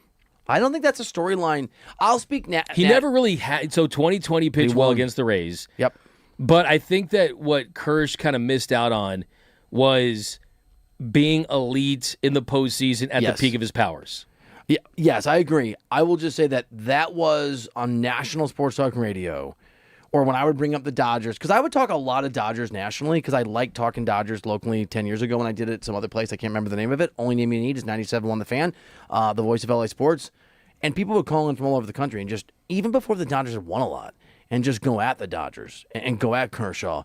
And that kind of evaporated the moment that the Dodgers won their non-COVID World Series. It went away for Kershaw, even if Kershaw wasn't the reason that it went away. It's amazing to me what a balm, what a fix, what a medicine for a reputation winning is. And I do think it's worth highlighting here on the show, D-Mac, that I can think of two all-time greats, two only, who are as gracious in losing as winning, but they win so much, I don't think we give them that credit and distinction. One is Leo Messi, and one is Shohei Ohtani. And like and I know it's not a World Series, but the other day when Ohtani basically did not have the outing that he should have because they didn't remember when Rushing sort of brushed him off on the challenge, and Ohtani didn't challenge, and the umpire got it wrong. Ohtani still saluted that umpire. Wemby would have, I don't know, chest bumped him on the way out or slashed his tires in the parking lot or something. So like there's also a level of a lack of class that does get revealed sometimes that I think we forget about when guys win. And that means that the people who are classy all the time don't get the credit they deserve. Ohtani was nothing but class when he played for the Angels and did nothing but lose. He may have been a great player. He was, of course. But there's a class to Ohtani that I wonder if sometimes doesn't get appreciated nationally, maybe locally, the way that it should, because winning solves all problems, but it also obscures the way these guys handle problems when they have them. Exactly. It really does. I mean, that's the ultimate cover-up. I mean, if you win, it's the respect is there. Even if you don't like the player, the person, it's, hey, man, you got a ring, right? You got a trophy, and that's going to make up for it. I think in Victor Wembanyama's case, the standard has been set to where is he the present and the future. And I think during the NBA Finals, it was, oh, he's the present and the future. Now it looks like he's not the present, even though he's really good, that he didn't win a championship, but there's still everything on the table for him being the future. I think that it did expose some things in him because when we think of greatness, think of all the names you mentioned. You think of Lionel Messi, right? Major play in the World Cup. He's always been great. He's great in Champions League. He had moments, right? You think of Michael Jordan. You think of even LeBron James. Jordan right? was a jerk, by the way. Yeah, and look, exactly. Jordan's a jerk, as I understand it. For me, it's but nobody cares. Like the thing about Kobe Bryant. I mean, Kobe Bryant was not viewed as this beloved. He's this nice guy. I mean, it was Shaq that you kind of looked at for that. And for Kobe, it was the laser-focused, work ethic guy. I remember the interview he did with John Gray after they lost to the Spurs, or Jim Gray after they lost to the Spurs, and they asked him, hey, what are you going to do this summer to get back here? And he's like, I'm going to work myself to exhaustion. And he just kind of left. It was just kind of very stoic, cold-blooded. I think Victor Wembanyama definitely has a bunch of that, but he also has to prove he has a go-to move. He also has to prove that he can lead a team to a championship with MVP. I think the likability thing for him is this Anakin turning to Darth Vader? Is this his villain arc? Is he going to embrace that villain arc?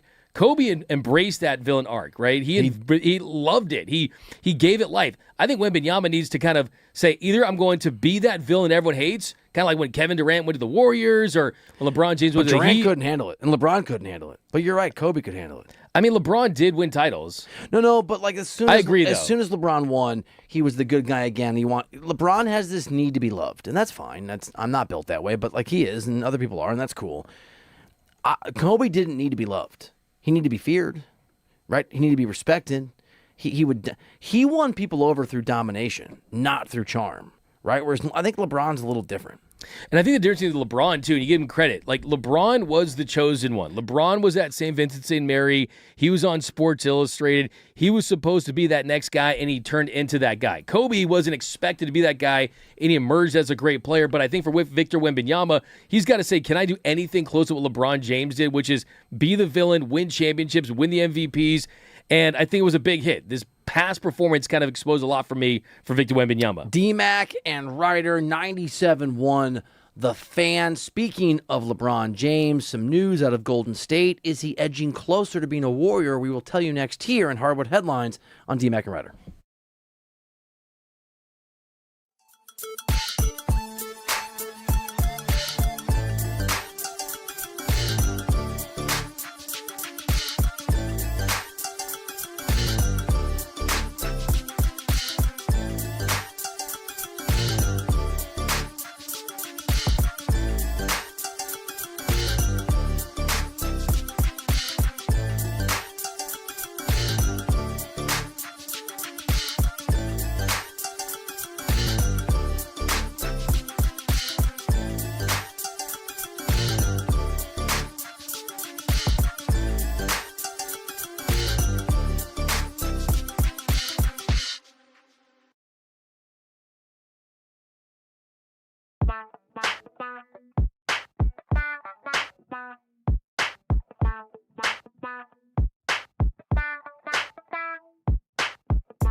to the show. It's D-Mac and Reiter, presented D-Mac by DTLA Law Group on the new 97.1 The Fan, the voice of LA sports. Accident or injury, visit calldowntown.com. That's calldowntown.com. The other thing I love about Messi, whose jersey I'm wearing, he's a family man. His wife, his boys, like, it's a big part of his life. Didn't they grow up together? He knew her from a young age, right? Yes. Yeah. They're from Rosario, I think. Oh, I should know this. Yeah. I think, like, more or less, they're not high school sweethearts because he was at La Masia, the academy in Barcelona. But you know what I'm saying. Yep. All right. Let's do Antonella. What's Rocuso. That's her name. Oh my God, man. Yeah. At the Fan LA, it's time for Hardwood Headlines. All right, what's up, guys? What up, Ryan? This is Hardwood Headlines, where we take a look at things going on in and around the association, focusing in on Lakers and Clippers. And Anthony Slater wrote an interesting article on the Golden State Warriors' approach to this offseason, and it has major implications for the Lakers and Clippers. First, let's talk about their pursuit of LeBron James. Slater said, quote, "All the intel that Warriors decision makers have gathered continues to point towards James's return to the Lakers," team sources said, "and they are currently plotting their summer under that premise. The Warriors' pitch, if the door cracks open, would be simple. They can clear room for the full $15.1 million non-taxpayer mid-level, a team-friendly, low-risk bargain with on-court and off-court financial upside." Okay, here's my thing. The only places that LeBron James has been even remotely linked to, D-Mac, is the Warriors. That's realistic, are the Warriors and the Cavs. The Cavs can offer him maybe $9 million, maybe less. As we just heard and we've heard before, the Warriors can offer him 15. If you're the Lakers, why not just offer him, 3 years, $18 million a year with a mutual option in the third year or something? And just what's this conversation about LeBron wants to make the max and he's near the max? He doesn't have. There's no one that can take him that we think he wants to go to that can pay him the money that he's pretending the Lakers should pay him. Why is he going to price gouge the Lakers when he doesn't have another option? Call his bluff. That's what they should do. And if that means, I think that's really interesting, is you go multiple years to get him closer to the money that he might want. That's a possibility, but clearly the Warriors feel like they're the second team. And early on, it was the Cavs-Lakers. Now it feels like it's Warriors-Lakers. It does. So to me, this is all leverage play. I think that this is about crossing the T's and dotting the I's to get back to the Lakers in some capacity. But the fact that the Warriors are in the mix this late, and we're in this process where LeBron, he's kind of stated, hey, it'd be great to kind of go the Olympic route with Steph Curry.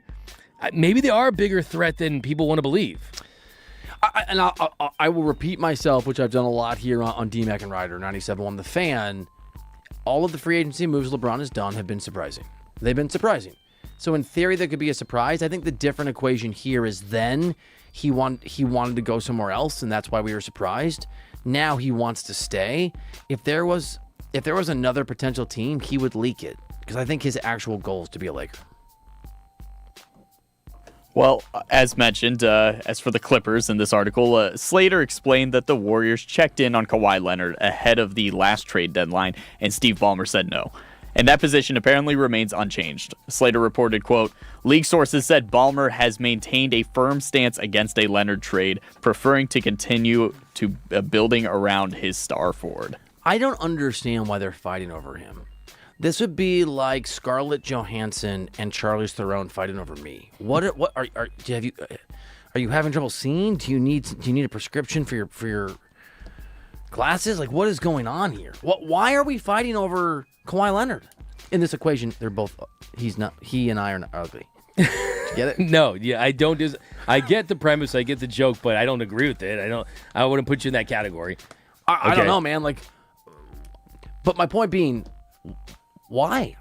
He can't stay healthy. He can't stay healthy. There's a stubbornness, I think, from Ballmer. I think that there is a commitment to Kawhi Leonard that they made when they originally got that deal done.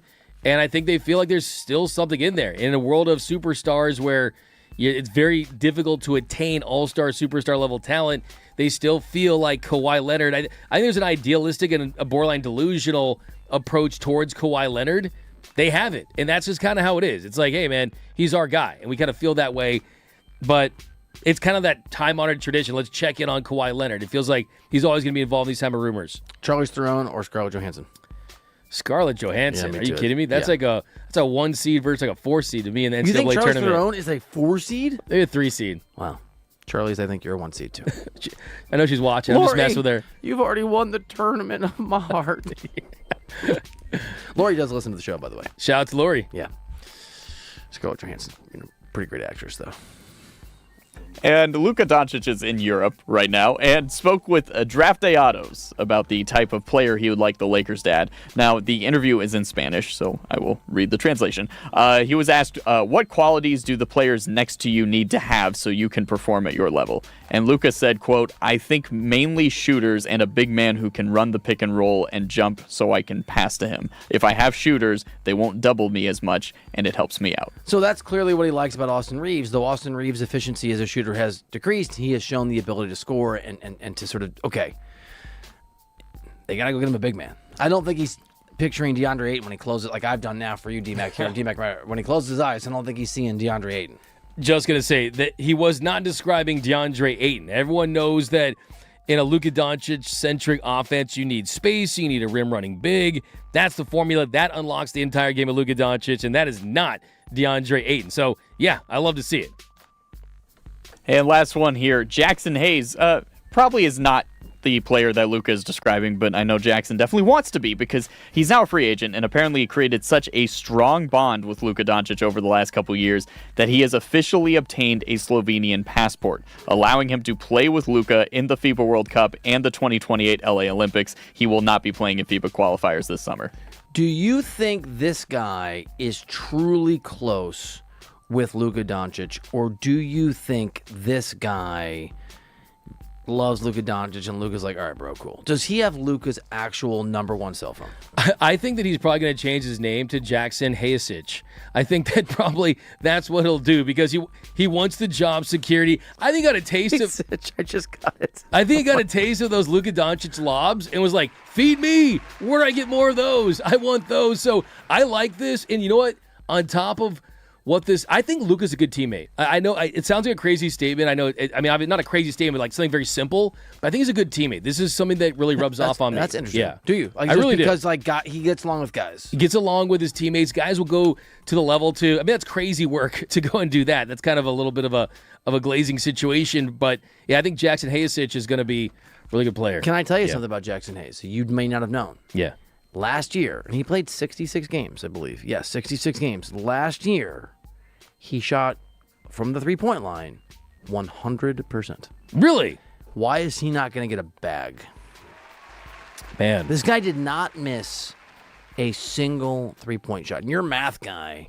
You're like, wins don't matter guy. You're, 4 in, 400 stupid. So I don't know if this is a big sample size, but he was 3 for 3. Bam. Bam. I think I need a little bit bigger sample size there. You do? But still. So you're not going to call him Jackson Curry?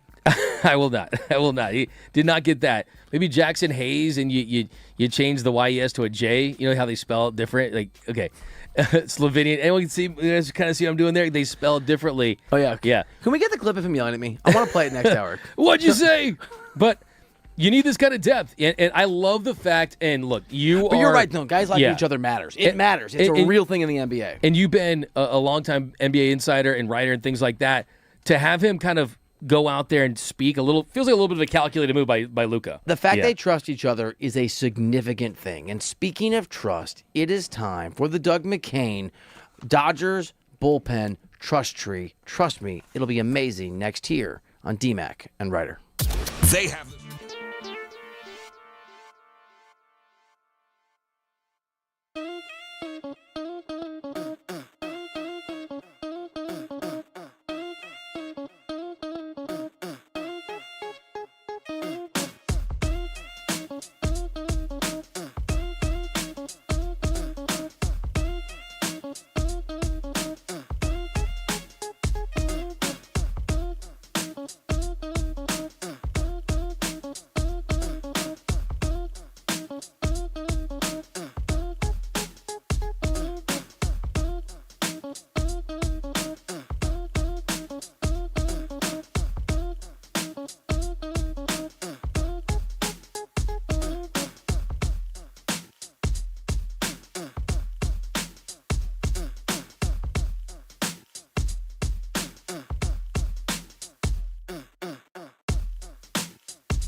Welcome back into the show. If you're watching on the stream, you know we're just talking to each other about life. But let's do it on the air. D-Mac and Reiter. Presented by DTLA Law Group. On the new 97.1 The Fan, the voice of LA sports. Accident or injury, text injury help to 40222. Again, you can text injury help to 40222. If you want to call us, phone number 855-97-LA-FAN. 855-97-LA-FAN. We're on the stream at the Fan LA, at the Fan LA. Those of you in there, we've added some folks in the last 15 minutes. Please, if you haven't, hit the like button, hit the bell button, hang out in the chat, be part of the community. Thank you so much for listening to the show. Are you into the World Cup as much as I am, do you think? Are you like... I've got World Cup fever, absolutely. I mean, I wouldn't say as much as you. I mean, your love for soccer, the joy that comes out of you when you're talking about the beautiful game, I think is very, very contagious. So I think just being around you has made me love soccer a little more. But you know me, I mean, before this, I definitely love my soccer for sure.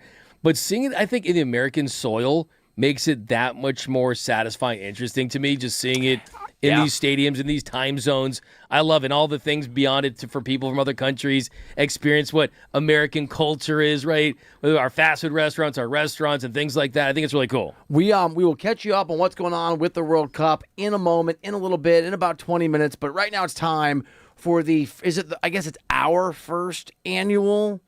Is it annual? First edition of the in-season trust tree for the bullpen. Bullpen trust tree. All right. Can we count down? I should have probably. Can we count down from 5, 4? There's 5 tiers, right? So I guess we could start with tier number 5. Who is in tier number 5 for you? So tier number 5, you look at where the bullpen sits right now. This is where you're looking at guys that kind of need to either perform better, guys that need to kind of turn around, guys that you're probably not going to see at the end of the season just in case. And that, of course, is Miguel Rojas. Yeah. So Miguel Rojas, a 27 ERA. Okay, and Miguel Rojas is pitching. He lets us. Miguel Rojas ain't Shohei Ohtani, right? A position player that can pitch in his. Of course, we're only messing with our guy Miguel Rojas. I'm sure we're gonna ask him our favorite question as far as would you lay down a bunt to break up a perfect game? I can't wait to. My wife was asking. She's trying to understand what that was about. And I explained to her, and she goes, "What is Doug talking about? Why wouldn't you just bunt?" And that's what I said. I'm very curious to see what Miguel Rojas has to say. So, of course, only joking, but Miguel Rojas has pitched. You think he sucks at pitching? I think he's a much better pinch hitter. He's a much better shortstop for sure. Okay, so that is the lowest tier of trust, in large part because he has graciously agreed to pitch sometimes when innings have had to be eaten. But as we get into the real sort of bullpen players, it includes this tier. Number 4. Tier 4, familiar but unproven. I'll be curious if these two names for you think have the potential either to move up markedly in the DMAC Dodgers in-season bullpen trust tree rankings. Not really. I mean, Paul Gervais, of course, he's famous for being the tallest Dodger ever. 6'10", big dude, massive guy. But this is just one of your typical, hey, it's a depth piece at the minor league level. You're not going to see a lot of Paul Gervais unless a lot of things go very wrong. And then, of course, Jonathan Hernandez, who has been actually quietly serviceable. He's one of those pitchers where you're like, wait a minute, I don't remember Jonathan Hernandez. And all of a sudden, 10 2/3 innings, a 5.91 ERA, not great, hasn't been amazing, but he's filled a role with some guys missing some time. So both of those guys will not factor into the long-term goals of the Dodgers bullpen. I like it. Number 3. I like it here on DMAC and Reiter. All right, these are the professional, conditional guys that you trust conditionally. Oh, yeah, you like my tiers? I really do like the tiers. So my tier 3 is my professional. These are like your guys, you're like, okay, like these are people that you can trust. They have potential. Like there's worlds where these guys have prominent roles for the Dodgers. Can I push back, or at least Jack Dreyer feels like I don't know, man. It's been a rough go. So part of the reason why we're doing this trust tree, which, like I said, is kind of more like a trust twig, if we're being completely honest, especially since May 25th when the Dodgers had that 38-inning streak where they didn't give up a run. Since then, the Dodgers bullpen, they've been the 21st best bullpen in Major League Baseball. Wow, that's terrible. They have an ERA over 6. They have not been good. And as you mentioned, Jack Dreyer, he's been one of the relievers that was good at the beginning that has started to struggle. And the Maytag, this is his nickname, the Maytag. I got it. I don't like it. Do you? You don't? He doesn't like it either. I mean, you know what it is? It's just basic. Like, because your last name's Dreyer, it's Maytag. Like, what are we doing here? I know. Made in Iowa, by the way. Oh, is it? Yeah. That's a fun fact. Yeah. Also, Maytag blue cheese, made in Iowa. Yeah. No. So I love blue cheese. The Samsung. If we did a cheese trust tree, be tier 1 for me. The Whirlpool, the LG. Those are other companies that make dryers, apparently. So they're like, well, why did Maytag get the branding? I know, right? Did they pay exclusive rights? Did Jack Dreyer get a cut of Maytag profits? Did they do a buy? Maybe? Who knows? I don't know. Industry jargon. In fairness, lately, if you're Maytag, you don't want that. Like, no, our machines actually dry the clothes. Yeah, exactly, right? And he's been hung out to dry, right, when you think about it. But Jack Dreyer, as you point out, he's gotten jacked. He did lift a lot Jack in the Dreyer offseason. from Iowa, I'm being told. Oh, that's why. Yeah. Oh, so okay, then I apologize. You can be called Maytag because it's an Iowa company. Oh, so there we go. Yeah. There's the connection there. Yeah, Jack Dreyer's actually his dad. He doesn't like it? Does he hate his home state? No, he doesn't. I'm from Iowa. I embrace it. Okay, well, maybe he's more into it, but Jack, if you're listening on 97.1 The Fan, if you're driving home from the Dodgers game and you can't tell whose voice is who, Bill Reiter said nice things and DMAX said mean things. I love Jack Dreyer. You can actually do a Rubik's Cube in less than like 1 second. That's a great shout, Bill. Yeah, that's a great shout, Bill, absolutely. But since May 25th, Jack Dreyer posting a 9 ERA. The strikeouts have been down. He just hasn't been the same pitcher. The home runs have been up. So he's another guy that still looks like he has potential. He has this quality. It's called induced vertical break, and he's one of the best in baseball for having that. And what that is the way that the pitch can break late, which kind of induces soft contact, but he has struggled of late. And like we talked about for a lot of these young guys, you can have early success. Can you sustain it? And can you adjust when the league adjusts to you? I think the league has adjusted to him, and he needs to step it up. Can I ask you, like, likelihood they go up or down? If we were to do this again, the DMAC in-season Dodgers bullpen trust tree on DMAC and Reiter 97 on the Fan, and we did it again, let's say on August 15th, what's the likelihood Jack Dreyer is in the same tier, has gone up or down? I'm not the biggest Jack Dreyer guy this year. Okay. I'm really not. I just think that you want swing and miss stuff. He's not a high-velocity guy. I think it still helped this team.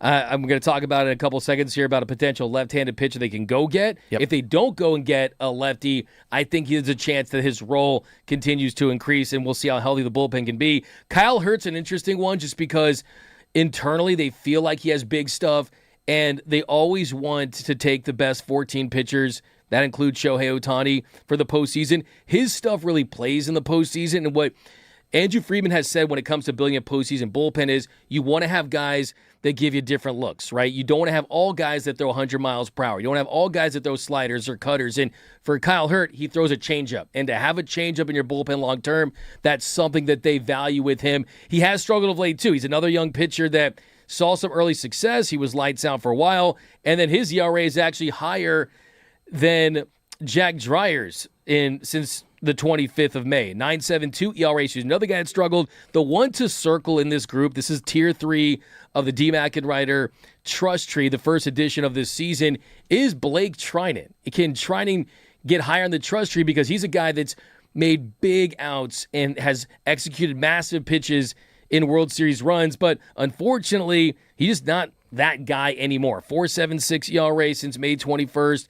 A 5 2/3 innings workload from that sense, and I just don't know if he's ever going to regain it. I'm not big on Blake Trinan. I think that time could have passed. The sweeper, it's still really good. But he's helped in the past, and you told me yesterday that Mookie helped in the past, therefore the future is guaranteed. Not rules different in the trust tree. I thought we were in the trust tree with the branches. So that's the thing. That's a movie line. I felt that. That was good. Thank you. And it was always good. It's always great. It's amazing. But with Blake... I felt that. With Blake Trinan, look, there is a past that helps his future, I think. And I just think from a pure stuff standpoint, you don't see it. You just don't see it anymore. You don't trust it anymore. I don't trust it as much. I still think that they are going to trust him if he starts missing bats again. He induces soft contact. His sweeper, his two-seam fastball, it is very nasty. Lots of movement there. And then Garda Henriquez is a guy that I think could absolutely move up because he has big stuff, can throw triple-digit heat. But that's the Tier 3. And those are quality names. But they're Tier 3 right now. They're on the professional conditional trust. And the condition for Blake Trinan would be, can you look like 2024 Blake Trinan? Can you also stay healthy? And that's something that I have my doubts about, if we're being completely honest. All right, so are we moving on to number 2? Proven trust, strong trust, DMAC, Doug McCain believes in these three names. So there might be a controversial one on this, or maybe even two. So this is Tier 2. This is not, hey, I trust you with my life. I trust you with my Netflix password. I trust you with the PIN number on my banking. I trust you with all that stuff. Yeah, this that you know. Darn, I got to change. I'm going to change it right now.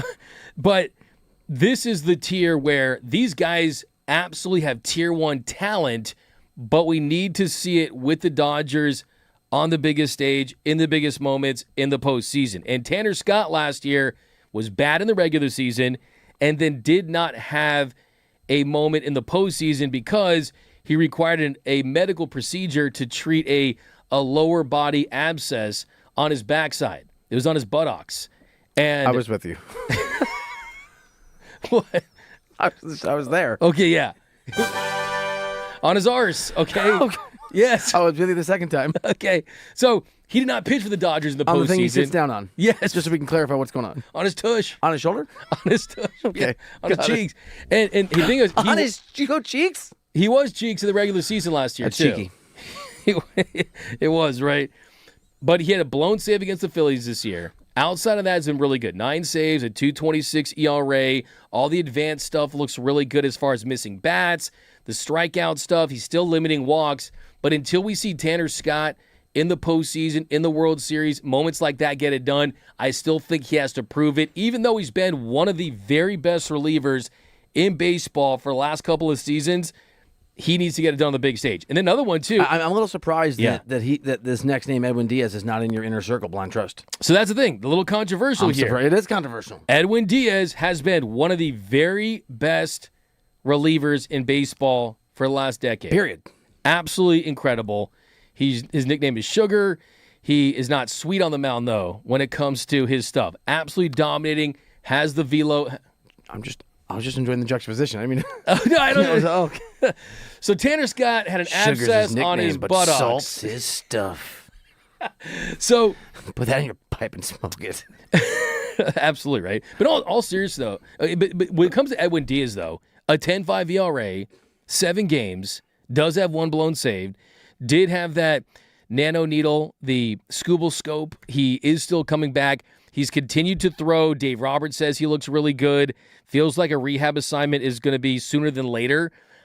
We just need to see what he looks like because he's had a couple of down years. He has had a couple of down years, and there's going to be a lot of pressure on him because he also signed a big deal like Tanner Scott, $69 million contract.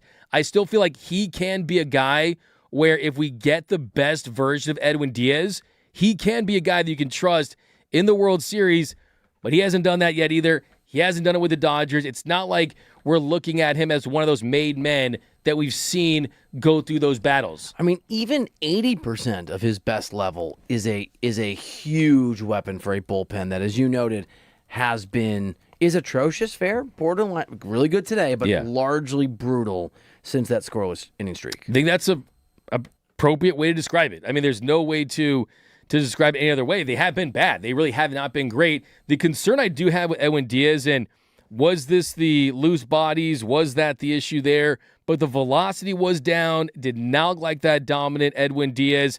And if they do get him back soon enough, we're going to have a good understanding and time to assess what he looks like. But he is a guy that, he has had some years, a couple years ago, big-time ERA after he went over to the Mets from the Mariners, where he's had some he's only had a couple of bad seasons, and that's honestly pretty good for a closer. Yeah, it happens. But he ain't earned my trust. I got to see it, man. D-Mac and Reiter 97.1 The Fan. What about Evan Phillips? So Evan Phillips is going to be interesting because he's coming back off of surgery. They are not going to rush things for Evan Phillips. He's looked really good when I've seen him throw a couple of different times. I've talked to him a lot this offseason about him just wanting to be a part of the World Series because unfortunately for Evan Phillips, he has got that opportunity for both of these runs, dealt injuries both years. They are hoping after the All-Star break to get him back. And here's the thing about Evan Phillips, man. He was one of the very best relievers in baseball 2 years ago. Dr. Filth, Honey Bun, Fireman Phillips. He was dominant. He's also the biggest unknown right now. He's the biggest unknown.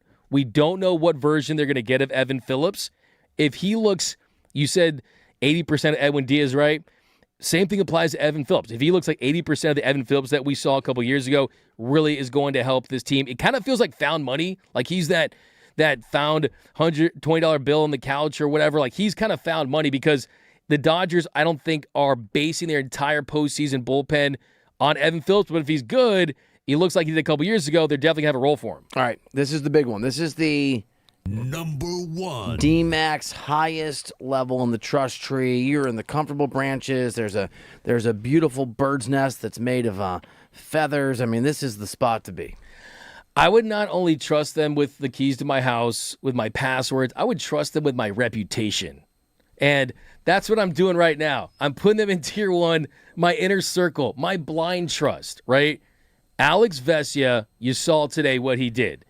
Bases loaded, might have struggled throughout that appearance, gets the job done. And the number one reason why I have Alex Vesia in that list is a 1.86 ERA in 26 postseason appearances. And then Will Klein, I think, might be a little controversial just because not a lot of experience, but 5 scoreless innings in 2 relief appearances in the World Series. We saw what he did in Game 3. So those are my 2 guys right now. And this whole exercise, the point of this all was to point out the fact that only Alex Vesia and Will Klein are in my trust tree in the tier 1. That is not many guys, dude. That's not many guys, and it's also not many guys that the Dodgers have invested a lot of resources and money. Now, Tanner Scott, Edwin Diaz, they have tier 1 talent, but if I'm the Dodgers, there's this debate we talked about, and I'm sure we'll get into this more in the coming weeks. Hey, should they go get a starting pitcher? Should they go get a reliever? I think you got to be fluid, and if there's a perfect world to get multiples, I think you get both. If I'm the Dodgers, I'm looking at Aroldis Chapman. Okay. I love it. Like we're doing. So now we're doing possible additions. Oh yeah, possible. This is the other category. This is yes. This is another tier. Yes. This is you're not in the trust tree, but in the trust tree, way up at the top, in the inner circle is DMAC, and he's looking at other trees. Like, hey man, I might bring you over to this tree. Oh yeah, this is me. You want to change trees? Yeah. You want to get out of that bush that's called AAA and come into the tree? This is me down the ladder looking up at the tree house. Want to come hang out with the cool kids. Okay. Yeah. Aroldis Chapman. Aroldis Chapman. I think he's the guy. He's been dominant with the Red Sox. The Red Sox are probably going to sell again. And he does have a pretty favorable contract. He's probably just going to be under team control for 2026. He does have a vesting mutual option for 2027. The Dodgers did complete a deal for Aroldis Chapman years ago. He got into some legal issues. I remember that. There's been some time that's passed. Okay. And I think that if that's an obstacle, who's to say? But he has made it back. He's played and pitched for multiple teams since then. But I just don't feel that confident about the lefties in the Dodgers bullpen. And yes, when the postseason rolls around, guys are going to be a part of the bullpen that aren't now. Guys like Roki Sasaki, Justin Robleski. Who knows? If you go and get Tarek Skubal and you keep Tyler Glass now, maybe he is in the bullpen. So you were looking in the tree house in the fort, and you were looking for Aroldis Chapman. You also were just looking in the Dodgers starting rotation at a guy that I have never disparaged and I never doubted. Okay, yes I did, but he's been great, Mr. Eric Lauer, maybe. So Eric Lauer is impressing to the point where you say, wait a second, could we use him long term in that kind of role? It's he really a possibility. Has. No, he really has looked good. Yeah. Innings eater? I mean, would that be what would the role be? It'd be an innings eater, a mop-up guy. I mean, they're just the thing is, if you're going into the postseason, Evan and Eric Lauer is in your bullpen. Because he struggles early. He tends to struggle early. And he gives up home runs. And home runs can be the difference in a postseason series. But I'm telling you, Aroldis Chapman makes a ton of sense for the Dodgers. I know it's controversial, because I'll be honest with you, a lot of people do not want to see Aroldis Chapman in L.A. I wouldn't want him here. You wouldn't. It's your segment. It's your trust tree. It's not my trust tree. I would not want him anywhere near. It's your show, though. It's our show. Yeah, but you yelled at me earlier. Just saying, Do we man. have a clip of that yet? I'm just saying. We're efforting. What'd you say? And then there's also another secret weapon. Can we play him real quick? Yeah, absolutely. River Ryan, a guy that's a big talent. A lot of people in the chat and in general Dodgers fans have asked for, and we had him on the show earlier this week because you booked him, because you know him, because you're the Dodgers guy and you're crushing it, and we love that here on 97.1 The Fan to bring you these kind of voices. And River Ryan, he didn't say that he's basically wants to be in the trust tree with Doug, but he basically did.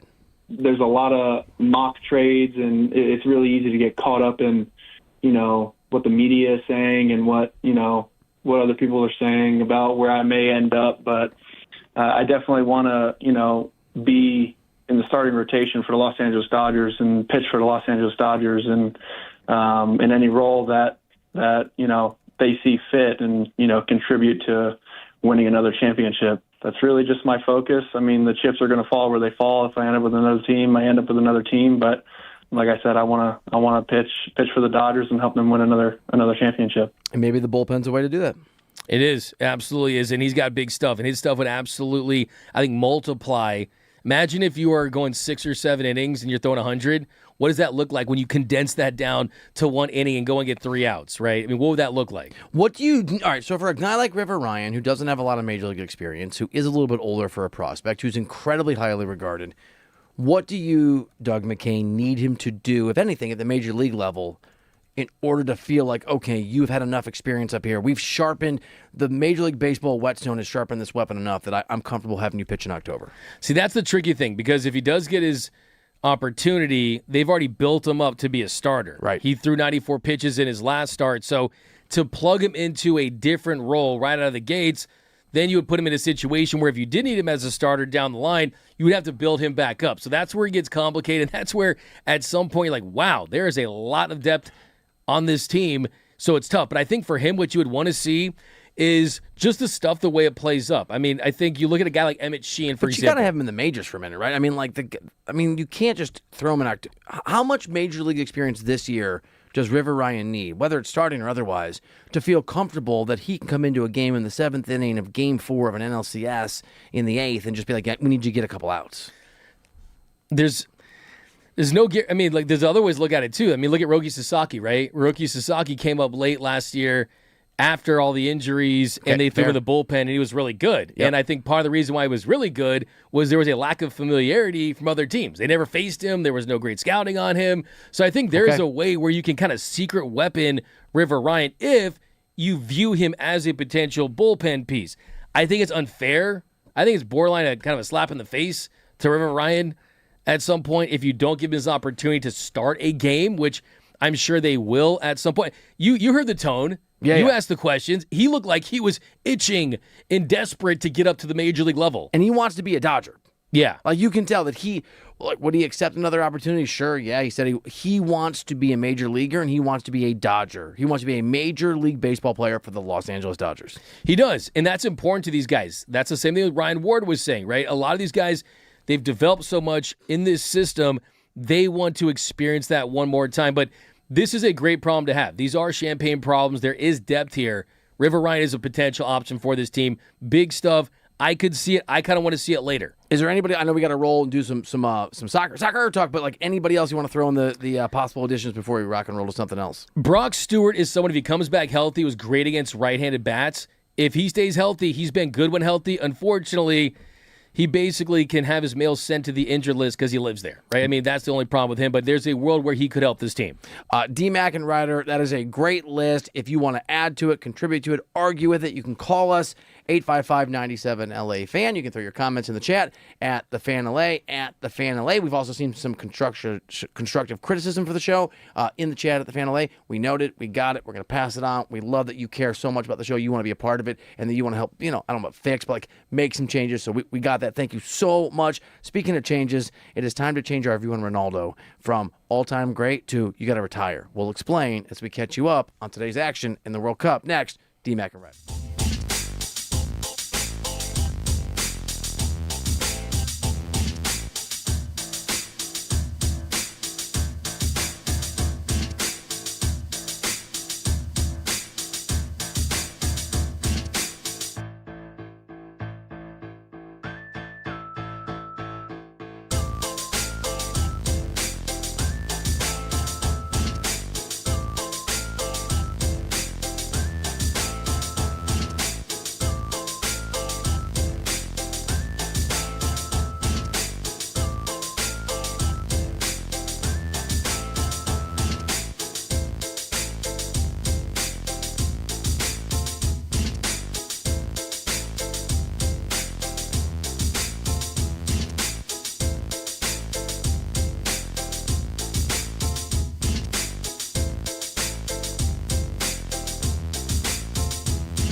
the show, D-Mac and Reiter.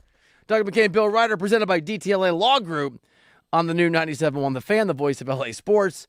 Accident or injury, visit calldowntown.com. That's calldowntown.com. Look, D-Mac, here on the new show, which I love doing with you. I try, when you're on a roll, which is all the time, to lay out, maybe turn off the old microphone like this, right? Not interrupting you. So you were on a big roll earlier. You've been talking for a while. Hadn't said anything in like 5 minutes. So this has kind of surprised me. To get that big win, Alex Vesey was a big time. What'd you say? Some of the... What's that? Was it Alex... Bestia. Bestia, there you go. Yeah, don't mess with just Bestia. now. Like, I'm just sitting here listening, man. Yeah. Taking in the magic. No, I'm just trying... What'd you say? I mean, it surprised me. What'd you say? What'd you say? I might have exaggerated slightly. Come on, man. That was out of... It was very chill. That was very... look, man, your lines are so good. The comedy is so on point. I wanted a refresher. Yeah. Sarcasm, the highest form of humor. It's... No? I'm on camera now. No. 855-97 LA fan. Speaking of awkwardness, you and I actually like each other. I don't think everybody likes each other on the old Fox Sports soccer programming. I can never say this guy's name. Zlatan has had to work with, deal with, put up with Mr. Lawless, who's a very famous U.S. former men's national team player. And this, and everybody looked so uncomfortable. This happened on the set earlier. If they are arrogant, it's because they can do things like that. And the patience that they showed after a poor first half to come back and provide a masterful second half with the talent that they have and the big stars showing up, that's pretty special. Well, it's not arrogance, it's confidence. Okay. Ignorant people will say it's arrogance. Intelligent people will say it's confidence. Okay, good to know. Thank you very much, Zlatan. So Zlatan is basically saying that Alexi Lawless is neither intelligent nor confident. That he's arrogant and stupid. That's what he said. And I'm kind of here for it. I'm not a big Alexi Lawless guy. I'm not a big fan. Neither am I. I mean, it's weird just because you can feel like I was telling Bill, like I'm just soccer fever, but also as much as I love the games, I think I might love the dynamic here the most. I think this in-studio tension between Zlatan Ibrahimovic, Alexi Lawless, and Thierry Henry. But Thierry Henry and Zlatan, you can see the mutual respect that they have for each other. They were two greats. I think that's kind of part of where they're like, who is this? Like, does Zlatan even know who Alexi Lawless is? I mean, to me, I feel like if you ask Zlatan who are the best guys on this panel, he'd probably be like Zlatan, and Zlatan. Like, he would name himself across the board. Maybe throw Henry in there. Henry looks so uncomfortable. Dude, I was telling you, man, if you zoom into his face after Zlatan said what he did, what did he say? It's like ignorance. Like smart people will say it's confidence. Dumb people say ignorance, and then just kind of looked at him. And then Henry's eyebrows are still going somewhere to outer space. They have left the planet, and they're getting close to Mars at this point because they popped off his head and went above the set, above the roof, and like the dude looked like he was in shock. Thierry was like, "Whoa!" Like, what are you doing, Zlatan bro? Went hardcore UFC style. He really did. Here's the thing, though. So you actually, I think, mentioned this before the show, is that all of this, everyone's kind of loving America, right? It's like we love the culture, and like we love our places to eat, the big stadiums. Are you making my point for me? Yeah, but you were saying that, right? No, I want you to make it. No, but like it really hit home with me. Here's it what really I'm saying hit with me. Like everyone loves the country right now, and we are going viral for all the right reasons, for kindness and looking out for people and food. And Alexi Law's like, no, man, ugly Americanism can still win. I mean, dude, just stop being unlikable. Should I ask Alex Curry about this on Crosstalk tomorrow? Yeah. I think she's friends with Alexi. Is she? Yeah, I think so. I've got a solution. Talk to me. Telemundo. I turned it to Telemundo to watch. And here's the thing. Not only do I love the beautiful game in Espanol, but also they cut to different angles and they use different shots, they're really, really good. They don't cut away for the money break. I mean, the hydration break. Yeah. Lori sent me an article about this today and was trying to tell me we should watch Telemundo. The problem is I want to learn Spanish, but I don't speak it very well. Lori wanted to learn Spanish, and she speaks it pretty well now. So I don't, I don't. Yeah, I mean, it's kind of like I don't track. Yeah, you could look, man. You could look. Telemundo is good. I mean, it's definitely really cool for the angles. But I will say, I'm kind of here for the tension, and almost I like it. I'm like openly rooting against like Alexi, I mean, how's it? We're just in week 1, right? I want to get I want just go full Zlatan blown to run over him. Also, but is Rob Stone having to navigate? Because Rob Stone is a great guy, and I know Rob, and he's the main host on these things. That is a hard job when two people don't like each other. It is brutal. So do you think it's that? Like, is it that obvious? Like, I think he doesn't like it. Do you think there is a world? You've been in this game for a long I don't time. think they like each other. I think Zlatan thinks he's dumb, and I think he thinks he's arrogant. Got it. I think because Zlatan's a guy that says exactly what he thinks with no filter. Have you ever worked with anyone like that? Not that I can not top of my head. Yeah. I mean, those people are interesting. Rebecca Lowe's been working with them, but so I wonder if because Rob's on the move a lot. Rob's like been in every other city. Great. Do you want some great news? Yeah. Portugal dropped points today against Congo. And why is that great news? Our Portuguese listeners, because I can't stand Ronaldo. And this is a guy I noted earlier in 10 consecutive big-time international tournaments. So the Euros, which is a big deal, and the World Cup, which we're in now, he has not scored a goal. He has 33 shots, only 11 on target. He has been he's been brutal. And was this Thierry Henry? Thierry Henry on the same show had the best breakdown of why Ronaldo has struggled for so long that I've heard in a long time. Ronaldo chance, a little bit about the space. And Thierry, you had a closer look at it. Let's break it down. One thing that's important, people, please, at home, the team needs to score, not you needs to score. And I will explain now and go more into details of what Zlatan just explained here. So obviously we're going to see here, Portugal being on the ball, Conceição is going to receive the ball. Cristiano Ronaldo has been in that situation multiple times. If you make that run here, you make the defender take a decision to crash the 6-yard box. But because he wants to score, he goes into the path of Bruno Fernandes. If he goes into that 6-yard box, you've been in that situation, Alexi, you would have had to follow him, and then it would have been a tap-in for Bruno Fernandes. But because he wants to score, he goes into the path of the back pass. You see both players, and it's easier for you to defend. And that's my thing. The team needs to score, not you. You saw the reaction of Bruno Fernandes behind, going like, let it roll, make a run, create space, so I can tap it in. It didn't happen. I mean, look, like we're at a point now where he's just not good enough. He's not. I mean, there was all this hype, and of course, there's a lot of expectation when you've reached this level of fame, and he's definitely considered one of the 5 to 10. I mean, some people have him as their GOAT. Yeah. But 2 to 10's fine. 2 to 10, yeah. 2 to 100 probably for you, right? 2 to 1,000. 2 to 1,000, something. 2 to did you ever exist? Yeah, does he break that? Remember Back to the Future? They could have been erased from history. Of all the soccer players in the history of the game, he's definitely one of them, right? But I think for Ronaldo, it's kind of one of those things to me, Bill, where everyone's like, whoa, like I saw those infographics, like 41 years and 132 days. I'm like, he looked it. Like he looked like he was 41 years old, right? He's too old, man. It's Willie Mays after it's over. Yeah. You don't want to see guys playing, and I never liked him, but for those that loved him, this has to be painful to be watching someone way, way past their expiration date.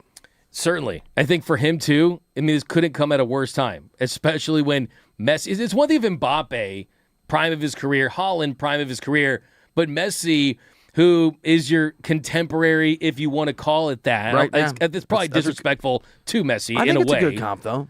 But for him to drop the hat trick, and then everyone in the world knows that, hey, it's your turn, and if you just show up and not deliver, it really was probably a moment where we kind of all expected him not to perform in those moments like we saw Lionel Messi. And look, Lionel Messi, I'm not saying that he's LeBron James, because I think probably his career in soccer, I mean, they're both great, right? But look at LeBron at 41, 42, how well he's played. That's definitely impressive. Messi at 39, that's impressive. Tom Brady with Tampa Bay. Tom Brady. When he left the Patriots. Ronaldo's looking like Celtic Shaq.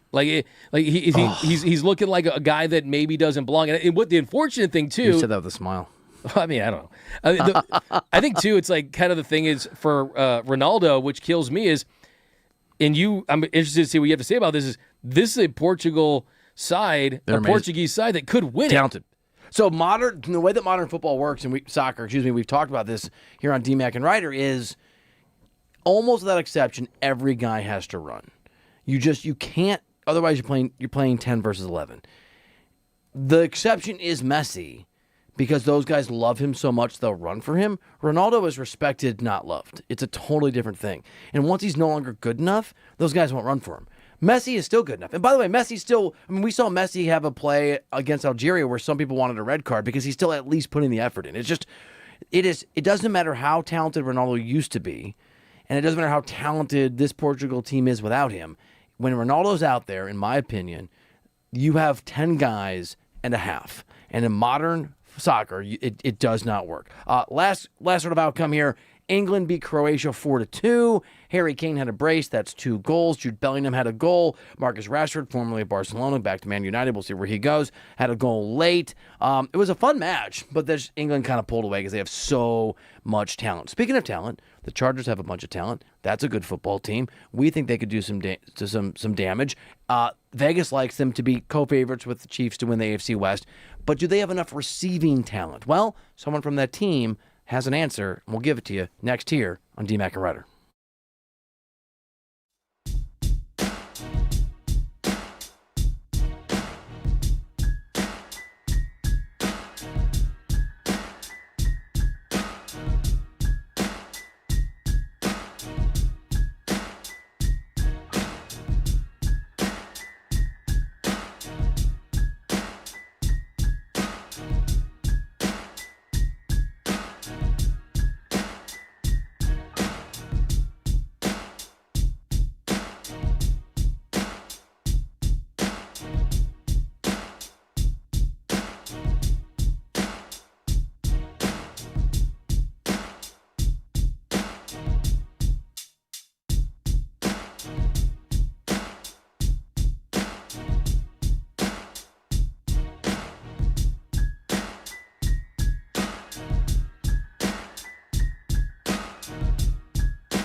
show, DMAC and Reiter, presented by DTLA Law Group on the new 97.1 The Fan, the voice of LA sports. Accident or injury, visit calldowntown.com. That's calldowntown.com. This is a cool kid, isn't it? I know I wore it last week. I wore it for Messi again. This is a cool-looking soccer jersey, man. I think the only word to describe that is iconic. Like, it is truly iconic. So Timeless. Good. Dude, when Messi yesterday had the 2 goals, and they started to feed him the rock, you knew it was an automatic. And I think I said this on Crosstalk. I was in the airport at LAX waiting on my son to get off the plane. Lori went through security. Only one parent can, so I was in the non-security area next to baggage claim, and I started screaming. And there were a couple other people who also were going nuts. We were all watching on our phones, and we were just, hey, you, I see, like the Spider-Man meme. It's you, it's me, we're the same. Everyone's just going nuts. The magic of Messi, dude. And that's the thing, too, the World Cup, man. I mean, so people, I think a couple weeks ago you were talking about big screen, little screen. What were you big screening versus the playoffs, right? Lakers on the small screen, Dodgers on the big screen. I was going back and forth because I wanted moments where you got the soccer on the big screen, and then you got the baseball, because, I mean, that's how there's something else so addictive about watching soccer, too. And then Messi, it's just all-time stuff. It's a cool time, and we'll keep mixing that into the show here. By the way, we just added 4 viewers on the old stream. We're back. What's up? We got you. Push the like button for us. Push the bell button at the Fan LA. Thank you for chilling with us. It is time now for the NFL Report. What's up, Bursch? All right, what's up, guys? Well, this is the NFL Report. We're taking a look at things going on in and around the league, focusing in on Rams, Raiders, Chargers. First off here, Calvin Johnson currently has the record for most receiving yards in a single season, but he recently told the Detroit Free Press that he believes Puka Nacua will be the one to break that record. He said, quote, Puka still has Matt Stafford, so I think he's got a shot. If he stays healthy, that dude's a killer out there. That would be kind of dope. I love Megatron with a mega prediction, dude. Like, let's get... The talent's there. It really is, but I mean, the way they're going to try to spread the ball around, the way they're going to utilize the run game, I almost think that if he's in a position to break that record, things have gone wrong for the Rams. Maybe Devontae Adams, maybe you're relying too much on Stafford. Does he have the talent to do it? I don't think so. I mean, he does have the talent, but I don't think it's going to happen. I think this is more Calvin Johnson praising the receiver that he respects most in the NFL the way that he knows how, which is pretending he's cool with him breaking his record. Because, by the way, he's not cool with him breaking his record. But you're right. The balance that McVay's offense is going to bring it probably makes it. I think this is for me is more about a great receiver, and receivers are a different kind of. They're different kind of cats, right? They're built different. They're built a little more arrogantly, a little uniquely, a little sort of me-focused, praising someone that he's like, that game recognizes game. I agree. I think that can he break it? He has the talent to. Will he break it? Probably not. But I think that if you're Puka Nacua, you got to feel a lot better about yourself. That a legend like Megatron is going to kind of stamp you. Hey, the one thing that is in common is you got Matthew Stafford. 1 to 10 scale. 10 being the world is falling apart. 10 being the sky is falling. 1 being everything is fine. What is the likelihood that Puka Nacua on his final year of his rookie deal becomes a problem? Man, that's a good question. I mean, you saw him crushing beers. I'm gonna go 8. You know, 8. I think that he's had a little bit of a come to Jesus moment. I'm gonna be a little more optimistic. I'm gonna say a 5. Okay. I hope you are right, because it is. By the way, have a great year. You got to stay healthy. Have a great year. Be the right kind of teammate. Be the right kind of player that your organization wants. You will get life-changing money. This isn't the Rams doubt you as a player. It's the Rams want you to prove that you are who they hope you are. I agree. Well, this is a special receiver edition of the NFL Report because all of our stories are about receivers, and that makes receivers very happy. Well, let's receive that info. So in the Chargers receiving room, Quentin Johnston told the media yesterday that he's not fazed by media and fans insisting that the Chargers still need to add a receiver. I got all the confidence in the world in myself, and everybody I got in the room. We hear that it's kind of just letting people have their opinion, and people got an opinion about everything in sports. So, stuff like that, obviously, you got to just take that with a grain of salt and keep moving forward. So, the confidence is there at home. I'm going to tell you, if I am an organization and I am thinking about going out and adding a problematic but talented receiver, and Stephon Diggs or whoever it is, right? if I was ranking the teams that should take that risk, I'm putting the Chargers very high on the list. I would too. Why not? You have an elite offensive mind in McDaniels. You have a quarterback that's still trying to figure things out at the highest level. You have a coach who's very good at, I think, managing those kinds of personalities. Exactly. I mean, I think if you're Jim Harbaugh, you want to bring on a challenge. And sometimes, guess what? Receivers with red flags, they tend to have a lot of production. And if I was the Chargers, I would certainly look for some more upside there. But hey, I got to give him credit because he thinks he could be that guy. And he thinks that they have enough talent. But I'm with you, man. If I'm the Chargers, go and get the very best receiver you could possibly get. Pair him with Justin Herbert. So that way you look back, you don't have any regrets. I mean, we're talking about Stephon Diggs, right? I mean, why not? I mean, exactly. Why not? Like, here's the other thing, and I'm not doubting Harbaugh. I think he can be successful, and I'm high on him. The Chargers have underwhelmed as an organization for a long time, and I know you and I don't entirely agree because of arm talent, but Herbert I think is underwhelmed. Maybe we do agree as a quarterback for a long time because I measure that level of ability by playoff wins. It's time for some success. We're not at Steelers territory that we were a year or two ago where they hadn't won a playoff game in a million years, but we're getting there, man. And so, like, for me, I think you have you have a grace period right now with Harbaugh, McDaniel, and even Herbert. That grace period's over a year from now. I would take some pressure off my organization by doing everything I can to win the AFC West and try to win a playoff game to sort of feel like momentum's going in the right direction. And the problem is that Jim Harbaugh is kind of doubling down. I mean, he said the other day that he's kind of betting on that core. He believes in him.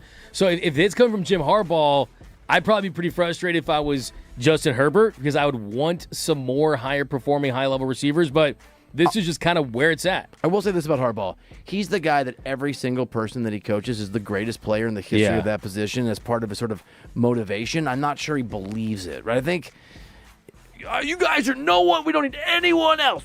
24 hours later, I want to introduce Stephon Diggs. I'm very excited to have him here. That's my hope. To your exact point. If I'm the Chargers, I'm doing it too. There's we're good, but no, they can definitely still upgrade this roster. Why not? Yeah.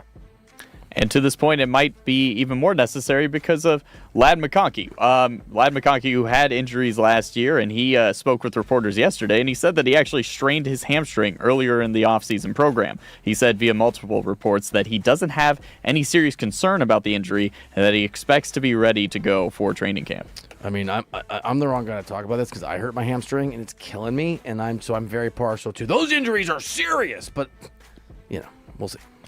He's been good. Athlete. He's been good when he's been productive. He definitely can help you. Get you big time production over the slot. He has been banged up, but hopefully, if you are the Chargers and you go back to when he was good, a lad before time, that he can go in and really be that guy because he really needs to step up. He needs to be that security blanket, that security valve for Justin Herbert. I mean, 2 years ago he had almost 1,200 receiving yards. Yeah, I mean the guy. He's productive. The guy can play. Yeah, but you gotta be healthy. And one more note of wide receiver news. Cowboys star George Pickens reported to mandatory minicamp day one, ending his holdout and accepting the franchise tag. He said to reporters, quote, "Like the tag and all that, it's just football first. So definitely play football first, kind of like I did last year, and then worry about the contract. Well, let my agent worry about it, really." Can I give you my pet peeve on this? You're in a union. You signed an agreement. The agreement includes the franchise tag. It's not a mystery. It exists. The owners didn't pull the franchise tag like a bunny out of a magician's tag. Whoa, surprise, it's me. I'm tired of guys complaining. You know this is an option they have. If you don't like it, next time the collective bargain agreement is up, change it. Of course, the owners, I'm about to say the owners there. Yeah. Look, it's part of the deal. It is. It's also part of the business where they can exercise their rights, right? And if they want to show up, they don't want to show up. I mean, look, it's a tough thing, and some franchises like the Rams don't tend to go that route as far as the franchise tags. But yeah, there's always gonna be a lot of tension in Big D, and for George Pickens, it's kind of more of the same. 1 year guaranteed money. What is the average of the top five at that position or whatever it is? Like, deal with it. I have zero sympathy for people who are treated fairly. This is part of the rules. This is like a baseball player being outraged they got doubled up. Hey, man, that's how it works. The guy doesn't have to tag you if the fielder caught it in the air. That's the way it works. Give him a 3-year deal, though. Give him a 3 or 4 year deal. Like, pay your dudes, man. He needs the contract. The economics of football are tricky. What if he gets injured? Then life is hard. Life's unfair, dude. Give him a bag, dude. What do you mean Pay your players. Yeah, play your players. That's why Jerry Jones had to overpay for CeeDee Lamb. Games. You would never say that about the Rams. I'm pro player. Yeah. You're okay. I can't swear on the show, right? I'm pro player. You're pro player. Boo. 855. No, it's good. 855-97 LA Fan. 855-97 LA Fan. It's time for some messy talk next on D-Mac and Reiter.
What up? Welcome into the show. Man, final hour of the program. This show flies by, dude. It really does. For me. Yeah. For me, it absolutely flies by, man. It absolutely so much fun. Tells you today we had a game, Ohtani. That was World cool. Cup. I'm a creature of habit. It was a little weird for me. The game was on and rapping while we were on the air. And before we got on the air. That was the first time. First time we've Yeah. experienced that. The businessman special, as they call it, where you got the day games during the week. How fun if you're a Dodgers player, though, because it's a travel day for the guys they play, but they're chilling. They're here tomorrow. They're chilling, man. They're Perfect. going to go back, probably watch the World Cup, probably go taking some D-Mac and Reiter. I mean, they're probably going to just relax. I mean, they need all the time off they can get. I bet they were taking in D-Mac and Reiter, presented by DTLA Law Group on the new 97.1 The Fan, the voice of LA Sports. Accident or injury, text injury help to 40222. That's injury help to 40222. We have a little bit of a schedule change here on the show today. For those of you that have gotten used to the way we do things, we normally reveal the Rooter Hero of the Day in the final segment. And by the way, you can still vote for that. We hope you will over on the chat at The Fan LA, at The Fan LA. In fact, you've got Leo Messi, James Coe, Lawrence Tanter, and Zlatan Ibrahimovic. Say it for me. Ibrahimovic. There you go. You crushed it. And part of the reason that we're changing up when we do that, we'll actually do the Rooter Hero of the Day winner reveal in about 25 minutes, because James Coe, who you've heard crushing it, doing an incredible job several times after our show over the last 3 or 4 weeks, has been officially, formally announced and hired as the full-time evening host here on the new 97.1 The Fan, the voice of LA Sports. He is one of those voices. He is an incredible voice. If you haven't heard him, you're going to love his take on everything here in LA. And we're going to do crosstalk with him and welcome him, I guess, formally, officially. I meant to bring a Clippers cake or something. Were you going to bring a Clippers cake? You know? Yeah. We get the banner. He's good, dude. I like his. I really like his show. James Coe's the man. It's I'm really excited. good. We do crosstalk with him. So now because we were just we were a one-way crosstalk street before. We were. Now we're doing. We're going to be the host. We're going to run this thing. Yeah, we're going to hit him up at like 30 minutes before. Be like, hey, we get in here. What are the odds? Crosstalk. If I re-gift the spork, that Alex Curry would find out and James Coe would find out that it was a re-gift.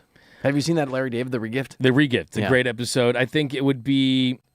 It could does because I don't really see Derek Fisher that much and Cody Decker, because there's a big gap between our shows. Did they get sporks too? Yeah, I don't know if they got sporks.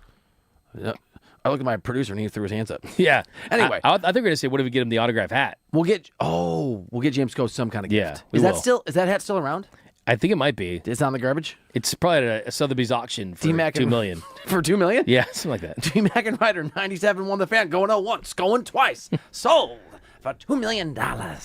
All right, 855-97 LA Fan. But welcome to James Coe, super talented guy. We are very lucky as a radio station to have him be part of what we're doing, and it's really cool because now we're officially every single day, Monday to Friday, live and local, 6 a.m. to 10 p.m. with talents like Derek Fisher, like Cody Decker, like Brock Vereen, like Alex Curry, like James Coe, like Bill Reiter. Keep going. Did we lose power?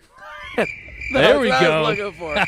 And like my guy, don't tell the others. I would maybe the most talented, as in the most talented, Doug D-Mac, my boy. Give me your best Venmo. friend. I'll get you. McCain, baby, let's go. Let's go.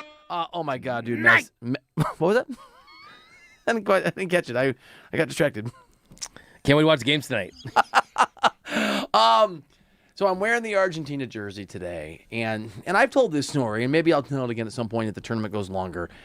Leo Messi is by the way, people have asked me how I became a soccer fan, and I went to Barcelona, we went on vacation, I fell in love with the city, I started watching games accidentally.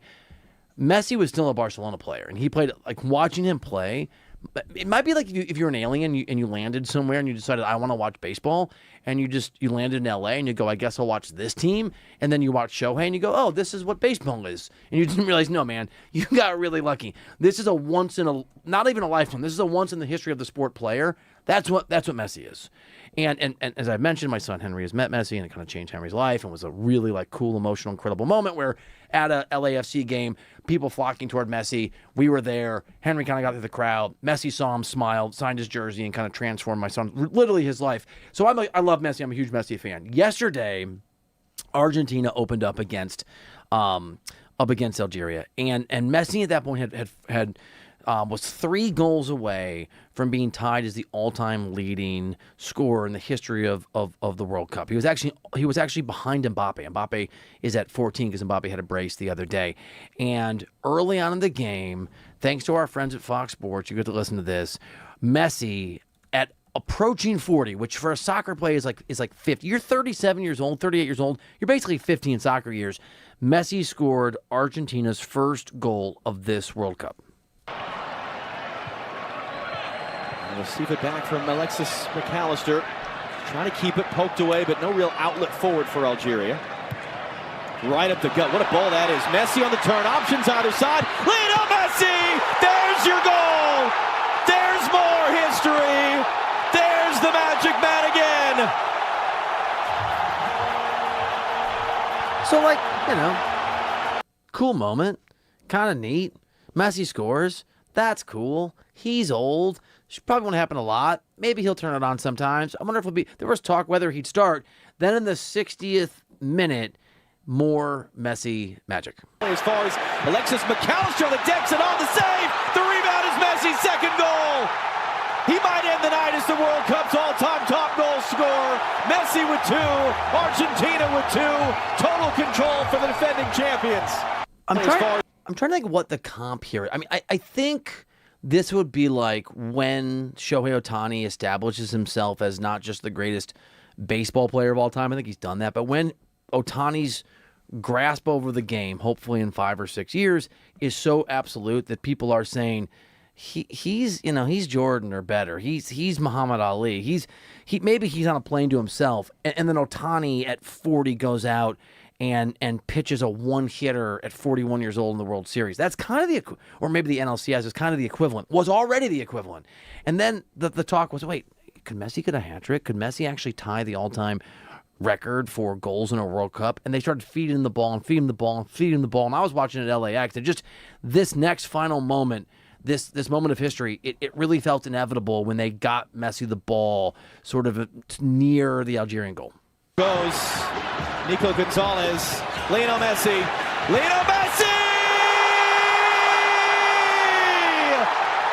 first career World Cup hat trick, ties the all-time goal scoring record.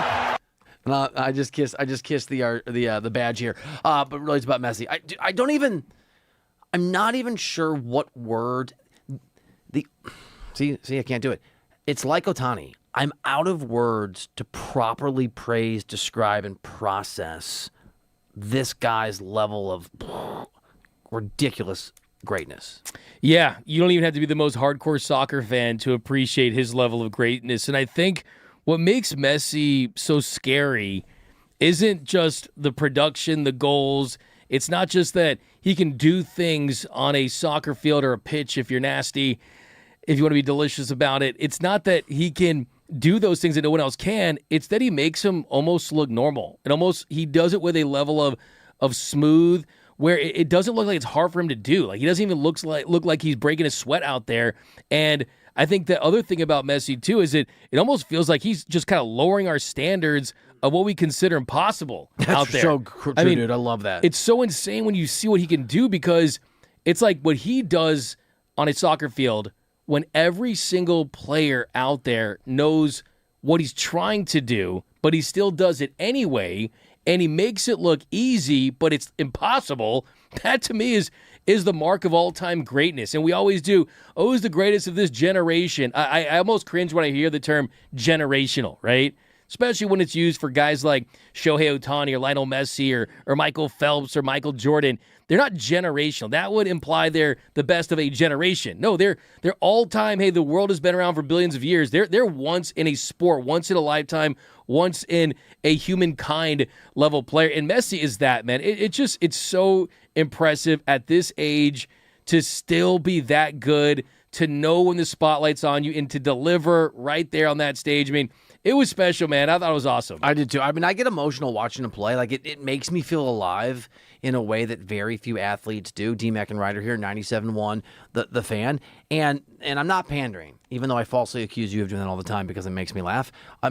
Ohtani, Messi, Like, Brady didn't do this for me. You know what? Tiger did.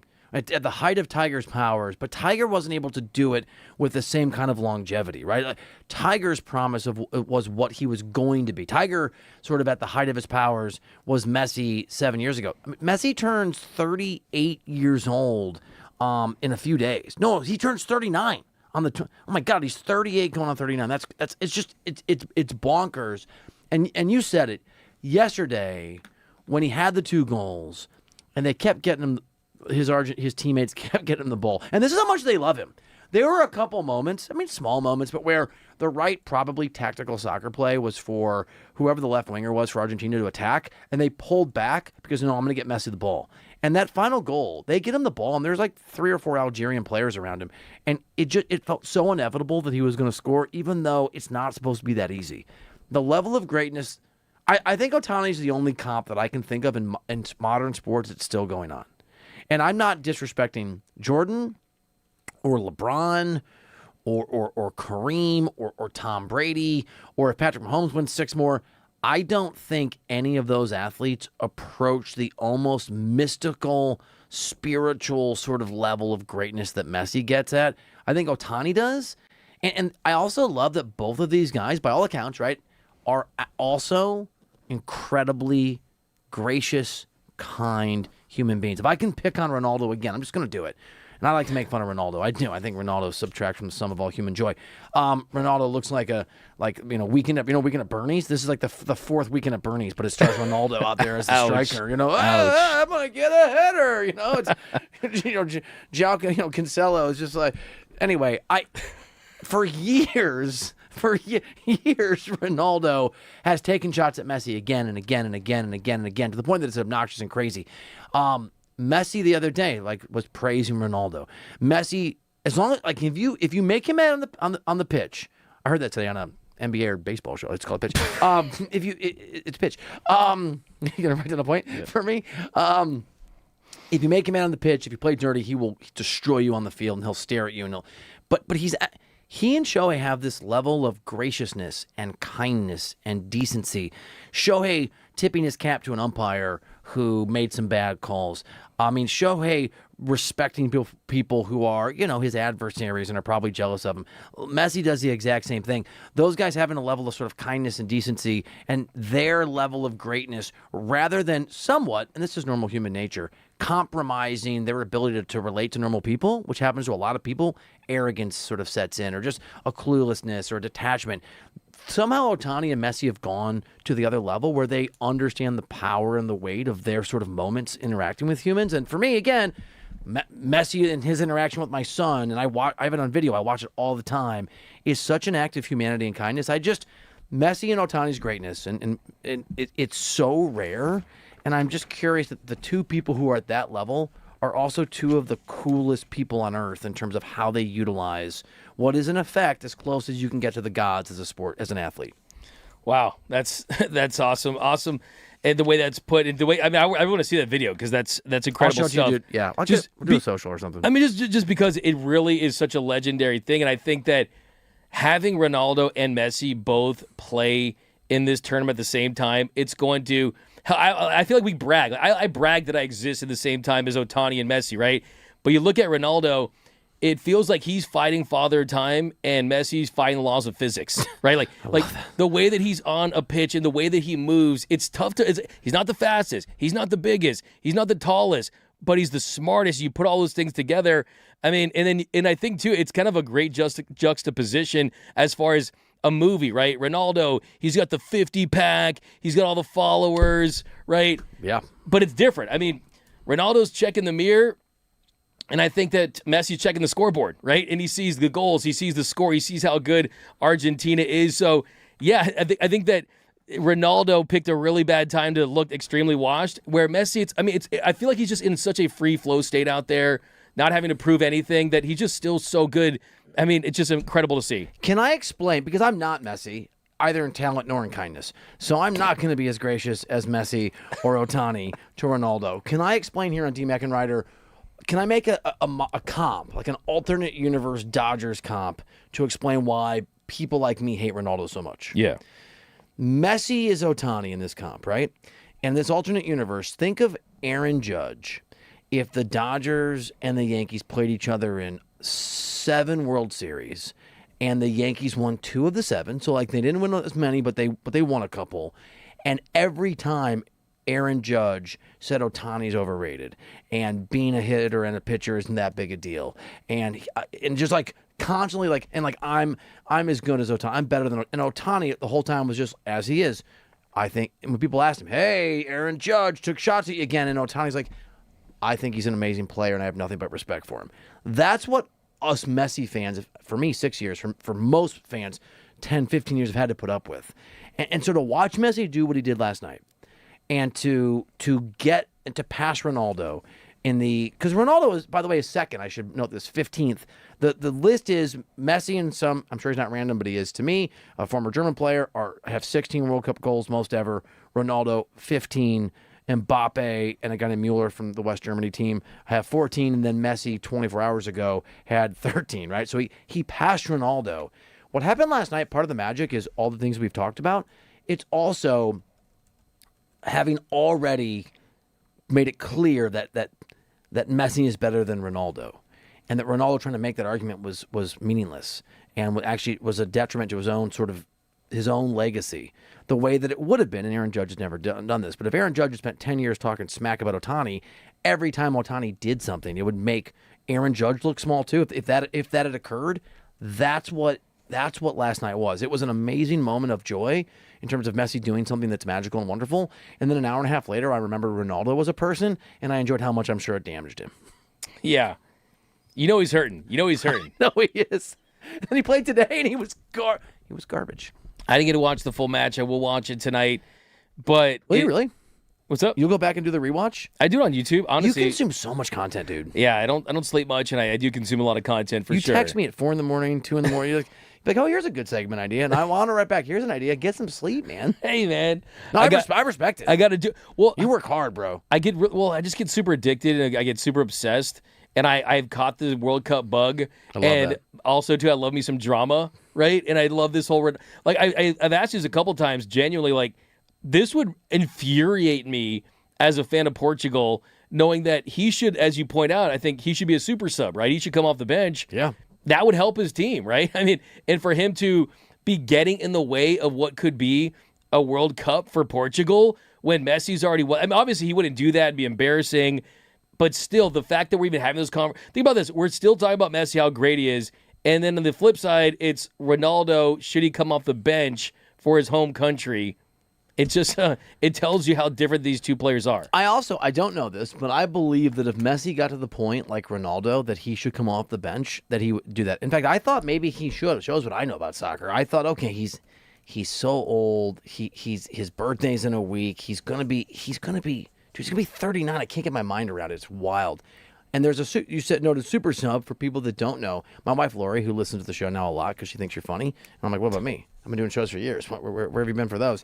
But she does like the show, which is very cool. I told you what happened when I came on. She was like, I did the best. Like, all these great takes. And she's like, so, I think it did Bill, he did better on the pun word, Saul. Like, that was your only takeaway? All right. That's why we stopped it. No, let's bring it. I love it. We didn't want marital, No, it's totally fine. That's okay. Well, no, because she was wrong. I should have won. Okay. I don't think your wife's ever been wrong, but that's just my take. She was wrong that day. I'll tell you that much. 97 won the fan. Lori says that I should explain things more often, like the sports stuff. So for people that don't know, a super sub is somebody who comes in the 60th minute. Everybody else is tired because they've been running miles, and you have 30 minutes, so you have a third of the time you normally play, and you can do it against people that are a little more exhausted. So it gives you the chance, if you're older, to have more impact with less wear and tear. I thought that was the role that Messi should do, and I mean, obviously, I got to just stop doubting people like Messi. I've doubted Messi the way you doubted Ohtani. Out of love, but incorrectly. Oh, God. That was inaccurate. Below the belt? That was. It was just. Was that a water polo shot? It was a little bit of water polo shot, made with the razor blades like they do in other. You look like you've been slapped. Yeah, that was first of all we were having a moment. Inappropriate, untrue, And Do you want me to that apologize was- if I don't feel bad? I'm going to find a way to sue you for slander because that was inaccurate. I did not. Okay. I mean, DTLA law. Do you they do injury law. Do you a person like that? Do you want me to apologize when I don't feel bad? No, never. Okay. Never apologize. Then there's no apology for anything. There's no apology coming. It's not. In that case, I'll get you back in another way. You won't see it coming. How many athletes make you feel the way Messi makes you feel when you watch him play? That are kind of doing their thing right now. Ohtani's certainly. I mean, to me, Shohei hitting a bomb, Shohei getting 10 strikeouts. That's definitely peak for sure. I would say Messi just kind of where he was. You know who used to make me feel that way was Federer. Federer in his prime when he used to dance like a ballerina out there. Okay. Nadal at the French Open, I think, is incredible Alcaraz stuff. Can get close for me. You think so? Yeah. Yeah. Mahomes used to, like when Mahomes was doing left-handed throws and stuff, that was close, but not. Steph Curry shooting a basketball. Okay, that's a real one. He's also a great guy. Yeah. Oh, you can feel that. You can tell. That's a real thing. Yeah. I definitely think Steph Curry shooting. Mahomes is a good one. I would say even Matthew Stafford. I know it sounds homerish. No, go for it. But when Matthew Stafford's actually in his bag and he's reading defenses, he's making crossbody and no-look throws, things like that, he's definitely up there for sure. Yeah, there's no golfer. Tiger did, but he's not doing his thing anymore. Tiger was definitely one. Yep. Kobe. Think about Kobe. You would tune in every night to Kobe to see like, oh, he's got 20, he's got 30, he's got 40. He's going to go for it tonight. So the scoring of Kobe Bryant every single night. Yeah, I mean, Kobe can score 60 points on it just because he wanted to. Yeah, absolutely. You do that for me. I do. Okay. Yeah, here on DMAC and Reiter, 97.1. The Fan. Am I taking a point? 85. That's my piece of paper you're writing on, by the way. 855-97 LA Fan. 855-97 LA Fan. You're always just stealing my stuff. Yeah, you realize that. You know what can't be stolen? What's that? True heroism. Ooh. Oh, yeah. And we're going to reveal, speaking of which, the Reiter Hero of the Day a little early because we want to welcome James Coe formally and officially.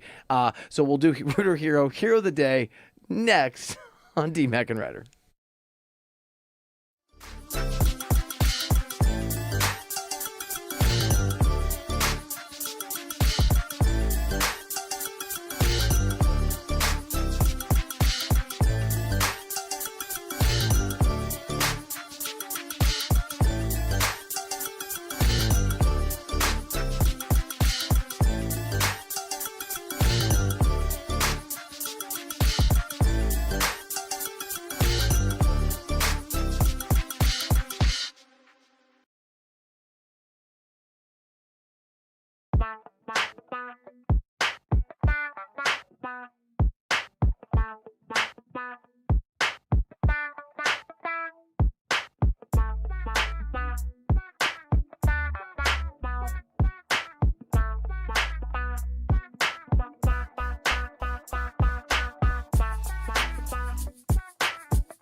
show. He's Doug McCain. I'm Bill Reiter. This is D-Mac and Reiter, presented by TTLA Law Group on the new 97.1 The Fan, the voice of LA sports. Accident or injury, text injury help to 40222. That's injury help to 40222.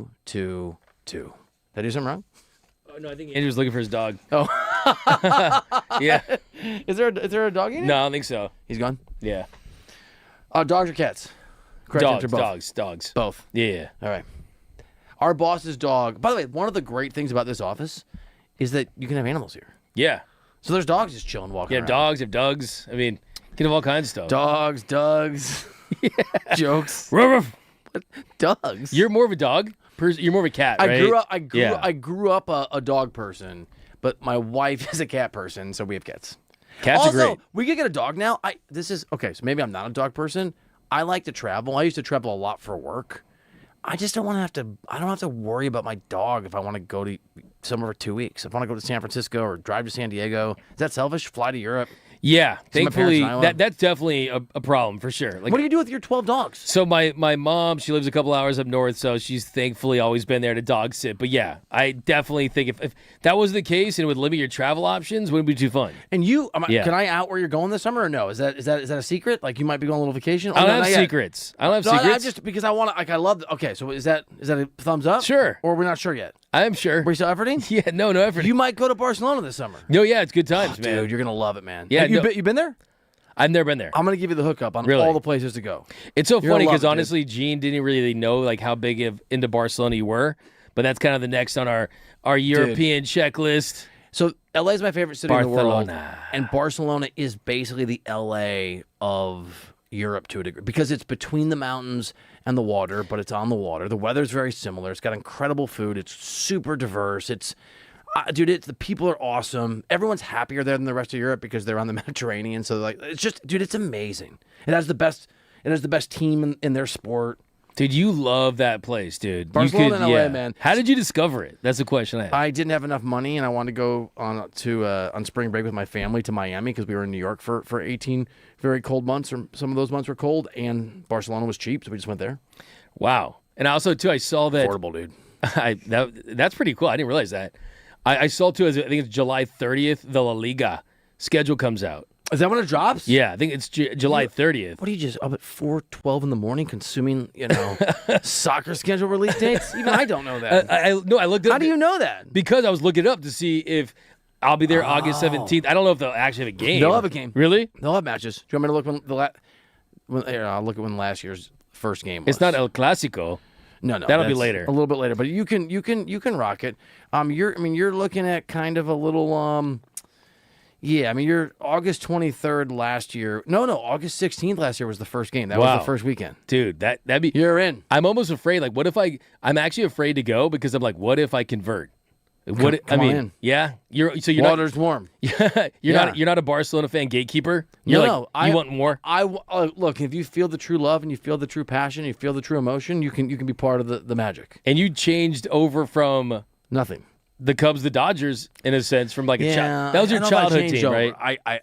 I like the Dodgers. I root for I probably didn't I?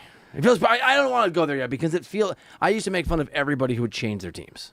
Yeah. I mean, come on. I mean, the Cubs. I'll say this: the Cubs just don't speak to me the way they used to. I don't know why. That Cubs story is over. Like, 108 years, the drought's over. We're the Cubs. I mean, that was a cool moment. I was there. Wrigley. I was at every World Series game, and that was cool. That is special. That was a very special title.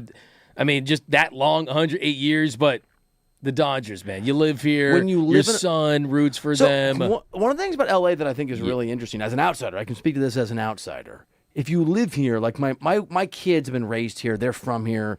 I mean, my son doesn't know anything else. You know how great it is. I'm amazed by how many people move here and don't understand LA and don't connect with it and give up on it. I think we've had this talk. LA, you have to work for. Yeah. But if you do, it's the greatest city in the world, and it's LA and Barcelona Football Club are the same for me. I found them late, fell head over heels, and I'm obsessive about now. Man, like they define my life now. Yeah, I love it. Barcelona's like a personality trait. You're about that. I think that you might be a good enough person to be a Barcelona fan. Wow. So I want you in there. I want you to be part of it. I think I might. I think I have to convert. We'll see. I like you said, I can't say it now. I have to go to a game. I have to feel it. You know, it has to. It's not something you could fake. No, it's gotta be real. All right, you ready? Yeah. You ready for this moment? Mm-hmm. Ready for the magic? There's a little Barca connection. Is there? You think it's the universe talking to you? It could be. T-Mac and Reiter? It could saying, be. Doug, it's Barcelona. Top this way. It's time for the Rooter Hero of the Day. I mean, you'd be my hero if you became a Barca fan. I kind of like winning Champions Leagues. Yeah, you're fair. Oh. No, because PSG. No, that wasn't a dig. That wasn't a dig. I meant like because it's back on. It's back on. PSG's won the last two. Don't take that the wrong way. Panderer strikes back.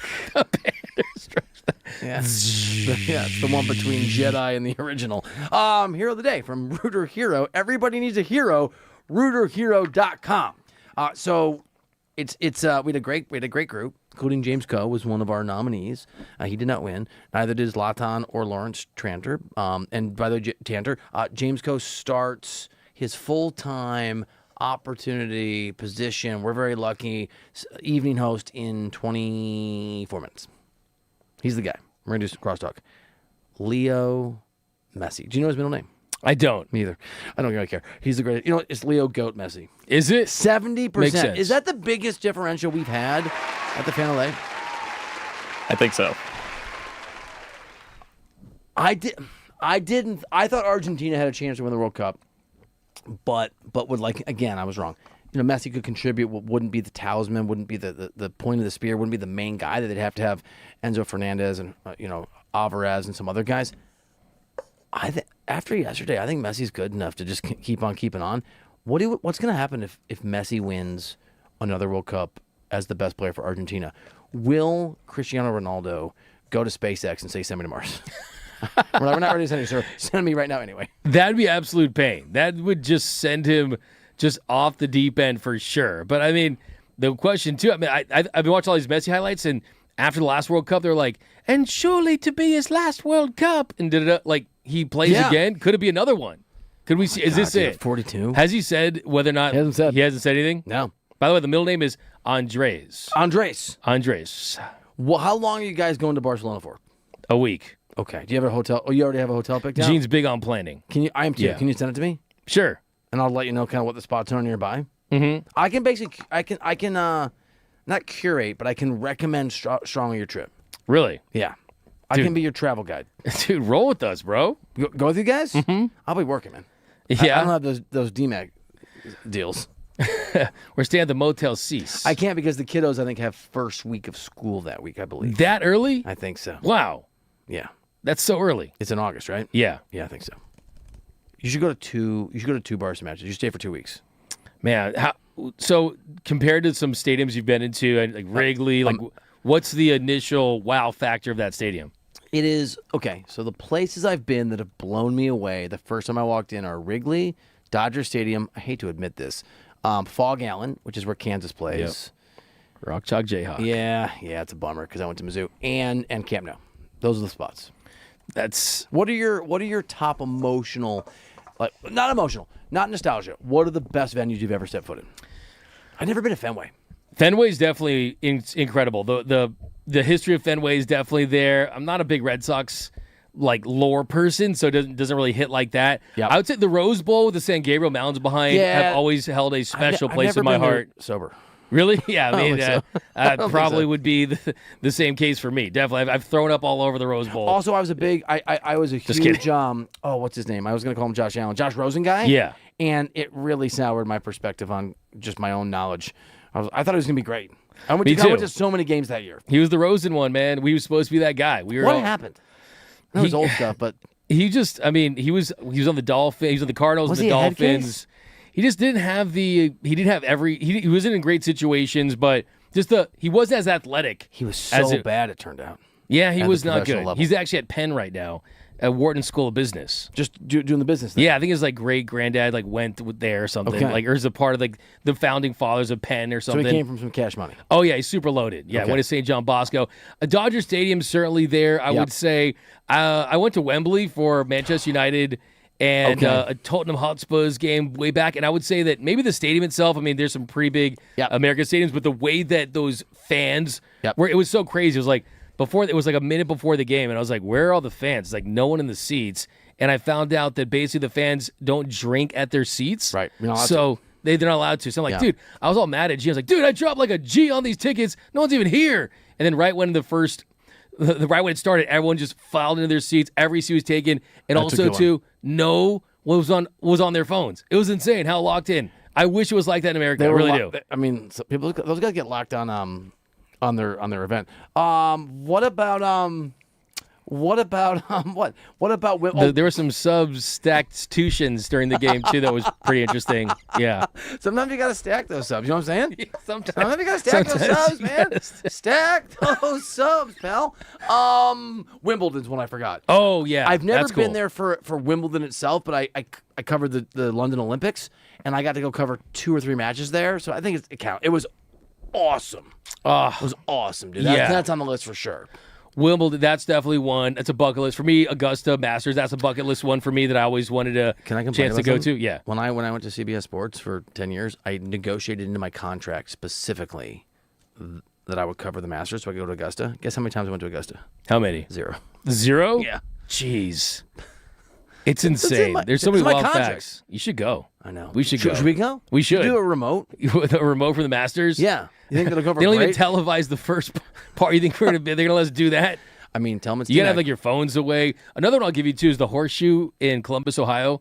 Went to a couple games there. And to see like 105,000 fans, and they do this crazy thing where they do OHIO around the stadium is kind of wild. That's a good one. I've never done that. I mean, the Rose Bowl I've been to, like the actual Rose Bowl was amazing. I've been to the Orange Bowl, amazing. But those are more the event than the venue, at least in the case of the Orange Bowl. You know? Yep. Anything else you got on the old nostalgia thing? Any more, what was it? Subs, I should say? You know? I think we're good for now. I'm locked on Some with more will jokes. come to mind. How do we feel about inside jokes on the radio? Is those good radio? Whatever you say, man. You're the guy. Yeah. You're the boss. I would say, let's do them. Here on me too. It's a wallet. 97 on the Fan, the voice of LA. I don't know what that means. I'm just doing it. The voice of LA sports. No? Yeah, I know. Okay. I'm trying to stack some subs, bro. 62K at Camp Nou. Okay. Yeah, it's huge, dude. Dude, it's nuts. And it's going to be bigger because they're still when you go, they'll still be building it. Also, you should go just because Lamine Yamal. Like you almost should have. If there's a we match, need to see Lamine Yamal step up, bro. Get out of here. He played 30 I'm just minutes. saying. Don't even do it. Quick aside, a little added pressure for him, I think. No, there is. Would you say? They have Uruguay. Yeah. Here's the good news. I'm going to go X's and O's. They have Uruguay. When do they play? Friday? Yeah. I don't know. I think I don't know when it is. Friday or Saturday. It's one of those days. Uruguay has Bielsa as the coach. He plays extremely open, which means not defensive. He plays the beautiful game, but they don't have the talent for that. So Spain should score like 6 goals. They could be 5-2. Jeez. Yeah. I hope to see it. Right. I want to see the big matchups. I really want to do the invitation again, but I'm not going to here on T-Mac and Reiter 97.1 The Fan because we are going to reintroduce, welcome officially the very talented James Coe, who's now the evening host here on the new 97.1 The Fan, the voice of LA Sports. Mr. Coe joins us next here on T-Mac and Reiter.